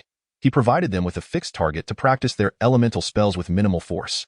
Mi Ling had already demonstrated commendable accuracy, so she was assigned to target Jiang Feng. Soon, Jiang Feng would be facing a horde of first-tier zombies, which were no longer mere close combat foes, but capable of casting spells themselves. Should she be struck, even a minor injury would be serious. Evading spells was of utmost importance, and Mi Ling was perfectly suited to train Jiang Feng. As for Su Dazhu, a physically robust individual, he was assigned to offer support from the sidelines. At 10 o'clock, Chen Luo checked the time and instructed Ma Yu to start preparing the meal. Originally, he had planned to treat everyone to either cured meat or canned luncheon meat, but given the joyous occasion of the previous night, he decided to indulge them with a grand feast. He intentionally showcased a generator from his garage, justifying the presence of meat in the refrigerator. Chen Luo fetched approximately 20 pounds of pork, directing Ma Yu to make braised pork with potatoes. Though Ma Yu was capable of cooking for so many, it was unreasonable to expect her to do so alone indefinitely. Especially as the team continued to grow. To alleviate her burden, he paired her with Zhang Ling, the girl who had awakened her light-based abilities. While she might not match Ma Yu's culinary prowess, She was more than adequate for assistance. The pork Chen Luo provided was freshly sourced from the cold storage, comparable to that taken directly from the refrigerator. Upon seeing the pork, Jiang Ling's eyes widened in delight, and she instinctively swallowed hard. Pork? Ma Yu remarked, Chen Luo thought you all deserved a hearty meal after so many days without proper nourishment. Naturally, Ma Yu could not divulge the true nature of the celebration. Jiang Ling was tasked with peeling and chopping potatoes, while Meili rinsed the rice for cooking, and Ma Yu prepared the meat and vegetables. By the time the meal was served, everyone was astonished to discover they were having braised pork with potatoes. With their stomachs yearning for sustenance, the group could hardly contain their excitement. With no indoor space sufficient to accommodate nearly 30 people, Chen Luo opted to move the dining table outside. The tantalizing aroma of the braised pork and rice beckoned to every individual present. Understanding their eagerness, Chen Luo dispensed with pleasantries. Dinner is served. Each person was also given a bottle of cola. With the 20 pounds of pork, approximately 7 ounces could be allocated to each of the 30 individuals. Complemented by potatoes, ensuring a delectable meal for all, as they feasted. Some of the girls were so overwhelmed with emotion that tears streamed down their faces, utterly moved by the moment. The delightful scent of the braised pork wafted far and wide, eventually attracting an old, dilapidated car, from which emerged a pair of weary-looking siblings. The elder brother, named Li Ming, and his sister, Li Hui, had fled the city, believing the risk of remaining there was too great. They sought refuge in a more secluded area, hoping it might be a better haven with potential rescue bases. However, they soon discovered that while the number of zombies was indeed lower than in the city, supplies, particularly in supermarkets, were entirely depleted. Upon arriving at Chen Luo's location and spotting the supermarket within the villa area, they were initially filled with hope, but their spirits quickly sank after searching 2 villas and finding no water. They dared not drink from the tap, and though they had a small amount of food left, they had gone nearly a day without water, leaving their lips parched and cracked. Hearing the commotion from Chen Luo's gathering, Li Hui decided to investigate as they approached. Although not particularly hungry, the sight of the braised pork caused them to salivate uncontrollably. The allure of the dish was undeniable. Li Ming struggled to avert his gaze from the delectable pork and the chilled cola. The cola, having been treated with ice by an ice-based ability user, was best enjoyed cold. As the group noticed the sudden arrival of Li Ming, he forced a smile and said, I apologize for the intrusion. Do you happen to have any clean water? I can offer food in exchange. Chen Luo nodded. Shu Yun, please bring 2 bottles of mineral water. Upon hearing of the water, Li Ming's face brightened with relief. He returned to his car to fetch 2 packets of instant noodles, hesitating before also grabbing 2 sausages. Noticing Shu Yun's questioning glance, Chen Luo shook his head. Shu Yun, for such minor matters, feel free to take charge directly. Although Shu Yun was a prudent girl, she tended to be overly cautious. She nodded in agreement to the exchange. Li Ming quickly accepted the water, opening a bottle to first offer it to his sister before quenching his own thirst. Chen Luo observed this exchange, silently approving of Li Ming's character. However, he mused that a good character had little bearing on his own affairs. This was merely a transaction. Everyone, please continue your meal. We wouldn't want the food to go cold. He called out. After finishing the water, Li Hui gazed longingly at the braised pork. Her eyes nearly transfixed. Li Ming, noticing her yearning, desperately wished to trade some food for a taste of the pork to satisfy his sister. Yet, their own food supply was dwindling, and he pondered what they would eat for their next meal. With a sigh, he parked the car a bit further away, ensuring they did not impede anyone's appetite. Li Ming and his sister sat in the car, nibbling on their instant noodles. Suddenly, Li Hui exclaimed, Brother, look over there. There's a group of sisters who don't seem like bad people. Should we join them? Li Ming paused, his interest piqued. If it had been a group of burly men, he would have refused outright, well aware of the impulsive nature of men in times of chaos, particularly in a world where order had collapsed. However, a gathering of women presented a different scenario. He nodded. Stay in the car. I'll go ask. Recognizing that Chen Luo was in charge, he approached the fence and, with a forced smile, addressed him. Sir, my sister and I do not feel safe on our own. Could we perhaps receive your protection? Of course, we are willing to contribute in any way you require. Chen Luo, having anticipated this encounter, replied straightforwardly, you must first prove your worth. Currently, both you and your sister must venture out to hunt zombies. Killing 10 and bringing back their crystal cores is proof. You may use weapons, but not vehicles or any external assistance. Ding! An NPC notification echoed in Li Ming's mind. He did not refuse, realizing this was a test to determine their worth. Surprisingly, he felt a sense of relief. Being asked to slay zombies meant he wouldn't be entering a trap. He nodded in affirmation. We shall go at once. Returning to the car, he briefly hui before retrieving a blood-stained fire axe from the vehicle and heading out of the community. To avoid raising suspicion that he might use the car, he chose to walk. Chen Luo watched their retreating figures, sensing they did not appear to be useless. In fact, those with families were often more trustworthy than solitary individuals, as they had ties that weighed heavily on their decisions. Chen Luo was not merely in a generous mood when extending an opportunity to Li Ming and Li Hui. Recruiting individuals was a necessary step. If he encountered capable individuals, why not accept them?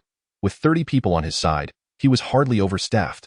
If anything, it was far too few in a world rife with danger. The mortality rate was alarmingly high. And Chen Luo had no idea how many of his current companions would survive the next 3 months. He would not support anyone without purpose. Once zombies evolved to a higher tier, everyone would be expected to venture out and hunt for crystals. Without recruitment, how would he fare against hordes of hundreds or even thousands? Initially, he had refrained from recruiting due to the inexperience of survivors who had yet to face the harsh realities of this new world. Take Xu Yun and her group, for instance. Had they been recruited during the early days of the apocalypse, they would have likely thrown tantrums rather than heed orders. Now, however, they were obedient, and while a firm hand could work, it often bred resentment. If the world required its villains, why not let it do so while he played the hero?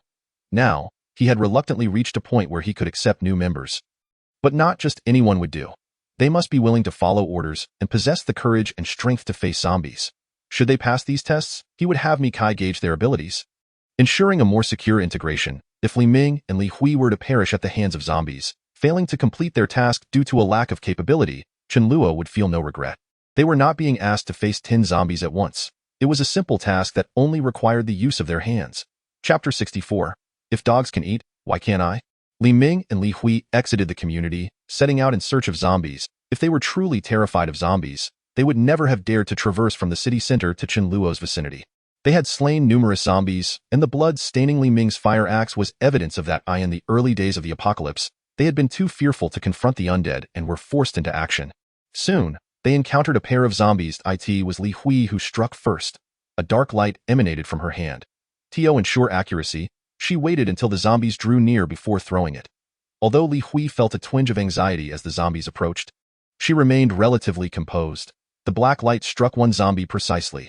Externally, it bore no visible wounds, yet its movements became exceedingly sluggish, slow as a turtle, as if time itself had been decelerated. The dark curse had rendered the zombie immobile. It was surprising to see that this seemingly delicate girl was actually a dark-type ability user, with a likelihood of awakening comparable to that of light-type users. The previously coordinated zombies were now separated, allowing them to deal with one at a time. Li Ming skillfully swung his fire axe at the zombie's head, opting for the back of the axe to avoid getting stuck. As a physical ability user with considerable strength, he felled the zombie with just 2 strikes. The remaining one was even easier to handle. The zombie required a full 3 seconds to swipe before it could strike back, assuming it could even land an attack. If Li Hui were to cast her slow curse twice, they could dispatch the zombies even more safely, but it was unnecessary. When confronted with a solitary zombie, Li Hui refrained from intervening, allowing Li Ming to take charge. In the case of a group of 4 or 5 zombies, they would typically choose to evade, but in order to swiftly complete Chen Luo's task, Li Hui repeatedly unleashed her slow curse. With a sigh, she remarked, "Brother, it seems the existence of crystals is not a secret after all. I thought we were the only ones aware." Li Ming chuckled. "There are plenty of wise individuals.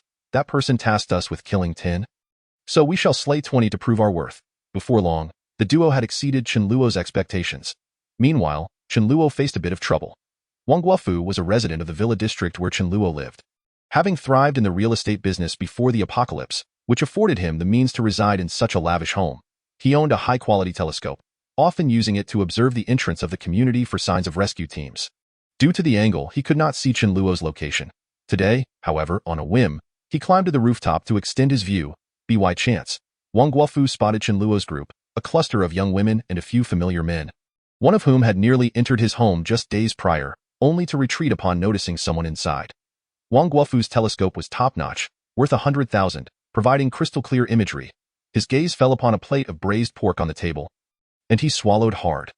Accustomed to lavish feasts, being confined within the community and surviving on junk food was bearable but not ideal. However, upon seeing the braised pork, he could no longer restrain himself. All he could think about was satisfying his hunger for meat. Returning to his home, he opened the safe, contemplating before retrieving 100,000 yuan and 2 gold bars. Was there anything money couldn't buy? Surely, spending 10,000 yuan for a bowl of braised pork was reasonable.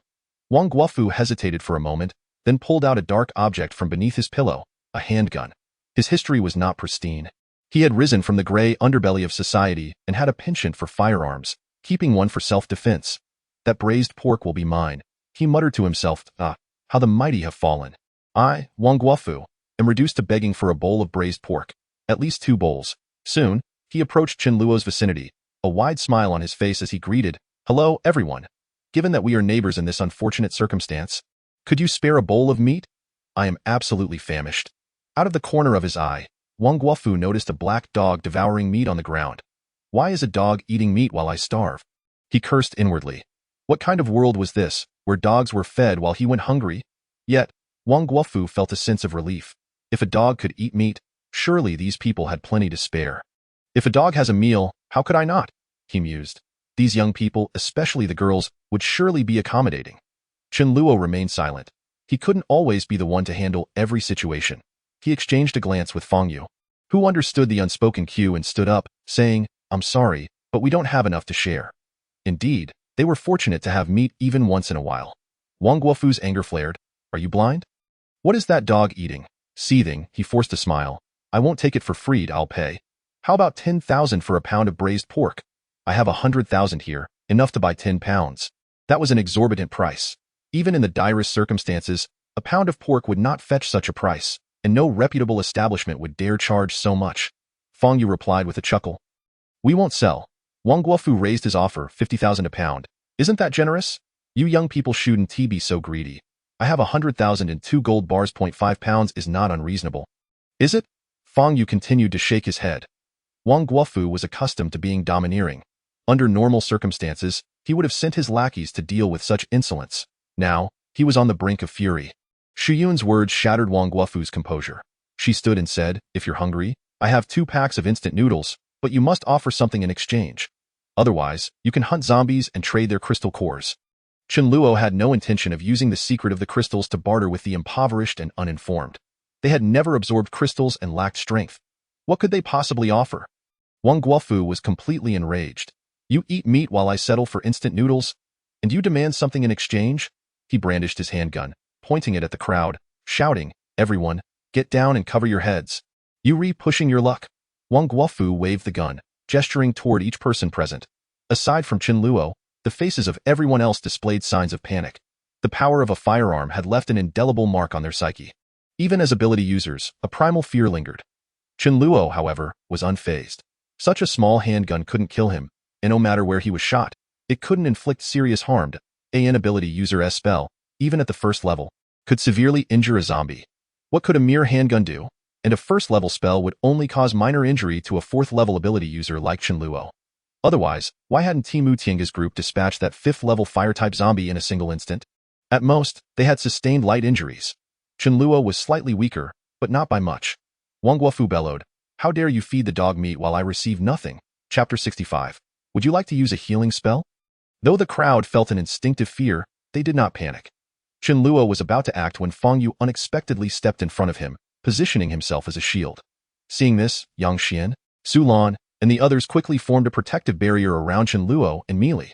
This was an excellent opportunity to demonstrate their loyalty. They were grateful for the chance presented to them. Fang Yu and his companions had been professionals in security before the apocalypse and were familiar with firearms. They knew Wang Guofu's weapon was real, but it only had 6 bullets, with so many ability users on their side. They could easily overpower Wang Guofu, who would be lucky to fire a single shot. Chen Luo smiled. Although he didn't need protection, he appreciated the sentiment. Fang Yu spoke earnestly, "Brother, that gun can kill only 1 person at most. With so many of us here, if you dare to pull the trigger, you will undoubtedly meet your end. Heed my advice. Lower the weapon, and we can pretend this never happened." Chen Luo glanced around. While he could pretend nothing had occurred, the others could not. Wang Guofu sneered, "True, I can't kill everyone, but whoever dares to move will be the one I shoot. Who among you has the guts to risk your life?" Wang Guofu had experienced this kind of standoff before. As long as he was ruthless, numbers mattered little. He pointed at Meili, saying, "Yes, you. Bring me 2 bowls of braised pork if you don't comply. I'll kill you." How absurd it was to pull a gun and take hostages for a bowl of meat. Chen Luo rose, ready to put an end to this farce. However, the king of dogs moved first. Wang Guofu had just insulted it. The king of dogs was displeased. Was it not the one who denied Wang Guofu food? Why should it take the blame? The king of dogs trotted toward Wang Guofu, who immediately became alert. But Wang Guofu froze, for he clearly saw the king of dogs wearing a charmingly obsequious expression. Though it was odd for a dog to smile so ingratiatingly, the king of dogs thought. Everyone seems frightened of that gun, so I'll play it safe. He lay down, rolling around, exposing its belly, inching closer to Wang Guofu. Wang Guofu laughed heartily. This dog is all show and no substance. The moment it sees a person, it turns traitor. What use is it to keep such a creature? This dog wasn't even worthy of eating excrement. The others were incredulous. The king of dogs had always been aloof in their presence. Fang Yu and the others knew its true strength and wondered what was going on. Only Chen Luo felt his eyebrow twitch. King of dogs, you've gone too far in your cowardice. Who would harbor such intense wariness toward a mere dog? Especially a foolish one. Wang Guofu, lowering his guard, shouted, "Hurry up, or I swear I'll pull the trigger, woof." The king of dogs suddenly let out an earth-shattering roar. Far louder than usual. The sudden roar sent a jolt of fear through Wang Guofu's heart, causing his hand, which held the gun, to tremble as he turned to look at the. He was horrified to see a sphere of azure lightning hurtling towards him. In the blink of an eye, the force of the lightning propelled Wang Guofu away, and the explosive power of the strike instantaneously claimed his life. The onlookers were left dumbfounded. Such a turn of events seemed absurdly farcical. To feign weakness and then launch a surprise attack. While they were not surprised by such tactics in humans, this was a dog. Who taught it such tricks? Chen Luo silently screamed in his heart. It wasn't me. There was a dog in his previous life. Otherwise, he wouldn't be so difficult to deal with. With a disdainful glance at Wang Guofu's lifeless body, seemed to mock. Let us see if you dare to underestimate dogs again. As for the adulation from the crowd, they paid it no mind. Oh, not idolize me. I am merely a dog, he declared. Chen Luo interjected. Let us not dwell on this. Continue your meal. Please retrieve that gun. The crowd had already dispatched a considerable number of zombies, so seeing a corpse was no longer a cause for fear. They retrieved the gun and handed it to Chen Luo, who then passed it to Meili. Recognizing that while it may not be of much use, having some means of defense was certainly better than having none at that moment. Siblings Li Ming and Li Hui returned. Li Ming presented 20 crystals to Chen Luo, who expressed mild surprise. I only asked for 10 in total, but well done, you have some guts. All right, you have passed the test and are welcome to join us. Fang Yu, please explain our rules to them. By the way, what abilities do you possess, and when did you awaken them? Li Ming and Li Hui exchanged glances, with Li Ming stating, my physical strength has increased. I am a warrior, and my sister. Well, she can be considered a sorceress. I awakened on the 3rd day, while my sister did so on the 2nd. Chen Luo inquired further, his eyes lighting up in realization that Li Hui possessed dark element abilities, showing considerable talent. If her level were to rise, it would indeed be beneficial for him. Fang Yu took the siblings aside to explain the rules established by Chen Luo and Xu Yun. While the earlier parts were manageable, Chen Luo's expression darkened at the later sections. Deeming it unnecessary to elaborate on the 3rd rule, given that Li Hui appeared to be only 16 or 17, Li Ming, upon hearing this, exhibited a peculiar expression, yet he accepted it without objection. Chen Luo instructed Wang Ling to prepare a separate serving of braised potatoes and pork for the siblings, aiming to win their favor. Today was a day of celebration, and everyone deserved a share. The afternoon training continued. Although they occasionally spotted survivors entering the community, none sought to join them. That evening, Li Ming moved into the villa occupied by Fang Yu and the others, while his sister Li Hui stayed with Xu Yun and the others. Feeling unfamiliar, Li Ming believed that if Chen Luo harbored ill intentions, they would be unable to resist, and thus agreed to be separated from his sister. Li Hui, as a new member, was met with kindness from the others. Strangers were treated with coldness, whereas comrades were greeted with warm smiles. With no entertainment that night, the group set up a phone in the center and gathered around to watch a movie. Li Hui, being the youngest, found herself surrounded by the others. The laughter and chatter made her feel far better than the lonely, dull existence she had shared with her brother in the darkness. She could sense the genuine concern they had for her. Li Hui thought to herself that joining them was indeed the right choice. In Chen Luo's room, he calculated the time. Meili should have finished absorbing the crystals by now. It was such a vibrant time. Why would anyone wish to part? But a certain persistent presence lingered in the room. Chen Luo gently coaxed Mi Fan, who replied, I promise to be good and quiet. Chen Luo shot her a glare. Fine, if you won't leave, then I will. Mi Fan couldn't fathom why she was being dismissed at night. Chen Luo entered Mi Li's room, and naturally, their interaction was tender. Mi Li shyly remarked, no teasing, it still hurts. Chen Luo acknowledged, oh, there will be plenty of opportunities in the future. No need to rush. As he prepared to embrace Mi Li and drift into sleep, he suddenly recalled, how about you try using a healing spell on yourself? Mi Li, today, I will update twice as much. I'll adjust and write more. Starting tomorrow, I will release 3 chapters together. Releasing one by one is indeed less engaging. I have not taken a break since finishing my previous book. Today, I will reduce it by 1 chapter. Chapter 66. Ultra-thin model morning arrived. Chen Luo's breakfast was simple and unpretentious, devoid of extravagant dishes. Meanwhile, Shu Yun and the others prepared rice porridge, questioning why they wouldn't consume the abundant rice. Rice porridge not only alleviated hunger and thirst but also tasted delightful and was good for the stomach. There was no limit. They could consume as much as they desired. After breakfast, Chen Luo gathered everyone together. They had practiced all day yesterday, and today they would engage in a real combat exercise. The target for today was the Yulin community to gather supplies. Practice was ultimately different from actual combat. The former involved fixed targets, while zombies did not remain stationary. Additionally, the tension brought by a zombie's approach would affect performance. No matter how accurate they were during practice, it would be of little use if they fumbled in real combat. A girl familiar with the area hesitantly remarked, "I know that place. There are quite a few people there." More people meant more zombies. Chen Luo waved his hand dismissively. "No worries, I've got this." Upon hearing his words, the group felt considerably reassured. They recalled the day Chen Luo had effortlessly slain a level 5 zombie. It had been a revelation. Otherwise, even though Mu Tiange had perished, there was no reason for them to heed the words of someone barely in his 20s. They were all white-collar workers. Who among them was not older than Chen Luo? Earning genuine respect was no easy feat for the home defense. He assigned Feng Yu and Su Lan. This time, they had a heavy truck and a bus, sufficient to transport everyone, while Chen Luo took a seat on the bus. The Yulin community lay approximately 2 kilometers away, necessitating passage through a bustling street. Initially, they dealt with zombies by simply running them over. However, upon reaching the busy street, their progress came to a halt as cars were jammed in front of them. Chen Luo used the intercom to instruct, first, clear the zombies trailing behind using the vehicles, then disembark to move the cars. Elemental attacks would be utilized, while others provided protection in front. Jiang Feng, try to control the number of zombies. Due to the slow pace of the vehicles, at least 40 to 50 zombies were following closely, combined with the existing zombies nearby, totaling nearly 100. Jiang Feng disembarked and immediately sprinted towards the horde, drawing their attention away. The girls opened the bus windows and launched attacks at the zombies outside. With the vehicles providing protection, the zombies were unable to reach them. The zombies did not approach all at once. And with Jiang Feng diverting some, the numbers on Chen Luo's side surpassed those of the zombies. If the numbers had been fewer, a handful of survivors would find dozens of zombies quite daunting. Yet when the number of survivors increased, they could easily overwhelm the zombies.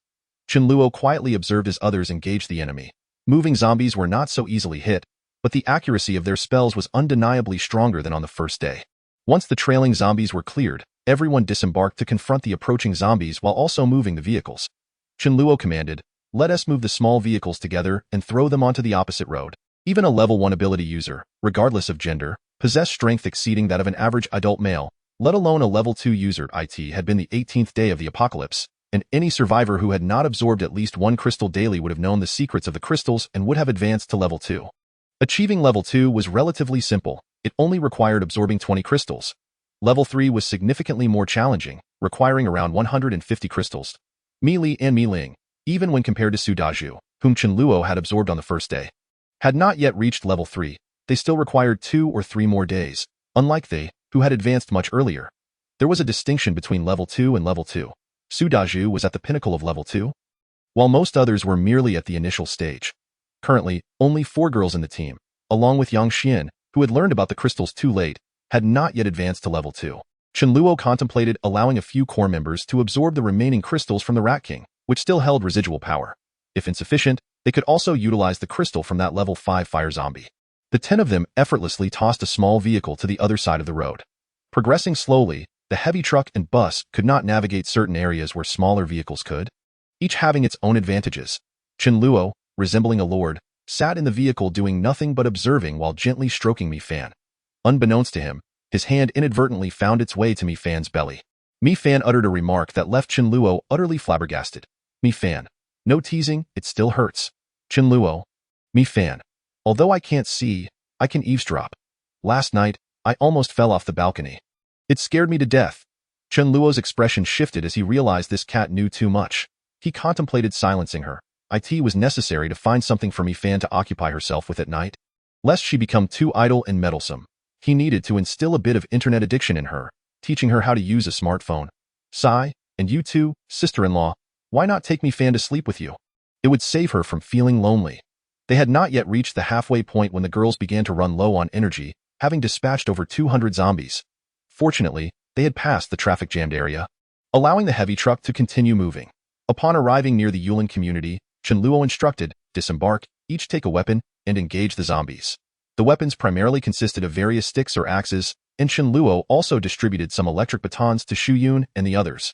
Even when out of power, the batons could serve as effective weapons. It could be said that unless hundreds of zombies swarmed at once, facing the currently low-level zombies posed little pressure. The difficulty was far less than what the girls had initially imagined. Indeed, there was strength in numbers. The entrance of the community, there were several restaurants of varying sizes lining the road.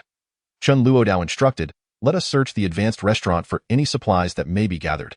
Divide into 4 teams and refrain from acting alone. All collected resources should be transferred to the heavy truck. The area was teeming with zombies, unlike the fewer numbers on Chen Luo's side, hence most supplies remained intact. Before long, rice, flour, cooking oil, and other provisions were loaded onto the truck. A cheer erupted as the young women discovered a seemingly untouched supermarket. The supermarket, approximately over 100 square meters, was not insignificant in size. Mi Ling's eyes brightened. Such a supermarket might just stock that particular item. Upon entering, their delight increased as they found barrels of purified water on display, more than 20 of them lined against the wall. While others focused on the water and food, Mi Ling was searching near the cash register for something specific. She recalled that such items were typically placed beside the counter, having seen them unconsciously in the past. Mi Ling's expression turned joyful as she found what she was looking for, reaching for a convenience bag to fill it. Xu Yun, puzzled, inquired, "What are you looking for?" Mi Ling did not show her the specifics of what she was collecting. She only caught a glimpse of the words ultra-thin type. Sensing someone observing her, she turned to find Xu Yun gazing intently, causing her cheeks to flush crimson. Chapter 67. What a convincing act. Understanding Mi Ling's expression, Xu Yun suddenly realized that she was searching for that item. If it were one of her former colleagues, she might have teased them, but since it was Mi Ling, she dared not. No one truly knew the nature of Mi Ling's relationship with Chen Luo. Xu Yun's thoughts wandered. It must be for Chen Luo, she mused, as she could not fathom who else it could be for, especially since Mi Ling was searching for it herself. Why do you even need that? Mi Ling felt exasperated. If it weren't for Mi Li, would she even bother looking for it? That detestable Chen Luo. Xu Yun cast a glance before nonchalantly walking away, pretending not to notice. One by one, supplies were loaded onto the truck. Nearby, a fruit store revealed that most of the fruits had spoiled, but a few edible apples, pears, and a watermelon remained. As they passed by, they could not let such opportunities slip away. And thus, these were also carried to the truck. These shops were located on the ground floor of the Yulin community and an adjacent one, housing the residents of both neighborhoods above. Chen Luo sensed something and looked up in a particular direction. Noticing various individuals peering from the upper windows, he paid them no mind. A woman in her 40s could not restrain herself, exclaiming, "Young man, just by looking at you, I can tell you have a kind heart. Annie hasn't had watermelon in days. It's so hot. Could you bring me one?" Once this was said, similar requests echoed from the other rooms in the building. "Please, handsome, could you send some water up? Is there any meat? Could you spare some of those marinated duck legs from the supermarket? Bring me a few packs of cigarettes. I'm dying here." The group accompanying Chen Luo was left speechless. They were truly audacious. Chen Luo chuckled, "My legs are not fit for climbing. I won't be delivering anything." This remark incited outrage among the older residents. How can you not understand the importance of respecting your elders and the young? Chen Luo scoffed, "Anyone who doesn't know better might mistake you for being in your 70s or 80s. Most of this crowd was only in their 40s or 50s. Survivors over 60 were exceedingly rare, as were those below 13 or 14, among 10,000. Finding a few alive was remarkable, with the majority being young adults. Chen Luo chose to ignore them and signaled for his group to continue. The community residents were not pleased. The woman rushed out of her room, shouting, "Everyone, wake up! Someone is about to take our supplies. Whose supplies are they if not ours?" After days of survival, the residents had nearly congregated, with most gathering in the building facing the street. They sought to bolster each other's courage, and in case of a rescue team, they could be informed first. "Old Zhang, Old Li, hurry down with your weapons. Gather together." At this time, it was still before 9 in the morning, and the biological clocks of most survivors had been thrown into disarray. With no entertainment, the best way to pass the time was to sleep, which also conserved energy. Word spread quickly, and soon they convened on the ground floor. Strangely, there were no zombies present, as if they had been cleared away. "What is the matter? Why gather everyone?" Someone ventured outside and exclaimed. They've taken all the supplies from the supermarket and restaurant below us. What will we do if they carry everything away? Doubt lingered. Aren't there plenty of zombies outside? Did they manage to kill them all? What if they turn on us? A woman coldly laughed. I watched them. They used a large truck. Most of their members are just a bunch of young girls, and they're outnumbered. The large truck? An older man exclaimed. If they have that truck, we could crush zombies too. We must seize that vehicle. We cannot allow them to take our supplies. Let us hurry. We can't let them escape. Should we call Chen Guang and his bunch? Forget it. Those little brats turned against us long ago and show no respect for their elders. 70 to 80 people, armed with sticks, feather dusters, rolling pins, and other absurd weapons, rushed towards the community entrance. Most of this group consisted of older individuals, with only about 20 younger ones. The community exit featured a black wrought iron gate, preventing zombies from entering. Initially, these older folks were too frightened to leave the community, fearing a zombie bite, but with Chen Luo having cleared out most of the undead, they had the courage to venture out. As they stepped outside, they boldly declared, drop everything. You are stealing and robbing, do you understand? Youngsters these days, what have your elders taught you? The crowd looked at the older men and women, bewildered, and immediately went on high alert. Chen Luo quickly grasped the situation, sneering internally at the audacity of these shameless old rascals. They were too cowardly to confront zombies, but grew bolder when facing humans. Chen Luo stepped forward, coldly asking, is this all yours? A middle-aged man in his 40s snorted, indeed, it is ours. This supermarket belongs to my brother, and since he is dead, it's rightfully mine. The older residents began to vocally chastise Chen Luo and his group, accusing them of being unscrupulous. Among the few young ones present, most were men, their eyes gleaming at the young women present. Having spent their days surrounded by older women, these young ladies appeared exceptionally alluring. Some could not help but whisper and point. We're taking this truck. You'd best leave now. Old Zhang, aren't you the driver? Drive this heavy truck into the community. As they spoke, some were already preparing to climb onto the truck's cabin to claim supplies for themselves, thinking it was better to take what they could without sharing. Chen Luo coldly warned, back off, or you'll be asking for trouble. Yet, some were undeterred by the threat, perhaps believing Chen Luo wouldn't dare to act. Having been sheltered in their relatively safe community, they had never witnessed survivors turning against one another. An older man, seemingly in his 50s, stepped forward, disdainfully saying, what? You want to fight? Come on, fight. I'll tell you. If you dare hit me, I'll just drop to the ground and not get up. You won't be leaving without at least 100,000 or 80,000, he continued, shoving his face close to Chen Luo's. Chen Luo had no intention of indulging him. After all, this was a request he made himself. With a swift motion, Chen Luo slapped the older man, sending him flying 4 or 5 meters away. Where he collapsed to the ground, motionless, a woman approached to check on him. Oldly, are you okay? Wake up. Chen Luo overheard whispers. Oldly used to pull stunts like this. He is really good at pretending. Chapter 68. I have a dog too. Chen Luo was left speechless. Is it that your eyesight has failed you with age? Can't you see half his face is swollen? Without delivering a harsh lesson, they wouldn't back down. The commotion was primarily caused by a dozen or so individuals. The rest simply followed suit, drawn by the spectacle. Chen Luo shouted, what are you all standing there for? Can't you see they're stealing our supplies? Why such reverence for elders? The crowd responded, realizing that while they had fought zombies, they had never had to confront other survivors. Armed with their makeshift weapons, they advanced. A woman shrieked, what are you planning? I'll warn you. I can perform magic. A flicker of flame appeared in her palm, and I can do magic too. I've even learned Tai Chi. Lightning whip? Chen Luo coldly laughed. Unless he took decisive action, this crowd would not disperse. A spatial orb exploded on his face, splattering blood. He then turned to a young man attempting to climb onto the truck's cabin. Old Ma, are you all right? Someone is attacking without honor. The deaths of 2 individuals sent shockwaves through the crowd. 2 scheming youths, lurking in the shadows, attempted to ambush Chen Luo with spells. Not only did they fail, but they also never even touched him. Chen Luo began to retaliate. This group was nothing but a disorganized rabble, fleeing in panic. The spellcaster struck down those who had aimed to attack him, leaving none behind except for their leader. Chen Luo shook his head, pondering the futility of it all. In this apocalypse, such scum only served to waste food. The timid prey upon the strong, with so many people around. If only they dared to confront the zombies, the resources here would not have been hoarded by themselves. The crowd, with feelings somewhat mixed, continued to gather supplies, having just taken lives. What Chen Luo did not anticipate was the emergence of a group of individuals from within the community. This group was markedly different from the previous ragtag assembly. One could sometimes discern whether individuals had faced zombies or experienced bloody battles. Comprised of more than 20 members, most of them were young, with a few older individuals among them, exactly the opposite of the earlier crowd. The youth displayed courage and tenacity, with a strong capacity for adaptation. Chen Luo observed the newcomers, and the figure at the forefront seemed somewhat familiar.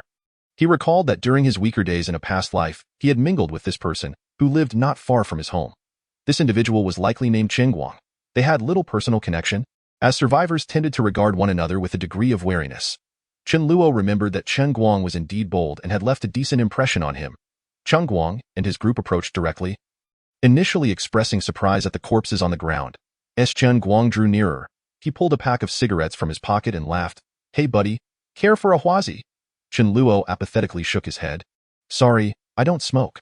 Chen Guang lit a cigarette for himself and gestured towards the fallen individuals, saying, "These old geezers have been quite infuriating, constantly berating us and claiming we lack respect for our elders.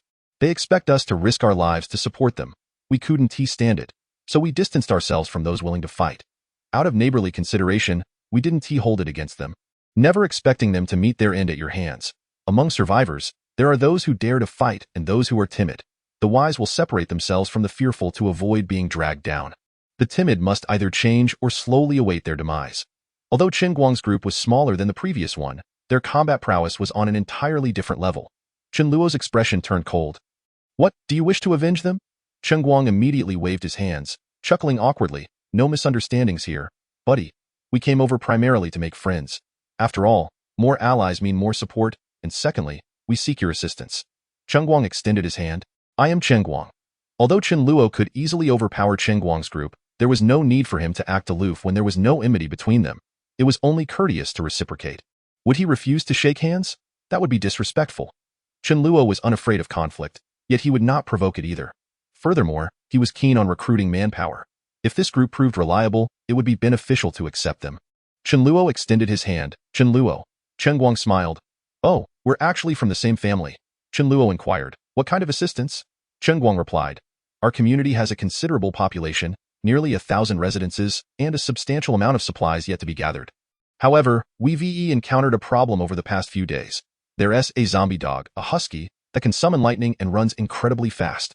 Most importantly, it seems to possess a degree of intelligence. When we're short on manpower, it attacks, and when we have a larger group, it remains hidden, making it quite a nuisance. One of our companions was killed by it, and until we deal with it, nobody can feel at ease. Recently, we located its lair, but our numbers are insufficient to effectively block it. Since your group is sizable, we hoped you could assist us in eliminating it." Chen Luo retorted.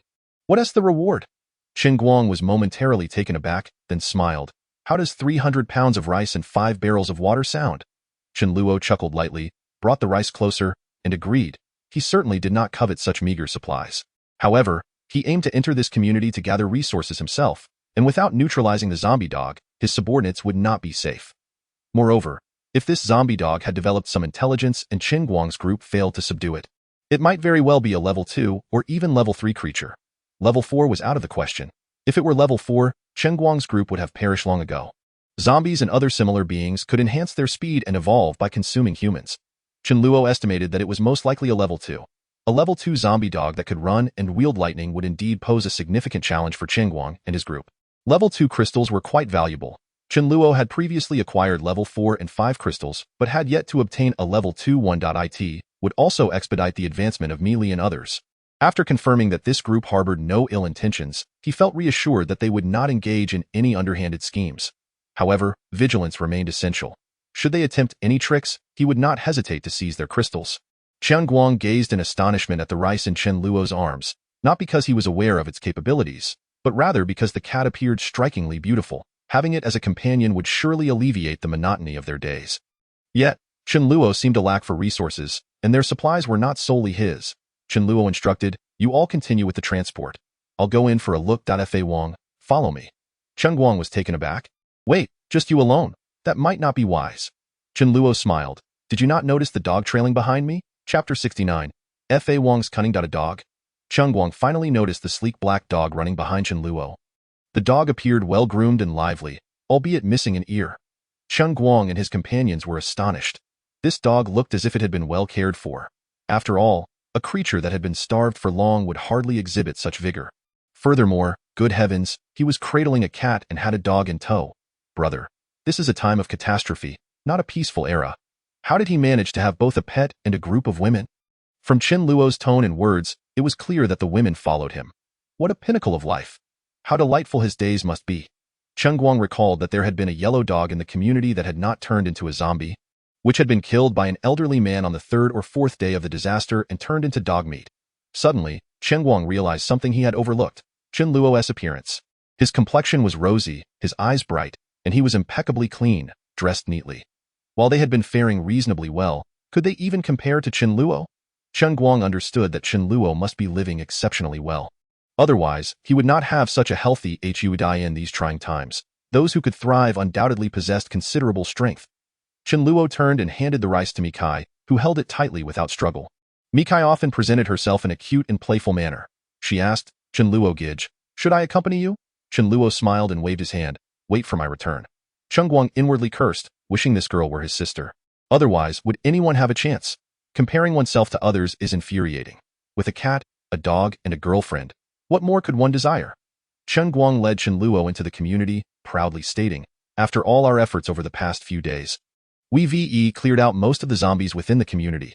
Initially, we planned to finish off the zombies inside before tackling those outside, but then you showed up. The zombies in the residences have surely not been dealt with yet." Chen Luo smiled appreciatively. "You all certainly exhibit great courage," Fa Wang snickered. "You truly are impressive, yet you still need a dog's assistance. Seeking help from this Fa Wang seems reasonable, no?" Chen Guang guided Chen Luo to a spacious garden, stopping over 100 meters away. The zombie dog typically resided in this garden, which allowed for escape in all 4 directions. With insufficient manpower to block every route, only 5 or 6 individuals would be present, rendering them incapable of containment. Any forced attempt would surely result in casualties. Chen Luo nodded, acknowledging, "You cannot catch up, but Fa Wang certainly can." This zombie dog was likely level 2, not a mutated variant, and had not evolved to level 3 through devouring others. Otherwise, it would be a king-level dog. Chen Guang asked, "Chen Luo, do you have a plan to deal with this zombie dog?" Since Chen Luo hadn't brought anyone, Chen Guang speculated that he must possess a strategy to counter the creature.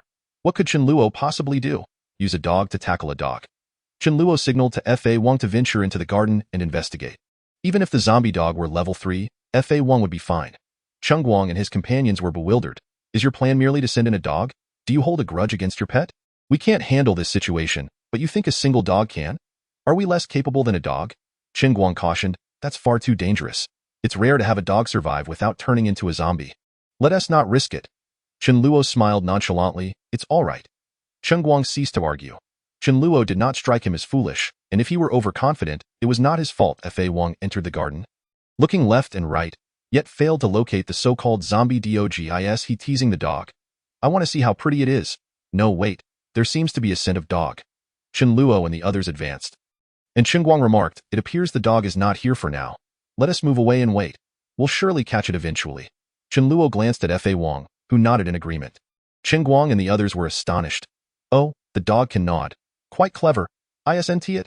Fa Wang began to sniff the air carefully, walking while scenting, and the group soon realized he intended to use his nose to track the zombie dog. How wonderful it is to have a dog. Soon, Fa Wang ascended to the 8th floor of a unit. Before getting close, Chen Luo caught a whiff of blood. Room 802 had its door smashed open, enough for a dog to pass through. Inside, a low, growling roar echoed, a warning from the zombie dog, sensing an approaching presence. Chen Luo stepped forward and, with a forceful tug, ripped the entire security door off its hinges. Chen Guang and the others gaped in astonishment. Was the door already damaged? Woof, woof, woof. A hoarse and sharp bark erupted, sounding somewhat different from that of an ordinary dog. The King of Law was furious, questioning, "What are you barking at?" As thoughts crossed his mind, his expression subtly shifted, and he discreetly retreated, hiding behind a barrier, flicking his tongue out repeatedly, wearing a foolish grin. My task was to locate this zombie dog. Did it truly require my intervention? Although I was confident in my ability to easily dispatch this beast, what if I were to sustain injuries? As a mature canine, I must learn to temper my brilliance. One should never hastily engage in matters that do not pertain to dogs. Merely surviving is sufficient. Chen Luo cast a glance, understanding that no one knows dogs better than their masters. This one exhibited a certain intelligence, managing to survive. Yet, if I do not eliminate this dog, can its crystal be ours? The rule states that whoever kills it claims the spoils, unless one is shameless. but Chen Luo had not yet descended to such depths for a secondary crystal. Allowing the King of Law to engage in battle served dual purposes. It ensured my observation, safeguarding against any mishaps, while also affording me the opportunity to demonstrate my prowess. As Chen Guang and his companions cautiously approached the building. They quickly realized this zombie dog was unlike any they had encountered before. Responding to Chen Luo's subtle cue, the King of Law dashed inside. Eager to ascertain the dog's beauty, the zombie dog, however, paid no heed, unleashing a bolt of lightning aimed directly at the King of Law. The King of Law, in a frenzy, darted left and right, moving with astonishing speed. The zombie dog was bewildered. How could it aim at such swiftness? With a resounding crack, the lightning struck the wall, creating a gaping hole, but failing to land a blow on the King of Law. Seizing the opportunity between the dog's attacks, the King of Law ceased evasion and advanced rapidly. A shimmering blue light enveloped his tail, the power of lightning coalescing upon it. With a sweeping motion, the king unleashed a thunderous strike. Chen Luo chuckled, remarking, "Ah, a newfound skill indeed. Advanced elemental powers not only excel in ranged attacks but can also be manifested upon the body's surface." The zombie dog stood no chance of evasion, receiving a swift and brutal hit from the king's thunderous sweep.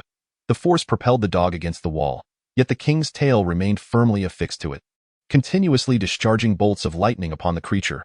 The zombie dog trembled violently, unable to rise. Chapter 70. But you must listen to me. The battle concluded in a matter of seconds. Had the zombie dog not possessed some resistance to lightning due to its own attributes, it likely would not have endured for so long. The disparity between second and third tier was considerable, but not to the point of complete domination. The crux of the matter lay in tactical acumen. One fought with strategy while the other did not. Chen Guang and his companions stood in stunned silence. Was that it? Did this dog wield the power of lightning? It seemed to be utterly dominated. My word, this dog could even maneuver. Their fallen companion, among the top 5 in strength, had been slain due to arrogance and isolation, falling prey to the zombie dog. Originally, Chen Guang had contemplated inquiring about purchasing Mi Fan to keep him company. But now, Mi Fan had been cast aside for the sake of survival.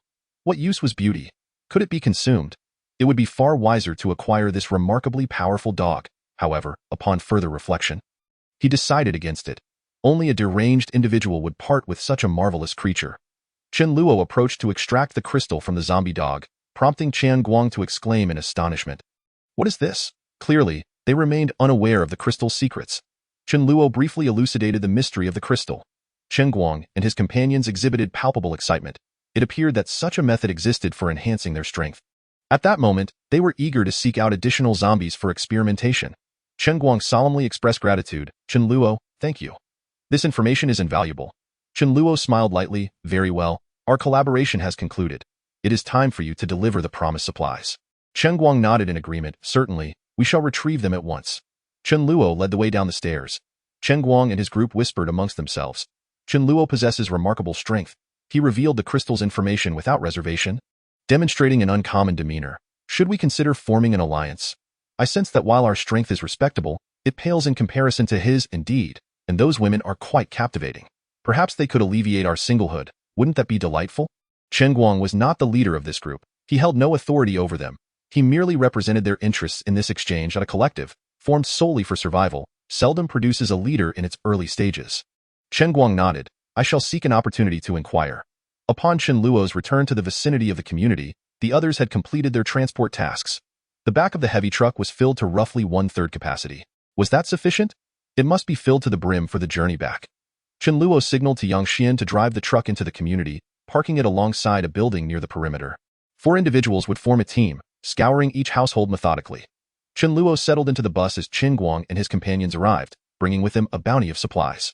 This was Chen Luo's reward for his efforts, exceeding their initial agreement by a considerable margin. The rice alone likely weighed 1,000 pounds, accompanied by 10 barrels of water, and surprisingly, some sausages weighing about 10 pounds. Chen Guang boarded the bus with a broad smile, expressing, although you did not demand payment for the crystal information, we cannot let you go without recompense. This knowledge is truly precious, and the surplus supplies are our way of showing gratitude. Please do not think them insufficient. Chen Luo nodded with a smile. No need for formality. We are all survivors here, helping one another. Chen Guang's smile faded slightly as he remarked, Chen Luo, this world has suddenly become perilous, even with our numbers. Venturing outside requires careful consideration. Strength in numbers. Should we not contemplate uniting? Not to boast, but each of us has slain at least 10 zombies. We are bold and do not suffer fools. Union? No, what I desire is absorption. This territory is mine to command. Only one voice may reign. My strength eclipses yours, my resources outnumber yours, my experience surpasses yours, and my methods are superior, ensuring my survival. Should there be an alliance, it shall be under my command. Though this may seem tyrannical, do not question my reasoning. I am simply resolute in my authority. Chen Luo pondered silently, recognizing that Chen Guang's intentions were merely mutual assistance, akin to sharing resources for survival. Not akin to the obedience expected of others like Xu Yun. That would not suffice. It was preferable to forego collaboration entirely. To ensure their compliance, the most effective strategy was to display absolute power, overwhelming them to make them acutely aware of the disparity between them. Chen Luo refrained from directly stating, "You must heed my commands," instead opting for a more subtle approach, laying bare the facts. "You have underestimated that zombie dog. It merely refrained from engaging you directly due to your numbers. Had it fought, one or two of you would surely have perished." Chen Guang nodded in agreement. "Have you considered that this zombie dog harnesses the power of lightning? Is it not plausible that other zombies could evolve to wield various magical abilities? Zombies can evolve. This is not difficult to grasp. Is it? When that time comes, will zombies still be easy to slay? You may find refuge within the community, and if you gather enough supplies, you could comfortably sustain yourselves for 6 months. However, while zombies may not locate you, what of other survivors? Should you deplete the resources within the community, what will happen when others, driven by hunger, come searching for you? Do not presume that only a handful of survivors will come. Their numbers will certainly exceed yours. At that juncture, how will you resist? Will you relinquish your supplies or fight to the death?" Chen Guang's current situation appeared stable, yet had he not previously fallen to the depths alongside Chen Luo? Indeed, in his past life, Chen Luo had also faced hardship. Chen Guang's companions had either perished or lost their supplies to others. The resources you collect are yours only if you can defend them. Chen Guang broke into a cold sweat at Chen Luo's words. Was this world truly that terrifying? Zombies would continue to evolve. Chen Luo's assertions rang true. If resources were stripped bare, others would inevitably turn to seize them. Chen Guang, struggling to maintain composure, replied, "In that case, should we not unite even more?" Chen Luo chuckled lightly, shaking his head, "But why would I choose to ally with you? This is merely the situation you are about to face. My circumstances differ. Whoever dares to approach, I shall eliminate." To put it bluntly, "I could easily wipe out all of you combined. The strong do not partner with the weak. Only the weak seek refuge with the strong.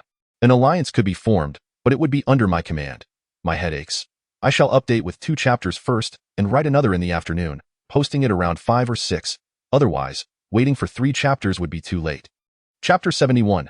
Chen Guang joins. Chen Guang, trouble has arisen. Zhang Liang was wounded by a zombie. His injuries are severe. Hurry and see. As Chen Luo engaged in conversation with Chen Guang, one of Chen Guang's companions hurriedly approached. Chen Guang was startled. Wounded by a zombie? Could it be a horde? That seemed unlikely. Zhang Liang was not foolish enough to confront a swarm directly. Was he? Chen Guang abandoned his discussion with Chen Luo, rushing to ascertain the condition of his companion. Zhang Liang had merely been smoking at the entrance of the community when a zombie approached. He had paid little heed, waiting to strike it down as it drew near. Having spent considerable time around zombies, Zhang Liang had grown familiar with their capabilities. While zombies were strong, they were remarkably slow. As long as he evaded their attacks and landed a couple of blows to their heads, they would fall. Zhang Liang had become accustomed to this and was no longer fearful of zombies. However, he did not anticipate that this particular zombie would act unpredictably.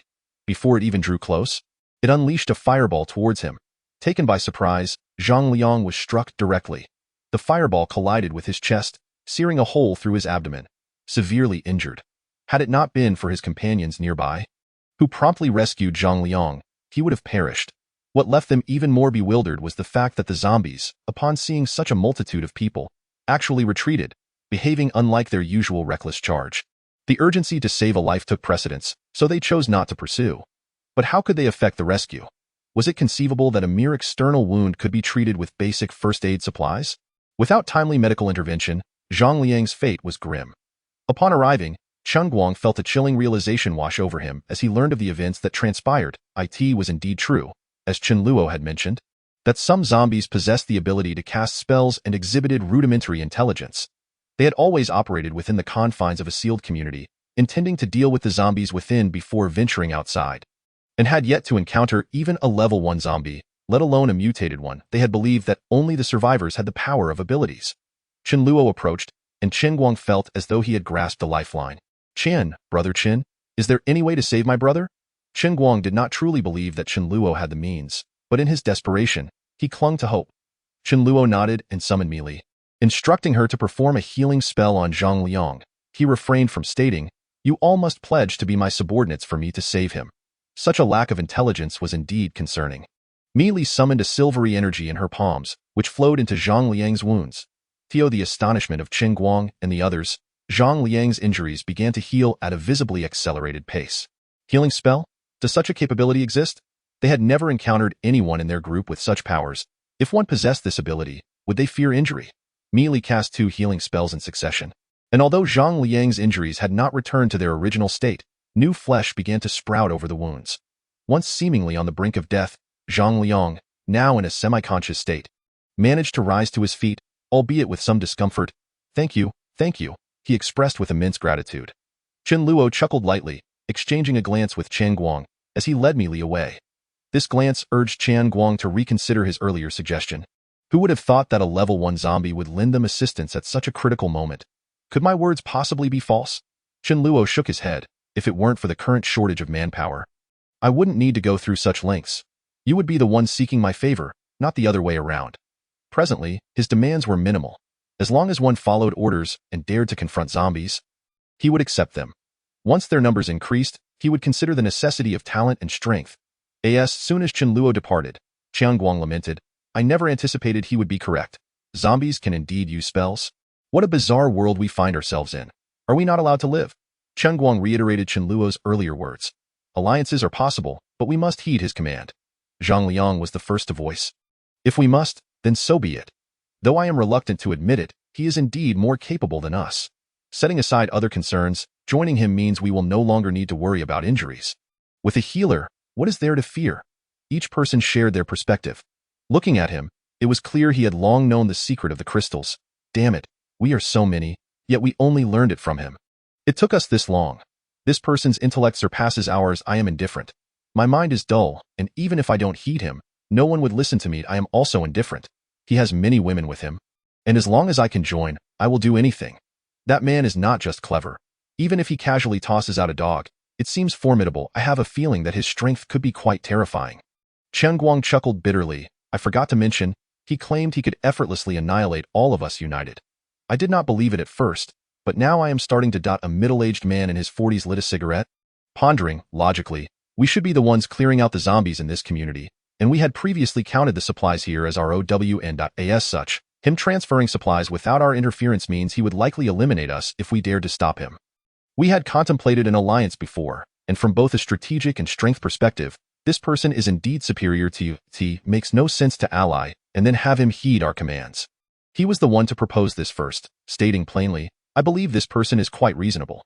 Our original purpose is to survive. Having a clever leader is certainly better than fumbling through on our own. I will be frank, even if you do not agree, I wish to join them. At least my chances of survival will increase. Chen Guang surveyed the group, and it seemed there was not a single dissenting voice. What was there to discuss? Especially the 3 women in their group, who, upon seeing so many women gathered together, had already begun assisting others. They had directly defected. Women tend to feel safer among their own kind than surrounded by a group of men. It was better to join than to remain with a bunch of livestock. Life would be even more unbearable otherwise. Chen Guang and his group hurried over. Brother Chen, we are willing to follow your lead. Initially addressing him as Chen Luo, Chen Guang had the sense to now call him Brother Chen. Chen Luo chuckled, have I successfully deceived you? Gaining an additional group of hands is certainly beneficial. Though it may seem hasty and lacking thorough investigation, we do have Meili, after all. With a serious expression, Chen Luo stated, very well, welcome to your new alliance. I have 2 requirements. Follow orders, and be willing to fight zombies. If you cannot meet these, do not blame me for turning against you. The priest beside him chimed in, yes, I too will not recognize you. Chen Guang and the others nodded incessantly, and at this moment, Chen Luo found it inconvenient to delve into their specific backgrounds. Let us proceed to assist in the transfer. Since we are forming an alliance, we shall reside together. Is it acceptable for everyone to move to my side? With Chen Guang and his group joining, the truck was quickly filled to capacity. Chen Luo planned to return to the villa area to unload the supplies before making additional trips. He instructed Chen Guang and the others to continue moving supplies, concentrating them together while he led his original team back to the villa area.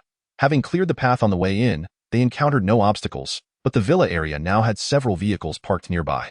Chapter 72. Planning an ambush? Who will strike first? Brother, we have searched through over a dozen villas and found nothing in terms of food or supplies. The one referred to as brother was Lu Wei, a man in his 30s with a fierce demeanor and a certain masculine charm, reminiscent of a character named Hua Chong. Lu Wei calmly replied, Xiao Wei, do not rush on a day like this. With heavy snowfall, finding food in the wild is challenging.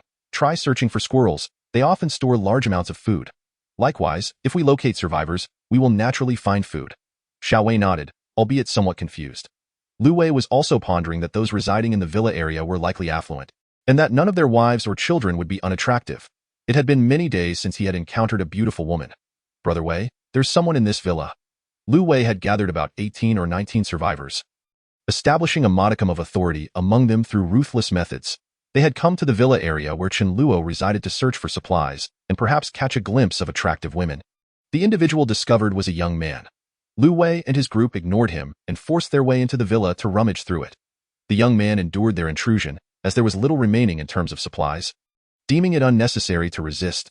However, Xiao Wei, dissatisfied with the search results, struck the young man on the head with a steel pipe. What right do you have to live in a grand villa while I cannot? Watching the blood flow, Xiao Wei felt exhilarated. The unrestrained sensation was intoxicating, allowing him to strike at will. The more he hit, the more he relished it, until the young man was bludgeoned to death by the mob. Lu Wei observed without intervening, seeing it as an opportunity to assert dominance. Those who witnessed the scene were left trembling. Xiao Wei chuckled, what a pity, yet there are still so few supplies. Lu Wei instructed. Continue searching. Soon, they discovered the villas occupied by Chen Luo and Xu Yun. The remaining defenders, Fang Yu and Su Lan, immediately noticed their presence. Su Lan inquired, what should we do? There are quite a few of them. And Chen Luo mentioned that if there are too many people, we should act as if we didn't see them. If a conflict arose, Fang Yu and Su Lan, being only two, would undoubtedly fare poorly. Fang Yu shook his head. No, we cannot allow them to search. Our stored supplies are inside. Although Chen Luo did not request it, we cannot simply stand by and watch. Thus, they decided to confront them with a warning, claiming that their main force was returning soon, and if they did not comply, they would take action and then flee, hoping to divert them and buy time. With the electric batons in hand, they might have a chance to counterattack. Su Lan nodded, agreed. Otherwise we will become mere bystanders. If everything goes smoothly on Chen Luo's side, he will return shortly. Suddenly, Fang Yu's eyes brightened as he observed the entrance to the community. Chen Luo and the others are back. I see Chen Luo's vehicle. Several vehicles had unexpectedly appeared in the community. There were sedans, vans, and small trucks, all parked not far from the entrance. Chen Luo squinted his eyes, noticing that a considerable number of survivors had entered the villa area, at least a dozen, not just one or two. He instructed Yang Xian to drive the vehicle into the villa area to avoid the hassle of unloading. Previously, he had been unable to drive in due to lack of skill, which made unloading cumbersome. Yang Xian had been a driver in the military. Sure enough, as they approached their villa, Chen Luo spotted Fang Yu and Su Lan confronting a group of people. Lu Wei squinted. Had he not heard the sound of vehicles approaching, he would have already attacked, needing to assess how many people were on the opposite side. Chen Luo and his companions disembarked, and upon seeing a group of women but only a few men, Lu Wei's group suddenly brightened with interest. Just a few men. The rest were all beautiful women? What was there to fear? Chen Luo felt a strange sense of familiarity with Lu Wei. Chen Luo suddenly recalled that this was not the green tea that Chen Jing later sought out for support, was it? It is rumored that Chen Jing suffered greatly at his hands. Originally, in the timeline, Lu Wei should not have arrived at the villa area for another 10 days. Could it be that my extermination of the nearby zombies has caused a butterfly effect? Xiao Wei, wielding a steel rod, approached the back of the heavy truck and forcefully knocked on the door, shouting boisterously, "What's in the cargo? Is it supplies? Share the bounty. We want half." This was a deliberate provocation. In Xiao Wei's view, with 20 men on their side, how could they possibly be outmatched by just a few men on the other side? A group of women? Not worth mentioning. With a little intimidation, they would surely be terrified. He was quite familiar with this game. With a loud slap, Xiao Wei's face was struck, neither too lightly nor too heavily. It was Lu Wei who dealt the blow. Xiao Wei, bewildered, stared at Lu Wei. "Why did you hit me?" Lu Wei reprimanded. "Why should you receive half of what others risked their lives to obtain? Do you have such a large face?" Lu Wei's gaze fell on the exquisite Mi Ling and Mi Li beside Chen Luo, desperately concealing the greed in his eyes. They were truly captivating. Lu Wei forced a smile and said, "Apologies, everyone. We were unaware that this is your territory. We shall take our leave." With that, Lu Wei actually led his men away. Chen Luo squinted. Lu Wei was a toxin-type ability user, though it was uncertain whether he had reached the second level. The poisonous gas he released was as foul and toxic as a weasel's flatulence. He must not be allowed to unleash it. That would be nauseating for several days. Mi Fan remarked. This person is filled with malice. Chen Luo chuckled inwardly. Did it require stating? A little distance away? Xiao Wei couldn't help but ask Lu Wei, Big brother, really? Just let it go like that. That's not like you. Lu Wei lightly tapped Xiao Wei on the head. Knowing they are here, why worry about them escaping? Isn't it better to find an opportunity to ambush? Stop thinking about charging in head first. That's the mindset of a brute. Use your brain more. Xiao Wei suddenly understood. Chen Luo had similar thoughts. If I were to confront you directly and you released your poison, I might go a few days without eating, and it would also affect me Fan immediately. Why engage directly when I can ambush? The difference was that as long as you were a little further away, I would take action. Just as Lu Wei was quietly instructing Xiao Wei, his head suddenly exploded. Chen Luo had unleashed a spatial sphere, striking Lu Wei's head with precision. Was his head not to explode? In an instant, there was hardly any breath left. Lu Wei's last thought was, I've been set up. Chen Luo, not feeling reassured, gave him another finishing blow. Chen Luo waved his hand, eliminate them. This was essentially a ragtag group, quickly dispatched. Chen Luo looked on disdainfully. Knowing that you pose a threat to me, I would allow you to leave. Should I wait until you strike before I retaliate? There are always some dimwits who, despite knowing the other side harbors ill intentions, refuse to take action until they are caught off guard, only to retaliate angrily afterward. Only after their men or women suffer irreparable harm do they regret their inaction. I am different. I have always believed in striking first. If I deem you a threat and can easily eliminate you, I will act immediately. Lu Wei never anticipated that he would attempt to ambush, but would instead be ambushed himself. I truly admire your cunning. Chapter 73. Annoying relatives. The group began to transport supplies into the villa, specifically selecting several villas to serve as storage warehouses. In truth, placing them directly into Chen Luo's ability space would have been far less laborious. However, the timing was not yet ripe, and only core members were privy to this information. Moreover, for ability users, with so many people around, this bit of transportation work was hardly an issue. Before long, the heavy truck was unloaded, and the group was elated. Such an abundance of supplies would last them for a considerable time, not to mention a variety of meats, including sealed duck legs, chicken feet, sausages, and cured meats. Without pause, they continued to Chen Guang's location to transport more supplies.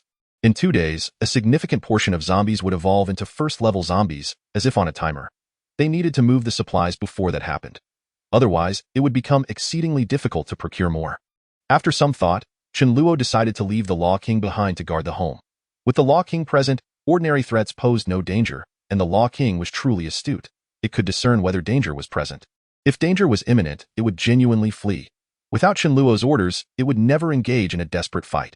Chen Luo could not remain behind to guard. He had to ensure the safe transport of the women. After arriving at Chen Guang's location, they first transported all the supplies that Chen Guang and his group had stored back. Chen Guang continued to search for more supplies. There were indeed plenty of resources in the community. Which household didn't have at least half a bag of rice or flour and some snacks? Bottled water was also nearly a staple in every home. Chen Luo thoroughly gathered resources. And somehow, the news of Chen Guang and his group planning to leave leaked out. Other survivors in the community rushed over, crying to stop them. You cannot leave. If you go, who will protect us? This group of people was quite aware that Chen Guang and his group were different. They needed to rely on them for protection. Chen Luo scoffed. According to your logic, you must be incredibly powerful, either capable of magic or able to unleash a lightning-fast attack. Do you really need someone else to protect you? Your numbers exceed ours combined. Why not rely on yourselves? If you do not change, do not blame others for your demise. Chen Luo cast 2 spatial spheres onto the empty ground beside them. The explosive spectacle instantly frightened them into scattering. While others continued to transport supplies, Chen Luo remained busy, entering a residential building that had yet to be searched. Only on the first floor, he entered through a window and retrieved 500 pounds of sausages from his spatial storage, placing them in this household. These were supplies he had stored himself. Once the women entered and discovered the sausages, they would surely be overjoyed. Chen Luo sighed. To ensure you enjoy sausages, I have truly gone to great lengths. Yet he could not take credit. It was best to do good deeds anonymously, being the unsung hero behind their joy. Sure enough, after a while, a deafening scream erupted from the room where he had placed the sausages. Those unaware might have thought they encountered a terrifying zombie. Several women blushed, gazing at the sausages hanging in the room. So many sausages. How could there be so many? Perhaps this household was a sausage-making family? Whatever the case, as long as there was something to eat, that was sufficient. Shu Yun, brimming with excitement, reported to Chen Luo, who smiled and said, "Then tonight, we shall feast on sausages." The heavy truck, along with the large bus, made 5 trips before they managed to clear out Qingguang's community. The supplies obtained, conservatively estimated, would suffice for all to eat for at least 3 months. Xu Yun placed the most valuable sausages in Ma Yu's care. Sausages, after all, are not easily spoiled. Chen Luo did not object. Placing them with him meant that these 500 pounds of sausages could potentially become 1,000 pounds. There would be opportunities for Ma Yu to turn her stored pork into some cured meat and sausages. It takes over 3 pounds of meat to produce a pound of sausage. Paired with sausages, it would be a delightful meal. Ma Yu sliced 5 pounds of sausages, tossed them in a pot, and simply steamed them, filling the air with a tantalizing aroma. There was no need for elaborate cooking methods, and 5 pounds of sausages, paired with rice, was already enough for a delectable feast for everyone. Just the thought of so many sausages made everyone feel elated. Even if Chen Luo ate a little more, it would still be enough for them to enjoy dozens of meals, right? It was a joke. With so many delicious options, who would indulge in sausages? After finishing his meal, Chen Luo lay on his bed in a post-meal daze, utterly content. A knock sounded at the door. Chen Luo chuckled to himself. On the 3rd floor, it was just him and Mi Li, and it surely wasn't Mi Ling. Only Mi Li would come knocking. Has she learned to be proactive? Chen Luo opened the door, only to be surprised to find it was Mi Ling. Mi Ling wore a long black dress, seemingly quite fond of the color black. Wasn't he that a perfect match for the black item I secretly took? The somewhat loose dress still failed to conceal her astonishingly beautiful figure. Chen Luo noticed that Mi Ling was holding a plastic bag containing something. With an awkward expression, Mi Ling extended the plastic bag toward Chen Luo. Upon receiving it, Chen Luo was left utterly astonished. Mi Ling's face flushed red immediately. An umbrella? Shock. The spirit flame princess actually gifted me this. My sister-in-law turns crimson in my presence. The untold story between me and the campus belle. Mi Ling's cheeks were flushed. Inwardly, she gritted her teeth. Why are you looking at me with such shock? If it weren't for Mi Li, do you think I would willingly do this? Mi Ling had prepared a lecture for Chen Luo. But at the critical moment, the words escaped her. Stammering, Mi Ling said, Mi Li is still young. In a couple of years, it will be more appropriate. If you're ready to be a father, then consider me meddling. With that, Mi Ling hurriedly opened the door and tried to leave, accidentally bumping her head against the door in her fluster, producing a wall thud. Mi Ling paid it no mind. This was too embarrassing. Chen Luo called out, Mi Ling, I have something for you as well. Don't get the wrong idea. Mi Ling and Mi Li are on the verge of reaching level 3, and Chen Luo planned to expedite their advancement. He still had half of the Rat King crystal and some 5th level fire crystals remaining. This could hasten their progression. Each level up increased the difficulty exponentially. For others to reach level 3 would take 20 days. And at this pace, it would be impossible to reach king level in a few years. In a few years, many human survivors would have reached king level. The reason being, high-level crystals could facilitate rapid advancement. With sufficient high-level and numerous crystals, Chen Luo could reach king level in a month. But that was clearly an impossible scenario. With such zombies around, if Chen Luo dared to go, it would be a suicide mission. Mi Ling, flustered and agitated, hardly heard what Chen Luo said. Chen Luo shook his head and first headed to Mi Li's room. Upon seeing Chen Luo, Mi Li's face flushed slightly. Not today. Chen Luo felt somewhat dejected. Certain methods of treatment proved genuinely effective, while others, particularly concerning some relatives, were utterly futile in dispelling their incessant annoyances. Chapter 74. Relying on survival. The 5th level fire crystal had a notable impact on Chen Luo. Yet it was insufficient to elevate him to the 5th level. It would be far more beneficial to expedite the ascension of a few trusted subordinates to the 3rd level. He first bestowed it upon Mi Li, yielding remarkable results. What would have taken her 2 to 3 days to advance occurred in merely 10 minutes. The power of the crystal had only diminished slightly. Next, he provided it to Su Dazhu and, in between, handed the Rat King's crystal to Xu Yun. Chen Luo intended to cultivate Xu Yun as a trusted aide. Her talent was exceptional, and her attitude greatly pleased him. If she were not promoted, who else would be? Elevating her status would further solidify her loyalty. Xu Yun, taken aback, accepted the distinctly different crystal, saying, Thank you, I will continue to strive. Chen Luo replied with a smile, I have high hopes for you. Currently, only Xu Yun, Fang Yu, and Qingguang enjoyed such privileges. With the assistance of the 5th level crystal, Su Dazhu also swiftly reached the 3rd level. Chen Luo sensed that only about 1/5 of the crystal's power had been consumed. He then approached Mi Ling's room and knocked on the door. Upon seeing Chen Luo, Mi Ling's expression remained somewhat awkward, and she felt a tinge of wariness. Why was he knocking so late? Did he harbor ill intentions? If so, should she call out or remain silent? If she called out, it would be embarrassing for Mi Li to hear. Chen Luo stated, You gifted me something. I must return the favor. Mi Ling's countenance darkened. Was it truly necessary to bring that up? Chen Luo produced a valuable item for her to hold. Yes, she felt the warmth emanating from it. Mi Ling was startled.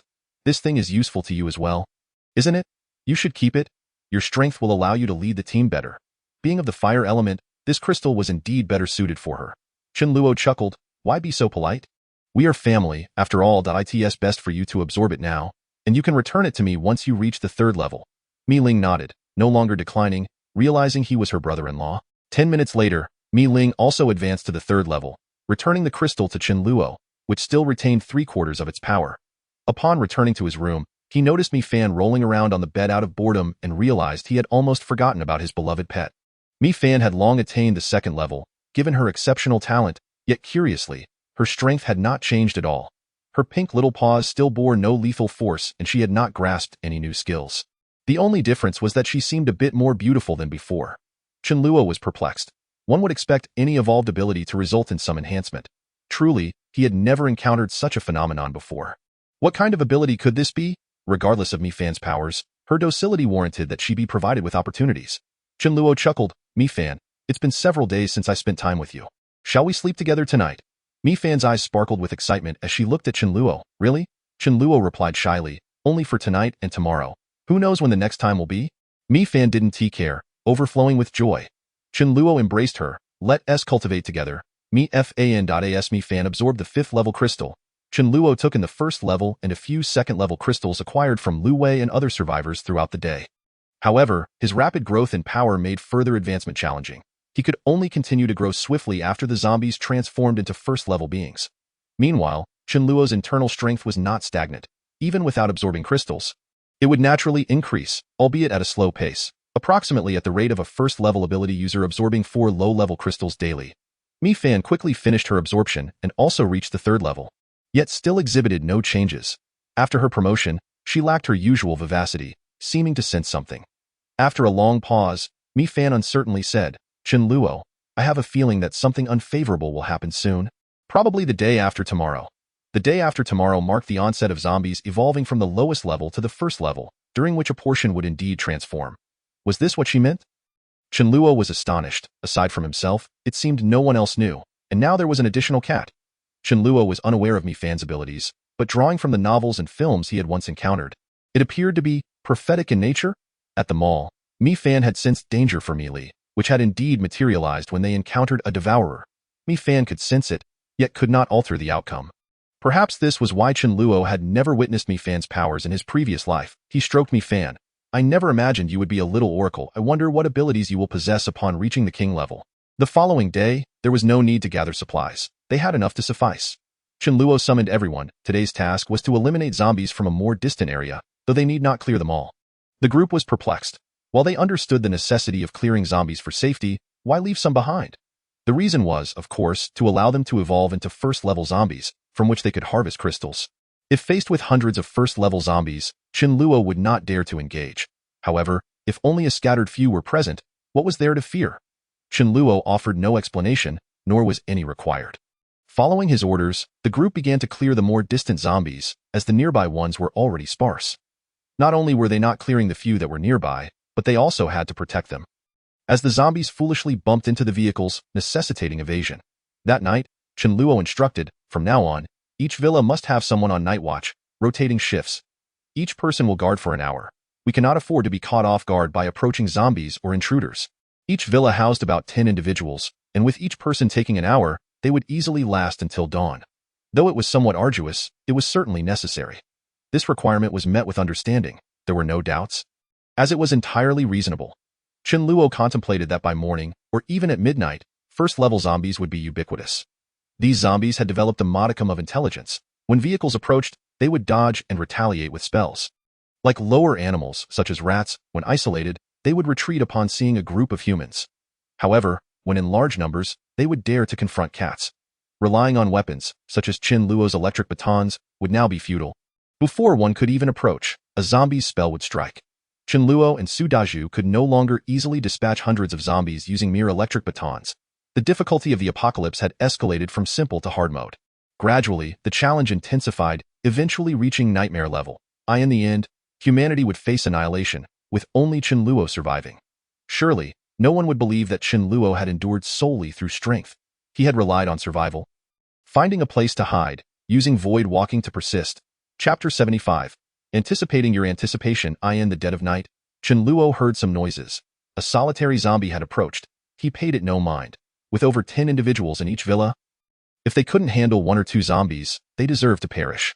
Any injuries could be treated by another light-type royal spirit, and if the injuries were severe, they would surely seek him out. In the morning, Xu Yun presented the unused Rat King crystal to Chen Luo, revealing that she had reached the 3rd level. Chen Luo congratulated her. Xu Yun blushed, recalling how Chen Luo had sought her out last night, only to be teased by the sisters in their room afterward.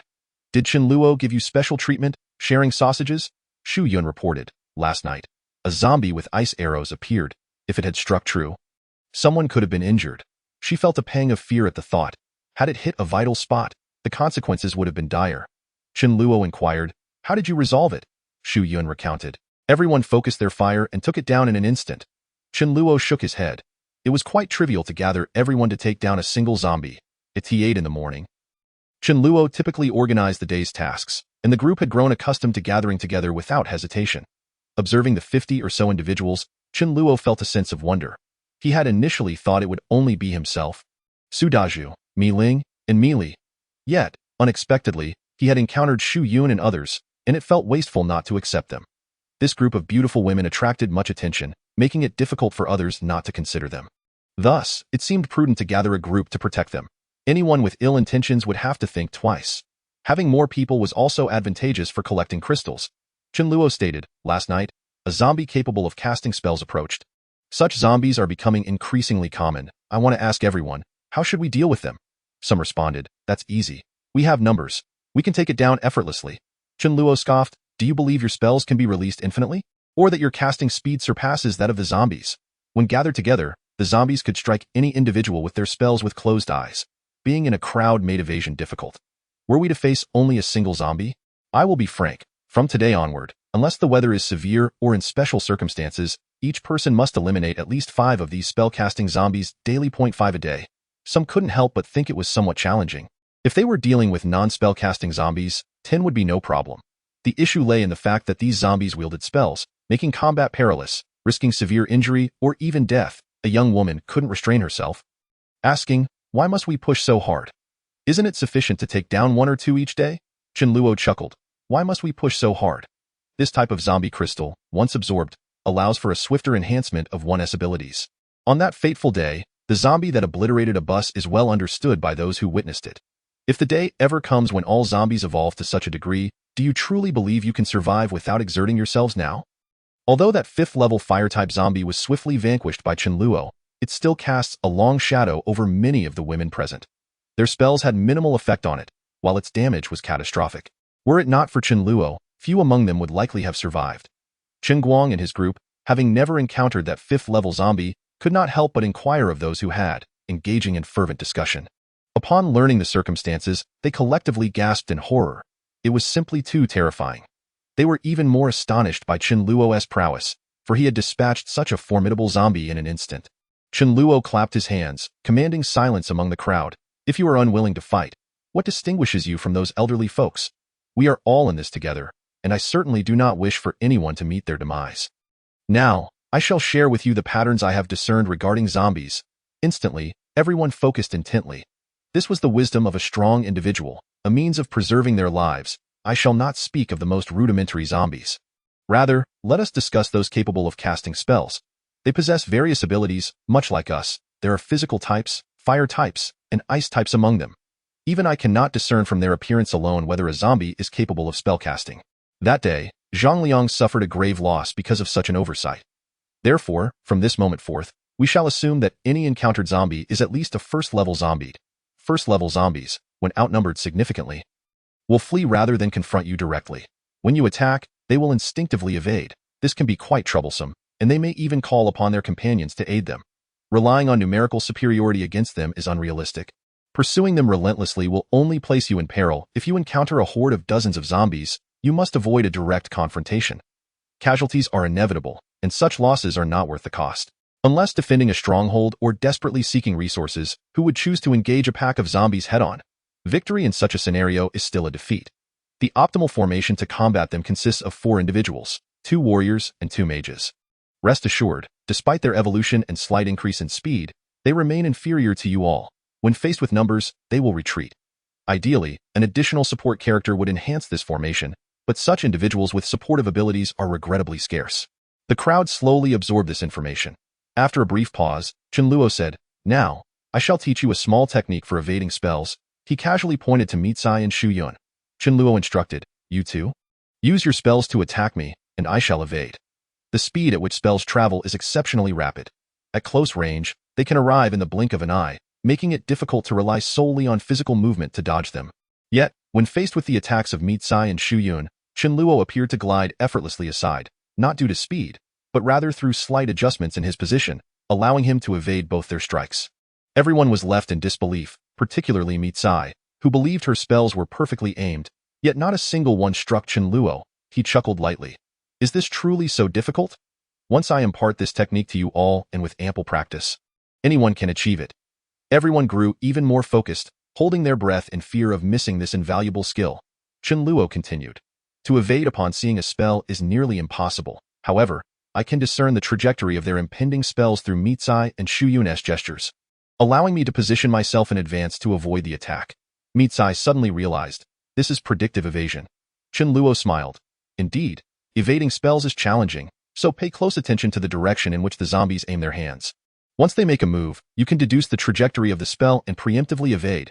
As long as everyone becomes familiar with this technique, dealing with first-level zombies will become quite manageable." Mitsai seemed to ponder this, then suggested, "Shall we try again?" Chen Luo smirked. "If they wish to proceed, let it be so." In the initial attempts, Mitsai casually launched small fireballs with minimal power, which Chen Luo easily dodged. However, on the subsequent casting, he was unexpectedly struck by a fireball. Mitsai laughed. "I predicted your prediction. Today, my creativity seems to be stalling. Henceforth, I shall set updates for 8 o'clock in the evening. Otherwise, around midnight feels rather early. The more I rush to write, the less I seem to produce. I refuse to compromise quality for the sake of an update. The remaining 2 chapters will be ready by 8 tonight." Chapter 76. It is not I who compels you. Predicting my predictions? Chen Luo chuckled. Mitsai's combat talent is indeed formidable, or else she would not bear the title of the battle goddess, Ling Yanji. In comparison to Chen Luo, Mitsai is considerably weaker.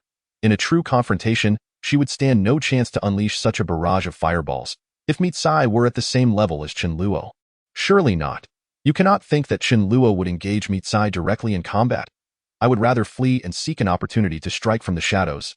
I never engage an evenly matched opponent head-on. It is far too perilous. Do you call that shameless? Those with shame are already dead. Mitsai felt no pride in this. It was merely a controlled, weak fireball, and had she unleashed more powerful spells, her frequency of casting would not have been so rapid. The disparity between her and Chen Luo is simply too vast. Chen Luo reassured everyone. Rest assured, first-level zombies possess none of the intelligence required for predictive evasion. If you encounter one that can predict your movements, simply run. They are far beyond your capacity to resist. Now then, everyone will pair off to practice this technique this morning, and we shall set out after lunch. For lunch, we shall have sausages, and many among us may not live to see the day when we can finish our sausages. Chen Luo continued. We are a total of 52 individuals. 12 will remain to guard the base, taking turns. The remaining 40 will form teams of 4, creating 10 groups. These 10 teams must maintain a safe distance from one another to provide mutual support. Each team will carry a walkie-talkie for communication should the need arise. The dangers of the apocalypse do not solely stem from zombies. The greater threat comes from other survivors if everyone disperses too far. Encountering a group of survivors could spell danger. When there are only 4 of you, encountering 1 or 2 zombies presents no issue, as zombies do not flee. Upon hearing Chen Luo's words, many breathed a sigh of relief. They had feared he would scatter them across various locations. The composition of each team should ideally be 2 men and 2 women to ensure 1 physical fighter per group. Before their departure, Chen Luo calmly stated, by 6 o'clock this afternoon, or upon completing your tasks, all shall return to the villa compound to regroup. Today counts as half a day's work. Each person will receive 3 first-level crystals. Teams that fail to complete their tasks will face collective penalties, returning to find no dinner as punishment. The initial penalties are light, but should tasks remain unfulfilled regularly, do not expect to return until they are completed. Except for Chen Luo's team, everyone else will walk, as their vehicles are not operational. There are still a few scattered zombies in the vicinity. Perfect for some preliminary practice, it then dawned on everyone why a few zombies were deliberately left during previous cleanups. Such foresight is indeed commendable. Chen Luo merely observed from the vehicle before driving away. He had done all he could to guide and arrange them properly. Should anyone perish, it could not be laid at anyone's feet. It is impossible to act as their bodyguard eternally. While he may protect them now, can he continue to do so indefinitely? This is an apocalypse, not a children's game. Danger lurks everywhere. He had already prepared himself for their potential casualties. Chen Luo departed. Of course, to seek out areas with a greater concentration of zombies to acquire more crystals. Arriving at a particular street, the number of zombies began to thicken. Chen Luo instructed, "You three, disembark. Dazhu, meet Sai. You are to eliminate the zombies while Mealy provides support and collects the crystals." Mealy grimaced, stating, "I would rather battle the zombies than extract those bloody crystals. I can only blame my lack of combat skills." Dazhu and Mealy had both reached level 3. With Mealy's buffs, Dazhu's defense and strength could rival Chen Luo's. Dazhu would act as the warrior, meet Sai the mage, and Mealy the priest, creating a complete trio of warrior, mage, and healer. All at level 3. Engaging these first level, or even sub-first level, zombies should be a mere formality for them. While these zombies posed no challenge, encountering 3rd or 4th level zombies was not something Chen Luo could simply conjure. Chen Luo drove slowly behind them. However, he was not idly sitting. He took out a homemade textbook to educate me Fan, who was cradled in his arms, and the Law King sitting in the passenger seat. Let us begin with phonetics. In the future, whenever you encounter unfamiliar characters, you can consult a dictionary. Meetsai found this amusing. Was this truly a human endeavor? Teaching cats and dogs to read? 8 zombies charged forth, marking the largest number they had encountered simultaneously that afternoon. Dazhu was about to charge in, but Meetsai halted him. She had a feeling that she could wield a new spell. Meetsai unleashed a fireball. If her previous fireballs measured 5 centimeters in diameter, this one was now 10 centimeters. As the zombies approached, Meetsai hurled the fireball into their midst. Once it entered the horde, she instinctively controlled it, resulting in an explosion that toppled 5 zombies, while the remaining 3, due to the blast radius, still remained vigorous. Meetsai felt exhilarated. Her instincts had proven correct. Chen Luo chuckled lightly. The Law King had recently grasped a similar skill. As for the remaining 3 zombies, Meetsai chose to eliminate them one by one, as her previous spell had consumed considerable energy. After slaying over 100 zombies, both Meetsai and Mealy found themselves depleted of magical power. The buffs Mealy provided had enhanced effects, but their consumption was also greater, and she could not maintain it for long while continuously casting it on Dazhu. Guangsu Dazhu stands alone. Although his life is not in imminent danger, injuries are inevitable. Chen Luo and the descended into the fray, effortlessly dispatching over 200 zombies. The proportion of level 1 zombies was somewhat low. Perhaps around 1/3. Glancing at the time, Chen Luo decided to return. Upon his return, everyone had gathered. The few who were injured received treatment from Wang Ling and were relatively unscathed. However, the grim countenance of the others revealed a heavier truth. One person had perished. The deceased was a man from Chen Guang's team, a level 1 elemental ability user, who was struck in the head by a spell and died on the spot. Observing the despondent morale of the group, Chen Luo stated softly, "Do not blame me for being overly harsh. Compelling you to fight is a necessity in this cruel world." Initially, the group was skeptical of Chen Luo's words. Could there truly be that many spellcasting zombies? However, what they witnessed in the afternoon indicated that at least 1/3 of the zombies had suddenly acquired magical capabilities. If one does not advance, the world will force you to move forward. Chen Guang sighed. This world of Chao Dan 2 teams failed to complete their missions, and Chen Luo showed no mercy, withholding food from them. Merely one meal of hunger. They had never experienced being starved for 3 days. Had they? That night, all members absorbed level 1 crystals, which contained more than twice the energy of the lowest tier crystals, their quality vastly superior. Xu Yun reached level 3, and while she previously absorbed 11 lowest tier crystals in a day, she could now only take in 7 level 1 crystals. This was merely an exception. Most individuals could only absorb around 1.5, with the remaining crystals collected by Chen Luo.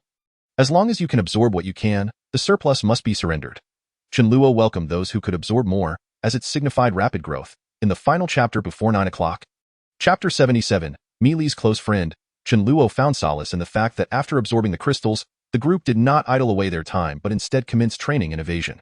The death of a teammate in the afternoon had profoundly impacted them. Their efforts now could increase their chances of survival in the future. Chen Luo also began to absorb crystals, capable of taking in around 65 level 1 crystals in one go at his 4th level. The 3rd level could only absorb 13. For Chen Luo, Level 1 crystals were still of insufficient quality, given that he was already at level 4. The lowest tier had no effect whatsoever. He estimated it would take about 20 days to reach level 5. In his previous life, luck had allowed him to attain that in just a month. There was not much difference in speed, as during his previous life at level 4, most of the crystals he absorbed were level 3, which certainly could not compare to absorbing level 1 crystals. It was akin to Chen Luo at level 40 battling a level 10 monster. Merely leveling up was already a feat on the second day. They continued to hunt zombies. The day proved fortunate, with only one team member sustaining serious injuries, but he was rescued, and no one else died. They successfully completed the task of 5 crystals. However, the team's spirits were even heavier, as the probability of encountering spellcasting zombies had doubled compared to the previous day.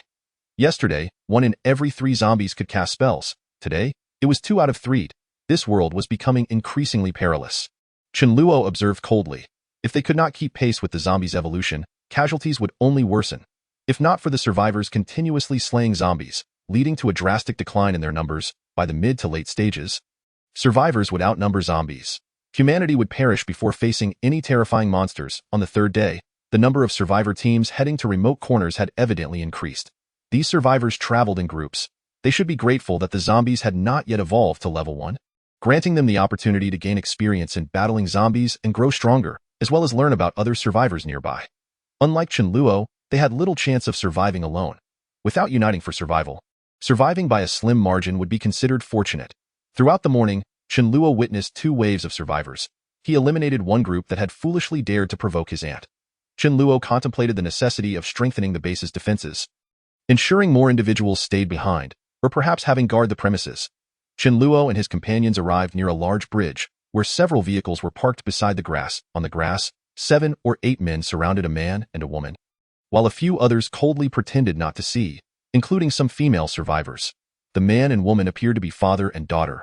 With keen ears, Chen Luo caught a man leeringly uttering, "Little sister. You wouldn't want to see your father come to harm, would you?" Just from that remark, Chen Luo could surmise the situation.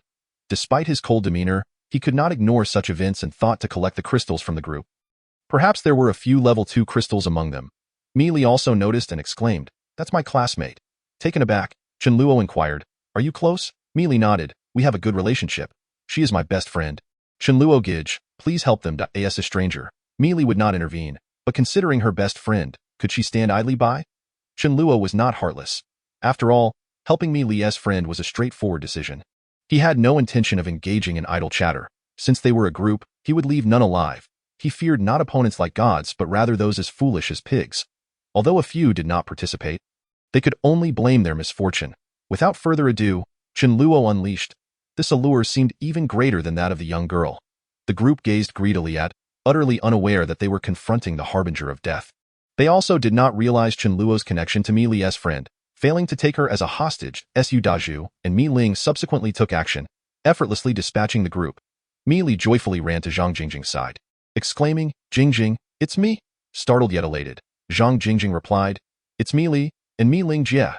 Zhang Jingjing had visited Meili's home several times and thus recognized Mi Ling, who had also met Zhang Jingjing's father, Zhang Dongqing, once. After comforting Zhang Jingjing, Meili brought her before Chen Luo. Chen Luo observed Zhang Jingjing, a sweet and charming girl. While Meili might be the school flower, Zhang Jingjing was undoubtedly the class flower, not as striking but still quite lovely. Meili implored, "Brother, this is my best friend, Zhang Jingjing. Let us take her back with us." Chen Luo mused, "This name seems to lack something." He nodded, "All right, as long as she abides by our rules." Meili's request must be honored. And since he was not entirely opposed to taking in new members, if her abilities were commendable, it could be an unexpected gain. Zhang Jingjing secretly speculated whether Meili and the others were under the leadership of the handsome man before her. Without asking Mi Ling, she directly addressed Chen Luo, seeking clarification. Chen Luo instructed Zhang Jingjing's father, Zhang Dongqing, "Can you drive? Follow us." Zhang Dongqing appeared refined, around 40 years old, considering his daughter was still young. Gratefully, he responded, "Thank you for saving us. I can drive." Chen Luo arranged for Zhang Dongqing and his daughter to occupy a separate vehicle. Coincidentally, Chen Luo had intended to return, having had a fruitful morning. Upon reaching the villa area, Chen Luo said, "Meili, arrange for your friend to stay with Xu Yun. She cannot stay inside." Meili nodded in agreement. However, Zhang Jingjing rushed over, "Meili, can I sleep with you tonight?" The two had shared sleeping arrangements before, and in Zhang Jingjing's view, it was entirely normal, an opportunity to deepen their bond. Chen Luo, however, coldly refused. No, she cannot enter this villa without my consent. One mealy was sufficient.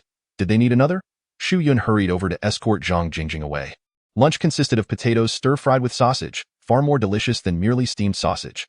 Chen Luo was uncertain how many would survive or who would remain, but he aimed to ensure they had decent meals. Zhang Jingjing devoured her food ravenously. In the past, coming from a well-off family, she would not have cared much. Suddenly, she asked, "What did Meili eat for lunch? I haven't seen her." Chapter 78. Defending against zombies and survivor threats. Zhang Jingjing's question momentarily stunned the other girls. They were not 3-year-olds. Aside from occasionally dining with everyone, Chen Luo typically ate in his own villa room. Surely, he was not hiding away in his room. Munching on steamed buns with pickled vegetables? Chen Luo had mentioned that his fridge was stocked with pork. He would prepare braised pork for everyone when the opportunity arose. Perhaps he had previously feasted daily on braised pork. But now it was a mix of braised pork and sausage. Every item of collected supplies had passed through their hands. Whether it was gathering, loading, or unloading, they were involved in every step. How could they not know what was delicious and what was available? The best among them was undoubtedly the sausage. If Chen Luo did not share any, they would certainly be displeased. However, he provided them with ample portions daily. Even if Chen Luo feasted on braised pork every meal, it was his own hard-earned reward. Moreover, he was responsible for their protection. What was wrong with enjoying some braised pork? One of the girls laughed. Meili probably had sausage for lunch too. This statement was not unfounded. Yet some of the other girls scoffed. Zhang Jingjing's words caused Shu Yun to frown slightly. It seemed to imply a sense of comparison. Were sausage and potatoes not sufficient for you? Wasn't it evident that you and Meili appeared to have a good relationship? As a newcomer, you showed no signs of entitlement. You would not receive such treats. Nevertheless, Zhang Jingjing's remark was merely casual, and Shu Yun could not draw conclusions based on a single statement. Shu Yun smiled as she elucidated. Chen Luo is akin to a boss, while we are akin to employees. Dining alongside the boss often breeds a sense of discomfort, hence we prefer to dine separately. Zhang Jingjing nodded in agreement, yet her mind seemed to wander. Meili must be indulging in far superior fare. As such good friends, how could you not include me? A twinge of sadness welled up in Zhang Jingjing's heart. The once delectable sausages now appeared somewhat unpalatable. Chen Luo picked up a saltwater prawn, dipped it in vinegar, and savored its exquisite flavor. Turning to Meili, Chen Luo remarked, "Meili, keep an eye on your friend for a while and refrain from disclosing our matters. Each individual must possess their own worth. Let's see if she can contribute. If she remains honest but lacks capability, we can still assign her to a logistical role. What purpose does a person without value serve in this world? Even Mi Ling, Chen Luo's sister-in-law, has to battle zombies daily, and she slays more than the rest. Has Chen Luo provided her with a life of ease? Were the zombies not already close to evolving to level 1? Chen Luo would certainly have arranged for Zhang Jingjing and her daughter to eliminate 10 zombies to assess their abilities, much like he did with Li Ming and Li Hui. Now, sending them out would only lead to their demise. Meili nodded, understanding. After their meal, Chen Luo summoned Feng Yu. Are there not still a few survivors in the villa area? Let them depart. If they hesitate, we can assign them to slay zombies. At such a critical time. We cannot afford to leave potential threats unchecked. Feng Yu nodded in agreement and took a few men with him. Chen Luo cursed under his breath, lamenting the ineptitude of those who could not stand on their own. Out of consideration for the neighbors, he intended to offer them a chance to integrate, yet they remained hidden within the villa. Upon noticing Chen Luo exiting the villa, Shu Yun hurried over to inform him. We have mostly eradicated the zombies in the vicinity. If we wish to continue our hunt, we must venture further afield. We have already cleared the area once before, and in recent days, we have eliminated at least 300 to 400 zombies daily. Do they really believe that the zombies are endless? At that moment, Chen Guang arrived, speaking cautiously. Brother, as per your instructions, my batch of brothers can evolve to level 2 with just 20 crystals. The effects of level 1 crystals are even more potent, and most are nearing evolution. Should we not wait until they achieve level 2 before engaging the zombies? This would be a more prudent approach. Chen Guang's intentions were noble. Upon reaching level 2, the likelihood of death would significantly diminish. Engaging level 1 zombies with level 1 abilities could lead to unforeseen calamities. This is only human nature. Everyone desires stability. Chen Luo insisted on acquiring at least 5 level 1 crystals daily. Except in special circumstances, given the current situation, which was indeed special, why rush to eliminate zombies when they could do so more safely after leveling up? Forcing them into combat would undoubtedly breed discontent. After a moment of contemplation, Chen Luo nodded in agreement. Very well, something is bound to occur. Remain here to guard the home. Curious, Chen Guang and Shu Yun inquired. What is about to happen? Chen Luo explained. Did you not notice the absence of survivors fleeing towards us? They are likely scavenging for supplies. It is improbable that we will remain unvisited. There are still scarce resources in other areas. Yet no one will wait until their supplies are depleted before seeking more.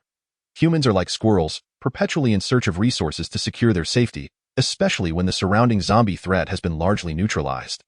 Emboldening them further, Chen Guang sighed, it truly is a time of unrest. Chen Luo instructed, take some individuals to the community entrance to keep watch, drive the bus over, ensure the air conditioning is running. Otherwise, it will be too hot. Maintain communication via walkie-talkie in case of any developments. And yes, bring along that newcomer, Zhang Dongcheng, to observe his performance. Chen Guang nodded in compliance. Chen Luo then addressed Xu Yun. As for Zhang Jingjing, she need not be treated with any special consideration. Xu Yun appeared somewhat bewildered, realizing that Zhang Jingjing was not a favored acquaintance. It seemed that in the days to come, survivors would seek entry into the villa area daily. The notion of living peacefully while slaying zombies appeared increasingly improbable. Surviving in the apocalypse proved exhausting. Aside from guarding against zombies and acquiring supplies, one must also be wary of other survivors pilfering or seizing their belongings. In his past life, Chen Luo had not grappled with such concerns. The focus had been on others, and the reasons were unspoken. Without employing ruthless and iron-fisted measures, one could not instill fear. A glint of coldness flashed in Chen Luo's eyes. Without shedding blood to establish authority, one could not secure their position. Hanging several corpses at the entrance would serve as a warning to any who dared to trespass. The villa area, enclosed by high walls, was inherently secure even before the apocalypse, making it difficult for ordinary individuals to sneak in. Chen Luo had initially contemplated sealing off the community's entrance, but realized it would impede his own mobility, especially as the transportation of supplies would eventually become necessary. Chen Guang, along with his companions, luxuriated in the comfort of the bus's air conditioning.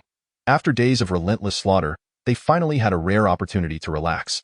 And it felt utterly delightful, as the cool air circulated. Those who could come, did. After about 10 minutes, several vehicles approached the community. Chen Guang furrowed his brow and disembarked. It appears there aren't many of them, he noted, as he observed the 20-plus individuals with him. He refrained from using the walkie-talkie to call for backup, deeming it unnecessary against such a meager group. Upon seeing the passengers of the bus disembark, the vehicles at the entrance halted, and a dozen individuals emerged. Chen Guang politely stated, entry is not permitted here. You might want to look elsewhere. The group frowned at this response, taken aback by the refusal. They were aware that this was a villa area and had hoped to settle into a couple of the villas. One young man chuckled, brother, is this villa fully occupied? Chen Guang merely smiled and reiterated, please look elsewhere. In truth, if it were not for the multitude of individuals on the opposing side and the uncertainty regarding how many more lurked within the community, this group might have attempted to force their way in. This is your home. A conflict could easily escalate into a deadly situation. Just then, another convoy approached, likely comprising over 10 vehicles. Chen Guang's expression shifted. He could not ascertain the number of individuals on the opposing side. And a confrontation would yield unfavorable outcomes. In times of indecision, one turns to the leader. Without delay, Chen Guang turned and contacted Chen Luo via the walkie-talkie, stating, brother, a considerable number of people are approaching, over 10 vehicles, possibly 50 or 60 individuals.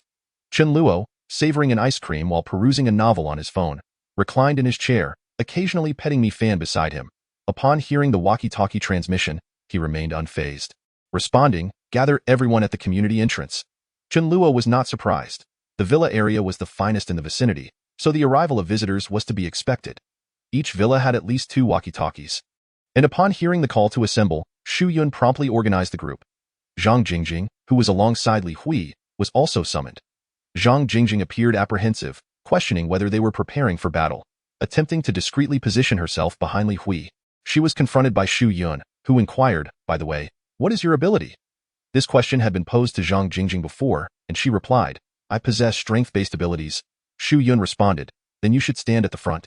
Zhang Jingjing could not suppress her protest. Why? I am only 18, and Li Hui stands at the back. Li Hui quietly explained, I am a support-type ability. Chen Luo instructed me to remain behind. Xu Yun had no time for Zhang Jingjing's protests and pulled her to the forefront. In a quivering voice, Zhang Jingjing lamented, Mi Li and I are good friends. You cannot treat me this way. She had learned from Li Hui that Chen Luo was the ultimate authority here. And Mi Li seemed to be his romantic interest. Mi Li approached, offering reassurance, it's all right, Jingjing. You must undergo this step. Rest assured, I will enhance your status, and if you are injured, I can heal you. Zhang Jingjing found herself without words, tears welling in her eyes. Mi Li, you were not like this before. She stared blankly at the corner of Mi Li's mouth, where a trace of white lingered, left over from the creamy ice cream. Yet, Zhang Jingjing pondered. Was there still ice cream at this moment? Could it be? Meili, do you have an older brother? I wonder, she mused, suspecting that Meili might have sacrificed her appearance to cozy up to Chen Luo. Her romantic partner, if she could do so without a second thought, why should she uphold their past sisterly bond? Before she could dwell further on her thoughts, Xu Yun had already dragged her to the front. Meanwhile, Chen Luo drove ahead to the community entrance. The first wave of survivors appeared somewhat disheveled, yet their spirits seemed intact, indicating they still possess some supplies. The second wave brought a larger group, numbering over 30. Apart from the few leaders, the rest looked utterly exhausted, their lips cracked and parched. Upon Chen Luo's arrival, he overheard one individual shouting, "My brother is a level 2 ability user. Will you let us pass?" Chen Guang scoffed inwardly. What was so impressive about being level 2? Sure, it was notable. Those in his group had learned about the crystals far too late and had yet to ascend to level 2.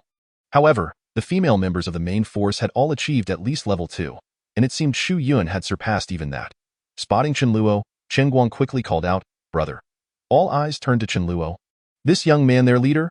Among the second wave, a burly man adorned with a golden chain sneered, "What do you take us for? Just a pretty boy." His name was Sun Dawei, and he led this group. Being the only level 2 ability user among them, having learned of the crystal secrets only after observing others extracting them but choosing to conceal this knowledge from his companions, a motley crew. Though claiming to have a leader, lacked any sense of unity. Sun Dawei chuckled, "Little brother, you are the one in charge, right? There is hardly any resources left around here. I hope you want to laugh at us. My people haven't eaten or drunk anything for a day.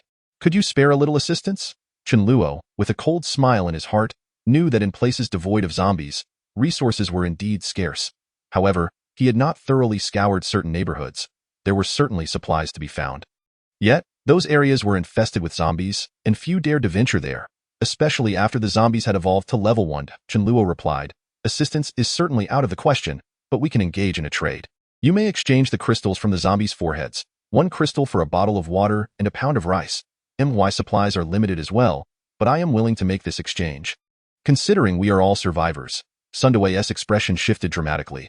"Are you foolish enough to reveal the secret of the crystals? Others have advanced, and how can I maintain control over the team now?" He relied on the advantage of being ahead of others to earn their superficial loyalty. Indeed, even the subordinates beside Sun Dawei looked astonished. When Xu Yun, Mi Ling, and others arrived, Chen Luo's side consisted of just over 50 individuals, slightly outnumbering the opposing side. Sun Dawei laughed heartily. "I thought you'd bring more people, but instead, we have a gaggle of women, and I must say, they are quite beautiful." Turning sharply, Sun Dawei's expression hardened. "He claims we must slay zombies in order to receive supplies, but do you not know how difficult zombies are to deal with?" After a moment of silence, a middle-aged man spoke up. "Young man, we are truly suffering from hunger.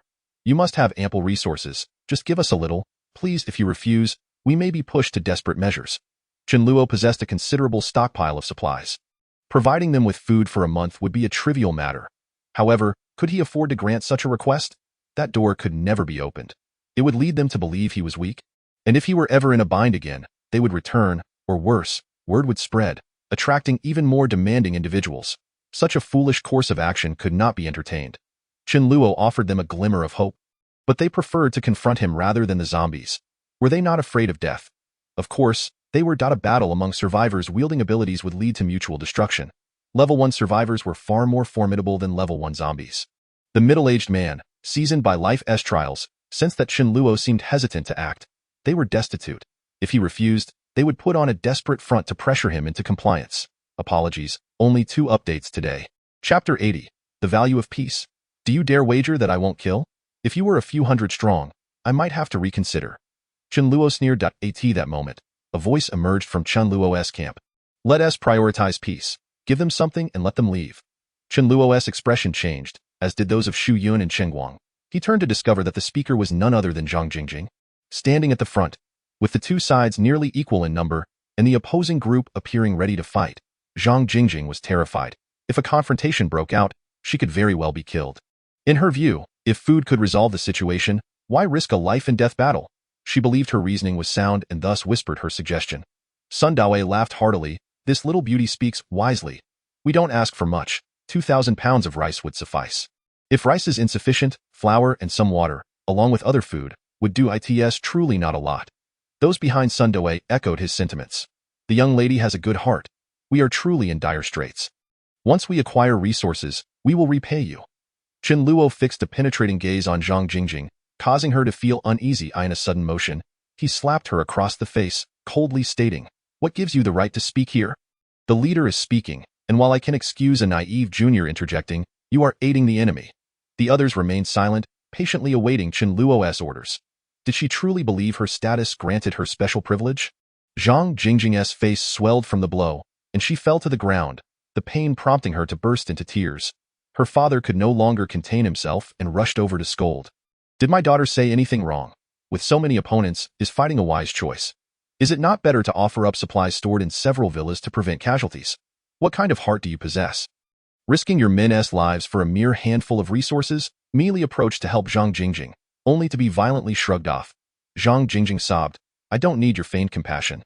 You and Chen Luo secretly enjoyed fine food without including us, and I've considered you a friend. You stand behind me while I'm in the front.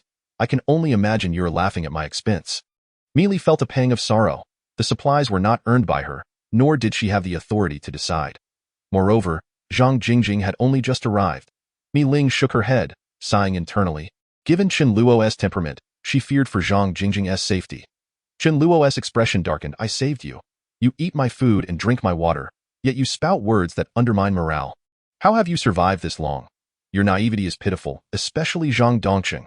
At your age, you should know better. If food could truly send these people away, would Chen Luo hesitate to part with his stockpile of 80,000 pounds of rice?" After a moment of indignation, he calmed down. He had encountered all sorts of people in his previous life. Some could be saved, while others should not be, temporarily dismissing Zhang Dongqing and his daughter. Chen Luo turned with a chuckle. "I apologize for the disturbance." Sun Dawei sneered, "I've heard of supplies from several villas. I want one of them. Is that unreasonable?" Chen Luo chuckled lightly and addressed the group of about 10 from another convoy. "What say you? Do you also seek supplies?"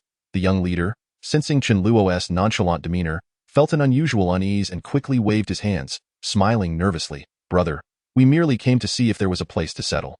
We still have some supplies and absolutely do not intend to threaten you. Since your villas are full, we shall take our leave." Upon hearing this, Sun Dawei cursed under his breath. What a coward.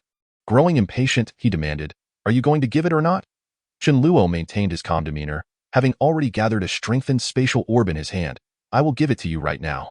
In the early stages, while spatial abilities might not deal as much damage as fire or lightning abilities at the same level, their power was invisible and intangible, unlike the clearly defined colors of fireballs or lightning. They were indeed a formidable tool for ambushes. As a level 2 ability user, he was truly fearsome. "Let me give you a taste of something nice." When Sun Dawei's group arrived, they boasted that he was a level 2 ability user. With a resounding bang, Chen Luo's enhanced spatial orb exploded, killing Sun Dawei instantly. He had barely registered Chen Luo's gesture before he was ambushed and killed. Shocked cries erupted around him. Sun Dawei died with his eyes wide open, as his comrades had not anticipated Chen Luo's sudden aggression. This was their strongest individual, and yet he was slain in an instant. They had witnessed Sun Dawei's prowess. As Chen Luo made his move, Meili had no time to tend to Zhang Jingjing. She cast a defensive buff on the frontline fighters. Chen Luo commanded, "If they wish to die, let us grant them their wish." Su Dazhu, a level 3, charged forward, emboldened by Meili's enhancements, feeling no fear against these level 1 ability users. Mi Ling followed closely behind Su Dazhu. The frontline consisted of Chen Luo's level 2 ability users, who, to be honest, harbored some fear. Yet, Chen Luo had declared that those who falter in battle would face severe consequences. He truly did not blink when it came to killing, and no one dared to retreat. Furthermore, victory was assuredly theirs. Everyone surged forward, and in a mere exchange, 7 or 8 opponents fell. The remaining few, emboldened, attempted to attack Su Dazhu, only to see him sustain a minor injury yet remain unfazed. Becoming even more ferocious in his assault with the steel in a brief span, Sun Dawei's group crumbled. They lacked a strong leader and any coherent commands. Faced with imminent danger, they scattered in all directions, fleeing for their lives. Chen Luo scoffed, "Did you truly think you were fearless? They hadn't eaten for a day." According to Mi Ling, they had eaten a day prior in a post-apocalyptic world. Survivors often faced hunger, and those truly desperate would risk everything for food. If not, they would starve. Yet these individuals, merely hungry for a day, lacked the resolve to truly fight, their display of desperation nothing more than a hollow threat. Once, someone had fought Chen Luo over a single sausage, demonstrating true willingness to risk it all. Aside from Su Dazhu suffering a minor injury, the rest were unscathed. Zhang Jingjing and Zhang Dongcheng were dumbfounded. They had expected a bloody battle, yet it unfolded with such ease. In a wonder Chen Luo had shown no willingness to negotiate. Had Zhang Jingjing not spoken up, perhaps nothing would have transpired at all. Chapter 81. Level 6 Crystal. Chen Luo contemplated hanging these corpses, but ultimately decided against it. It was summer, and leaving them at the community entrance would emit a stench strong enough to suffocate, attracting a swarm of flies and pests. Once the foul odor permeated the air, who could still eat? Chen Luo might tolerate it, but others certainly would not. Moreover, upon a moment of reflection, Chen Luo welcomed the arrival of the crystal. Acknowledging that acquiring a second-tier crystal was no simple feat, retrieve the crystal and bury it in the back mountain, Chen Luo instructed. The group nodded in agreement. Chen Luo, please spare me this once. I promise I won't dare again. Please don't kill me. Zhang Jingjing wept, her face reminiscent of a pear blossom drenched in rain.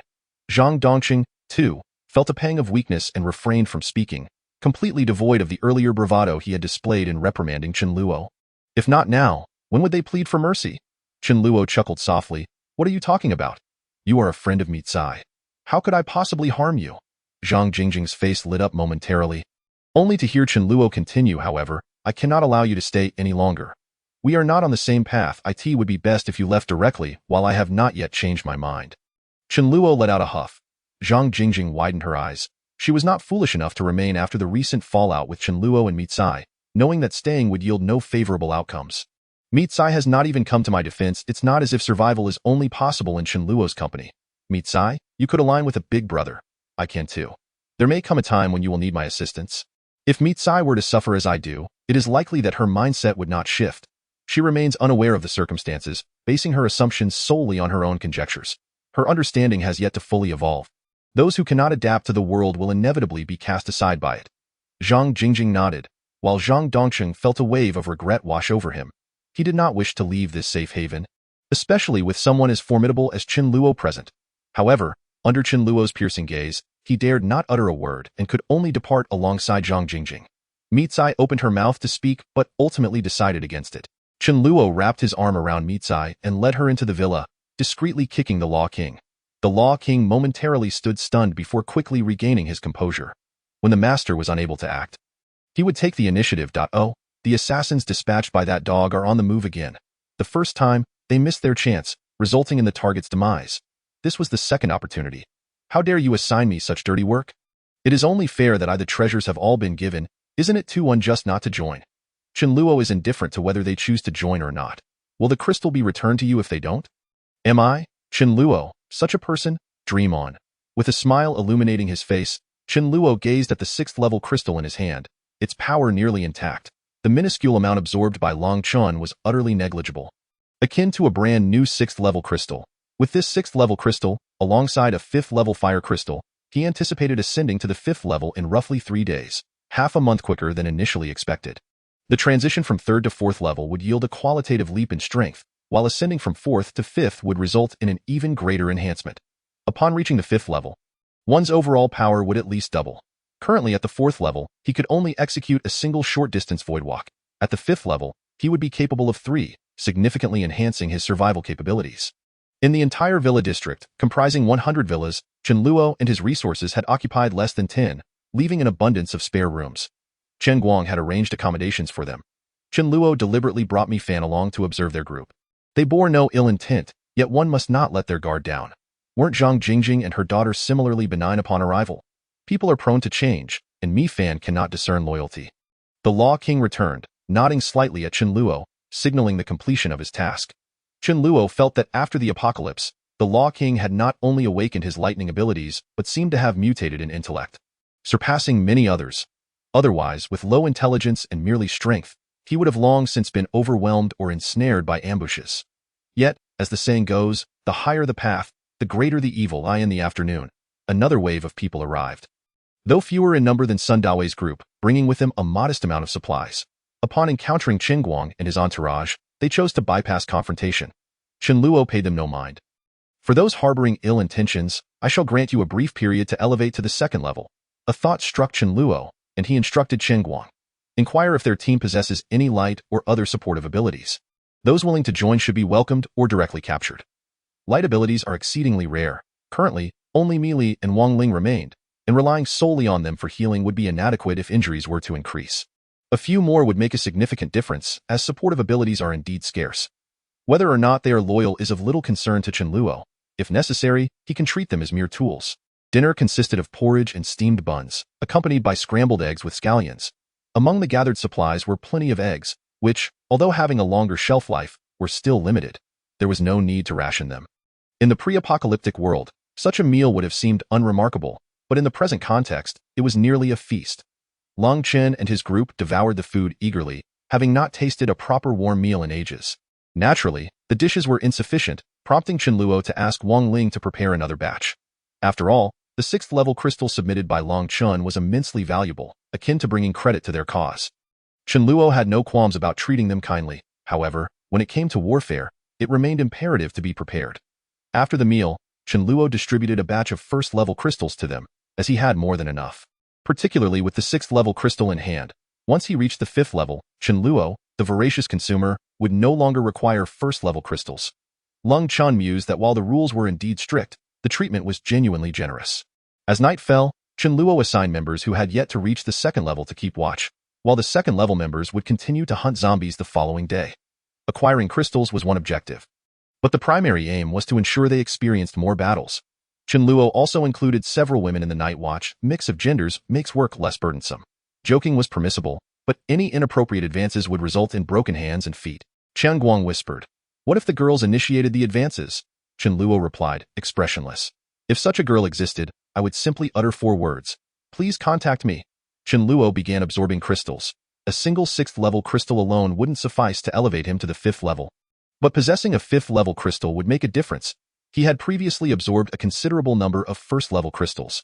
Initially, he concentrated on the 6th level crystal, reserving any remainder of the 5th level crystal for Mi Ling, Mi Li, and others to utilize in their breakthroughs. The Rat King's crystal was given to Wang Ling, enabling her to reach the 3rd level sooner, as her light abilities would prove more beneficial than those of others. Feeling a slight swelling and discomfort in his body, Chen Luo ceased absorption, having consumed approximately 2/5 of the 6th level crystal's power. He was quite satisfied. The 6th level crystal was indeed impressive. The bothersome relatives had departed. Yet due to the incident involving Zhang Jingjing, Mi Li's mood was far from pleasant. Having endured this experience, her spirit would undoubtedly grow stronger. Chen Luo could only offer consolation, initially reluctant to bring Mi Fan along. He acquiesced when Mi Fan pleaded to sleep beside him. "Very well, as long as no mischief occurs tonight, I shall allow you to join me." Mi Fan was overjoyed, one paw on Chen Luo and the other on Mi Li. Mi Fan thought to herself, if only there would come a time when they could all cuddle together with Mi Ling. It would mark the pinnacle of her feline existence. Truly a little rascal. Insatiable in her desires, a remarkably mischievous little creature, morning assembly commenced. Chen Luo announced, "Aside from those who stood guard last night, all members who have reached the 2nd level should continue to hunt zombies." "Chen Guang, how many of your group have reached the 2nd level?" Chen Guang replied. 7. Chen Luo nodded, addressing Long Chen. "Today, all of you will also participate. Given that you just arrived yesterday, there are no requirements for the number of crystals you must gather today. Simply follow the others and observe how to engage in combat. Shu Yun, you shall lead." Shu Yun was the only 3rd level member among them, and she conducted herself with great discretion. A total of 37 individuals would proceed on foot, while Yang Xian drove a heavy truck to follow slowly. Long Chen gazed at the leading Shu Yun, astonished, and remarked to Chen Guang, "Who would have thought? I assumed you would be leading. I didn't expect it to be such a beautiful girl. Is she quite formidable?" Chen Guang chuckled. "Oh, I'm just a little guy. Among the women in our group, those who joined earlier have all reached the 2nd level. And the talented Shu Yun has gained the boss's favor, apparently already reaching the 3rd level." Long Chen silently gasped. "My goodness, an entire group of 2nd level women. They engaged in slaying scattered zombies." Shu Yun led the group to Mi Li's community. Zombies had yet to reach the 1st level. If trapped inside a room, they were unlikely to break free. Upon evolving to the 1st level, they could employ spells to break down doors. Now that most zombies had reached the 1st level, the community would certainly harbor a greater number of them. Shu Yun's plan was to eliminate these zombies, conveniently gathering supplies from within the community, hence Yang Xian's presence with the heavy truck, 2 birds with 1 stone. Approaching the community, Shu Yun spotted several zombies and smiled. The crystals were within reach. And moreover, it indicated that the community likely had no survivor team stationed. Zombies served as guardians for the supplies. With ample experience battling zombies, Shu Yun and her companions found it easy to dispatch those on the outskirts of the community. Shu Yun instructed, Form groups of 4 to search for supplies in each building, transporting them to the truck. Be cautious of any zombies that may lurk in rooms or hallways. Contact us if any issues arise. Jiang Feng, you will remain at the community entrance. Inform everyone via the intercom if anything occurs. The group dispersed, each team assigned to a building. Upon encountering zombies, the melee-oriented members would step forward to divert the zombies' attention, utilizing their superior speed and reflexes to evade attacks, allowing elemental members to strike. Even if hit by a zombie, it posed little concern, being a level higher, as long as the head was not targeted. They would not sustain severe injuries. After clearing the zombies, they proceeded into the apartment building to search. Many doors were already broken, conveniently enabling entry for the team. Those closest to the truck directly transported any useful supplies gathered. As a dozen vehicles rapidly approached the community, Jiang Feng, stationed in a corner at the entrance, noticed and swiftly contacted them via intercom. Attention! A large number of vehicles have entered the community. Please exercise caution. Upon hearing this, Xu Yun instructed, everyone regroup and assess the situation. There is no need to rush in gathering supplies.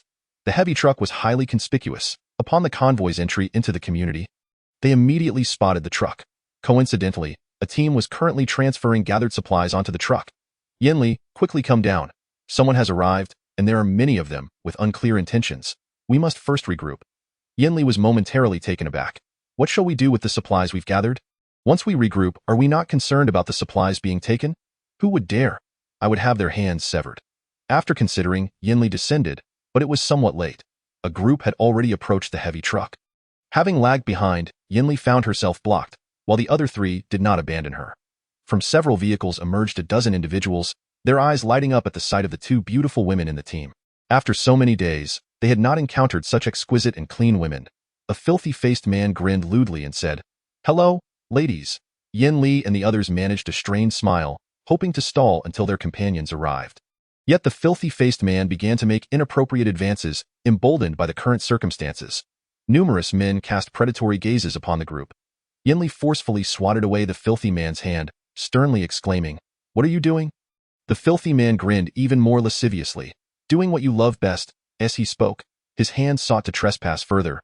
Yin Li scolded vehemently, "Go home and touch yourself." The filthy man's expression darkened, a cold smile spreading across his face. "Quite spicy. I like it. It's thrilling." Even with 2 male team members shielding Yinli and the other women, Yinli still felt the unwelcome touch of a lewd hand. The tempestuous Yinli, in a fit of rage, delivered a fierce kick to the groin of one of the men who had attacked her. Yinli was a level 2, and her strength was formidable. The man doubled over as if he were a shrimp, clutching his groin, his face contorted in agony. The man with the dark complexion, enraged, bellowed, "Dare to strike my brother? First, incapacitate these 2 men, and take your time with the 2 women." Chapter 84. Blood for blood. Dozens of fists and feet, along with clubs, surged towards the 2 male team members. Due to their positioning, those who could not reach Chen Luo's side pretended to unleash spells in a feigned threat. One of the male team members, belonging to Long Chen's group, was only at level 1. As it became apparent that someone might be killed, Yinli gritted her teeth and prepared to retaliate with magic. The dark-faced man, noticing her intent, changed his expression, no longer caring that she was a woman. He could not allow her to cast her spell. Lives were at stake. At that moment, a brick was hurled. Jiang Feng, sensing the precarious situation, considered throwing a brick to divert attention, but only 7 or 8 individuals pursued him. A steel rod struck Yinli viciously on the head, causing blood to flow profusely. The dark-faced man struck her head again, his expression venomous. "Filthy whore, you've overstepped your bounds." A black car came to a halt, and a voice called out, "Haizi, what are you doing?" The dark-faced man rushed over, forcing a smile.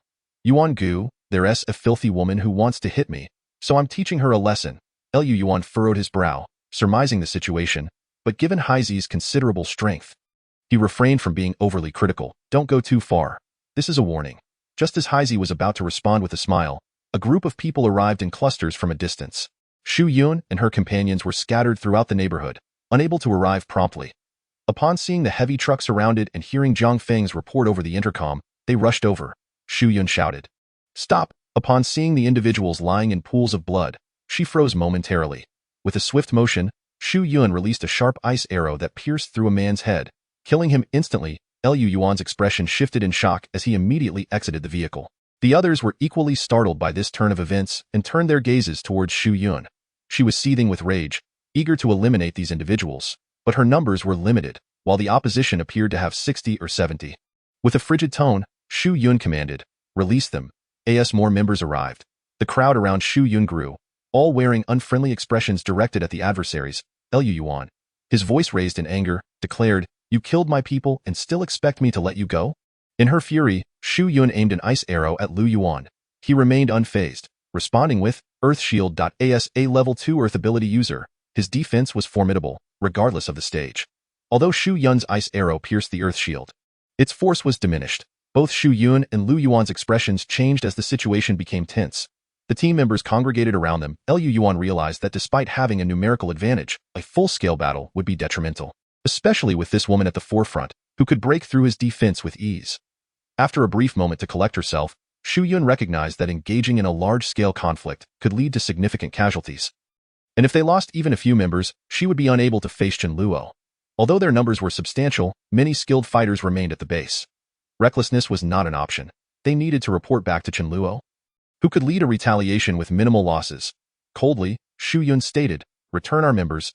Lu Yuan, not wishing for a confrontation, replied slowly, "Very well." A few members were returned, but Yin Li was beyond saving. Shu Yun trembled. Is she dead? Wang Ling desperately attempted to heal her, but to no avail. 2 choices lay before her. 1. To confidently take on the odds and annihilate the opposing group, risking the lives of her own. Or 2. To return and seek Chen Luo's guidance for revenge. The thrill of immediate retribution was enticing, but such impulsiveness could lead to unnecessary deaths, especially since she had been entrusted with the safety of her team. Although she yearned to avenge Yin Li, she gritted her teeth, vowing, "You will pay for this. Chen Luo will not let you go." Moments passed, and Shu Yun resolved to endure for now. Tears welled in her eyes. She had failed to protect her team, leading to such a tragic outcome. A man from the opposing side sneered, "Look, the woman is crying." "Ha ha." Shu Yun murmured, "Let us go." Yang Xian cast a cold glance at them before preparing to drive away, but was halted by someone. "You can't take that vehicle." Lu Yuan did not intervene, wanting to observe Shu Yun's response. If she insisted on leaving, risking a confrontation, he could reclaim the vehicle later. Shu Yun declared, "Give it to them." "We are leaving." As they departed, Haizi remarked, "Yuan Gu, why not keep them? There are so many beautiful women." Lu Yuan slapped Haizi across the face. "What the hell are you stirring up trouble for? This woman is not to be trifled with." Haizi covered his face. "What is there to fear? We have so many people. Does she dare to go down with us?" Lu Yuan pondered that this group would undoubtedly remain nearby, and he needed to find an opportunity to uncover their secrets and eliminate them entirely, lest they seek revenge. Lu Yuan and his group were from a nearby economic development zone, workers from a factory. With his considerable reputation and intellect, he had become the de facto leader of this group. Shu Yun and her companions returned to the villa area, their spirits heavy. Xu Dazhu, stationed at the entrance, recognized the person Shu Yun was carrying and immediately sensed that another battle was imminent. Shu Yun approached Chen Luo, her head lowered. "I'm sorry, I failed to lead everyone properly." Yin Li didn't die at the hands of zombies, but rather from fellow survivors. The strife among survivors claimed lives just as ruthlessly as the undead. As long as one remained alive, danger lurked at every corner. The world was becoming increasingly perilous, and Chen Luo had intended to toughen them up. Sheltered flowers would not flourish. The loss of a member weighed heavily on Chen Luo. He had grown close to them. With a deep sigh, he affirmed, "You acted wisely." Engaging in that moment would have been irrational. Chen Luo summoned everyone together and stated solemnly, "You are all with me. If you fall to zombies, I have no words, but if someone bullies you, has my permission been sought? If not, blood debts must be repaid. And as for me, I do not let vengeance linger overnight. Everyone, follow me. No one shall bully my people and remain unscathed." Those who had learned of the incident were filled with righteous indignation, especially at Chen Luo's words, which ignited their fervor. Following Chen Luo meant no one would dare to intimidate them.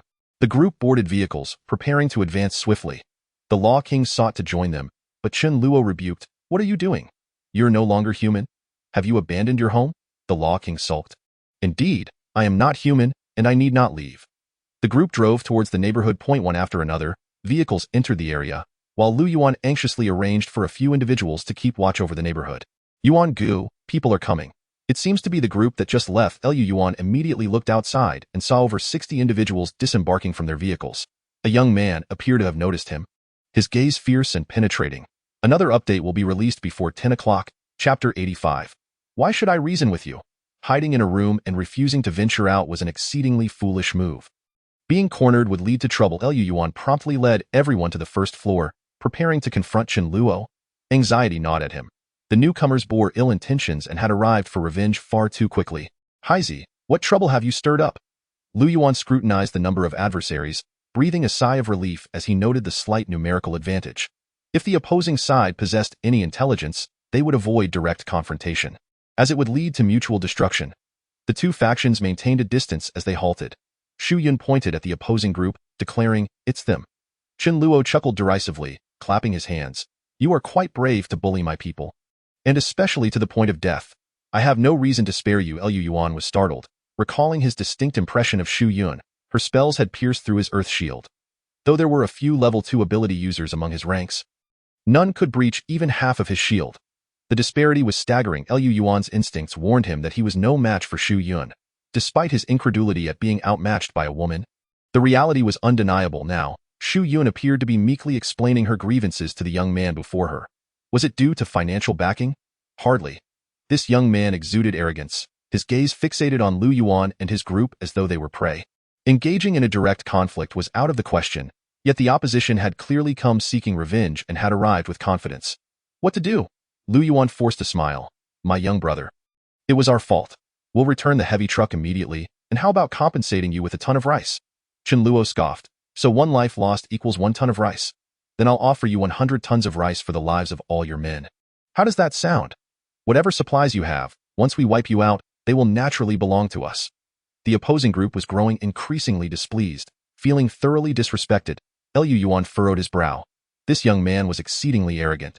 However, such arrogance must be rooted in a reason, for no one is a fool. How could he be made the leader otherwise? The youth, brimming with vigor and pride, would surely act out if not given an explanation. Even if they emerged victorious, they might be left with merely a handful of people, and manpower is indeed a vital asset that cannot be squandered. Lu Yuan glanced back at Haizi. Realizing that this predicament was instigated by him, and thus, he would have to be sacrificed, Lu Yuan declared, "Take Haizi away. Let them vent their frustrations. This situation arose because of him, and we cannot let everyone share the blame." Naturally, no one on Lu Yuan's side wished for an actual confrontation. If they could afford to lose only Haizi, that would be ideal. Besides, Haizi had always been rather arrogant, and many had long grown weary of him. At Lu Yuan's command, several individuals promptly subdued Haizi. Bewildered, Haizi exclaimed, "Brother Yuan, I have always followed your lead. You can't do this to me. Besides, it was that woman who struck first." Lu Yuan was resolute and uninterested in his protests. Waving his hand dismissively, Haizi struggled fiercely but could not break free from the grasp of several people. He was treated as a pawn and tossed toward Chen Luo, who immediately seized him with the grip of a hawk, capturing a chick. Chen Luo smirked inwardly. Tossing someone aside as cannon fodder would not resolve the issue. How could it be so simple? I, Chen Luo, am not one to forget a slight. In my past life, someone kicked me, and I have not forgotten it in this life. Very well, let us deal with this Haizi first. He is the one who caused this mess. After all, Chengguang joined in to assist. And together with Su Dazhu, they forced Haizi to the ground. Haizi's face turned from black to pale, tears streaming down his face. He cried out, "Big brother, I didn't know she was your person. Moreover, it wasn't just me who struck. Li Kuei and Mao Er also acted." Li Kuei and Mao Er were horrified. Did he have no sense of loyalty, even as he faced death, dragging them down with him? Chen Luo turned to Lu Yuan, his interest piqued. "What do you say?" Lu Yuan gritted his teeth and replied quietly, "For the sake of everyone, we can only sacrifice the 2 of them as well. Take them away." Li Kuei and Mao Er wailed and cursed, refusing to let Haizi and Lu Yuan off the hook. On Chen Luo's side, several more stepped forward to apprehend others. Chen Luo coldly commanded, "What are you waiting for? Step up and slap these few until they can't take it anymore. Don't use your hands. How filthy. Take off your shoes and use your stinky feet instead." Chengguang was the first to remove his shoes. Chen Luo could hardly believe it. Indeed, they stank. However, Shu Yun was unfazed. She took one of the shoes and struck Haizi's face with it, then followed up with Li Kuei and Mao Er. The sound of slaps echoed 3 times as Haizi and the others' faces were left askew. The 3 cried out for mercy. "Big brother, we truly made a mistake. We are willing to join you and fight against Lu Yuan." Lu Yuan's heart leapt, but Chen Luo's response quickly quelled his hopes. First, those from Yin Li's team, who harbored the deepest resentment toward Haizi and his companions, seized their shoes and continued to strike without mercy. In the hushed environment, the resounding slaps and the anguished cries of Haizi and his companions filled the air. to the point that even Lu Yuan's side could hardly bear to watch. Soon, the faces of the three were so swollen that they could barely open their eyes. But was that all? They had promised to strike until death point one by one. They took turns delivering slaps. Chen Luo shouted, "Wang Ling, heal them. Wouldn't it be a pity to let them die so soon? The others haven't had their chance to vent yet." Cheng Guang's shoe flew off, and he awkwardly remarked, "The shoe's quality is poor. No worries, I have another." Xu Yun, panting, had just found some long wooden planks with nails. With a fierce look, she declared, "Let's use these." She led the charge, driving the nails deep into the faces of He Zi and the others. Chen Luo remarked, "Their skin is not thick enough." After several minutes, He Zi and the others were beaten to death. Lu Yuan trembled, astonished at the ruthlessness of those before him. "In a wonder they say not to offend women." Lu Yuan murmured, "All right, those who instigated trouble are dead now. You all killed one of ours before. Consider it even." Chen Luo scoffed, "There is no such thing as an easy bargain. The worthless lives of these few do not equate to the lives of my people." "You all will not end well," Lu Yuan incredulously replied. "Are you even being reasonable?" Chen Luo replied with a cold snort, "They made mistakes, and we are here to punish them. If I hadn't come, would it have been as if nothing happened? Besides, why should I reason with you?" Chapter 86. A heart-shattering dread. The greatest truth in the world is always a fist. If Chen Luo's side consisted only of insignificant figures, would Lu Yuan still bother reasoning with him? "Do you dare speak of fairness? I would eliminate you without hesitation. There is no way I would relinquish He Zi to Chen Luo for retribution." Thus, Lu Yuan's words were mere folly. Moreover, was Chen Luo even the type to reason? Lu Yuan furiously exclaimed, "I've never encountered someone so arrogant as you. Fine, if you wish to fight, do you truly believe I am afraid of you? I have emerged from the hordes of zombies, and I have slightly more people than you. You still have time to leave." The people behind Lu Yuan began to silently ready their weapons, preparing to unleash their powers. Lu Yuan was infuriated. Had he known better, he wouldn't have handed over He Zi at all. It was utterly pointless. This scoundrel is truly cunning. If only he had stated his intentions earlier. He humiliated my people in front of me, and now he seeks to cut me down. This brash young fool never considers the consequences. He simply charges ahead. Chen Luo chuckled lightly, saying, "You all step back. I will handle this alone." It had been many days since he last displayed his prowess before the women, and the newcomers such as Chen Guang and Long Chun had yet to witness his true capabilities. To command respect from one's subordinates, one must rely not only on wealth but also on strength. Chen Guang and others were taken aback. "One person?" Chen Luo gestured for everyone to retreat. Lu Yuan was momentarily stunned. Was he truly playing the hero at such a moment? That was audacious of him. In the next instant, Lu Yuan and his companions watched as a nearly transparent sword of light suddenly appeared in Chen Luo's hand. This, a man should possess his own sword of light. Before they could think further, Chen Luo, like a wraith, dashed to Lu Yuan's front.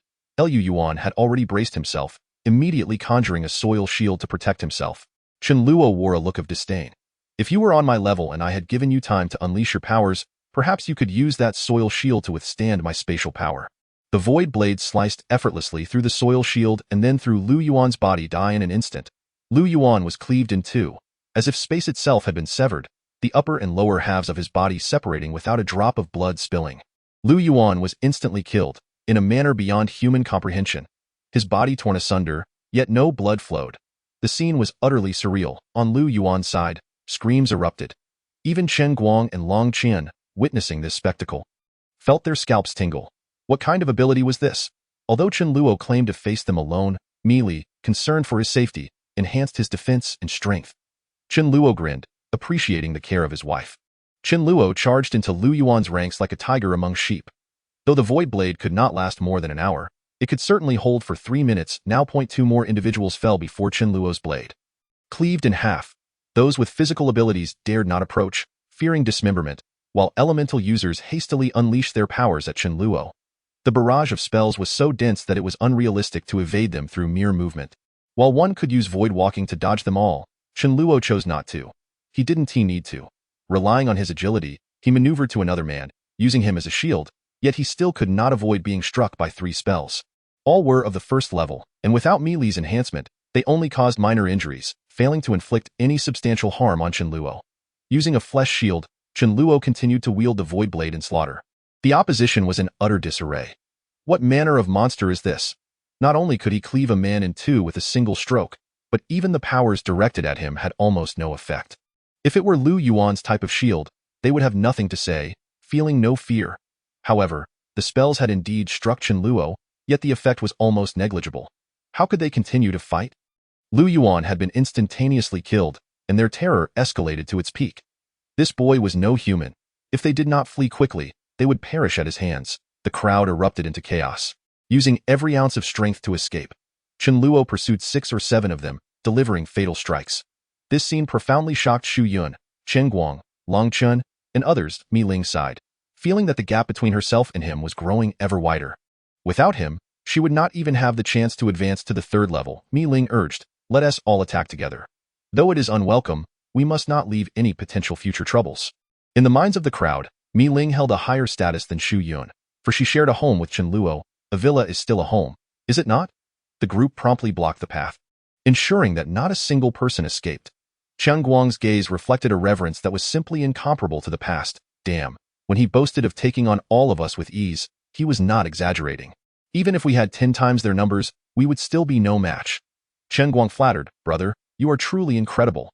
Following you is undoubtedly the best decision of my life." Long Chen's attitude had evidently shifted to one of greater respect. Moving with utmost caution, they had never witnessed Chen Luo in action. Their initial reverence stemmed solely from his status as the leader of the base. Although they suspected his strength was formidable, they remained unaware of its true extent. The young women gazed at Chen Luo with sparkling eyes, filled with admiration, and if they did not feel unworthy of his attention, they would have rushed to embrace him.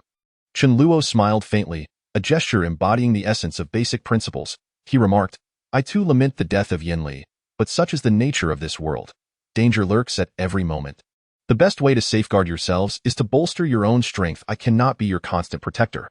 Thus, the fundamental purpose of your expedition is not merely to gather crystals, but to undergo trials and engage in combat. As long as you are with me, rest assured that anyone who dares to bully you will face retribution. Now, let us tidy up and gather the supplies here. It is nearly noon. Let the few who can cook return first to prepare lunch. Despite the loss of a life, the group did not succumb to excessive sorrow. They had grown somewhat accustomed to the realities of life and death. In fact, most felt invigorated, for Chen Luo's actions had validated their decision to follow him. With such a leader, who would fear being bullied? Under his protection, they could grow more safely. Previously, there may have been those who harbored doubts, but from this moment forth, among this group, no one would question Chen Luo's decisions. Especially since he appeared to do nothing while they toiled relentlessly. So the leader merely allows us the opportunity to train. Chapter 87. Passed down. Chen Luo had been away from the base for half an hour. During this time, the atmosphere was far from tranquil. 2 disheveled men, clad in tattered shirts and with unkempt hair, passed by the entrance of the villa district. Famished and under the scorching sun, they lacked any semblance of energy. Upon sighting the villa district, their spirits immediately lifted. 1 was named Sieta, and the other, Miao Hui. Their excitement grew as they noticed a sizable black dog at the entrance. As the saying goes, 1 black, 2 yellow, 3 spotted, 4 white. Black dog meat is the most delectable. The 2 men, who had been starving for over a day, were overjoyed at the sight of the dog. This dog was, of course, the only one left behind to guard the premises. Sieta was about to pounce, but Miao Hui stopped him, saying, "Wait a moment." Sieta, puzzled, asked, "What are we waiting for? What if the dog runs away?" Miao Hui shook his head. "We have been starved for over a day. The dog is fast. If we frighten it away by rushing in, what then?" Sieta contemplated this and replied, "So what do we do?" Miao Hui grinned mischievously. "We need to find something to lure the dog over. They say a dog cannot resist its instincts. I happen to have a pile of fresh offerings." The dog was undoubtedly starving as well. With this, it was bound to take the bait. Sieta nodded vigorously in agreement. The guardian had noticed the 2 but ignored them, pondering the implications of allowing intruders to enter the community. After all, the responsibility of guarding the home had been entrusted to him. He had no intention of abandoning his post. Sieta and Miao Hui squatted by the roadside, preparing their bait. Perhaps influenced by the situation, Sieta suddenly felt the urge himself. Oddly enough, despite having gone without food for over a day, he managed to produce quite a bit. Soon, they finished. However, they encountered a dilemma. "Oh no, we have no paper." "Not to worry," Miao Hui shrugged. "I've already got a foul odor about me." He, undeterred by the smell, prepared to entice the guardian. But then, Sieta had a sudden realization. "What if the dog eats what's from you? If I eat the dog, wouldn't that mean I've essentially eaten what came from you? That's too disgusting. I can't accept that," Sieta quickly exclaimed. "Let it eat mine." Miao Hui, equally horrified, shook his head. No way. It should eat mine. Sieta protested. Why should it eat yours? Miao Hui retorted. This idea was mine. Sieta shot back. I don't care. It has to eat mine. The guardian looked on in confusion. Wondering why these two were now bickering, their argument escalated, and in a fit of anger, Miao Hui suddenly threw a handful at Sieta's face. With a smack, Sieta found himself adorned with an unexpected mark. Both stood stunned for a moment, and Miao Hui awkwardly chuckled. Sorry, that was unintentional. Sieta trembled with indignation, his shaking hand reaching for a similar offering, which he then smeared on Miao Hui's face. Miao Hui was unable to dodge. Before long, both were covered in the remnants of their antics. Breathless, Miao Hui lay on the ground, exasperated. What was the point of this? Now how can we entice the dog? Sieta, panting, retorted, It's fine. I can still produce more. Himph, I've won. Let it eat mine. Faced with the choice between consuming their own offerings or dog meat, Miao Hui ultimately opted for both, realizing there was no alternative. Sure enough, Sieta produced another pile. Seeing Sieta's smug demeanor, Miao Hui, unable to contain his frustration, took some of Sieta's and smeared it on him again. Sieta fumed. You? He wanted to retaliate in kind, but he refrained, knowing that wasting any more would leave them with nothing. Would they forego the dog meat entirely? The guardian observed this entire spectacle, utterly amused by the antics of these two fools. He had never encountered such behavior in his life. However, when they placed their foul offerings nearby and attempted to lure him with enticing sounds, the guardian was taken aback, his canine visage twisted in horror, as he felt deeply insulted. While one might scheme against a dog, such blatant humiliation was intolerable. Enraged, electric sparks crackled around him unnaturally. Sieta and Miao Hui were bewildered, wondering why the dog was now emitting electricity, especially given the guardian's fearsome expression. An ominous sensation crept over them. The guardian lunged toward them, causing both men to flee in terror. Just then, Chen Luo returned and saw the guardian in pursuit. He called out, Guardian, what are you doing? Chen Luo's expression shifted as he caught wind of the foul odor permeating the air. What on earth happened while I was gone? The guardian, in a frenzy, paid no heed to Chen Luo's words. Chen Luo cursed inwardly, questioning the guardian's negligence in disregarding his commands. The two men were, of course, unable to escape. The guardian's speed far surpassed theirs. If one wished to feast on dog meat, they must be prepared for retaliation. You might argue that such actions are excessive. After all, one is human, and the other, a dog. How could they be compared? Yet, nature operates on the principle of survival of the fittest. If the guardian were an ordinary dog, it would surely be devoured. To hunt a lion, one must be prepared to be consumed by the pride. The guardian, irate, found himself unable to enjoy his lunch. Meanwhile, Chen Luo contemplated whether it was time to recruit additional personnel. While others were continually gathering followers, he was not. What if he encountered a group of several hundred? His current numbers would be insufficient. In a few months, he wondered how many would still remain. Had there been more manpower on Shuyun's side today, perhaps such incidents could have been avoided. Chen Luo had initially intended to establish a large base to test whether they might endure the increasingly arduous apocalypse. He sought both elite members and a solid foundation. After all, the elite emerged from the ranks of the common, in his previous life. Those with exceptional talent who achieved level 10 and became king-level survivors were not encountered casually. Such feats required time. He was prepared to recruit anyone willing to follow commands and brave the undead. For now, he had ample resources and was not concerned about sustaining them. Chen Luo relayed this directive, stating that any survivors who approached nearby would be tested, and those who passed would be accepted. Auxiliary abilities would require no test. They could join directly. Ultimately, after passing through the scrutiny of the beloved rice, they would be welcomed. Chen Guang declared, the boss has said that any auxiliary abilities encountered, even those reluctant to join, should be forcibly recruited. This message was conveyed to Su Dazhu, who passed it along to Lung Chen. And so it continued to spread. Somehow, it transformed into, the boss has proclaimed that any beautiful women must be brought in directly. Chen Luo vehemently denied any responsibility for this misunderstanding. Today, there are 2 updates. Tomorrow, I will make up for 4.I in the afternoon. For some reason, I felt an overwhelming fatigue and lacked any energy. I lay on the bed in a daze. Previously, I would manage 2 updates, but now the pressure of delivering 3 every day has led to a decline in quality over the past 2 days. I will adjust and ensure to return to 4 updates tomorrow. Chapter 88. Daddy, a conspicuous notice board appeared at the entrance of the Villa District. In response to the mutated world, we are currently recruiting like-minded friends to establish a gathering place for mutual survival. Zombies possess crystals in their foreheads that enable survivors to ascend in power. The more formidable the zombie, the higher the quality of the crystal. Absorbing these crystals can enhance one's abilities and elevate their level. This base boasts several Tier 3 ability users, showcasing significant strength. Benefits include 1.3 full meals a day, with occasional meat provisions. 2. Superior living conditions. Just bring your belongings and settle in, as we provide daily necessities and clothing. 3. Our base is equipped with a generator, capable of fulfilling basic entertainment and daily living needs.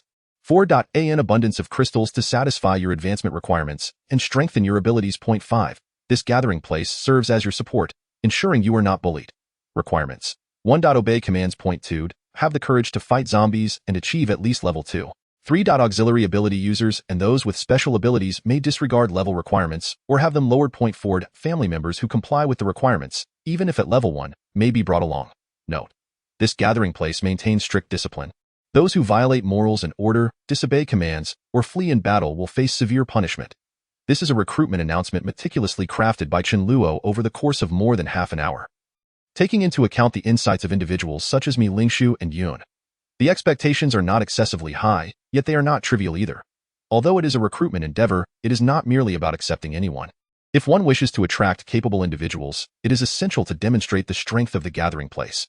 After all, why would competent individuals simply rush to join just because there is a call for recruits? The offered benefits are quite generous, especially the disclosure of the presence of several third-tier abilities, which serves to showcase one's martial prowess. It is likely that apart from Chen Luo's domain, encountering a third-tier ability user is a rarity. While they do exist, they are indeed hard to come by. Given this condition, any survivor devoid of ambitious inclinations would likely contemplate joining upon seeing it. Conversely, if any harboring ulterior motives dare to disrupt the peace, Chen Luo remains unperturbed, possessing the absolute confidence to impose sanctions upon them.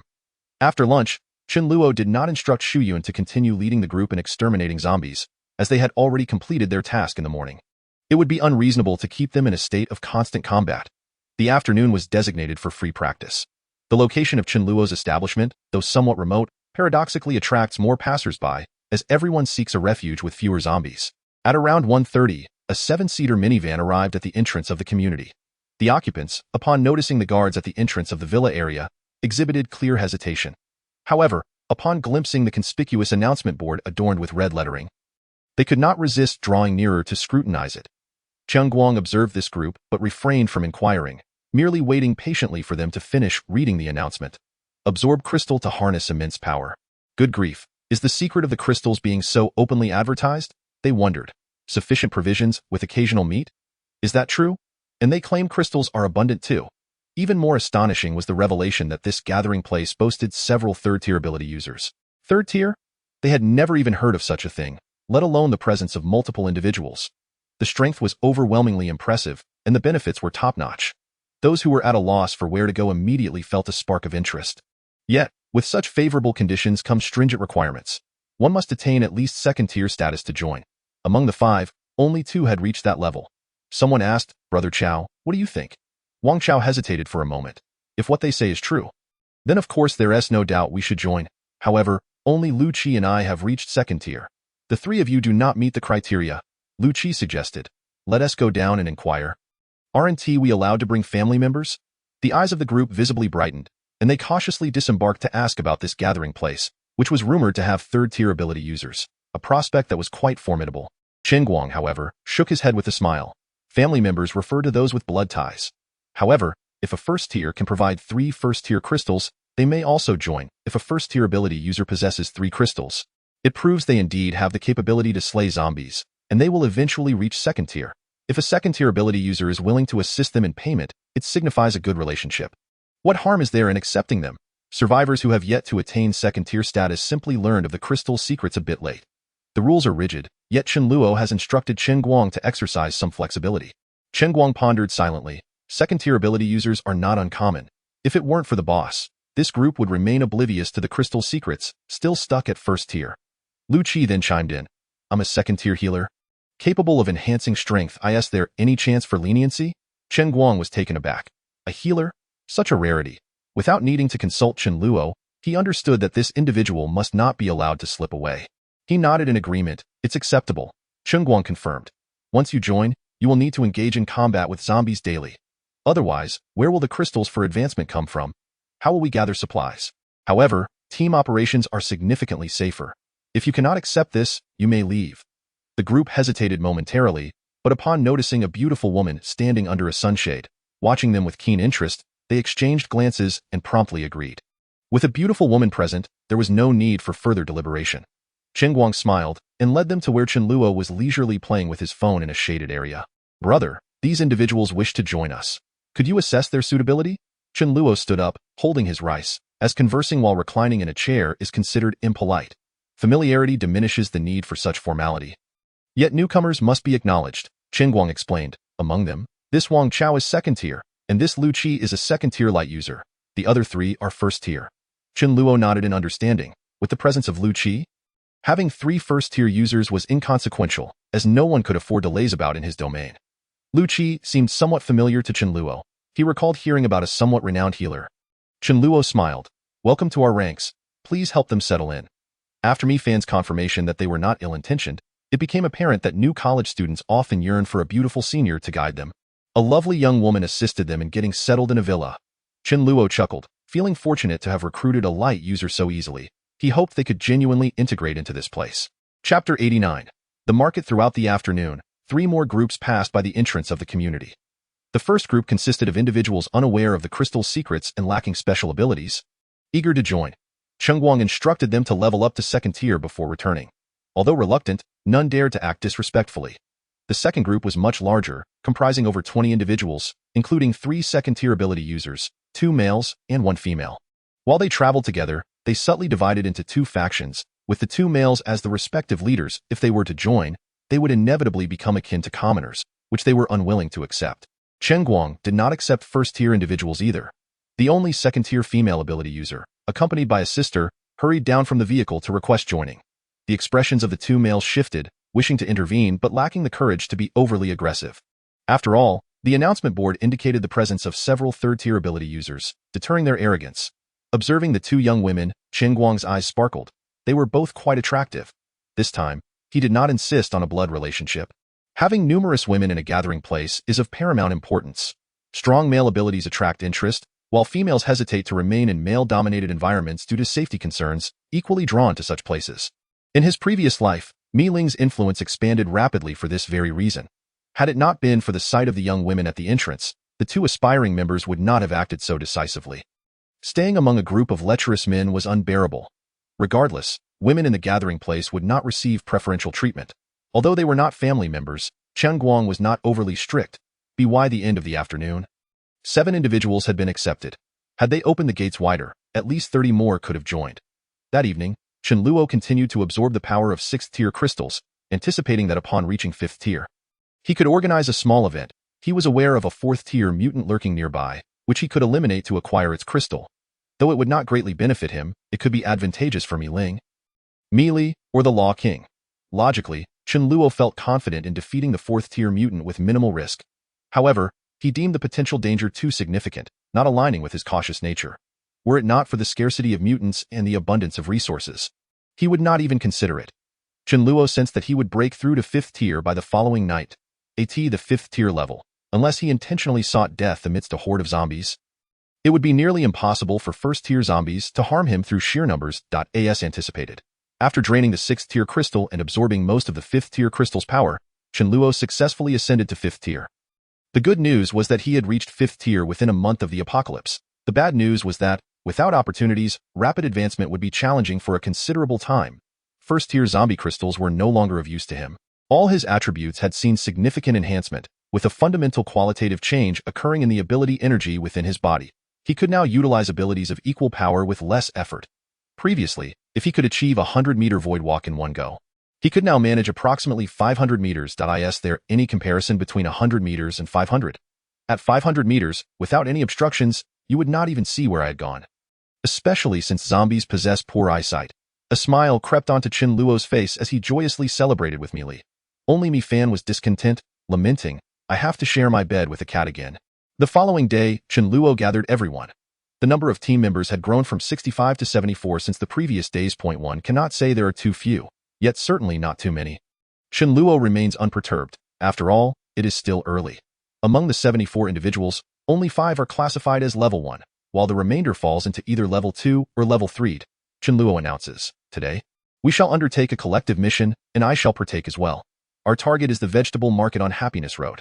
There may be some dangers, so I urge everyone to exercise caution. The apocalypse commenced around 9 in the morning. At this hour, the streets may not be bustling, yet the market will undoubtedly be teeming with people. Within the market, the number of zombies is not excessively high, but their density is quite significant. Making it challenging to encounter isolated zombies. It is rare to see even a handful of zombies acting solo. Typically, a dozen or more move in unison. Particularly concerning are the level 4 mutated zombies, which, upon spotting a group like Chen Luo's, would likely summon additional zombies to join them in their collective pursuit. While Chen Luo is confident in his ability to contend with such a horde single-handedly, he cannot achieve the desired training effect for his members. Although the market is rife with zombies, it is also abundant in supplies, including grains, oils, and various dried goods. Upon hearing about the mission to the market, many displayed nervous expressions. However, with Chen Luo's declaration, none dared to retreat. Personnel must still be assigned to guard the home front. Chen Luo surveyed the situation and decided to have Chen Guang remain behind with a few others. Although Chen Guang's strength is lacking, his perceptiveness is commendable. Relying on a mere handful of individuals to defend the home front is undoubtedly precarious, so Chen Luo also decided to keep the Law King on standby. While it cannot be said to be infallible, a team of dozens would find the Law King quite capable of handling the threat. The group then loaded their most capable vehicles and formed a lengthy convoy heading towards the vegetable market, a sight that would be hard to overlook. Chen Luo narrowed his eyes, pondering who would dare to steal from his home, as they would need to consider whether they could do so without consequence. As the convoy of 60 individuals set forth, they utilized 22 vehicles of all kinds. Those capable of driving proceeded slowly, while those less adept walked alongside to clear the zombies from the road. After half an hour of painstaking progress, they finally arrived at the market. To be precise, this was an agricultural trade market, not merely a small vegetable stall. It featured small cold storage facilities, wholesale markets, grain and oil shops, condiment stores, and a variety of live poultry and fish for sale. Correspondingly, the number of zombies here likely numbered in the thousands, with a high density, often clustering in groups of 10 or more. The 4-person squad strategy would prove ineffective, as a cluster of zombies utilizing their abilities would be difficult to predict and evade. A head-on confrontation would invariably lead to casualties, Chen Luo remarked. In such circumstances, one must learn to employ baiting and continuous maneuvering. Zhang Feng, you will attract the zombies, drawing them out in batches. Zhang Feng grimaced, lamenting, as a renowned swordsman of the swift wind, am I relegated to mere baiting duties?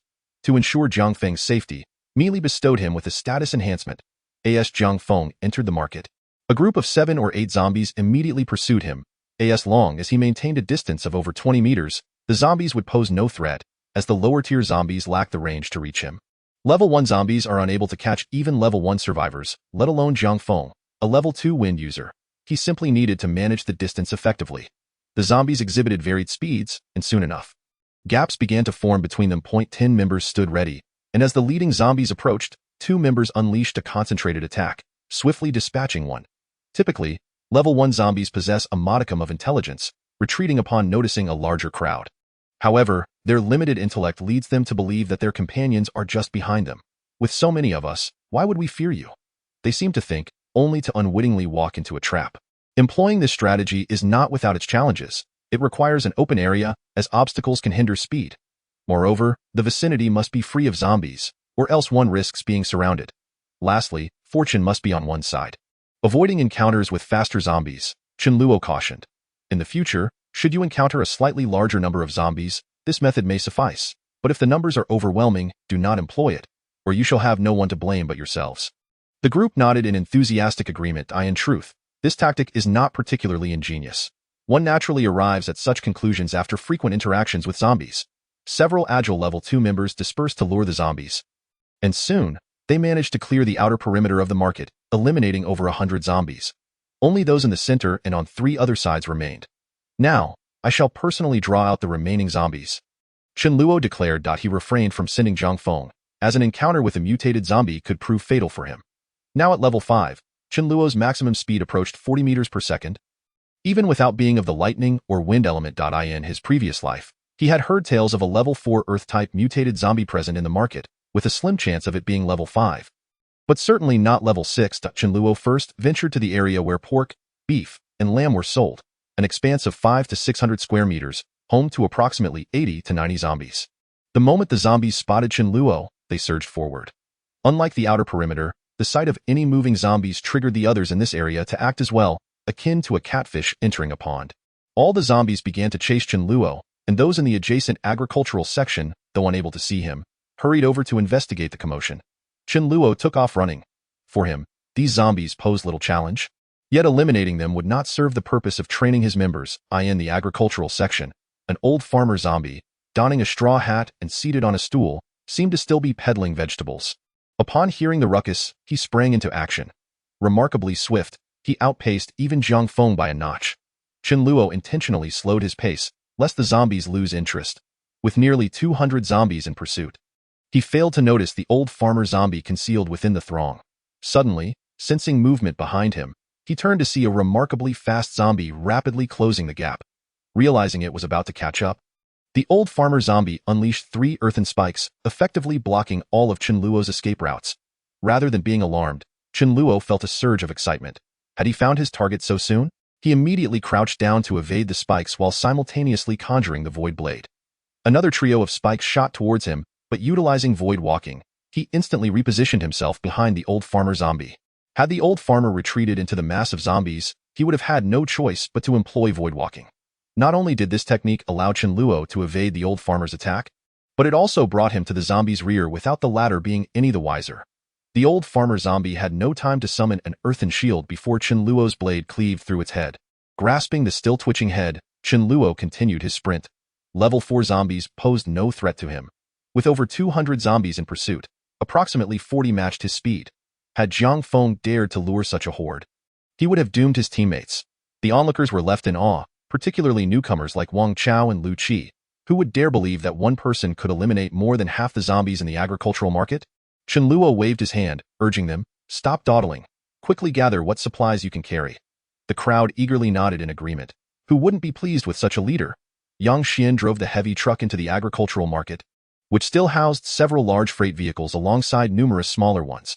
While the others scavenged for crystals from the corpses of the zombies, they searched for vehicle keys. Most of the keys to the trucks were successfully located. Chen Luo, meanwhile, made his way to the cold storage facility, which paled in comparison to the one where he hoarded pork, appearing rather modest. He planned to retrieve some pork and beef, even if the cold storage were to lose power. The presence of unsullied pork would surely delight the others, who would hardly question how it remained unspoiled. Perhaps he could extract around 10 tons, equating to approximately 20,000 jin. Chen Luo forcefully kicked open the door of the cold storage with a resounding bang. To his astonishment, he discovered that the cold storage still retained a hint of chill. Confused, he wondered if a backup diesel generator was at work, as such machinery could not function for an extended period without human intervention. Suddenly, a tremulous voice emanated from the adjacent room. Without pausing to investigate the available supplies, Chen Luo exited the cold storage and hurried to the source of the voice next door. Through the window, he glimpsed a woman, bleary-eyed and pale. A cursory glance revealed that the room was a control room, housing 2 powerful diesel generators. It was not difficult for Chen Luo to infer that this woman was maintaining the generators, thus ensuring the cold storage's functionality. With a smile, he remarked, "Sister, you have been saved." After a brief conversation, his assumptions were confirmed. The woman was named Yang Lan and had worked at this cold storage before the apocalypse. Another employee had also escaped becoming a zombie but had perished at their hands, while Yang Lan had sought refuge in this room, surviving on frozen vegetables she salvaged from the cold storage. Upon learning that the apocalypse was not under control, Yang Lan felt a wave of disappointment wash over her. "Young man," she weakly implored, "could you take me home? My house is several kilometers away, in a bustling area." Chen Luo shook his head apologetically. "I'm afraid I lack the means. I can only promise to take you there when the opportunity arises, but not at this moment. You have preserved such an abundance of supplies. I can escort you back to my gathering place." Given the nature of the request, which was relatively easy to fulfill in light of the ample resources, Chen Luo was inclined to oblige. "But the danger was substantial. I truly cannot," he admitted. Yang Lan nodded reluctantly, clearly feeling pressured. The backup generator had run out of diesel, and had Chen Luo arrived even a few days later, the supplies in the cold storage would have spoiled entirely. Chen Luo beamed with joy. Although the cold storage did not contain a vast quantity of goods, it boasted 80 tons of beef and 50 tons of mutton. There were only a few vegetables, such as carrots, green beans, and lettuce.